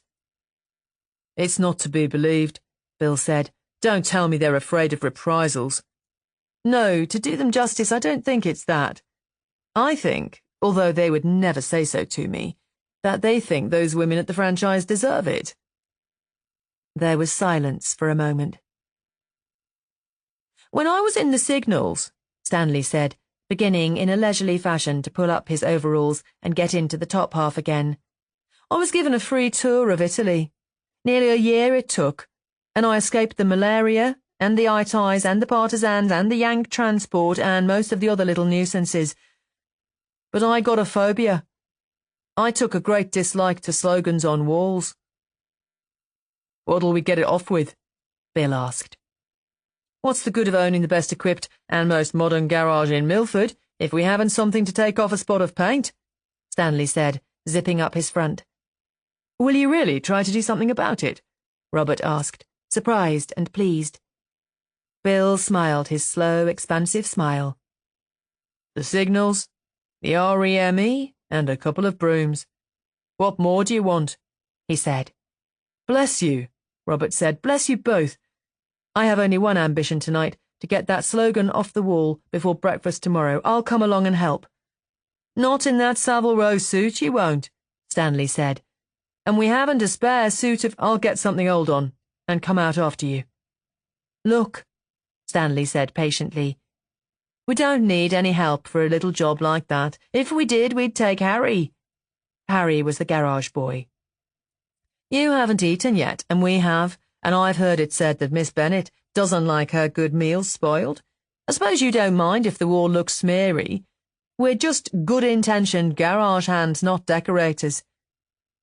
The shops were shut as he walked down the high street to his home at number 10, and he looked at the place as a stranger walking through on a Sunday might. He had been so far from Milford during his day in Loughborough that he felt that he had been away for years. The comfortable quiet of number 10, so different from the dead silence of the franchise, welcomed and soothed him. A faint smell of roasting apples escaped from the kitchen.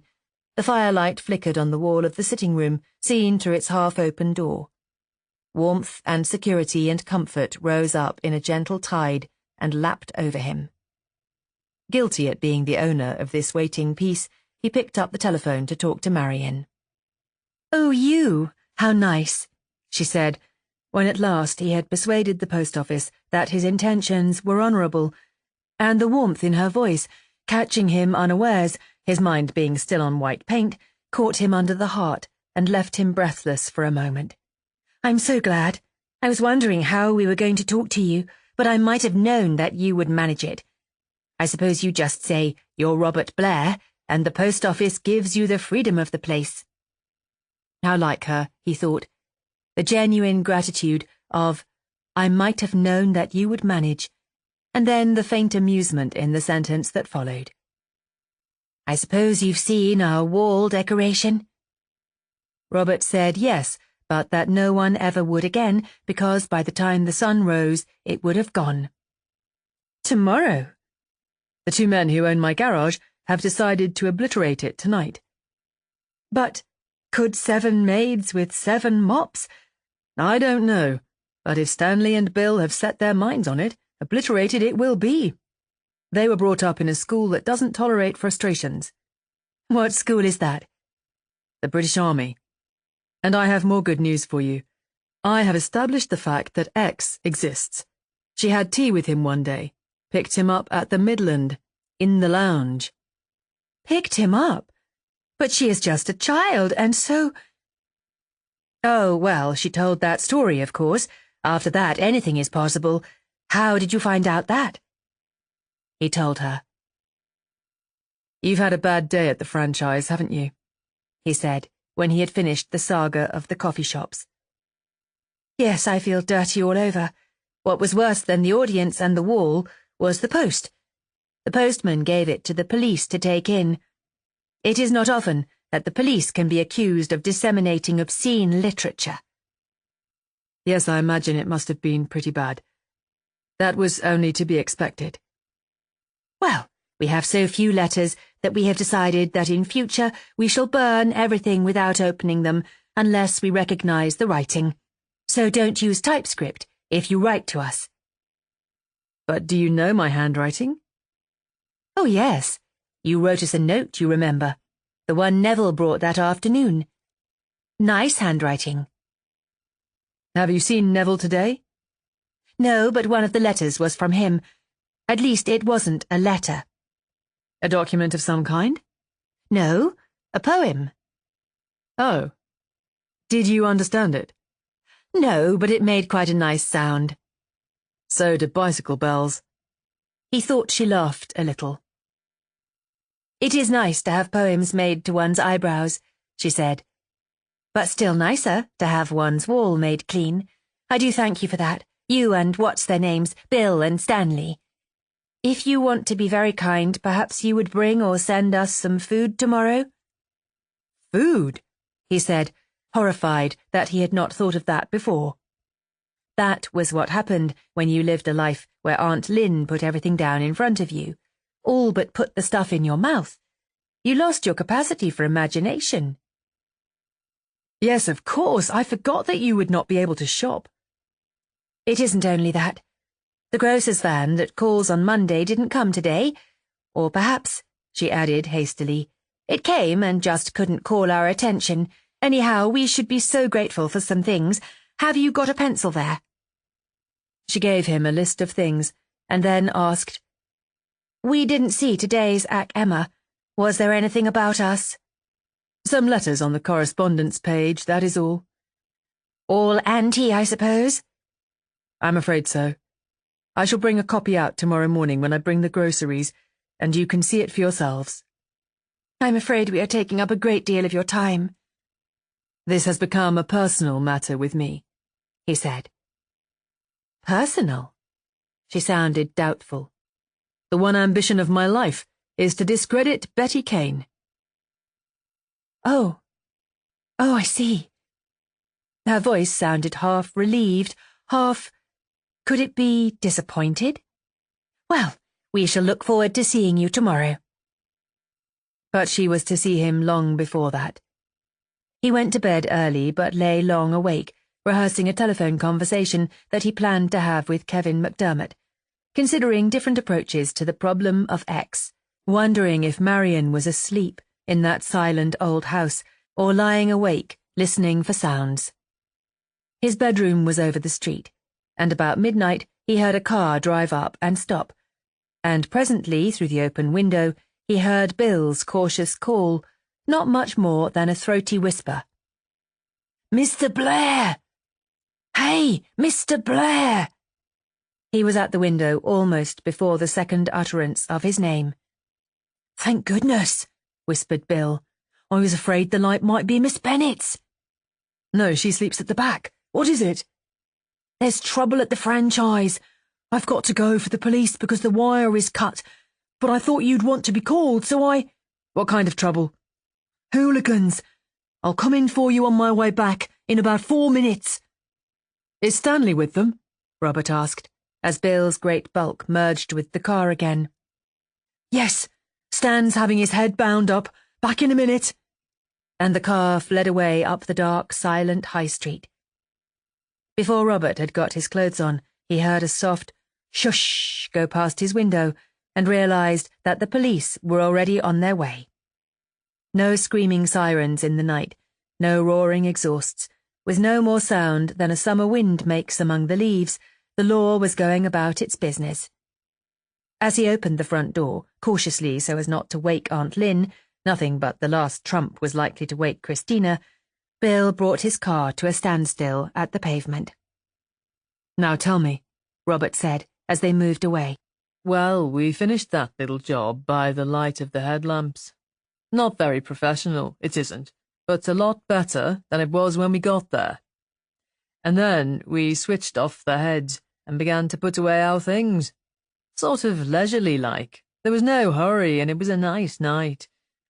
We'd just lit a cigarette and were thinking of pushing off when there was a crash of glass from the house. No one had got in our side while we were there, so we knew it must be round the sides or the back. Stan reached into the car and took out his torch. Mine was lying on the seat because we'd been using it, and said, 'You go round that way, and I'll go the other, and we'll nip them between us.' Can you get round?" "Well, it was no end of a business. It's hedge up to the wall end. I wouldn't like to have done it in ordinary clothes, but in overalls you just push hard and hope for the best. It's all right for Stan, he's slim. But short of lying on the hedge till it falls down, there's no way through for me. Anyway, we got through, one on each side, and through the one at the back corners, and met in the middle of the back without seeing a soul. Then we heard more crashing of glass and realised that they were making a night of it. Stan said, 'Hoist me up and I'll give you a hand off to me.' Well, a hand would be no good to me, but it happens that the field level at the back comes fairly high up the wall. In fact, I think it was probably cut away to build the wall, so that we got over fairly easily. Stan said, had I anything to hit with besides my torch? And I said yes, I had a spanner. Stan said, 'Forget your bloody spanner and use your ham fist, it's bigger.' What was he going to use? The old rugby tackle, so he said. Stan used to be quite a good stand-off half. Anyhow, we went on in the dark towards the sound of the crashing glass. It seemed as if they were just having a breaking tour round the house. We caught up with them near the front corner again and switched on our torches.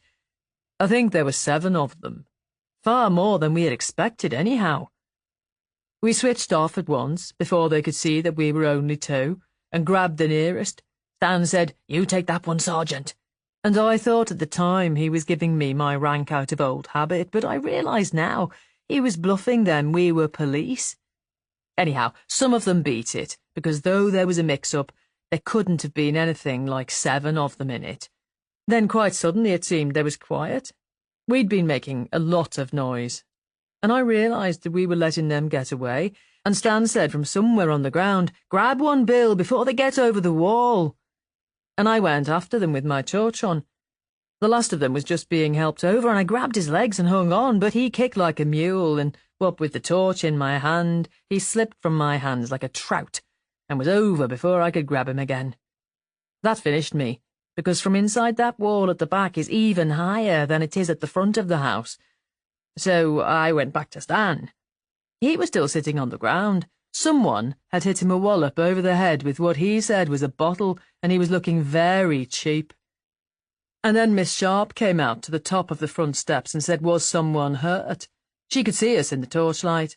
So we got Stan in, the old lady was there, and the house was lit by this time, and I went to the phone, but Miss Sharp said, 'That's no use, it's dead.' We tried to call the police when they first arrived. So I said I'd go and fetch them, and I said I'd better fetch you too. But Miss Sharp said no, you'd had a very hard day and I wasn't to disturb you. But I thought you ought to be in on it. Quite right, Bill, I ought. The gate was wide open as they drew up, the police car at the door, most of the front rooms lit, and the curtains waving gently in the night wind at the wrecked windows. In the drawing room, which the Sharps evidently used as a living room, Stanley was having a cut above his eyebrow attended to by Marion, a sergeant of police was taking notes, and his henchman was laying out exhibits. The exhibits seemed to consist of half-bricks, bottles, and pieces of paper with writing on them. "Oh, Bill, I told you not to," Marion said, as she looked up and saw Robert. Robert noted how efficiently she was dealing with Stanley's injury, the woman who found cooking beyond her. He greeted the sergeant and bent to look at the exhibits. There was a large array of missiles, but only 4 messages which read respectively, "Get out or we'll make you," "Foreign bitches," and "This is only a sample." "Well, we've collected them all, I think," the sergeant said. "Now we'll go and search the garden for footprints or whatever clues there may be." He glanced professionally at the soles that Bill and Stanley held up at his request and went out with his aide to the garden, as Mrs. Sharp came in with a steaming jug and cups. "Ah, Mr. Blair," she said, "you still find us stimulating?" She was fully dressed, in contrast to Marian, who was looking quite human and un-Joan of Arc in an old dressing gown, and apparently unmoved by these proceedings, and he wondered what kind of occasion would find Mrs. Sharp at a disadvantage. Bill appeared with sticks from the kitchen and lighted the dead fire. Mrs. Sharp poured the hot liquid. It was coffee, and Robert refused it, having seen enough coffee lately to lose interest in it, and the colour began to come back to Stan's face. By the time the policeman came back from the garden, the room had acquired a family party air, in spite of the waving curtains and the non-existent windows. Neither Stanley nor Bill, Robert noticed, appeared to find the Sharps odd or difficult. On the contrary, they seemed relaxed and at home. Perhaps it was that the Sharps took them for granted, accepting this invasion of strangers as if it were an everyday occurrence. Anyhow, Bill came and went on his ploys, as if he had lived in the house for years, and Stanley put out his cup for a second helping without waiting to be asked. Involuntarily, Robert thought that Aunt Lynn in their place would have been kind and fussy, and they would have sat on the edge of the chairs and remembered their dirty overalls. Perhaps it was the same taking for granted that had attracted Neville. "Do you plan to stay on here, Mom?" the sergeant asked as they came in again. "Certainly," Mrs. Sharp said, pouring coffee for them. "No," Robert said. "You mustn't. You really must not. I'll find you a quiet hotel in Loughborough where—" "I never heard anything more absurd. Of course we are going to stay here. What do a few broken windows matter?" "It may not stop at broken windows," the sergeant said, "and you're a great responsibility to us as long as you are here. A responsibility we haven't really got the force to deal with." "I'm truly sorry we are a nuisance to you, Sergeant. We wouldn't have bricks flung at our windows if we could help it, believe me. But this is our home, and here we are staying. Quite apart from any question of ethics, how much of our home would be left to come back to if it was left empty? I take it if you are too short of men to guard human beings, you certainly have no men to guard empty property." The sergeant looked slightly abashed, as people so often did when Mrs. Sharp dealt with them. "Well, there is that, Mom," he acknowledged with reluctance. "And that, I think, disposes of any question of our leaving the franchise. Sugar, Sergeant?" Robert returned to the subject when the police had taken their departure, and Bill had fetched a brush and shovel from the kitchen and was sweeping up the broken glass in room after room.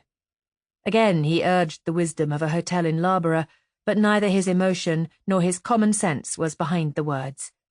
He would not have gone if he had been in the Sharps' place, and he could not expect them to. And, in addition, he acknowledged the wisdom of Mrs. Sharp's view about the fate of the house left empty. "What you want is a lodger," said Stanley, who had been refused permission to sweep up glass because he was classed as walking wounded. "A lodger with a pistol. What do you say I come and sleep here of nights? No meals, just sleeping night watchman. They all sleep anyhow, night watchmen do." It was evident by their expressions that both the Sharps appreciated the fact that this was an open declaration of allegiance in what amounted to a local war, but they did not embarrass him with thanks. "Haven't you got a wife?" Marian asked. "Not of my own," Stanley said demurely.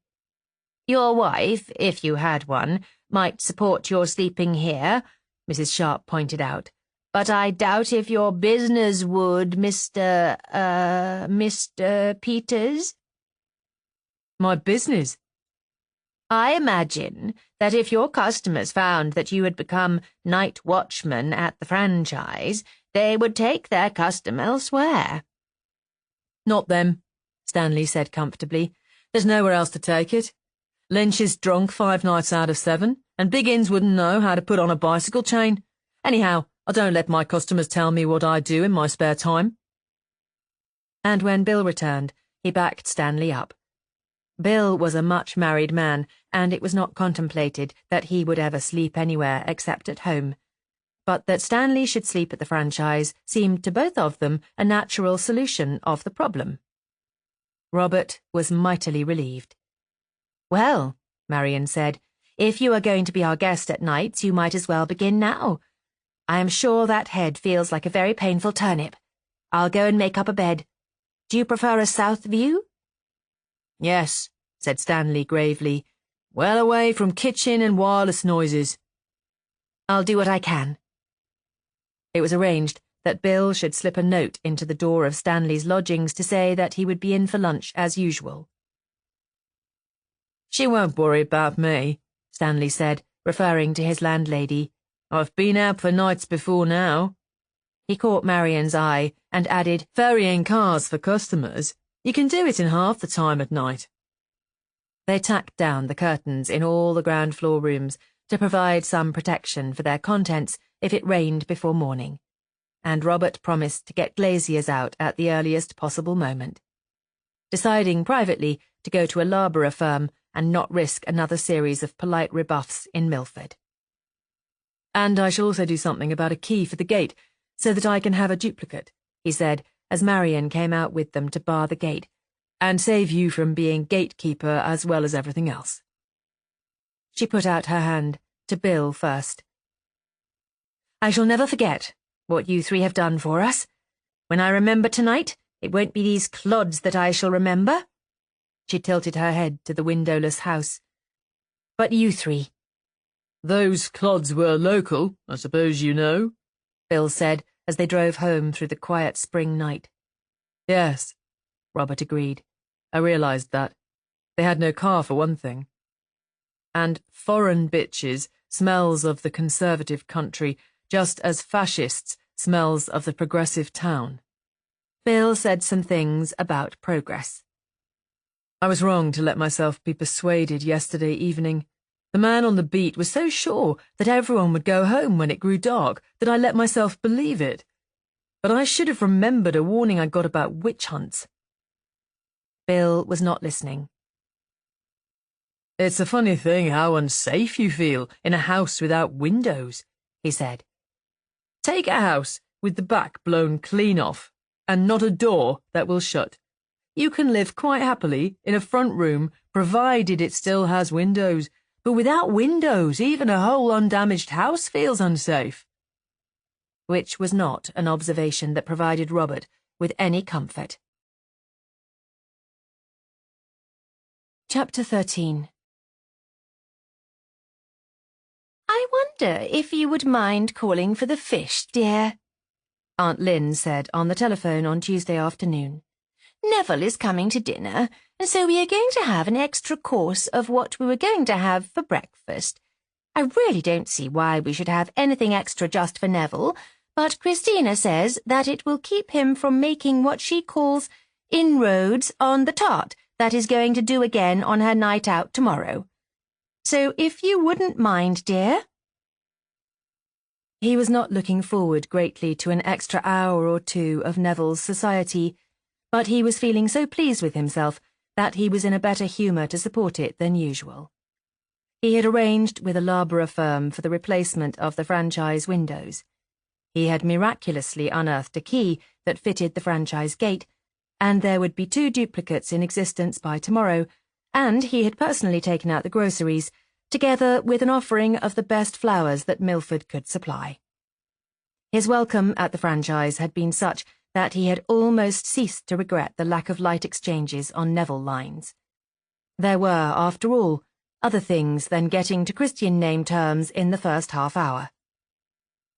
In the lunch hour, he had rung up Kevin McDermott and arranged with his secretary that when Kevin was free in the evening, he would call him at 10 High Street. Things were getting out of hand, and he wanted Kevin's advice.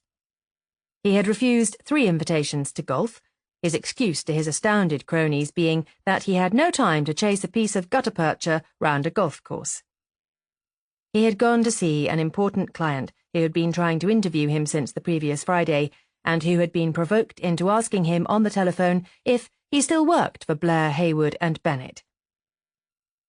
He had got through his arrears of work with a mutely reproachful Mr. Heseltine, who, although he had allied himself on the sharp side, still obviously felt that the franchise affair was not one for a firm like theirs to be mixed up in.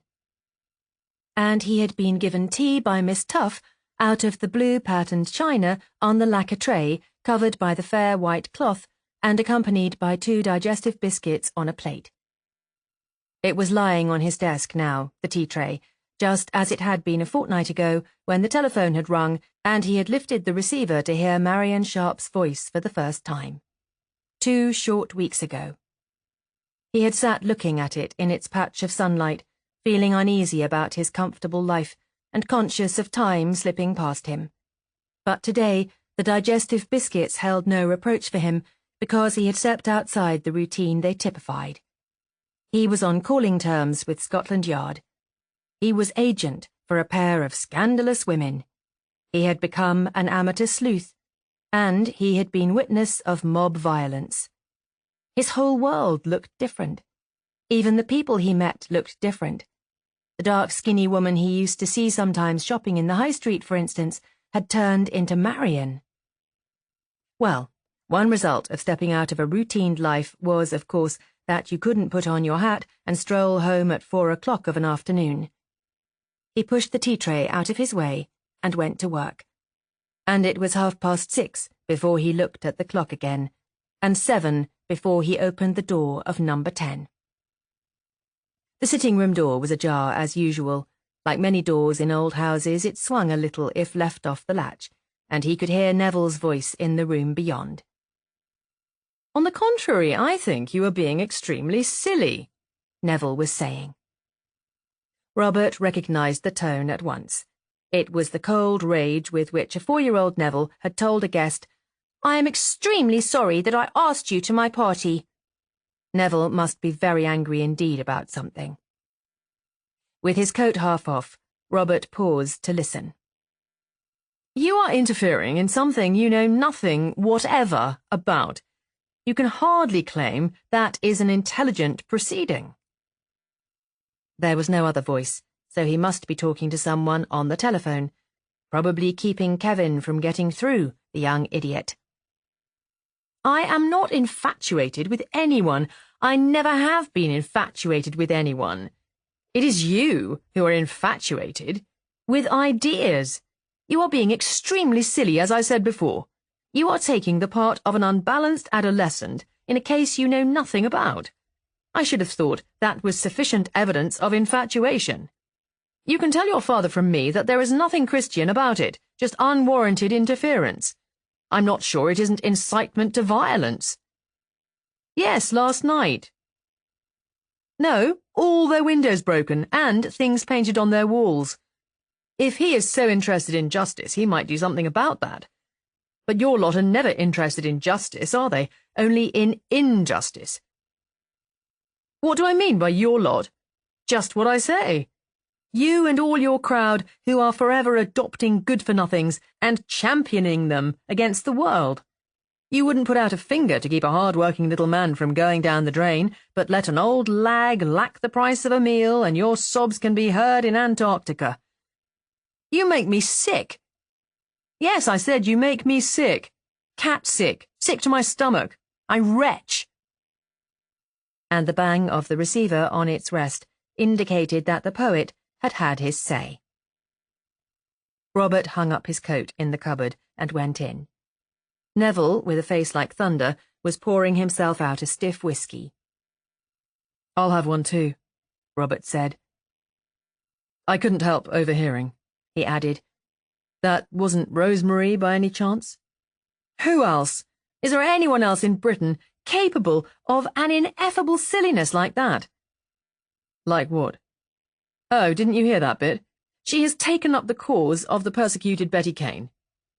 Neville gulped some whiskey and glared at Robert as if Robert were responsible. Well, I don't suppose her stepping on the Ack Emma bandwagon will have much effect one way or another. The Ack Emma? It isn't the Ack Emma. It's the Watchman.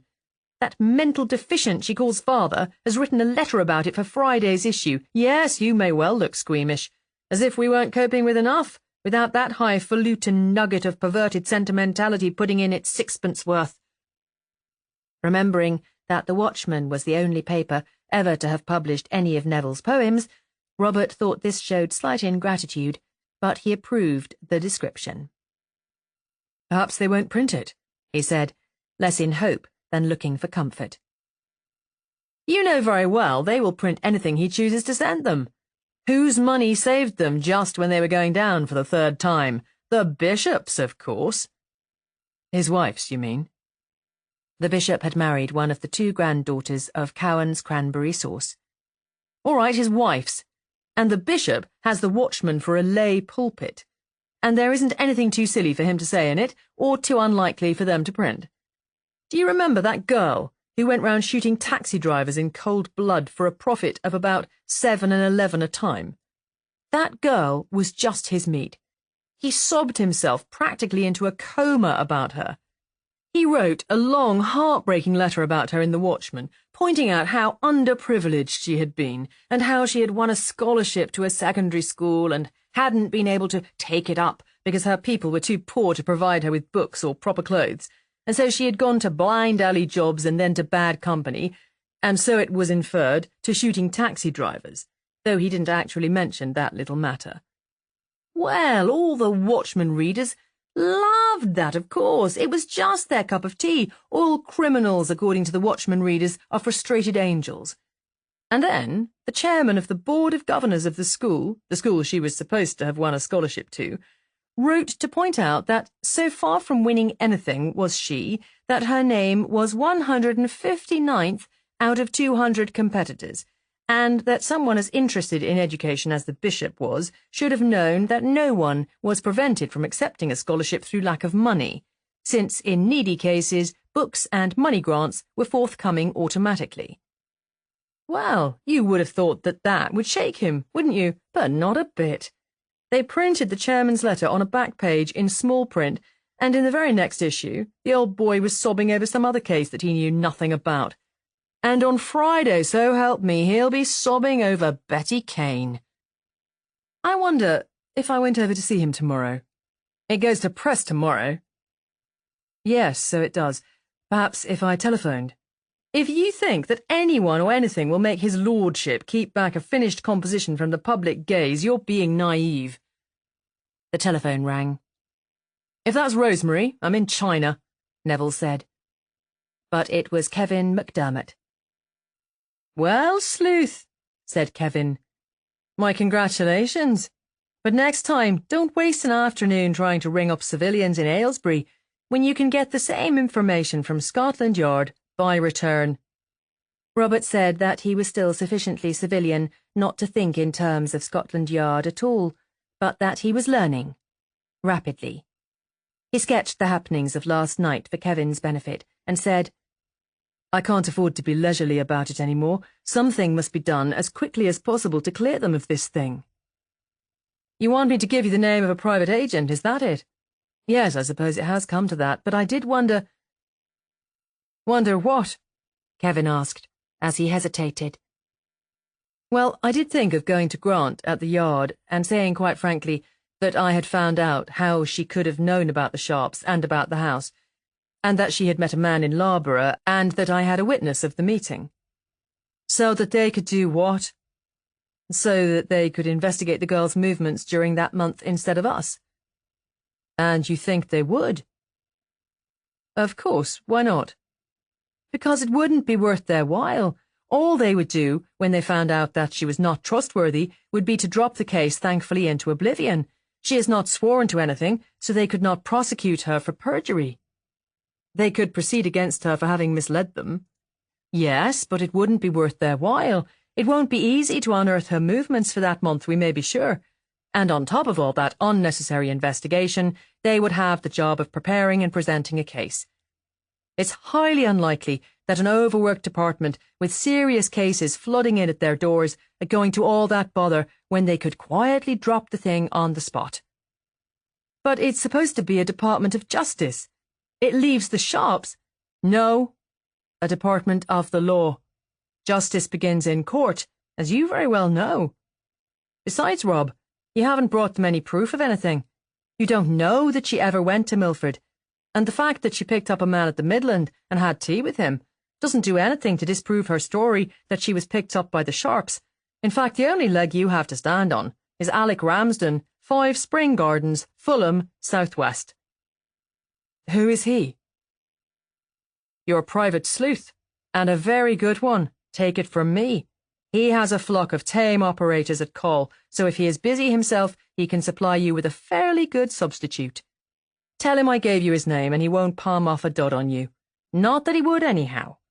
He's the salt of the earth, pensioned from the force because of a wound received in the course of duty.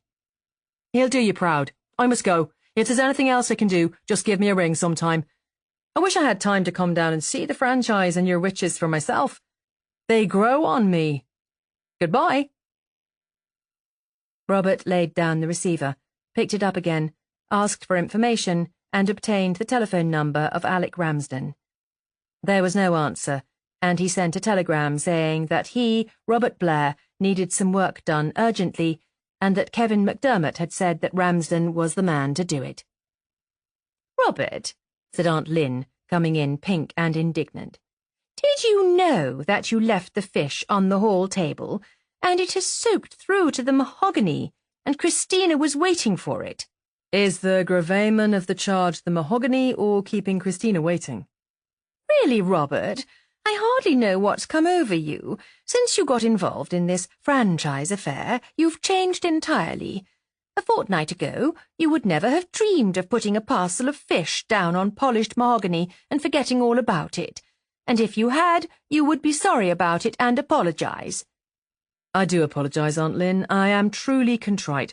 But it is not often I am saddled with a responsibility as serious as the present one, and you must forgive me if I am a little jaded. I don't think you are jaded at all. On the contrary, I have never seen you so pleased with yourself.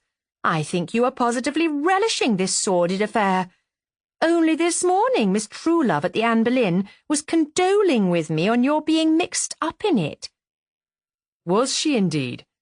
Well, I condole with Miss Truelove's sister. Condole about what? On having a sister like Miss Truelove. You are having a bad time, aren't you, Aunt Lynn? Don't be sarcastic, dear. It is not pleasant for anyone in this town to see the notoriety that has overtaken it. It has always been a quiet and dignified little place. I don't like Milford as much as I did a fortnight ago, Robert said reflectively. So I'll save my tears.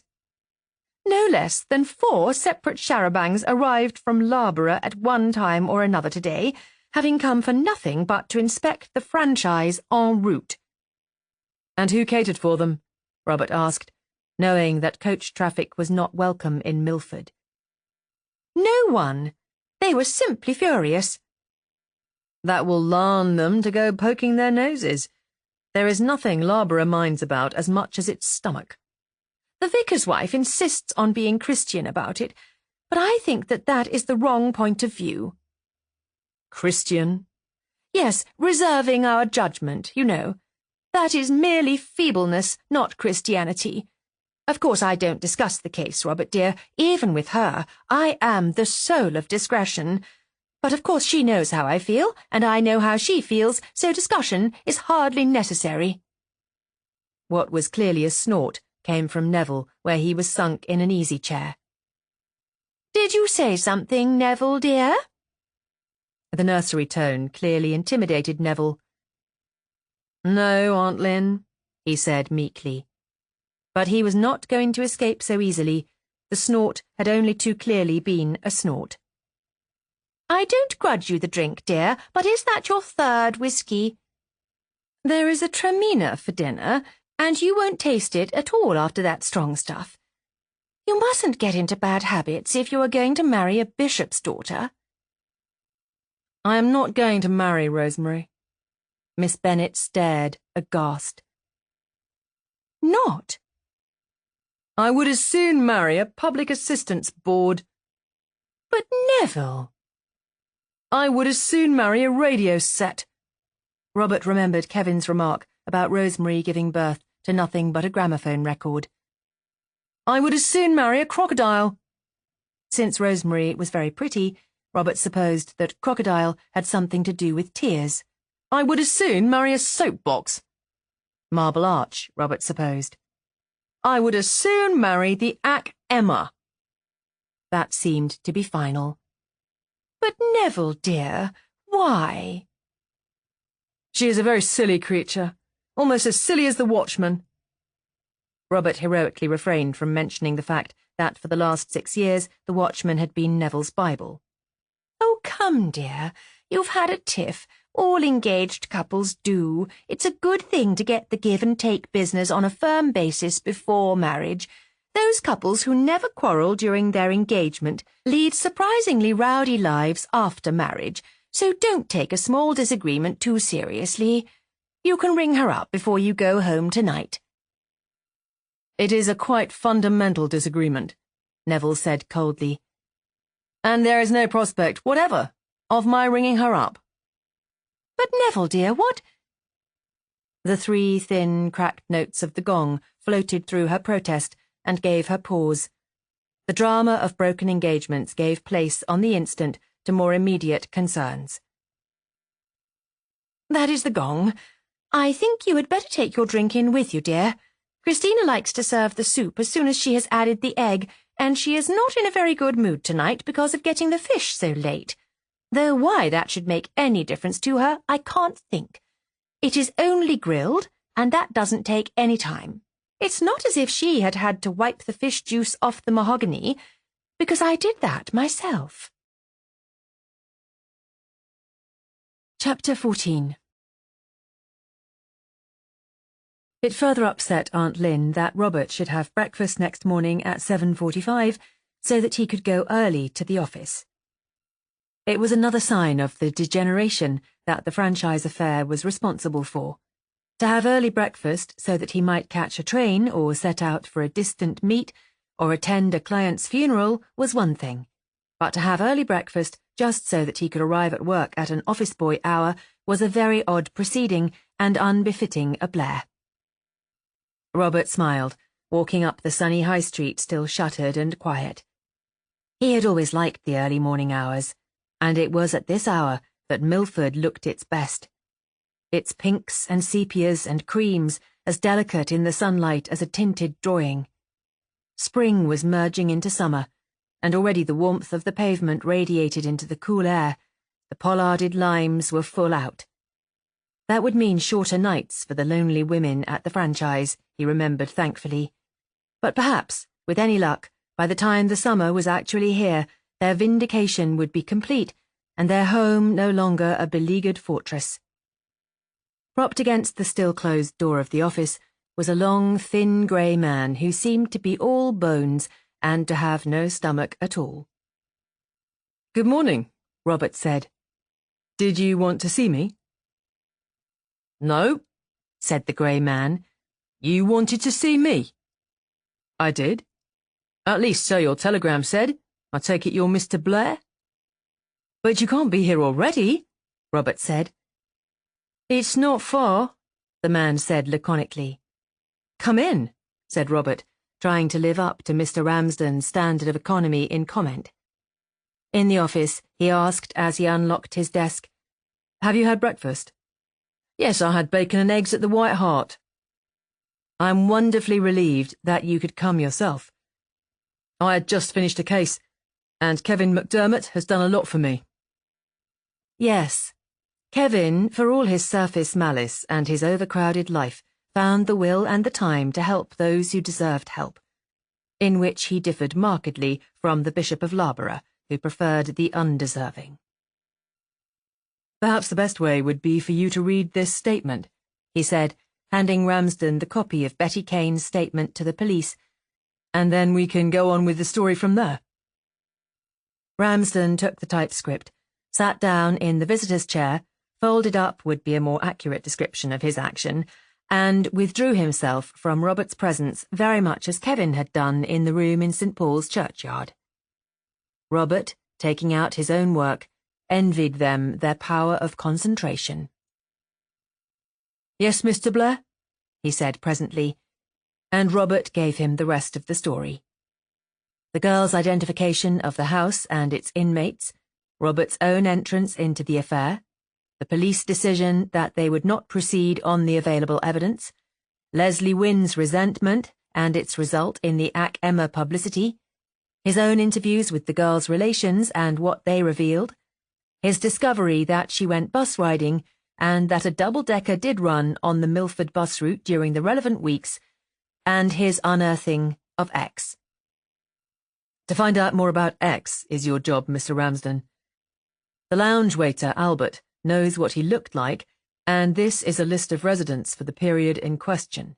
It would be too great luck that he should be staying at the Midland, but one never knows. After that, you're on your own. Tell Albert I sent you, by the way. I've known him a long time. Very good. I'll get over to Loughborough now. I'll have a photograph of the girl by tomorrow, but perhaps you could lend me your Ac Emma one for today. Certainly. How are you going to get a proper photograph of her? Oh, ways. Robert deduced that Scotland Yard had been given one when the girl was reported missing, and that his old colleagues at headquarters would not be too reluctant to give him a copy, so he left it at that. There's just a chance that the conductor of one of those double-decker buses may remember her, he said as Ramsden was going. They are Loughborough and District Motor Services buses. The garage is in Victoria Street. At 9:30, the staff arrived, one of the first being Neville, a change in routine which surprised Robert. Neville was usually the last to arrive and the last to settle down. He would wander in, divest himself of his wrappings in his own small room at the back, wander into the office to say good morning, wander into the waiting room at the back to say hello to Miss Tuff, and finally wander into Robert's room and stand there thumbing open the bound roll of one of the esoteric periodicals that came for him by post and commenting on the permanently deplorable state of affairs in England. Robert had grown quite used to running through his Morning Post to a Neville obligato. But today, Neville came in at the appointed time, went into his own room, shut the door firmly after him, and, if the pulling in and out of drawers was any evidence, settled down to work at once. Miss Tuff came in with her notebook and her dazzling white Peter Pan collar, and Robert's normal day had begun. Miss Tuff had worn Peter Pan collars over her dark frock for 20 years, and would have looked undressed, almost indecent, without them now. A fresh one went on every morning, the previous days having been laundered the night before and laid ready for putting on tomorrow. The only break in the routine was on Sundays. Robert had once met Miss Tuff on a Sunday and entirely failed to recognize her because she was wearing a jabot. Until 10:30, Robert worked, and then realized that he had had breakfast at an abnormally early hour and was now in need of more sustenance than an office cup of tea. He would go out and have coffee and a sandwich at the Rose and Crown. You got the best coffee in Milford at the Anne Boleyn, but it was always full of shopping females. "How nice to see you, my dear. We did miss you so at Ronnie's party. And have you heard?" And that was an atmosphere he would not face for all the coffee in Brazil. He would go across to the Rose and Crown, and afterwards he would shop a little on behalf of the franchise people, and after lunch he would go out and break to them gently the bad news about the watchman. He could not do it on the telephone because they had no telephone now. The Loughborough firm had come out with ladders and putty and recalcitrant sheets of glass and had replaced the windows without fuss or mess, but they, of course, were private enterprise. The post office, being a government department, had taken the matter of the telephone into avisandum and would move in their own elephantine good time. So Robert planned to spend part of his afternoon telling the shops the news he could not tell them by telephone. It was still early for mid-morning snacks, and the chintz and old oak of the Rose and Crown lounge was deserted except for Ben Carley, who was sitting by the gate-legged table at the window reading the Ac Emma. Carley had never been Robert's cup of tea. Any more than he suspected, he was Carley's. But they had the bond of their profession, one of the strongest in human nature, and in a small place like Milford, that made them very nearly bosom friends. So Robert sat down as a matter of course at Carley's table, remembering as he did so that he still owed Carley gratitude for that unheeded warning of his about the feeling in the countryside. Carley lowered the Ac Emma and regarded him with the two lively dark eyes that were so alien in this English Midland serenity. "It seems to be dying down," he said. "Only one letter today. Just to keep something in the kitty." The Ac Emma, yes, but the Watchman is beginning a campaign of its own on Friday. "The Watchman? What's it doing climbing into the Ac Emma's bed?" It wouldn't be the first time, Robert said. "No, I suppose not," Carley said, considering it. "Two sides of the same penny when you come to think of it. Oh, well, that needn't worry you. The total circulation of the Watchman is about 20,000, if that." Perhaps, but practically every one of those 20,000 has a second cousin in the permanent civil service in this country. So what? Has anyone ever known the permanent civil service to move a finger in any cause whatever outside their normal routine? No, but they pass the buck, and sooner or later the buck drops into a fertile spot, Carley offered, mixing the metaphor deliberately. Yes, sooner or later some busybody or sentimentalist or egotist with not enough to do thinks that something should be done about this and begins to pull strings. And a string pulled in the civil service has the same effect as a string pulled in a peep show. A whole series of figures is yanked into action willy-nilly. Gerald obliges Tony, and Reggie obliges Gerald, and so on, to incalculable ends. Carley was silent a moment. "It's a pity," he said, "just when the Ac Emma was losing way. Another 2 days and they would have dropped it for good. In fact, they're 2 days over their normal schedule as it is. I have never known them carry a subject longer than 3 issues. The response must have been terrific to warrant that amount of space." Yes, Robert agreed, gloomily. "Of course it was a gift for them. The beating of kidnapped girls is growing very rare. As a change of fare, it was beyond price. When you have only 3 or 4 dishes like the Ac Emma, it's difficult to keep the customers' palates properly tickled. A titbit like the franchise affair must have put up their circulation by thousands in the Loughborough district alone." Their circulation will slack off. It's just a tide, but what I have to deal with is what's left on the beach. A particularly smelly beach, let me say, Carley observed. Do you know that fat blonde with the mauve powder and the uplift brassiere who runs that sportswear shop next the Anne Boleyn? She's one of the things on your beach. How? She lived at the same boarding house in London as the Sharps, it seems, and she has a lovely story as to how Marion Sharp once beat a dog half to death in a rage. Her clients loved that story. So did the Anne Boleyn customers. She goes there for her morning coffee. He glanced wryly at the angry flush on Robert's face. I needn't tell you that she has a dog of her own. It has never been corrected in its spoiled life, but it is rapidly dying of fatty degeneration through the indiscriminate feeding of morsels whenever the fat blonde is feeling gooey. There were moments, Robert thought, when he could very nearly hug Ben Carley, striped suits and all. Ah, well, it will blow over, said Carley, with the pliant philosophy of a race long used to lying low and letting the storm blow past. Robert looked surprised. 40 generations of protesting ancestors were surprised in his sole person. I don't see that blowing over is any advantage, he said. It won't help my clients at all. What can you do? Fight, of course. Fight what? You wouldn't get a slander verdict, if that's what you're thinking of. No, I hadn't thought of slander. I proposed to find out what the girl was really doing during those weeks. Carly looked amused.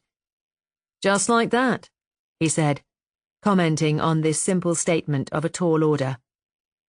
It won't be easy, and it will probably cost them all they have, but there is no alternative. They could go away from here, sell the house and settle down somewhere else. A year from now, no one outside the Milford district will remember anything about this affair.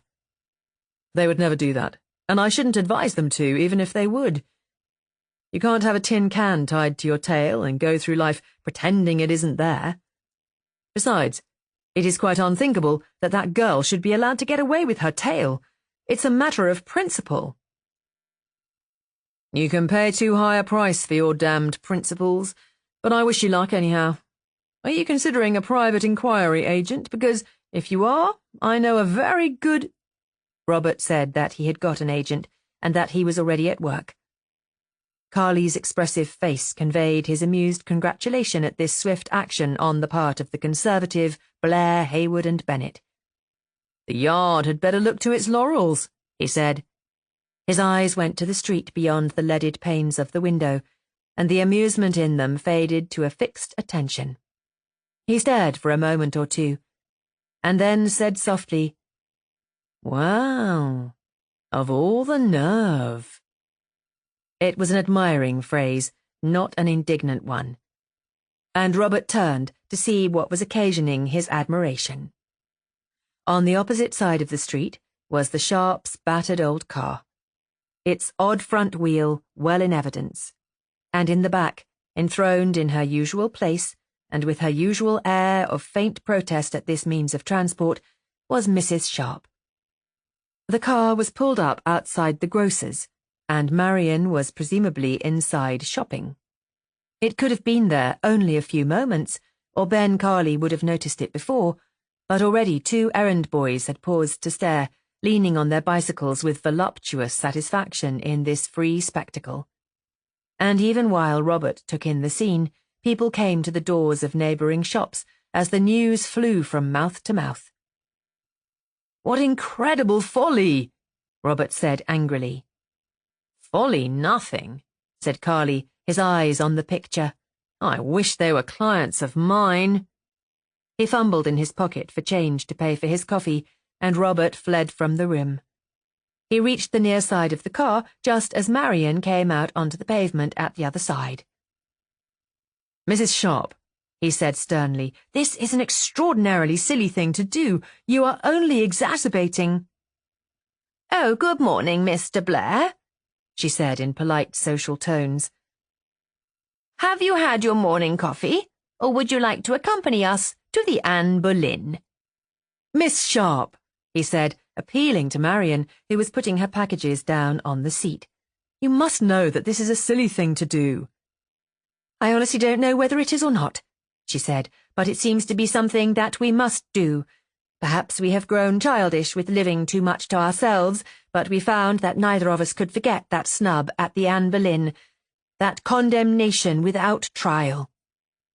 We suffer from spiritual indigestion, Mr. Blair, and the only cure is a hair of the dog that bit us, to wit, a cup of Miss Truelove's excellent coffee.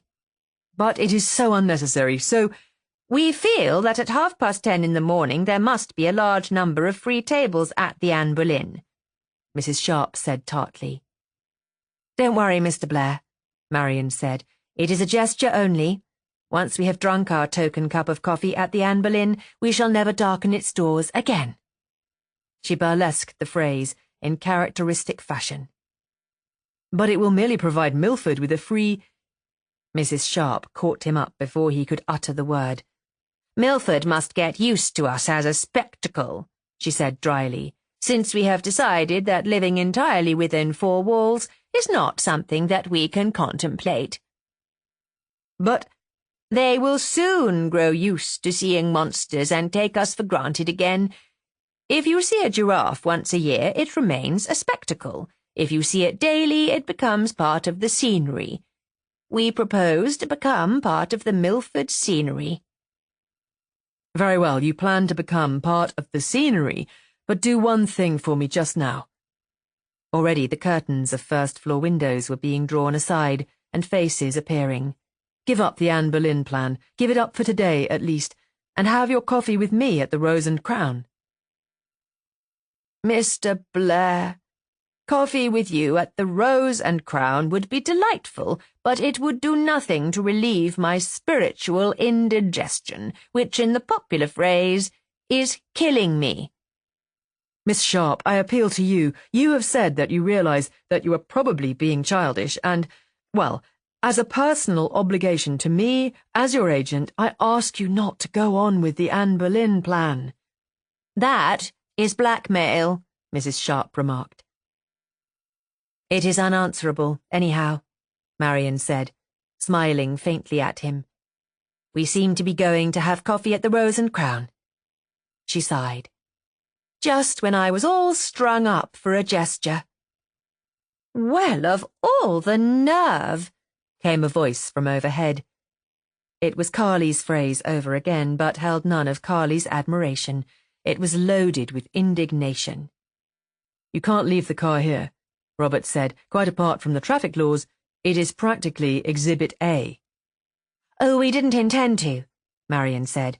We were taking it round to the garage so that Stanley can do something technical to its inside with some instrument he has there. He is exceedingly scornful about our car, Stanley is. I dare say. Well, I shall go round with you, and you had better step on it before we are run in for attracting a crowd. Poor Mr. Blair, Marian said, pressing the starter. It must be horrid for you not to be part of the landscape any more, after all those years of comfortable merging. She said it without malice. Indeed, there was genuine sympathy in her voice. But the sentence stuck in his mind and made a small, tender place there as they drove round into Sin Lane, avoided 5 hacks and a pony that were trailing temperamentally out of the livery stable, and came to rest in the dimness of the garage. Bill came out to meet them, wiping his hands on an oily rag. Morning, Mrs. Sharp. Glad to see you out. Morning, Miss Sharp. That was a neat job you did on Stan's forehead. The edges closed as neat as if they had been stitched. You ought to have been a nurse. Not me. I have no patience with people's fads, but I might have been a surgeon. You can't be very faddy on the operating table. Stanley appeared from the back, ignoring the 2 women who now ranked as intimates, and took over the car. What time do you want this wreck? He asked. An hour do?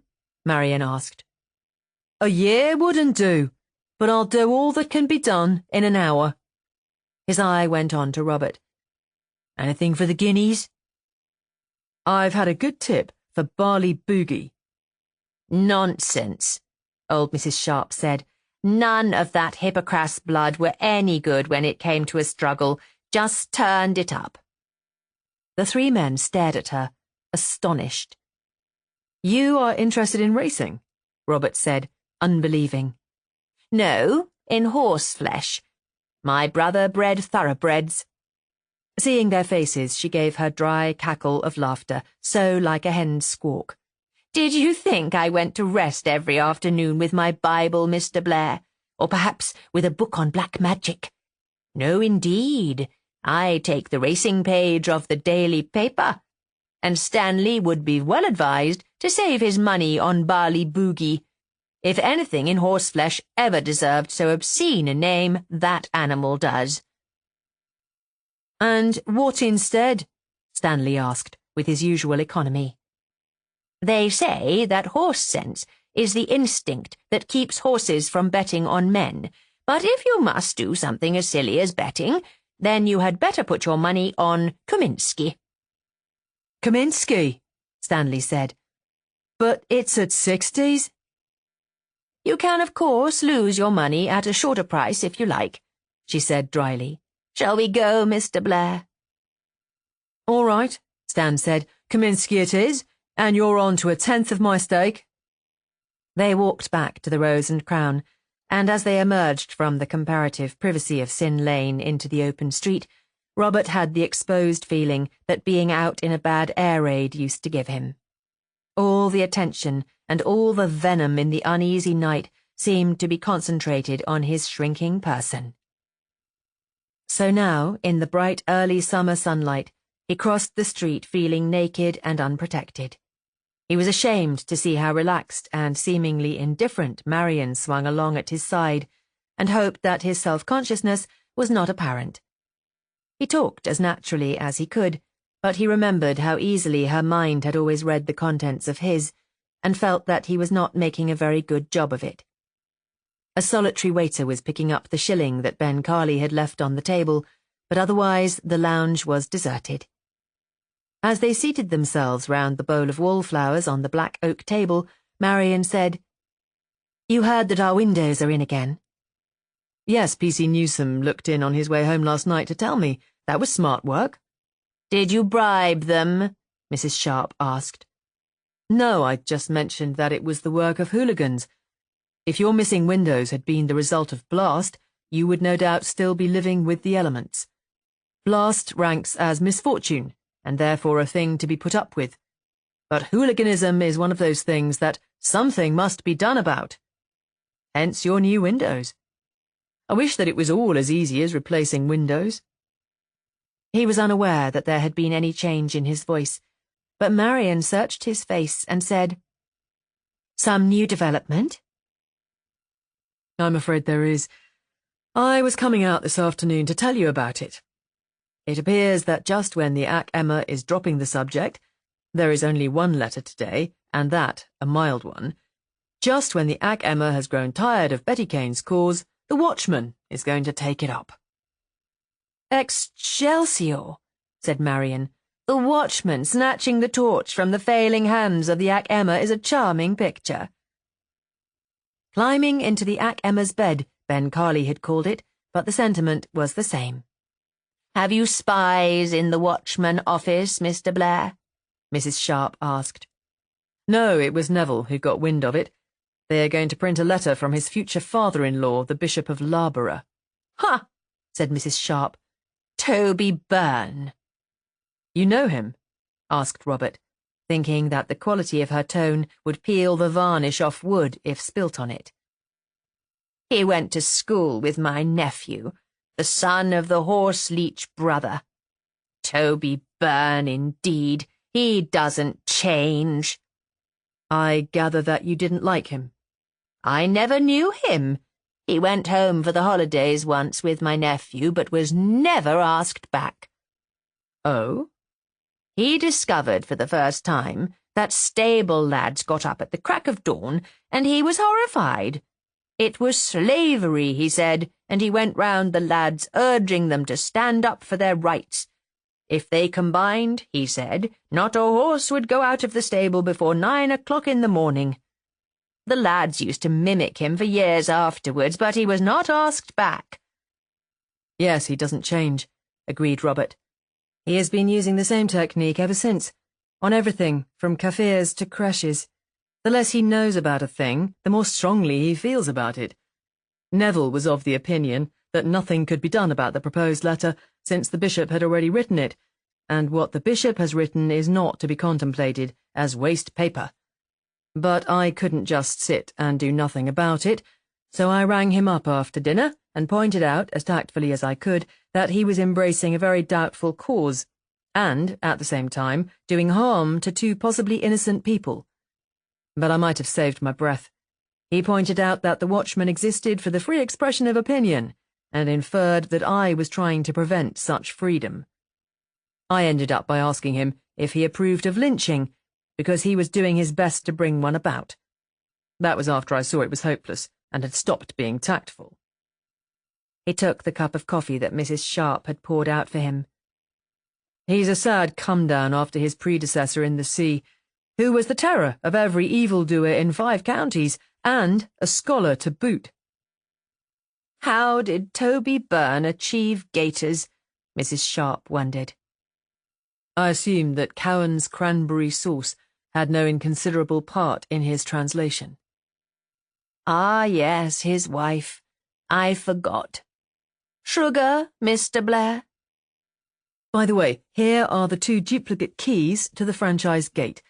I take it that I may keep one, The other you had better give to the police, I think, so that they can look round as they please. I also have to inform you that you now have a private agent in your employ." And he told them about Alec Ramsden, who appeared on doorsteps at 8:30 in the morning. "No word of anyone recognising the Ac Emma photograph and writing to Scotland Yard?" Marion asked. "I had pinned my faith to that." "Not so far, but there is still hope." "It is 5 days since the Ac Emma printed it. If anyone was ever going to recognise it, they would have by now." "You don't make allowances for the discards. That is nearly always the way it happens. Someone spreads open their parcel of chips and says, 'Dear me, where did I see that face?' Or someone is using a bundle of newspapers to line drawers in a hotel, or something like that. Don't lose hope, Miss Sharp. Between the good Lord and Alec Ramsden, we'll triumph in the end." She looked at him soberly. "You really believe that, don't you?" she said, as one noting a phenomenon. "I do," he said. "You believe in the ultimate triumph of good?" "Yes." "Why?" "I don't know. I suppose because the other thing is unthinkable. Nothing more positive or more commendable than that." "I should have a greater faith in a God who hadn't given Toby Byrne a bishopric," Mrs. Sharp said. "When does Toby's letter appear, by the way?" "On Friday morning." "I can hardly wait," said Mrs. Sharp. Chapter 15. Robert was less sure about the ultimate triumph of good by Friday afternoon. It was not the bishop's letter which shook his faith. Indeed, the events of Friday did much to take the wind out of the bishop's sails, and if Robert had been told on Wednesday morning that he would bitterly regret anything that served to deflate the bishop, he would not have believed it. His lordship's letter had run very true to form.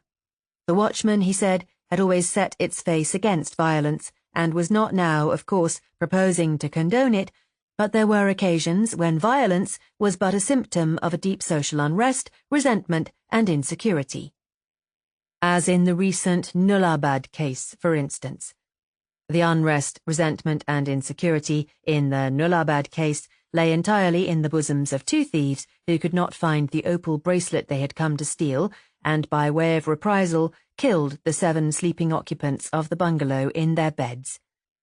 There were undoubtedly times when the proletariat felt themselves helpless to redress a patent wrong, and it was not to be marvelled at that some of the more passionate spirits were moved to personal protest.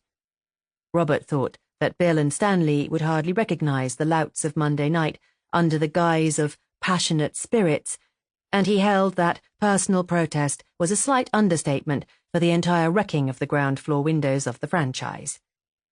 The people to be blamed for the unrest, the Watchman had a passion for euphemism, unrest, underprivileged, backward, unfortunate, where the rest of the world talked about violence, the poor, mentally deficient, and prostitutes, and one of the things that the Ac Emma and the Watchman had in common, now he thought about it, was the belief that all prostitutes were hearts of gold who had taken the wrong turning.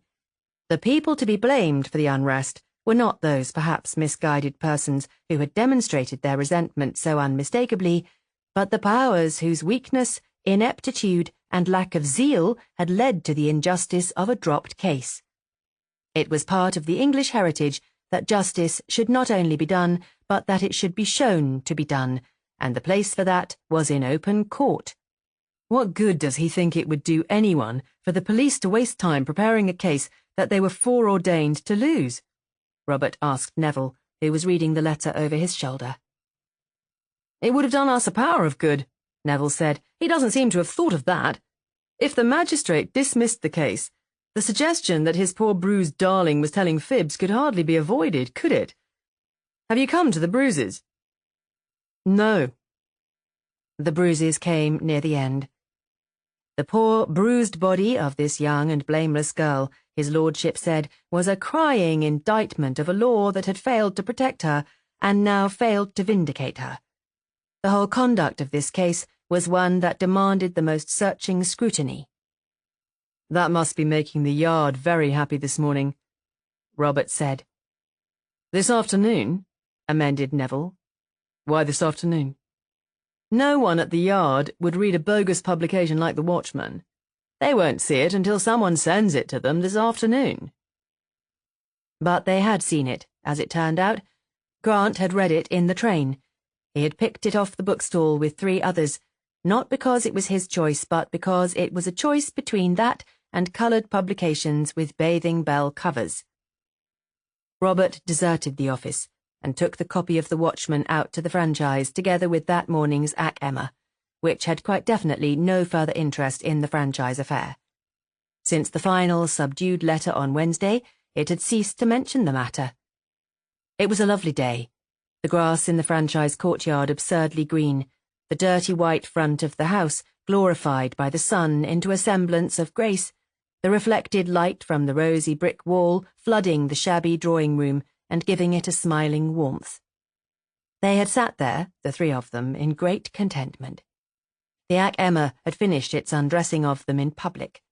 The bishop's letter was not after all as bad as it might have been. Alec Ramsden was busy on their behalf in Loughborough and would without doubt unearth facts sooner or later that would be their salvation. The summer was here with its bright short nights. Stanley was proving himself a great dear. They had paid a second short visit to Milford yesterday in pursuance of their design to become part of the scenery, and nothing untoward had happened to them beyond stares, black looks, and a few audible remarks. Altogether, the feeling of the meeting was that it all might be worse. "How much ice will this cut?" Mrs. Sharp asked Robert, stabbing her skinny index finger at the correspondence page of The Watchman. Not much, I think. Even among the Watchman clique, the bishop is looked at slightly sideways nowadays, I understand. His championship of Mahoney didn't do him any good. "Who was Mahoney?" Marian asked. Have you forgotten Mahoney? He was the Irish patriot who put a bomb in a woman's bicycle basket in a busy English street and blew 4 people to pieces, including the woman, who was later identified by her wedding ring. The bishop held that Mahoney was merely misguided, not a murderer, that he was fighting on behalf of a repressed minority, the Irish, believe it or not, and that we should not make him into a martyr. That was a little too much for even Watchman stomachs, and since then the bishop's prestige is not what it was, I hear. "Isn't it shocking how one forgets, when it doesn't concern oneself?" Marian said. "Did they hang Mahoney?" They did, I'm glad to say, much to his own pained surprise. So many of his predecessors had benefited from the plea that we should not make martyrs, that murder had ceased to be reckoned in their minds as one of the dangerous trades. It was rapidly becoming as safe as banking. "Talking of banking," Mrs. Sharp said, "I think it would be best if our financial position were made clear to you, and for that you should get in touch with old Mr. Crowell's solicitors in London who manage our affairs. I shall write to them explaining that you are to be given full details so that you may know how much we have to come and go on, and can make corresponding arrangements for the spending of it in defence of our good name. It is not exactly the way we had planned to spend it." "Let us be thankful we have it to spend," Marian said. "What does a penniless person do in a case like this?" Robert quite frankly did not know. He took the address of the Crowell solicitors and went home to lunch with Aunt Lynn, feeling happier than he had at any time since he had first caught sight of the Ac Emma's front page on Bill's desk last Friday. He felt as one feels in a bad thunderstorm when the noise ceases to be directly overhead. It will still continue, and probably still be very unpleasant, but one can see a future through it, whereas but a moment ago there was nothing but the dreadful now. Even Aunt Lynn seemed to have forgotten the franchise for a spell, and was at her woolly and endearing best, full of the birthday presents she was buying for Lettuce's twins in Saskatchewan. She had provided his favourite lunch, cold ham, boiled potatoes, and brown Betty with thick cream. And moment by moment, he was finding it more difficult to realise that this was the Friday morning he had dreaded because it would see the beginning of a Watchman campaign against them. It seemed to him that the Bishop of Loughborough was very much what Lettice's husband used to call a busted flush. He couldn't imagine now why he had wasted a thought on him. It was in this mood that he went back to the office. And it was in this mood that he picked up the receiver to answer Hallam's call. "Mr. Blair," Hallam said, "I'm at the Rose and Crown. I'm afraid I've got bad news for you. Inspector Grant's here." At the Rose and Crown? "Yes, and he's got a warrant." Robert's brain stopped functioning. "A search warrant?" he asked stupidly. "No, a warrant to arrest." No. "I'm afraid so." "But he can't have." "I expect it's a bit of a shock for you, I admit. I hadn't anticipated it myself." "You mean he has managed to get a witness, a corroborative witness?" "He has 2 of them. The case is sewn up and tied with ribbon." "I can't believe it." "Will you come over, or shall we go to you? I expect you'll want to come out with us." "Out where? Oh, yes, of course I shall. I'll come over to the Rose and Crown now. Where are you, in the lounge?" "No, in Grant's bedroom, number 5, the one with the casement window on the street, over the bar." "All right, I'm coming straight over. I say." "Yes?" "A warrant for both?" "Yes, for 2. "All right, thank you. I'll be with you in a moment." He sat for a moment, getting back his breath and trying to orientate himself. Neville was out on business, but Neville was not much of a moral support at any time. He got up, took his hat, and went to the door of the office. "Mr. Heseltine, please," he said, in the polite formula always used in the presence of the younger staff, and the old man followed him into the hall and out to the sunlit doorway. "Timmy," Robert said, "we're in trouble. Inspector Grant is here from headquarters with a warrant to arrest the franchise people." Even as he said the words, he could not believe that the thing was really happening. Neither could old Mr. Heseltine, that was obvious. He stared, wordless, his pale old eyes aghast. "It's a bit of a shock, isn't it, Timmy?" He shouldn't have hoped for support from the frail old clerk. But shocked as he was, and frail and old, Mr. Heseltine was nevertheless a law clerk, and the support was forthcoming. After a lifetime among formulae, his mind reacted automatically to the letter of the situation. "A warrant?" he said. "Why a warrant?" "Because they can't arrest anyone without one," Robert said, a trifle impatiently. Was old Timmy getting past his work? "I don't mean that. I mean, it's a misdemeanor they're accused of, not a felony. They could surely make it a summons, Mr. Robert. They don't need to arrest them, surely. Not for a misdemeanor." Robert had not thought of that. "A summons to appear," he said. "Yes, why not? Of course there's nothing to hinder them arresting them if they want to." "But why should they want to? People like the Sharps wouldn't run away, nor do any further harm while they're waiting to appear. Who issued the warrant, did they say?" "No, they didn't. Many thanks, Timmy. You've been as good as a stiff drink. I must go over to the Rose and Crown now. Inspector Grant is there with Hallam, and face the music. There's no way of warning the franchise because they have no telephone. I'll just have to go out there with Grant and Hallam hanging round my neck. And only this morning we were beginning to see daylight, so we thought. You might tell Neville when he comes in, will you? And stop him doing anything foolish or impulsive." "You know very well, Mr. Robert, I've never been able to stop Mr. Neville doing anything he wanted to do, though it has seemed to me that he has been surprisingly sober this last week, in the metaphorical sense, I mean." "Long may it last," Robert said, stepping out into the sunlit street. It was the dead period of the afternoon at the Rose and Crown, and he passed through the hall and up the wide shallow stairs without meeting anyone, and knocked at the door of number 5. Grant, calm and polite as always, let him in. Hallam, vaguely unhappy-looking, was leaning against the dressing-table in the window. "I understand that you hadn't expected this, Mr. Blair," Grant said. No, I hadn't. To be frank, it is a great shock to me. Sit down, Grant said. I don't want to hurry you.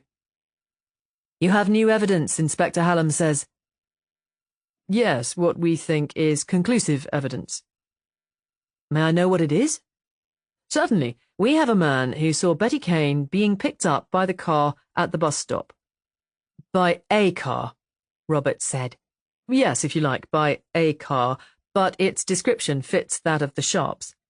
Well, so do 10,000 others in Britain, and? The girl from the farm, who went once a week to help clean the franchise, will swear that she heard screams coming from the attic. Went once a week? Doesn't she go any longer? Not since the Kane affair became common gossip. I see. Not very valuable pieces of evidence in themselves, but very valuable as proof of the girl's story. For instance, she really did miss that Loughborough London coach. Our witness says that it passed him about half a mile down the road. When he came in sight of the bus stop a few moments later, the girl was there waiting. It is a long straight road, the main London road through Mains Hill. I know it. Yes, well, when he was still some way from the girl, he saw the car stop by her, saw her get in, and saw her driven away. But not who drove the car. No, it was too far away for that. And this girl from the farm, did she volunteer the information about the screaming? Not to us. She spoke about it to her friends, and we acted on information and found her quite willing to repeat the story on oath. Did she speak about it to her friends before the gossip about Betty Kane's abduction got round? Yes. That was unexpected, and Robert was rocked back on his heels. If that was really true, that the girl had mentioned screaming before there was any question of the Sharps being in trouble, then the evidence would be damning. Robert got up and walked restlessly to the window and back. He thought enviously of Ben Carley. Ben wouldn't be hating this as he hated it, feeling inadequate and at a loss. Ben would be in his element, his mind delighting in the problem and in the hope of outwitting established authority. Robert was dimly aware that his own deep-seated respect for established authority was a handicap to him rather than an asset. He needed some of Ben's native belief that authority is there to be circumvented. Well, thank you for being so frank, he said at last. Now, I'm not minimizing the crime you are accusing these people of, but it is misdemeanor, not felony, so why a warrant? Surely a summons would meet the case perfectly. A summons would be in order, certainly, Grant said smoothly. But in cases where the crime is aggravated, and my superiors take a grave view of the present one, a warrant is issued. Robert could not help wondering how much the gadfly attentions of the Ac Emma had influenced the calm judgments at the yard. He caught Grant's eye and knew that Grant had read his thought. The girl was missing for a whole month, all but a day or two, Grant said, and had been very badly knocked about, very deliberately. It is not a case to be taken lightly. But what do you gain from arrest? Robert asked, remembering Mr. Heseltine's point. There is no question of these people not being there to answer the charge, nor any question of a similar crime being committed by them in the interval. When did you want them to appear, by the way? I planned to bring them up at the police court on Monday. Then I suggest that you serve them with a summons to appear. My superiors have decided on a warrant, Grant said, without emotion. But you could use your judgment. Your superiors can have no knowledge of local conditions, for instance. If the franchise is left without occupants, it will be a wreck in a week. Have your superiors thought of that? And if you arrest these women, you can only keep them in custody until Monday, when I shall ask for bail. It seems a pity to risk hooliganism at the franchise just for the gesture of arrest. And I know Inspector Hallam has no men to spare for its protection. This, right and left, gave them both pause.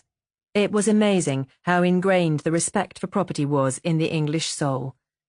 The first change in Grant's face had occurred at the mention of the possible wrecking of the house.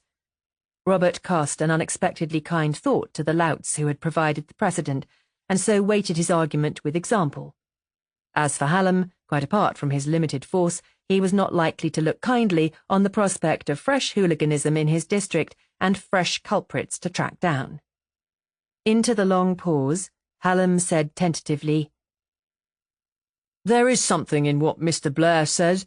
Feeling in the countryside is very strong, and I doubt if they would leave the house untouched if it was empty, especially if news of the arrest got about." It took nearly half an hour to convince Grant, however. For some reason there was a personal element in the affair for Grant, and Robert could not imagine what it could be or why it should be there. "Well," the inspector said at length, "you don't need me to serve a summons." It was as if a surgeon was contemptuous at being asked to open a boil, Robert thought, amused and vastly relieved. "I'll leave that to Hallam and get back to town, but I'll be in court on Monday. I understand that the assizes are imminent, so if we avoid a remand, the case can go straight on to the assizes. Can you be ready with your defence by Monday, do you think?" "Inspector, with all the defence my clients have, we could be ready by tea time," Robert said bitterly. To his surprise, Grant turned to him with a broader smile than was usual with him, and it was a very kind smile.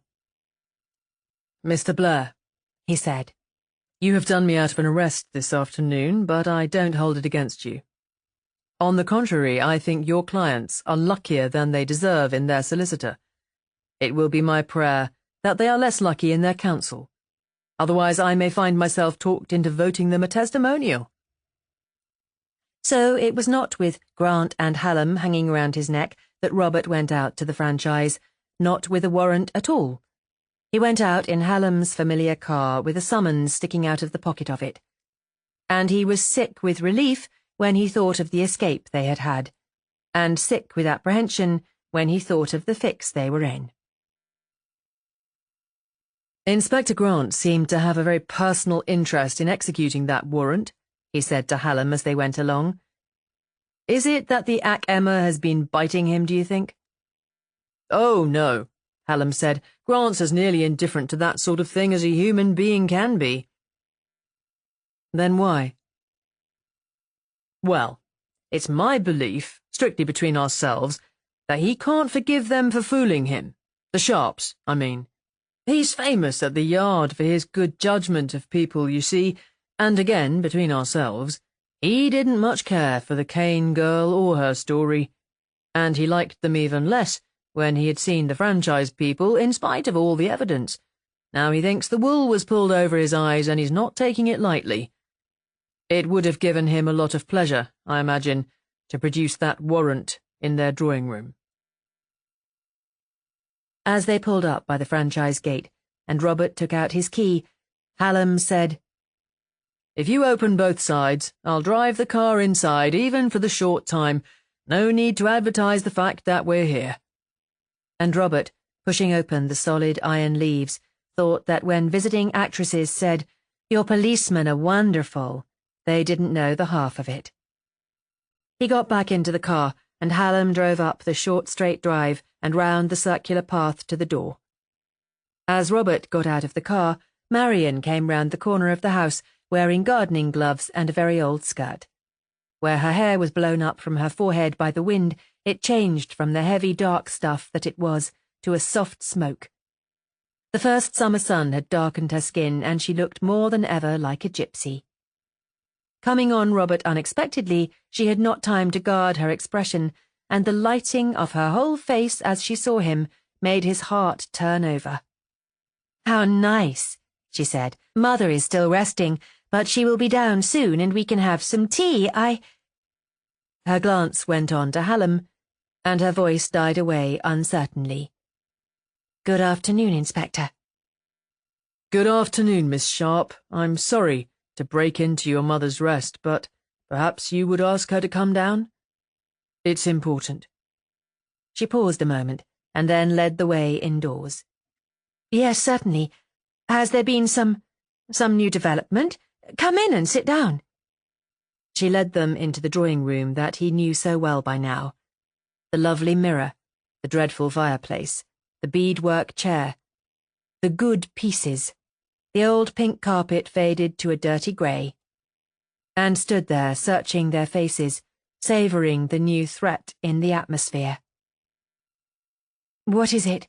she asked Robert. But Hallam said, "I think it would be easier if you fetched Mrs. Sharp and I told you both at the same time." Yes, of course," she agreed, and turned to go. But there was no need to go. Mrs. Sharp came into the room very much as she had on that previous occasion when Hallam and Robert had been there together, her short strands of white hair standing on end where they had been pushed up by her pillow, her seagull's eyes bright and inquiring. "Only two kinds of people," she said, "arrive in noiseless cars. Millionaires and the police. Since we have no acquaintances among the former, and an ever-widening acquaintance with the latter, I deduced that some of our acquaintances had arrived." "I'm afraid I'm even less welcome than usual, Mrs. Sharp. I've come to serve a summons on you and Miss Sharp." "A summons?" Marian said, puzzled. "A summons to appear at the police court on Monday morning to answer a charge of abduction and assault." It was obvious that Hallam was not happy. "I don't believe it," Marian said slowly. "I don't believe it. You mean you are charging us with this thing?" "Yes, Miss Sharp." "But how? Why now?" She turned to Robert. "The police think they have the corroborative evidence they needed," Robert said. "What evidence?" Mrs. Sharp asked, reacting for the first time. "I think the best plan would be for Inspector Hallam to serve you both with the summonses, and we can discuss the situation at greater length when he is gone." "You mean we have to accept them?" Marian said. "To appear in the public court, my mother too, to answer to be accused of a thing like that?" "I'm afraid there is no alternative." She seemed half intimidated by his shortness, half resentful at his lack of championship, and Hallam, as he handed the document to her, seemed to be aware of this last, and to resent it in his turn. "And I think I ought to tell you, in case he doesn't, that but for Mr. Blair here, it wouldn't be a mere summons, it would be a warrant, and you would be sleeping tonight in a cell, instead of in your own beds. Don't bother, Miss Sharp, I'll let myself out." And Robert, watching him go and remembering how Mrs. Sharp had snubbed him on his first appearance in that room, thought that the score was now game all. "Is that true?" Mrs. Sharp asked. "Perfectly true," Robert said, and told them about Grant's arrival to arrest them. "But it isn't me you have to thank for your escape. It is old Mr. Heseltine in the office." And he described how the old clerk's mind reacted automatically to stimulus of a legal sort. "And what is this new evidence they think they have?" "They have it all right," Robert said dryly. "There is no thinking about it." He told them about the girl being picked up on the London road through Mains Hill. "That merely corroborates what we have always suspected, that when she left Cheryl Street, ostensibly on her way home, she was keeping an appointment. But the other piece of evidence is much more serious. You told me once that you had a woman, a girl, from the farm who came in one day a week and cleaned for you." "Rose Glynn, yes." "I understand that since the gossip got round, she doesn't come any more." "Since the gossip? You mean the Betty Kane story? Oh, she was sacked before that ever came to light." "Sacked?" Robert said sharply. "Yes. Why do you look so surprised? In our experience of domestic workers, sacking is not an unexpected occurrence." "No, but in this case it might explain a lot. What did you sack her for?" "Stealing," said old Mrs. Sharp. She had always lifted a shilling or two from a purse if it was left around, supplemented Marian, but because we needed help so badly, we turned a blind eye and kept purses out of her way. Also any small liftable articles like stockings. And then she took the watch I'd had for 20 years. I had taken it off to wash some things, The soapsuds rise up one's arms, you know, and when I went back to look for it, it had gone. I asked her about it, but of course she hadn't seen it. That was too much. That watch was part of me. As much a part of me as my hair or my fingernails. There was no recovering it because we had no evidence at all that she had taken it. But after she had gone, we talked it over, and next morning we walked over to the farm and just mentioned that we would not be needing her any more. That was a Tuesday. She always came on Mondays. And that afternoon, after my mother had gone up to rest, Inspector Grant arrived with Betty Kane in the car. I see. Was anyone else there when you told the girl at the farm that she was sacked? I don't remember. I don't think so. She doesn't belong to the farm, to Staples, I mean. They are delightful people. She is one of the labourers' daughters, and as far as I remember, we met her outside their cottage and just mentioned the thing in passing. How did she take it? She got very pink and flounced a bit. She grew beetroot red and bridled like a turkey cock, Mrs. Sharp said. Why do you ask? Because she will say on oath that when she was working here, she heard screams coming from your attic. Will she indeed? Said Mrs. Sharp contemplatively.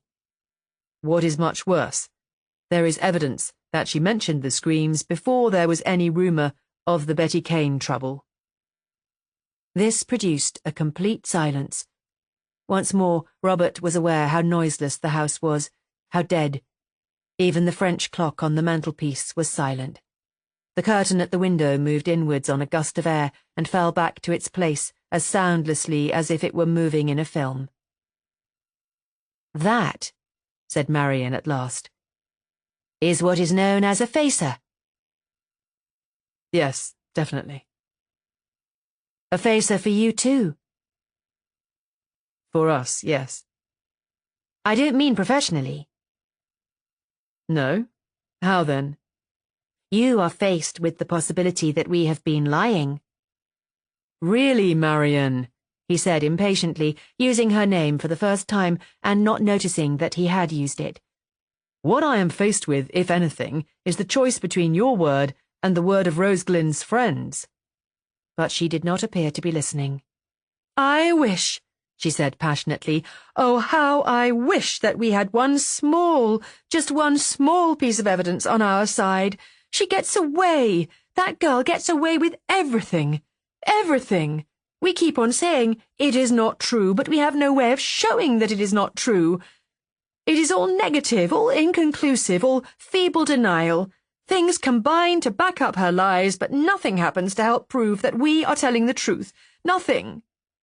Sit down, Marian, her mother said. A tantrum won't improve the situation. I could kill that girl. I could kill her.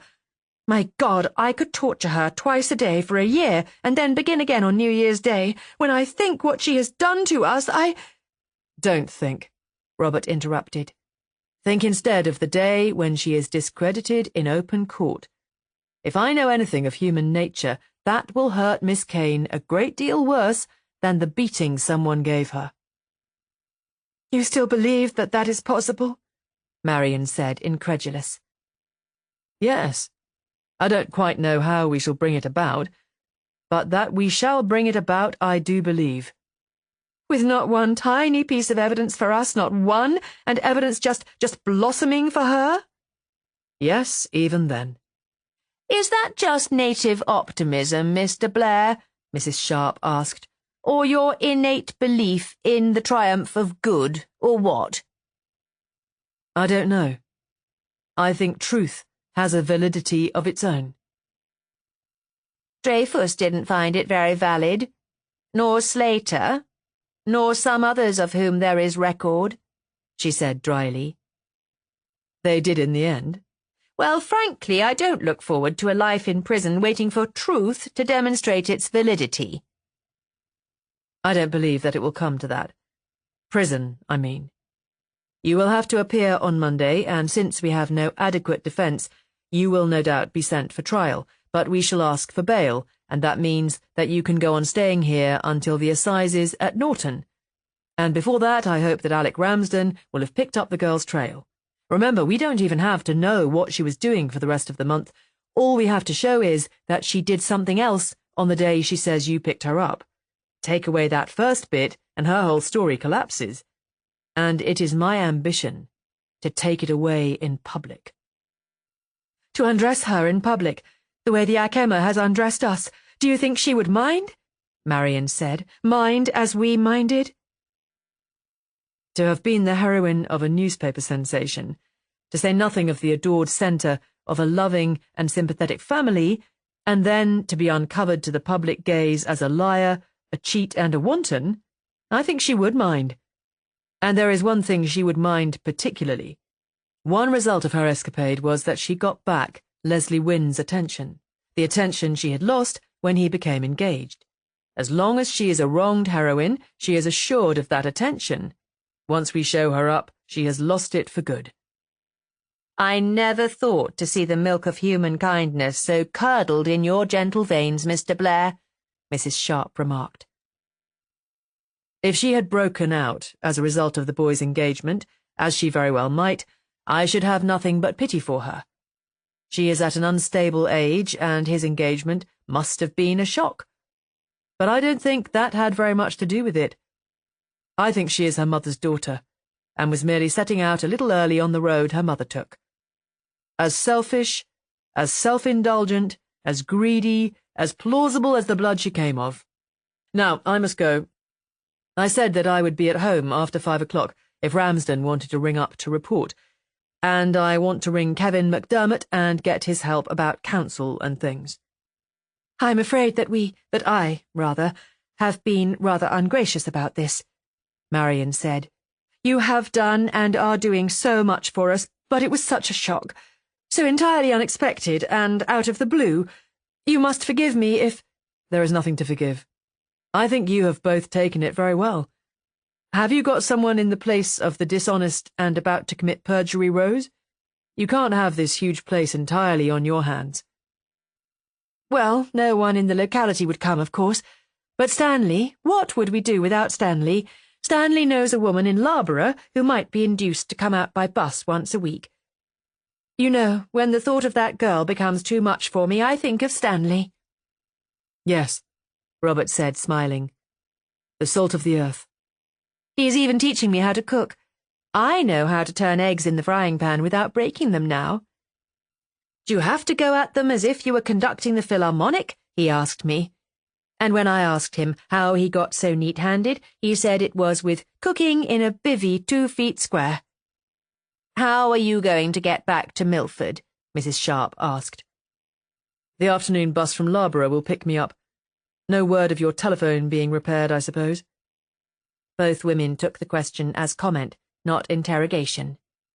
Mrs. Sharp took leave of him in the drawing-room, but Marion walked to the gate with him. As they crossed the circle of grass enclosed by the branching driveway, he remarked, It's a good thing you haven't a large family, or there would be a worn track across the grass to the door. There is that, as it is, she said, looking at the darker line in the rough grass. It is more than human nature could bear to walk round that unnecessary curve. Small talk, he was thinking. Small talk. Idle words to cover up a stark situation. He had sounded very brave and fine about the validity of truth, but how much was mere sound?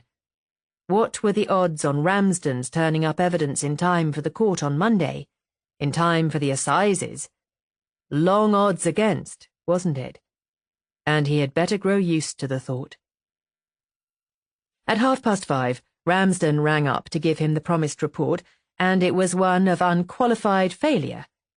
It was the girl he was looking for, of course, having failed to identify the man as a resident at the Midland, and having therefore no information at all about him. But nowhere had he found even a trace of her. His own men had been given duplicates of the photograph, and with them had made inquiries at the airports, the railway termini, travel agencies, and the more likely hotels. No one claimed to have seen her. He himself had combed Loughborough, and was slightly cheered to find that the photograph he had been given was at least easily recognisable, since it had been readily identified at the places where Betty Kane had actually been. At the two main picture houses, for instance, where, according to the box office girl's information, she had always been alone, and at the ladies' cloakroom of the bus station. He had tried the garages, but had drawn a blank. Yes, Robert said. He picked her up at the bus stop on the London road through Mains Hill, where she would normally have gone to catch her coach home. And he told Ramsden of the new developments. So things really are urgent now. They are being brought up on Monday. If only we could prove what she did that first evening, that would bring her whole story crashing down. What kind of car was it? Ramsden asked. Robert described it, and Ramsden sighed audibly over the telephone. Yes, Robert agreed. A rough 10,000 of them between London and Carlisle. Well, I'll leave you to it. I want to ring up Kevin McDermott and tell him our woes. Kevin was not in chambers, nor yet at the flat in St. Paul's churchyard, and Robert eventually ran him to earth at his home near Weybridge. He sounded relaxed and amiable, and was instantly attentive when he heard the news that the police had got their evidence. He listened without remark while Robert poured out the story to him. So you see, Kevin, Robert finished, we're in a frightful jam. A schoolboy description, Kevin said, but exquisitely accurate. My advice to you is to give them the police court and concentrate on the assizes. Kevin, couldn't you come down for the weekend and let me talk about it to you? It's 6 years, Aunt Lynn was saying yesterday, since you spent a night with us, so you're overdue anyhow. Couldn't you? I promised Sean I'd take him over to Newbury on Sunday to choose a pony. But couldn't you postpone it? I'm sure Sean wouldn't mind if he knew it was in a good cause. Sean, said his doting parent, has never taken the slightest interest in any cause that was not to his own immediate advantage, being a chip off the old block. If I came, would you introduce me to your witches? But of course. And would Christina make me some butter tarts? Assuredly. And could I have the room with the text in wools? Kevin, you'll come? Well, it's a damned dull country Milford, except in the winter. This was a reference to hunting, Kevin's only eye for country being from the back of a horse. And I was looking forward to a Sunday riding on the downs, but a combination of witches, butter tarts, and a bedroom with a text in wools is no small draw. As he was about to hang up, Kevin paused and said, Oh, I say, Rob. Yes, Robert said, and waited. Have you considered the possibility that the police have the right of it? You mean that the girl's absurd tale may be true? Yes. Are you keeping that in mind? As a possibility, I mean. If I were, I shouldn't... Robert began angrily, and then laughed. Come down and see them, he said. I come, Kevin assured him, and hung up.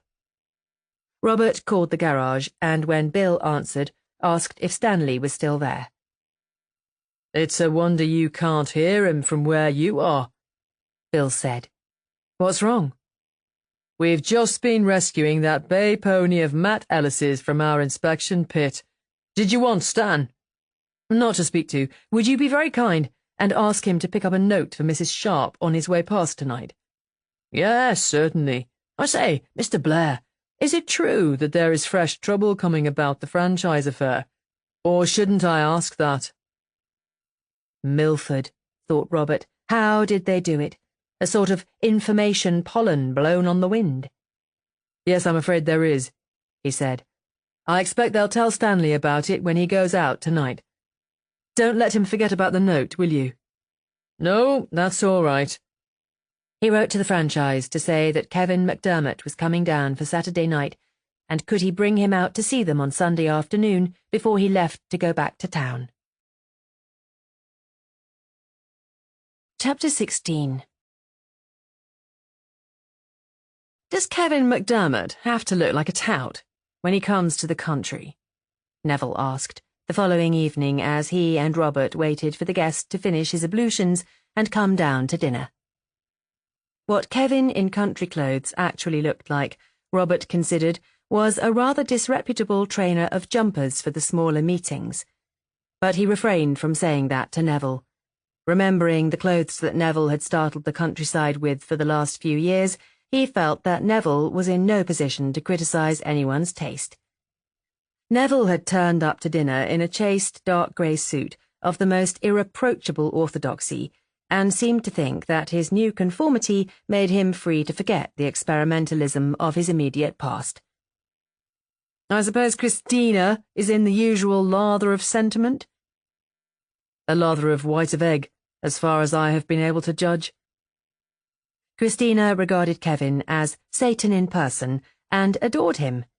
His satanic qualities came not from his looks, though Kevin did indeed look a little like Satan, but from the fact that he defended the wicked for the sake of worldly gain.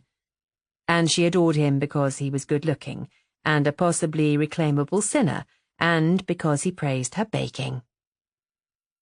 I hope it's a soufflé, then, and not that meringue stuff. Do you think that MacDermot could be lured into coming down to defend them at Norton Assizes? I think he is much too busy for that, even if he were interested, but I'm hoping that one of his dog's bodies will come. Primed by MacDermot.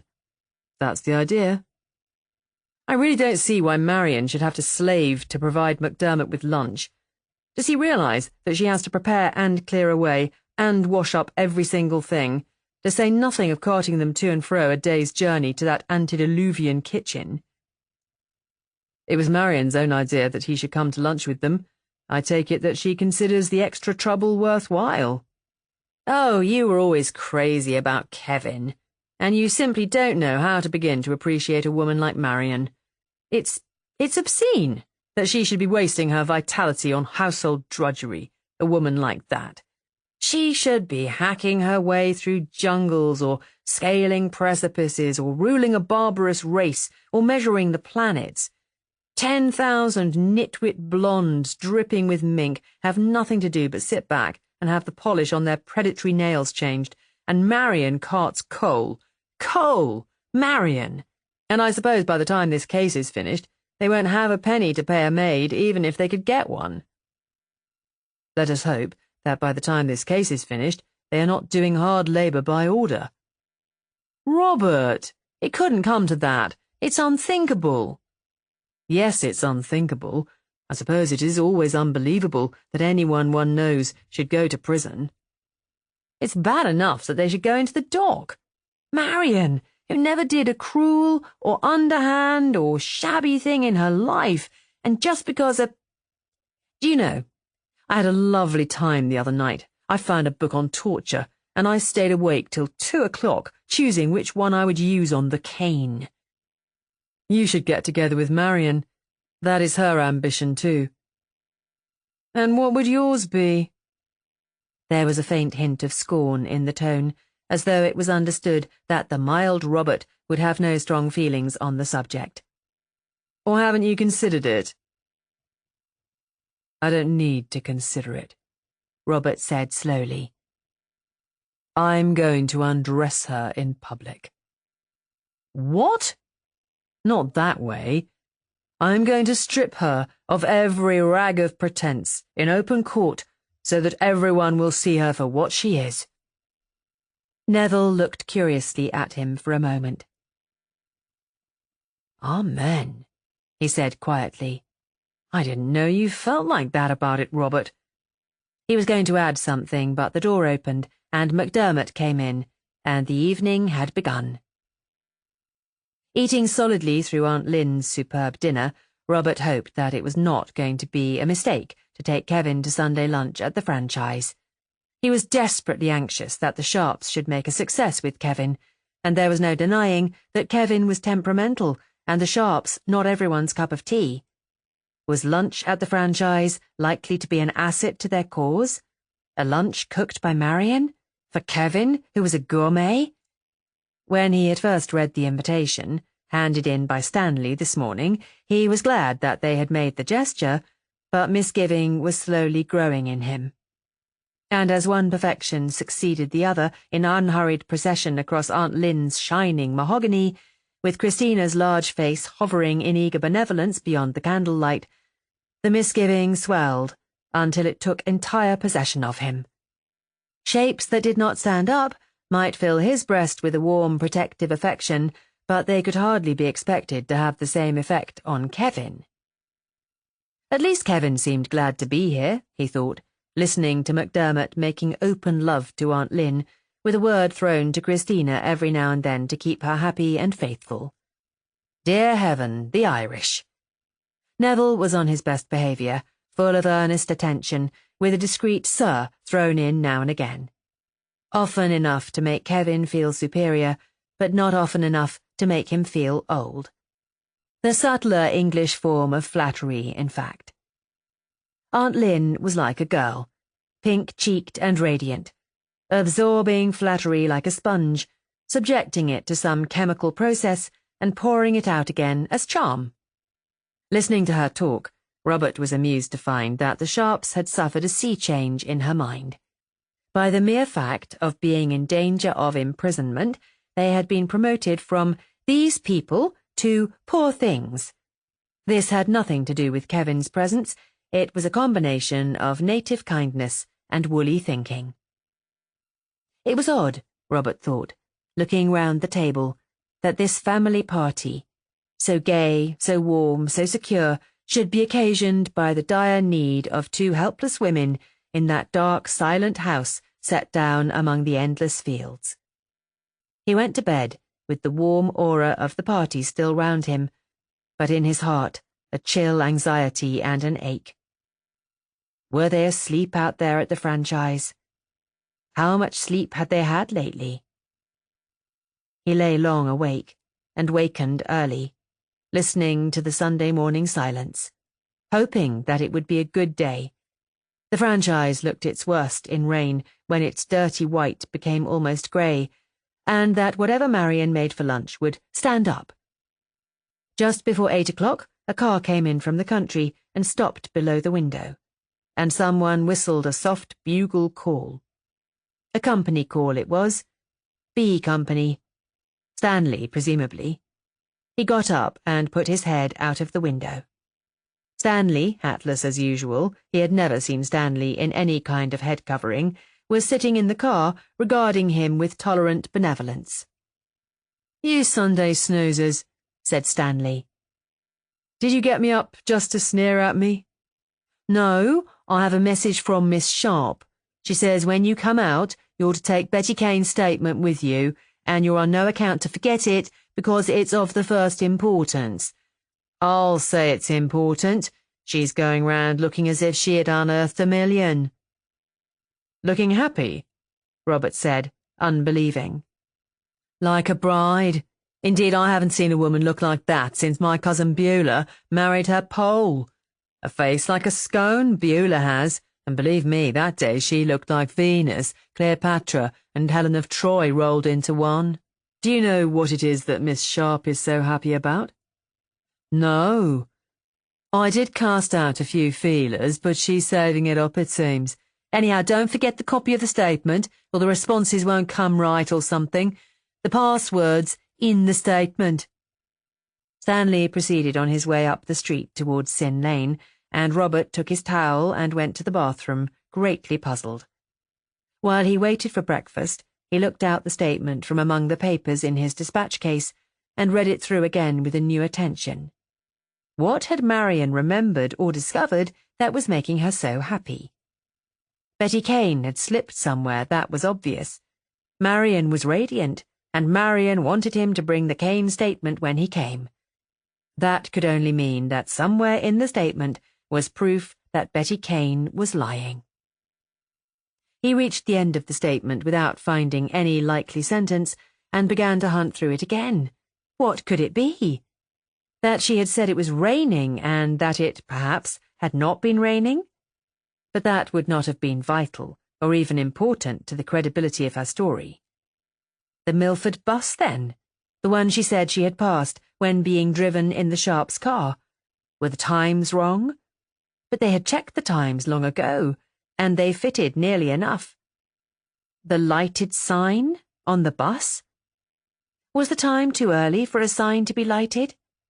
but that would have been merely a slip of memory, not a discrediting factor in her statement. He hoped passionately that Marian, in her anxiety to obtain that one small piece of evidence on their side, was not exaggerating some trifling discrepancy into proof of dishonesty. The descent from hope would be worse than no hope at all. This real worry almost obliterated the social worry of the lunch from his mind, and he ceased to care greatly whether Kevin enjoyed his meal at the franchise or not.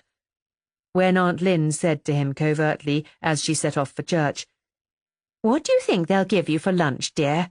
I'm quite sure they live on those toasted flake things out of packets, poor things," he said shortly, "They know good wine when they taste it. That should please Kevin." "What has happened to young Bennett?" Kevin asked as they drove out to the franchise. "He wasn't asked to lunch," Robert said. "I didn't mean that. What has happened to the strident suits and the superiority and the watchman aggressiveness?" "Oh, he has fallen out with the watchman over this case." "Ah. For the first time he is in a position to have actual personal knowledge of a case the watchman is pontificating about, and it has been a bit of a shock to him, I think." "Is the Reformation going to last?" "Well, do you know, I shouldn't be a bit surprised if it did. Apart from the fact that he has got to an age when they normally give up childish things and was due for a change, I think he has been doing some revision and wondering if any of the other watchman white-headed boys were any more worthy of championing than Betty Kane. Kotovich, for instance." "Ah, the patriot," Kevin said expressively. "Yes, only last week he was holding forth on our duty to Kotovich, our duty to protect and cherish him, and eventually provide him with a British passport, I suppose. I doubt if today he would be quite so simple. He has grown up wonderfully in the last few days. I didn't know he even possessed a suit like the one he was wearing last night. It must be one he got to go to his school prize-giving in, for he certainly has worn nothing so sober since." "I hope for your sake at last. He has brains, the boy, and once he got rid of his circus tricks, would be an asset to the firm. Aunt Lynn is distressed because he has split with Rosemary over the franchise affair, and she is afraid he won't marry a bishop's daughter after all." "Hooray! More power to him. I begin to like the boy. You put a few wedges into that split, Rob, casual-like, and see that he marries some nice stupid English girl who will give him 5 children and give the rest of the neighbourhood tennis parties between showers on Saturday afternoons. It's a much nicer kind of stupidity than standing up on platforms and holding forth on subjects you don't know the first thing about. Is this the place?" "Yes, this is the franchise." "A perfect mystery house." "It wasn't a mystery house when it was built. The gates, as you can see, were scroll work, rather nice work too, so that the whole place was visible from the road. It was the simple operation of backing the gate with the iron sheeting that converted the house from something quite ordinary to something rather secret. A perfect house for Betty Kane's purpose, anyhow. What a piece of luck for her that she remembered it." Robert was to feel guilty afterwards that he had not had greater faith in Marian, both over the matter of Betty Kane's statement and over the lunch.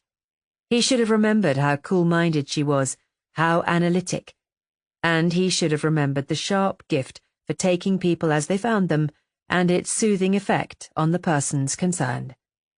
The Sharps had made no effort to live up to Aunt Lynn's standard of hospitality, no effort to provide a formal dining-room lunch. They had set a table for 4 in the window of the drawing-room, where the sun fell on it. It was a cherry-wood table, very pleasant in grain but sadly needing polishing. The wine-glasses, on the other hand, were polished to a diamond brilliance. How like Marian, he thought, to concentrate on the thing that mattered and to ignore mere appearance. "The dining-room is an incredibly gloomy place," Mrs. Sharp said. "Come and see it, Mr. McDermott." That, too, was typical. No sitting round with their sherry, making small talk. Come and see our horrible dining-room. and the visitor was part of the household before he knew it. "Tell me," Robert said to Marian as they were left alone, "what is this about the—" "No, I am not going to talk about it until after lunch. It is to be your liqueur. It is a piece of the most astonishing luck that I should have thought of it last night when Mr. Macdermot was coming to lunch today. It makes everything quite different. It won't stop the case, I suppose, but it does make everything different for us. It is the small thing that I was praying for to be evidence for us. Have you told Mr. Macdermot?" "About your message? No, I haven't said anything. I thought it better not to." "Robert," she said, looking at him with a quizzical amusement. "You didn't trust me. You were afraid I was havering." "I was afraid you might be building more on a small foundation than it would hold. "Don't be afraid," she said reassuringly. "It will hold. Would you like to come to the kitchen and carry the tray of soup for me?" They had even managed the service without fuss or flurry. Robert carried the tray with 4 flat bowls of soup, and Marian came after him with a large dish under a Sheffield plate cover, and that seemed to be all. When they had drunk their soup, Marian put the large dish in front of her mother and a bottle of wine in front of Kevin. The dish was a pot-au-feu chicken with all its vegetables round it, and the wine was a Montrachet. "A Montrachet," Kevin said. "You wonderful woman." "Robert told us you were a claret lover," Marian said, "but what is left in old Mr. Crowell's cellar is long past its best. So it was a choice between that and a very heavy red burgundy that is wonderful on winter evenings, but not so good with one of the Staples fowls on a summer day." Kevin said something about how seldom it was that women were interested in anything that did not bubble or alternatively explode. "To be frank," Mrs. Sharp said, "if these parcels had been saleable, we should probably have sold them. But we were exceedingly glad that they were too scrappy and varied for that. I was brought up to appreciate wine. My husband had a fairly good cellar, though his palate was not as good as mine. But my brother at Lessways had a better one, and a fine palate to match."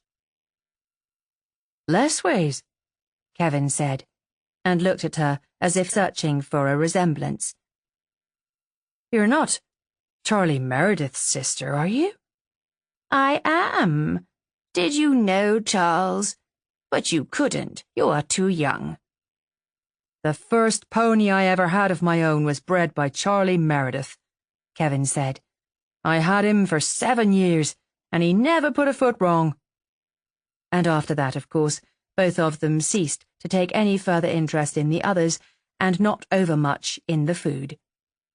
Robert caught Marian's amused and congratulatory glance at him and said, "You did yourself grave injustice when you said you couldn't cook." "If you were a woman, you would observe that I have not cooked anything. The soup I emptied out of a can, heated it, and added some sherry and flavouring.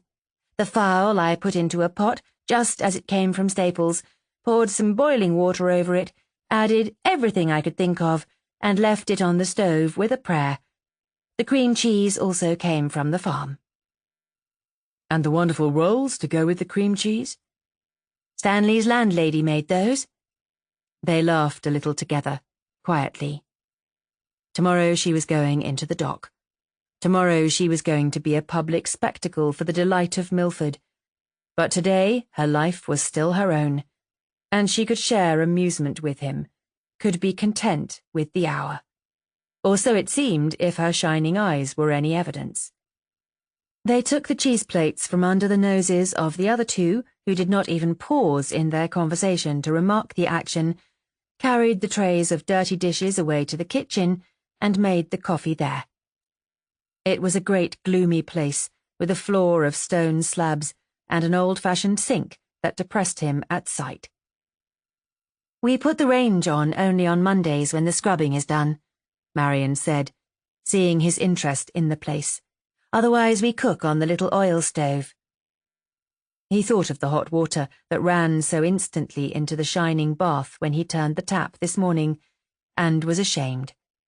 He could hardly visualize, after his long years of soft living, an existence where one's bathing was done in water that was heated over an oil burner. "Your friend is a charmer, isn't he?" she said, pouring the hot coffee into its jug. "A little Mephistophelian. One would be terribly afraid of him as opposing counsel, but a charmer." "It's the Irish," Robert said gloomily. "It comes as natural to them as breathing. Us poor Saxons plod along our brutish way and wonder how they do it." She had turned to give him the tray to carry, and so was facing him, with their hands almost touching. "The Saxons have the two qualities that I value most in this world. Two qualities that explain why they have inherited the earth. Kindness and dependability. Or tolerance and responsibility, if you prefer the terms. Two qualities the Celt never had, which is why the Irish have inherited nothing but squabbles. Oh, damn, I forgot the cream. Wait a moment, it's keeping cold in the wash-house." She came back with the cream and said, mock rustic, "I have heard tell as how there's things called refrigerators in some folks' houses now, but we don't need none." And as he carried the coffee to the sunlight of the drawing-room, he visualized the bone-chilling cold of those kitchen quarters in winter, with no roaring range as there had been in the palmy days of the house when a cook had lorded it over half a dozen servants, and you ordered coal by the wagon-load. He longed to take Marian away from the place. Where he would take her he did not quite know. His own home was filled with the aura of Aunt Lynn. It would have to be a place where there was nothing to polish and nothing to carry, and practically everything was done by pressing a button. He could not see Marian spending her old age in service to some pieces of mahogany. As they drank their coffee, he brought the conversation gently round to the possibility of their selling the franchise at some time or other and buying a cottage somewhere. "No one would buy the place," Marian said. "It is a white elephant, not big enough for a school, too remote for flats, and too big for a family these days.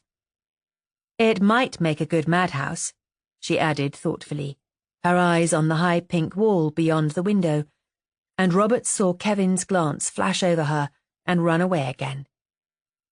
"It is quiet at least. No trees to creak, or ivy to tap at the window panes, or birds to go yap yap yap until you want to scream. It is a very peaceful place for tired nerves. Perhaps someone would consider it for that." So she liked the silence, the stillness that had seemed to him so dead. It was perhaps what she had longed for in her London life of noise and elbowing and demands. Her life of fret and cramped quarters. The big, quiet, ugly house had been a haven. And now it was a haven no longer. Some day, oh please God let it happen, some day he would strip Betty Kane forever of credit and love. "And now," Marian said, "you are invited to inspect the fatal attic." "Yes," Kevin said.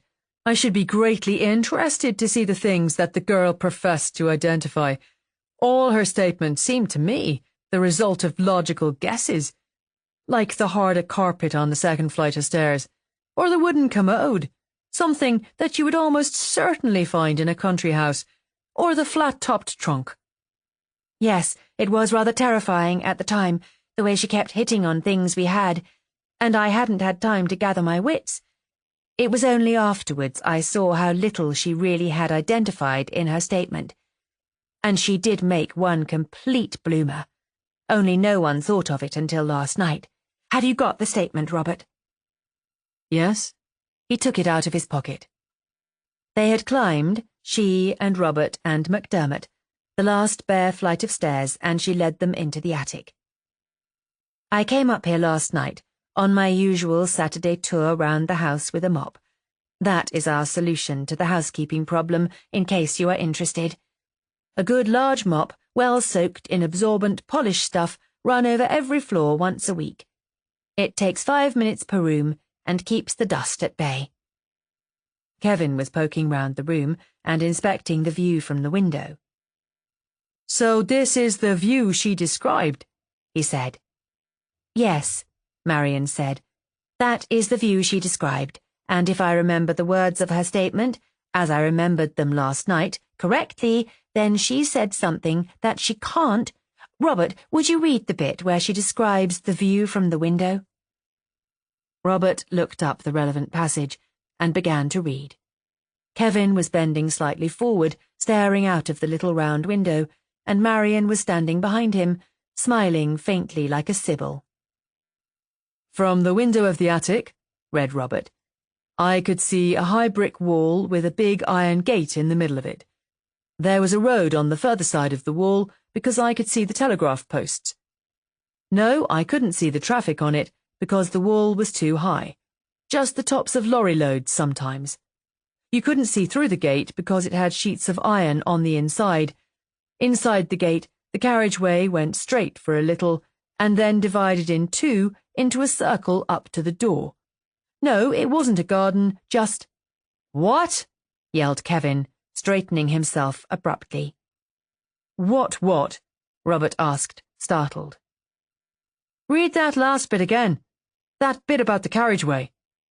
Inside the gate, the carriageway went straight for a little and then divided in two into a circle up to the— Kevin's shout of laughter stopped him. It was an abrupt monosyllable of amused triumph. You see? Marion said into the sudden silence.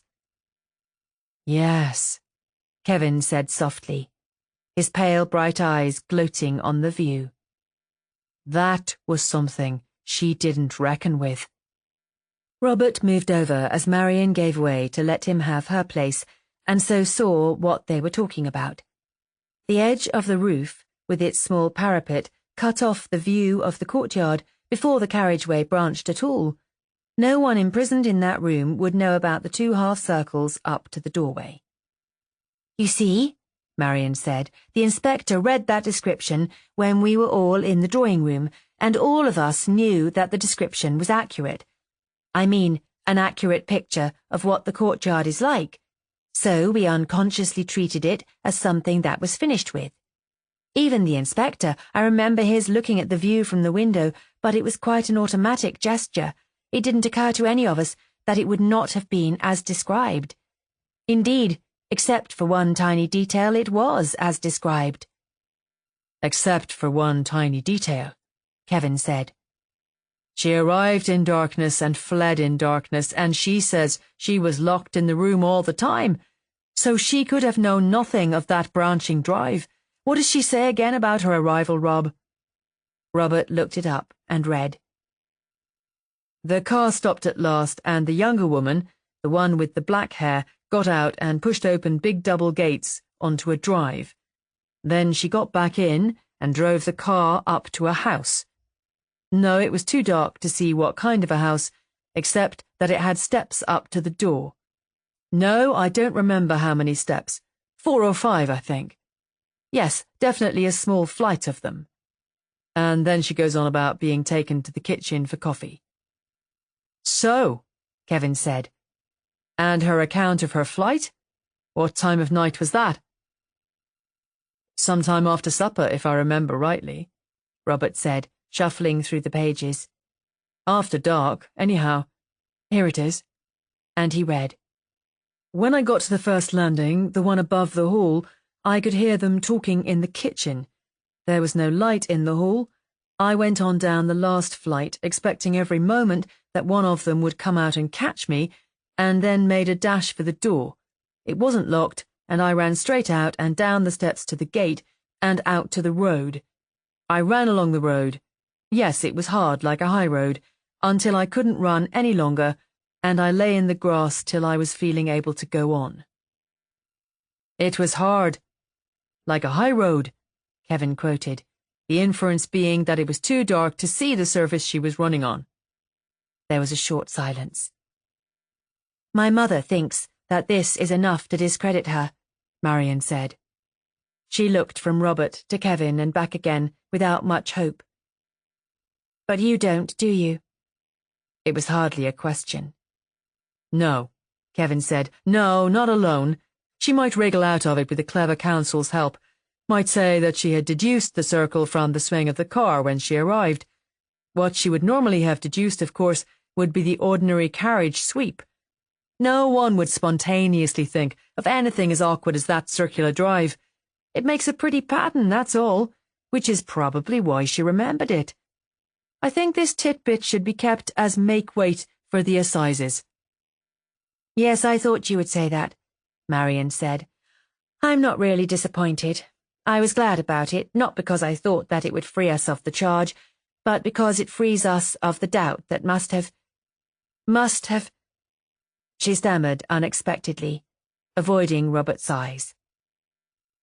Must have muddied our crystal minds, finished Kevin briskly, and cast a glance of pleased malice at Robert. How did you think of this last night, when you came to sweep? I don't know. I stood looking out of the window, and at the view she described, and wishing that we might have just one small, tiny, microscopic piece of evidence on our side. And then, without thinking, I heard Inspector Grant's voice reading that bit in the drawing-room.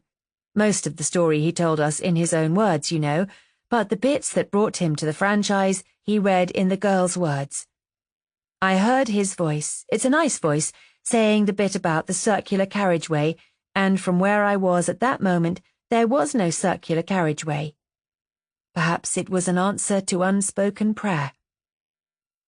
So you still think that we had best give them tomorrow and bank everything on the assizes? Robert said. Yes, it makes no difference, actually, to Miss Sharp and her mother. An appearance in one place is very like an appearance in another, except that the assizes at Norton will probably be less unpleasant than a police court in one's hometown. And the shorter their appearance tomorrow, the better from their point of view. You have no evidence to put before the court tomorrow, so it should be a very short and formal affair. A parade of their evidence, an announcement that you reserve your defence, an application for bail, and voila. This suited Robert well enough. He did not want to prolong tomorrow's ordeal for them. He had more confidence in any case in a judgment framed outside Milford. And most of all, he did not want, now that it had come to a case, a half-decision, a dismissal. That would not be sufficient for his purpose where Betty Kane was concerned. He wanted the whole story of that month told in open court in Betty Kane's presence. And by the time the assizes opened at Norton, he would, please God, have the story ready to tell. Whom can we get to defend them? He asked Kevin as they drove home to tea. Kevin reached into a pocket, and Robert took it for granted that what he was looking for was a list of addresses. But what he produced was obviously an engagement book. What is the date of the assizes at Norton, do you know? He asked. Robert told him, and held his breath. It's just possible that I might be able to come down myself. Let me see. Robert let him see in complete silence. One word, he felt, might ruin the magic. Yes, Kevin said. I don't see why I shouldn't. Short of the unforeseen. I like your witches. It would give me great pleasure to defend them against that very nasty piece of work. How odd that she should be old Charlie Meredith's sister. One of the best the old boy was. About the only approximately honest horse-coper known in history. I have never ceased to be grateful to him for that pony. A boy's first horse is very important. It colours his whole afterlife, not only his attitude to horseflesh, everything else as well. There is something in the trust and friendship that exists between a boy and a good horse that... Robert listened, relaxed and amused. He had realised, with a gentle irony untinged with any bitterness, that Kevin had given up any thought of the Sharp's guilt long before the evidence of that view from the window was presented to him. It was not possible that old Charlie Meredith's sister could have abducted anyone. Chapter 17 It's a perpetual wonder to me, Ben Carley said, eyeing the well-populated benches in the little court, how so many of the lieges have so little to do on a Monday morning. Though I must say it's some time since the gathering has had so much tone. Have you noticed the sportswear? Back row but one in a yellow hat that doesn't go with her mauve powder or her hair. If she's left that little Godfrey girl in charge, she's going to be short of change tonight. I got that girl off when she was 15. She'd been swiping cash since she could walk, and she's still swiping it. No female to be left alone with a till, believe me. And that Anne Boleyn woman, first time I've ever seen her in court. Though how she's avoided it so long, I don't know. Her sister's forever paying out cheques to cover her RD ones. No one's ever discovered what she does with the money. Someone blackmailing her, perhaps. I wonder who. I wouldn't put it past Arthur Wallace at the White Hart. 3 different orders to pay every week and another on the way just won't come out of a potman's pay. Robert let Carley burble on without listening to him. He was only too conscious that the audience in court was not the usual Monday morning collection of loafers putting off time until they opened. The news had gone round by the mysterious Milford channels, and they had come to see the Sharps charged. The normal drabness of the court was gay with women's clothes, and its normal drowsy silence sibilant with their chatter. One face he saw which should have been hostile but was oddly friendly, that of Mrs. Wynne, whom he had last seen standing in her lovely little patch of garden in Meadowside Lane, Aylesbury. He could not think of Mrs. Wynne as an enemy. He liked her, admired her, and was sorry for her in advance. He would have liked to go over and say, "How do you do?" to her, but the game had been laid out on the squares now, and they were checkers of different colour. Grant had not appeared so far, but Hallam was there, talking to the sergeant who had come to the franchise the night the hooligans wrecked the windows. "How's your sleuth doing?" Carley asked during a pause in his running commentary. "The sleuth's all right, but the problem is colossal," Robert said. "The proverbial needle just gives itself up by comparison." "One girl against the world," mocked Ben. "I'm looking forward to seeing this floozy in the flesh. I suppose after all the fan mail she's had, and the offers of marriage, and the resemblance to St. Bernadette, she'll think a country police court too small an arena for her. Did she have any stage offers?" "I wouldn't know. I suppose Mamma would repress them anyhow. That's her there with the brown suit, and she looks a very sensible woman to me. I can't think how she ever came to have a daughter like— Oh, but she was adopted, wasn't she? An awful warning. It's a constant wonder to me how little folk know about the people they live with. There was a woman over at Ham Green, had a daughter that was never out of her sight, as far as she knew, but daughter walked out in a pet one day and didn't come back, and frantic mother goes howling to the police, and police discover that the girl, who has apparently never been away from mother for a night, is a married woman with a child, and has merely collected child and gone to live with husband. See police records if not believing Ben Carley. Ah well, if you grow dissatisfied with your sleuth, let me know, and I'll give you the address of a very good one. Here we go." He rose in deference to the bench, while continuing a monologue on the bench's complexion, possible temper, and probable occupation yesterday. 3 routine cases were disposed of, old offenders apparently so used to the procedure that they anticipated the drill, and Robert half expected someone to say, "Wait for it, can't you?" Then he saw Grant come in quietly and sit in an observer's position at the back of the press bench, and he knew that the time had come. They came in together when their names were called, and took their places in the horrid little pew as if they were merely taking their places in church. It was rather like that, he thought, the quiet and observant eyes, and the suggestion of waiting for a performance to begin. But he suddenly realized what he would be feeling if it were Aunt Lynn in Mrs. Sharp's place, and was fully aware for the first time of what Marian must be suffering on her mother's behalf.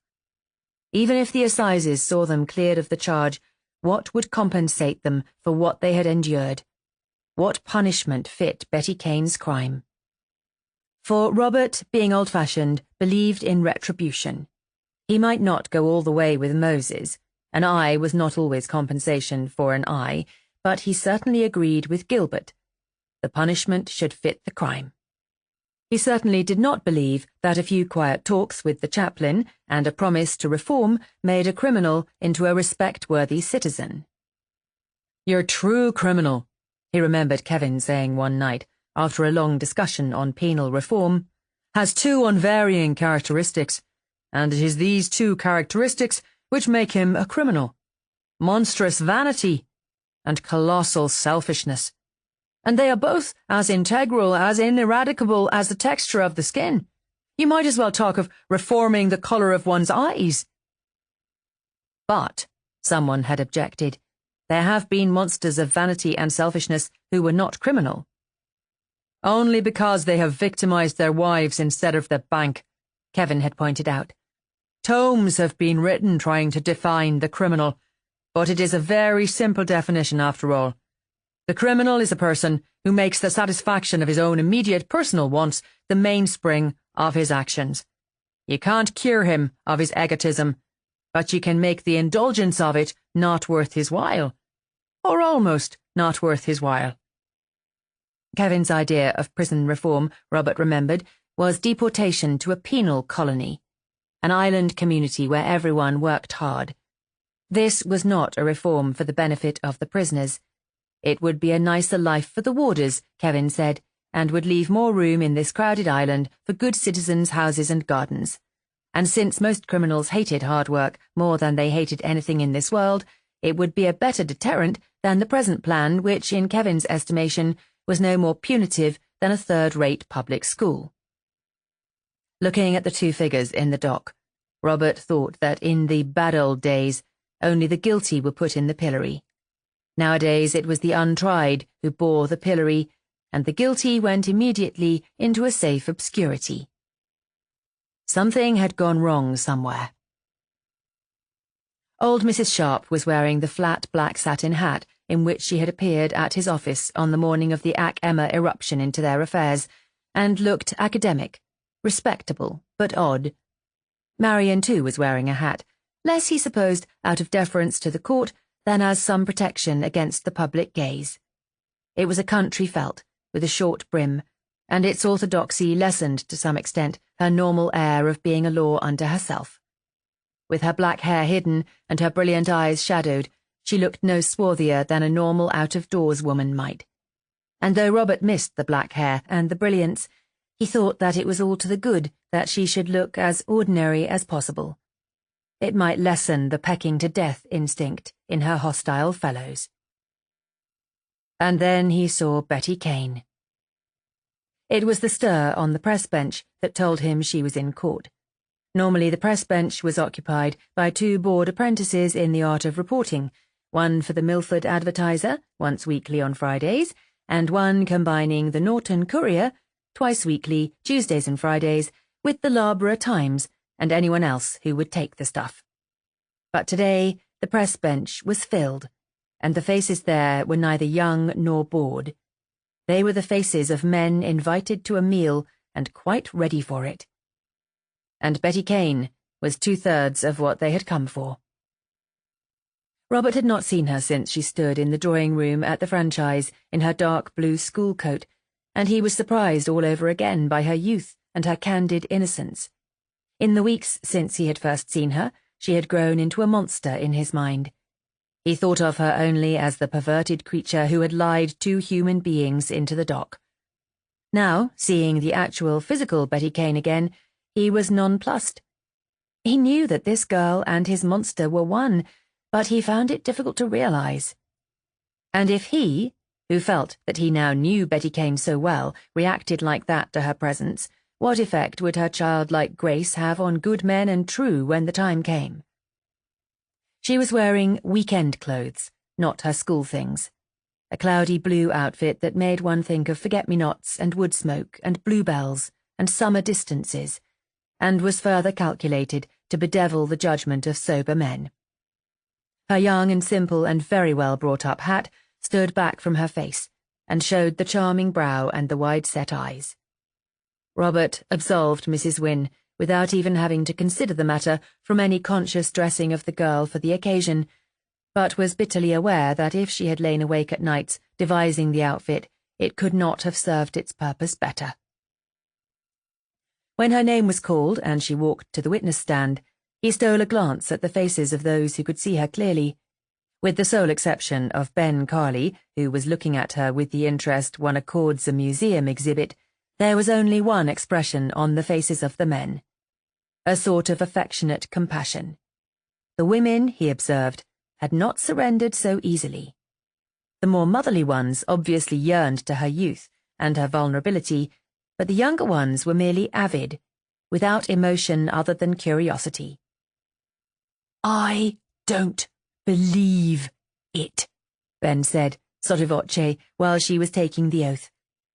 "You mean that child was on the loose for a month? I don't believe she's ever kissed anything but the book."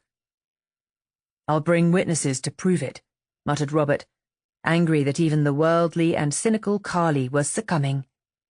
"You could bring 10 irreproachable witnesses and still not get a jury to believe it, and it's the jury who count, my friend." Yes, what jury would believe any bad of her? Watching her as she was led through her story, he reminded himself of Albert's account of her, the nicely brought-up girl whom no one would have thought of as a woman at all, and the cool expertness with which she attacked the man she had chosen. She had a very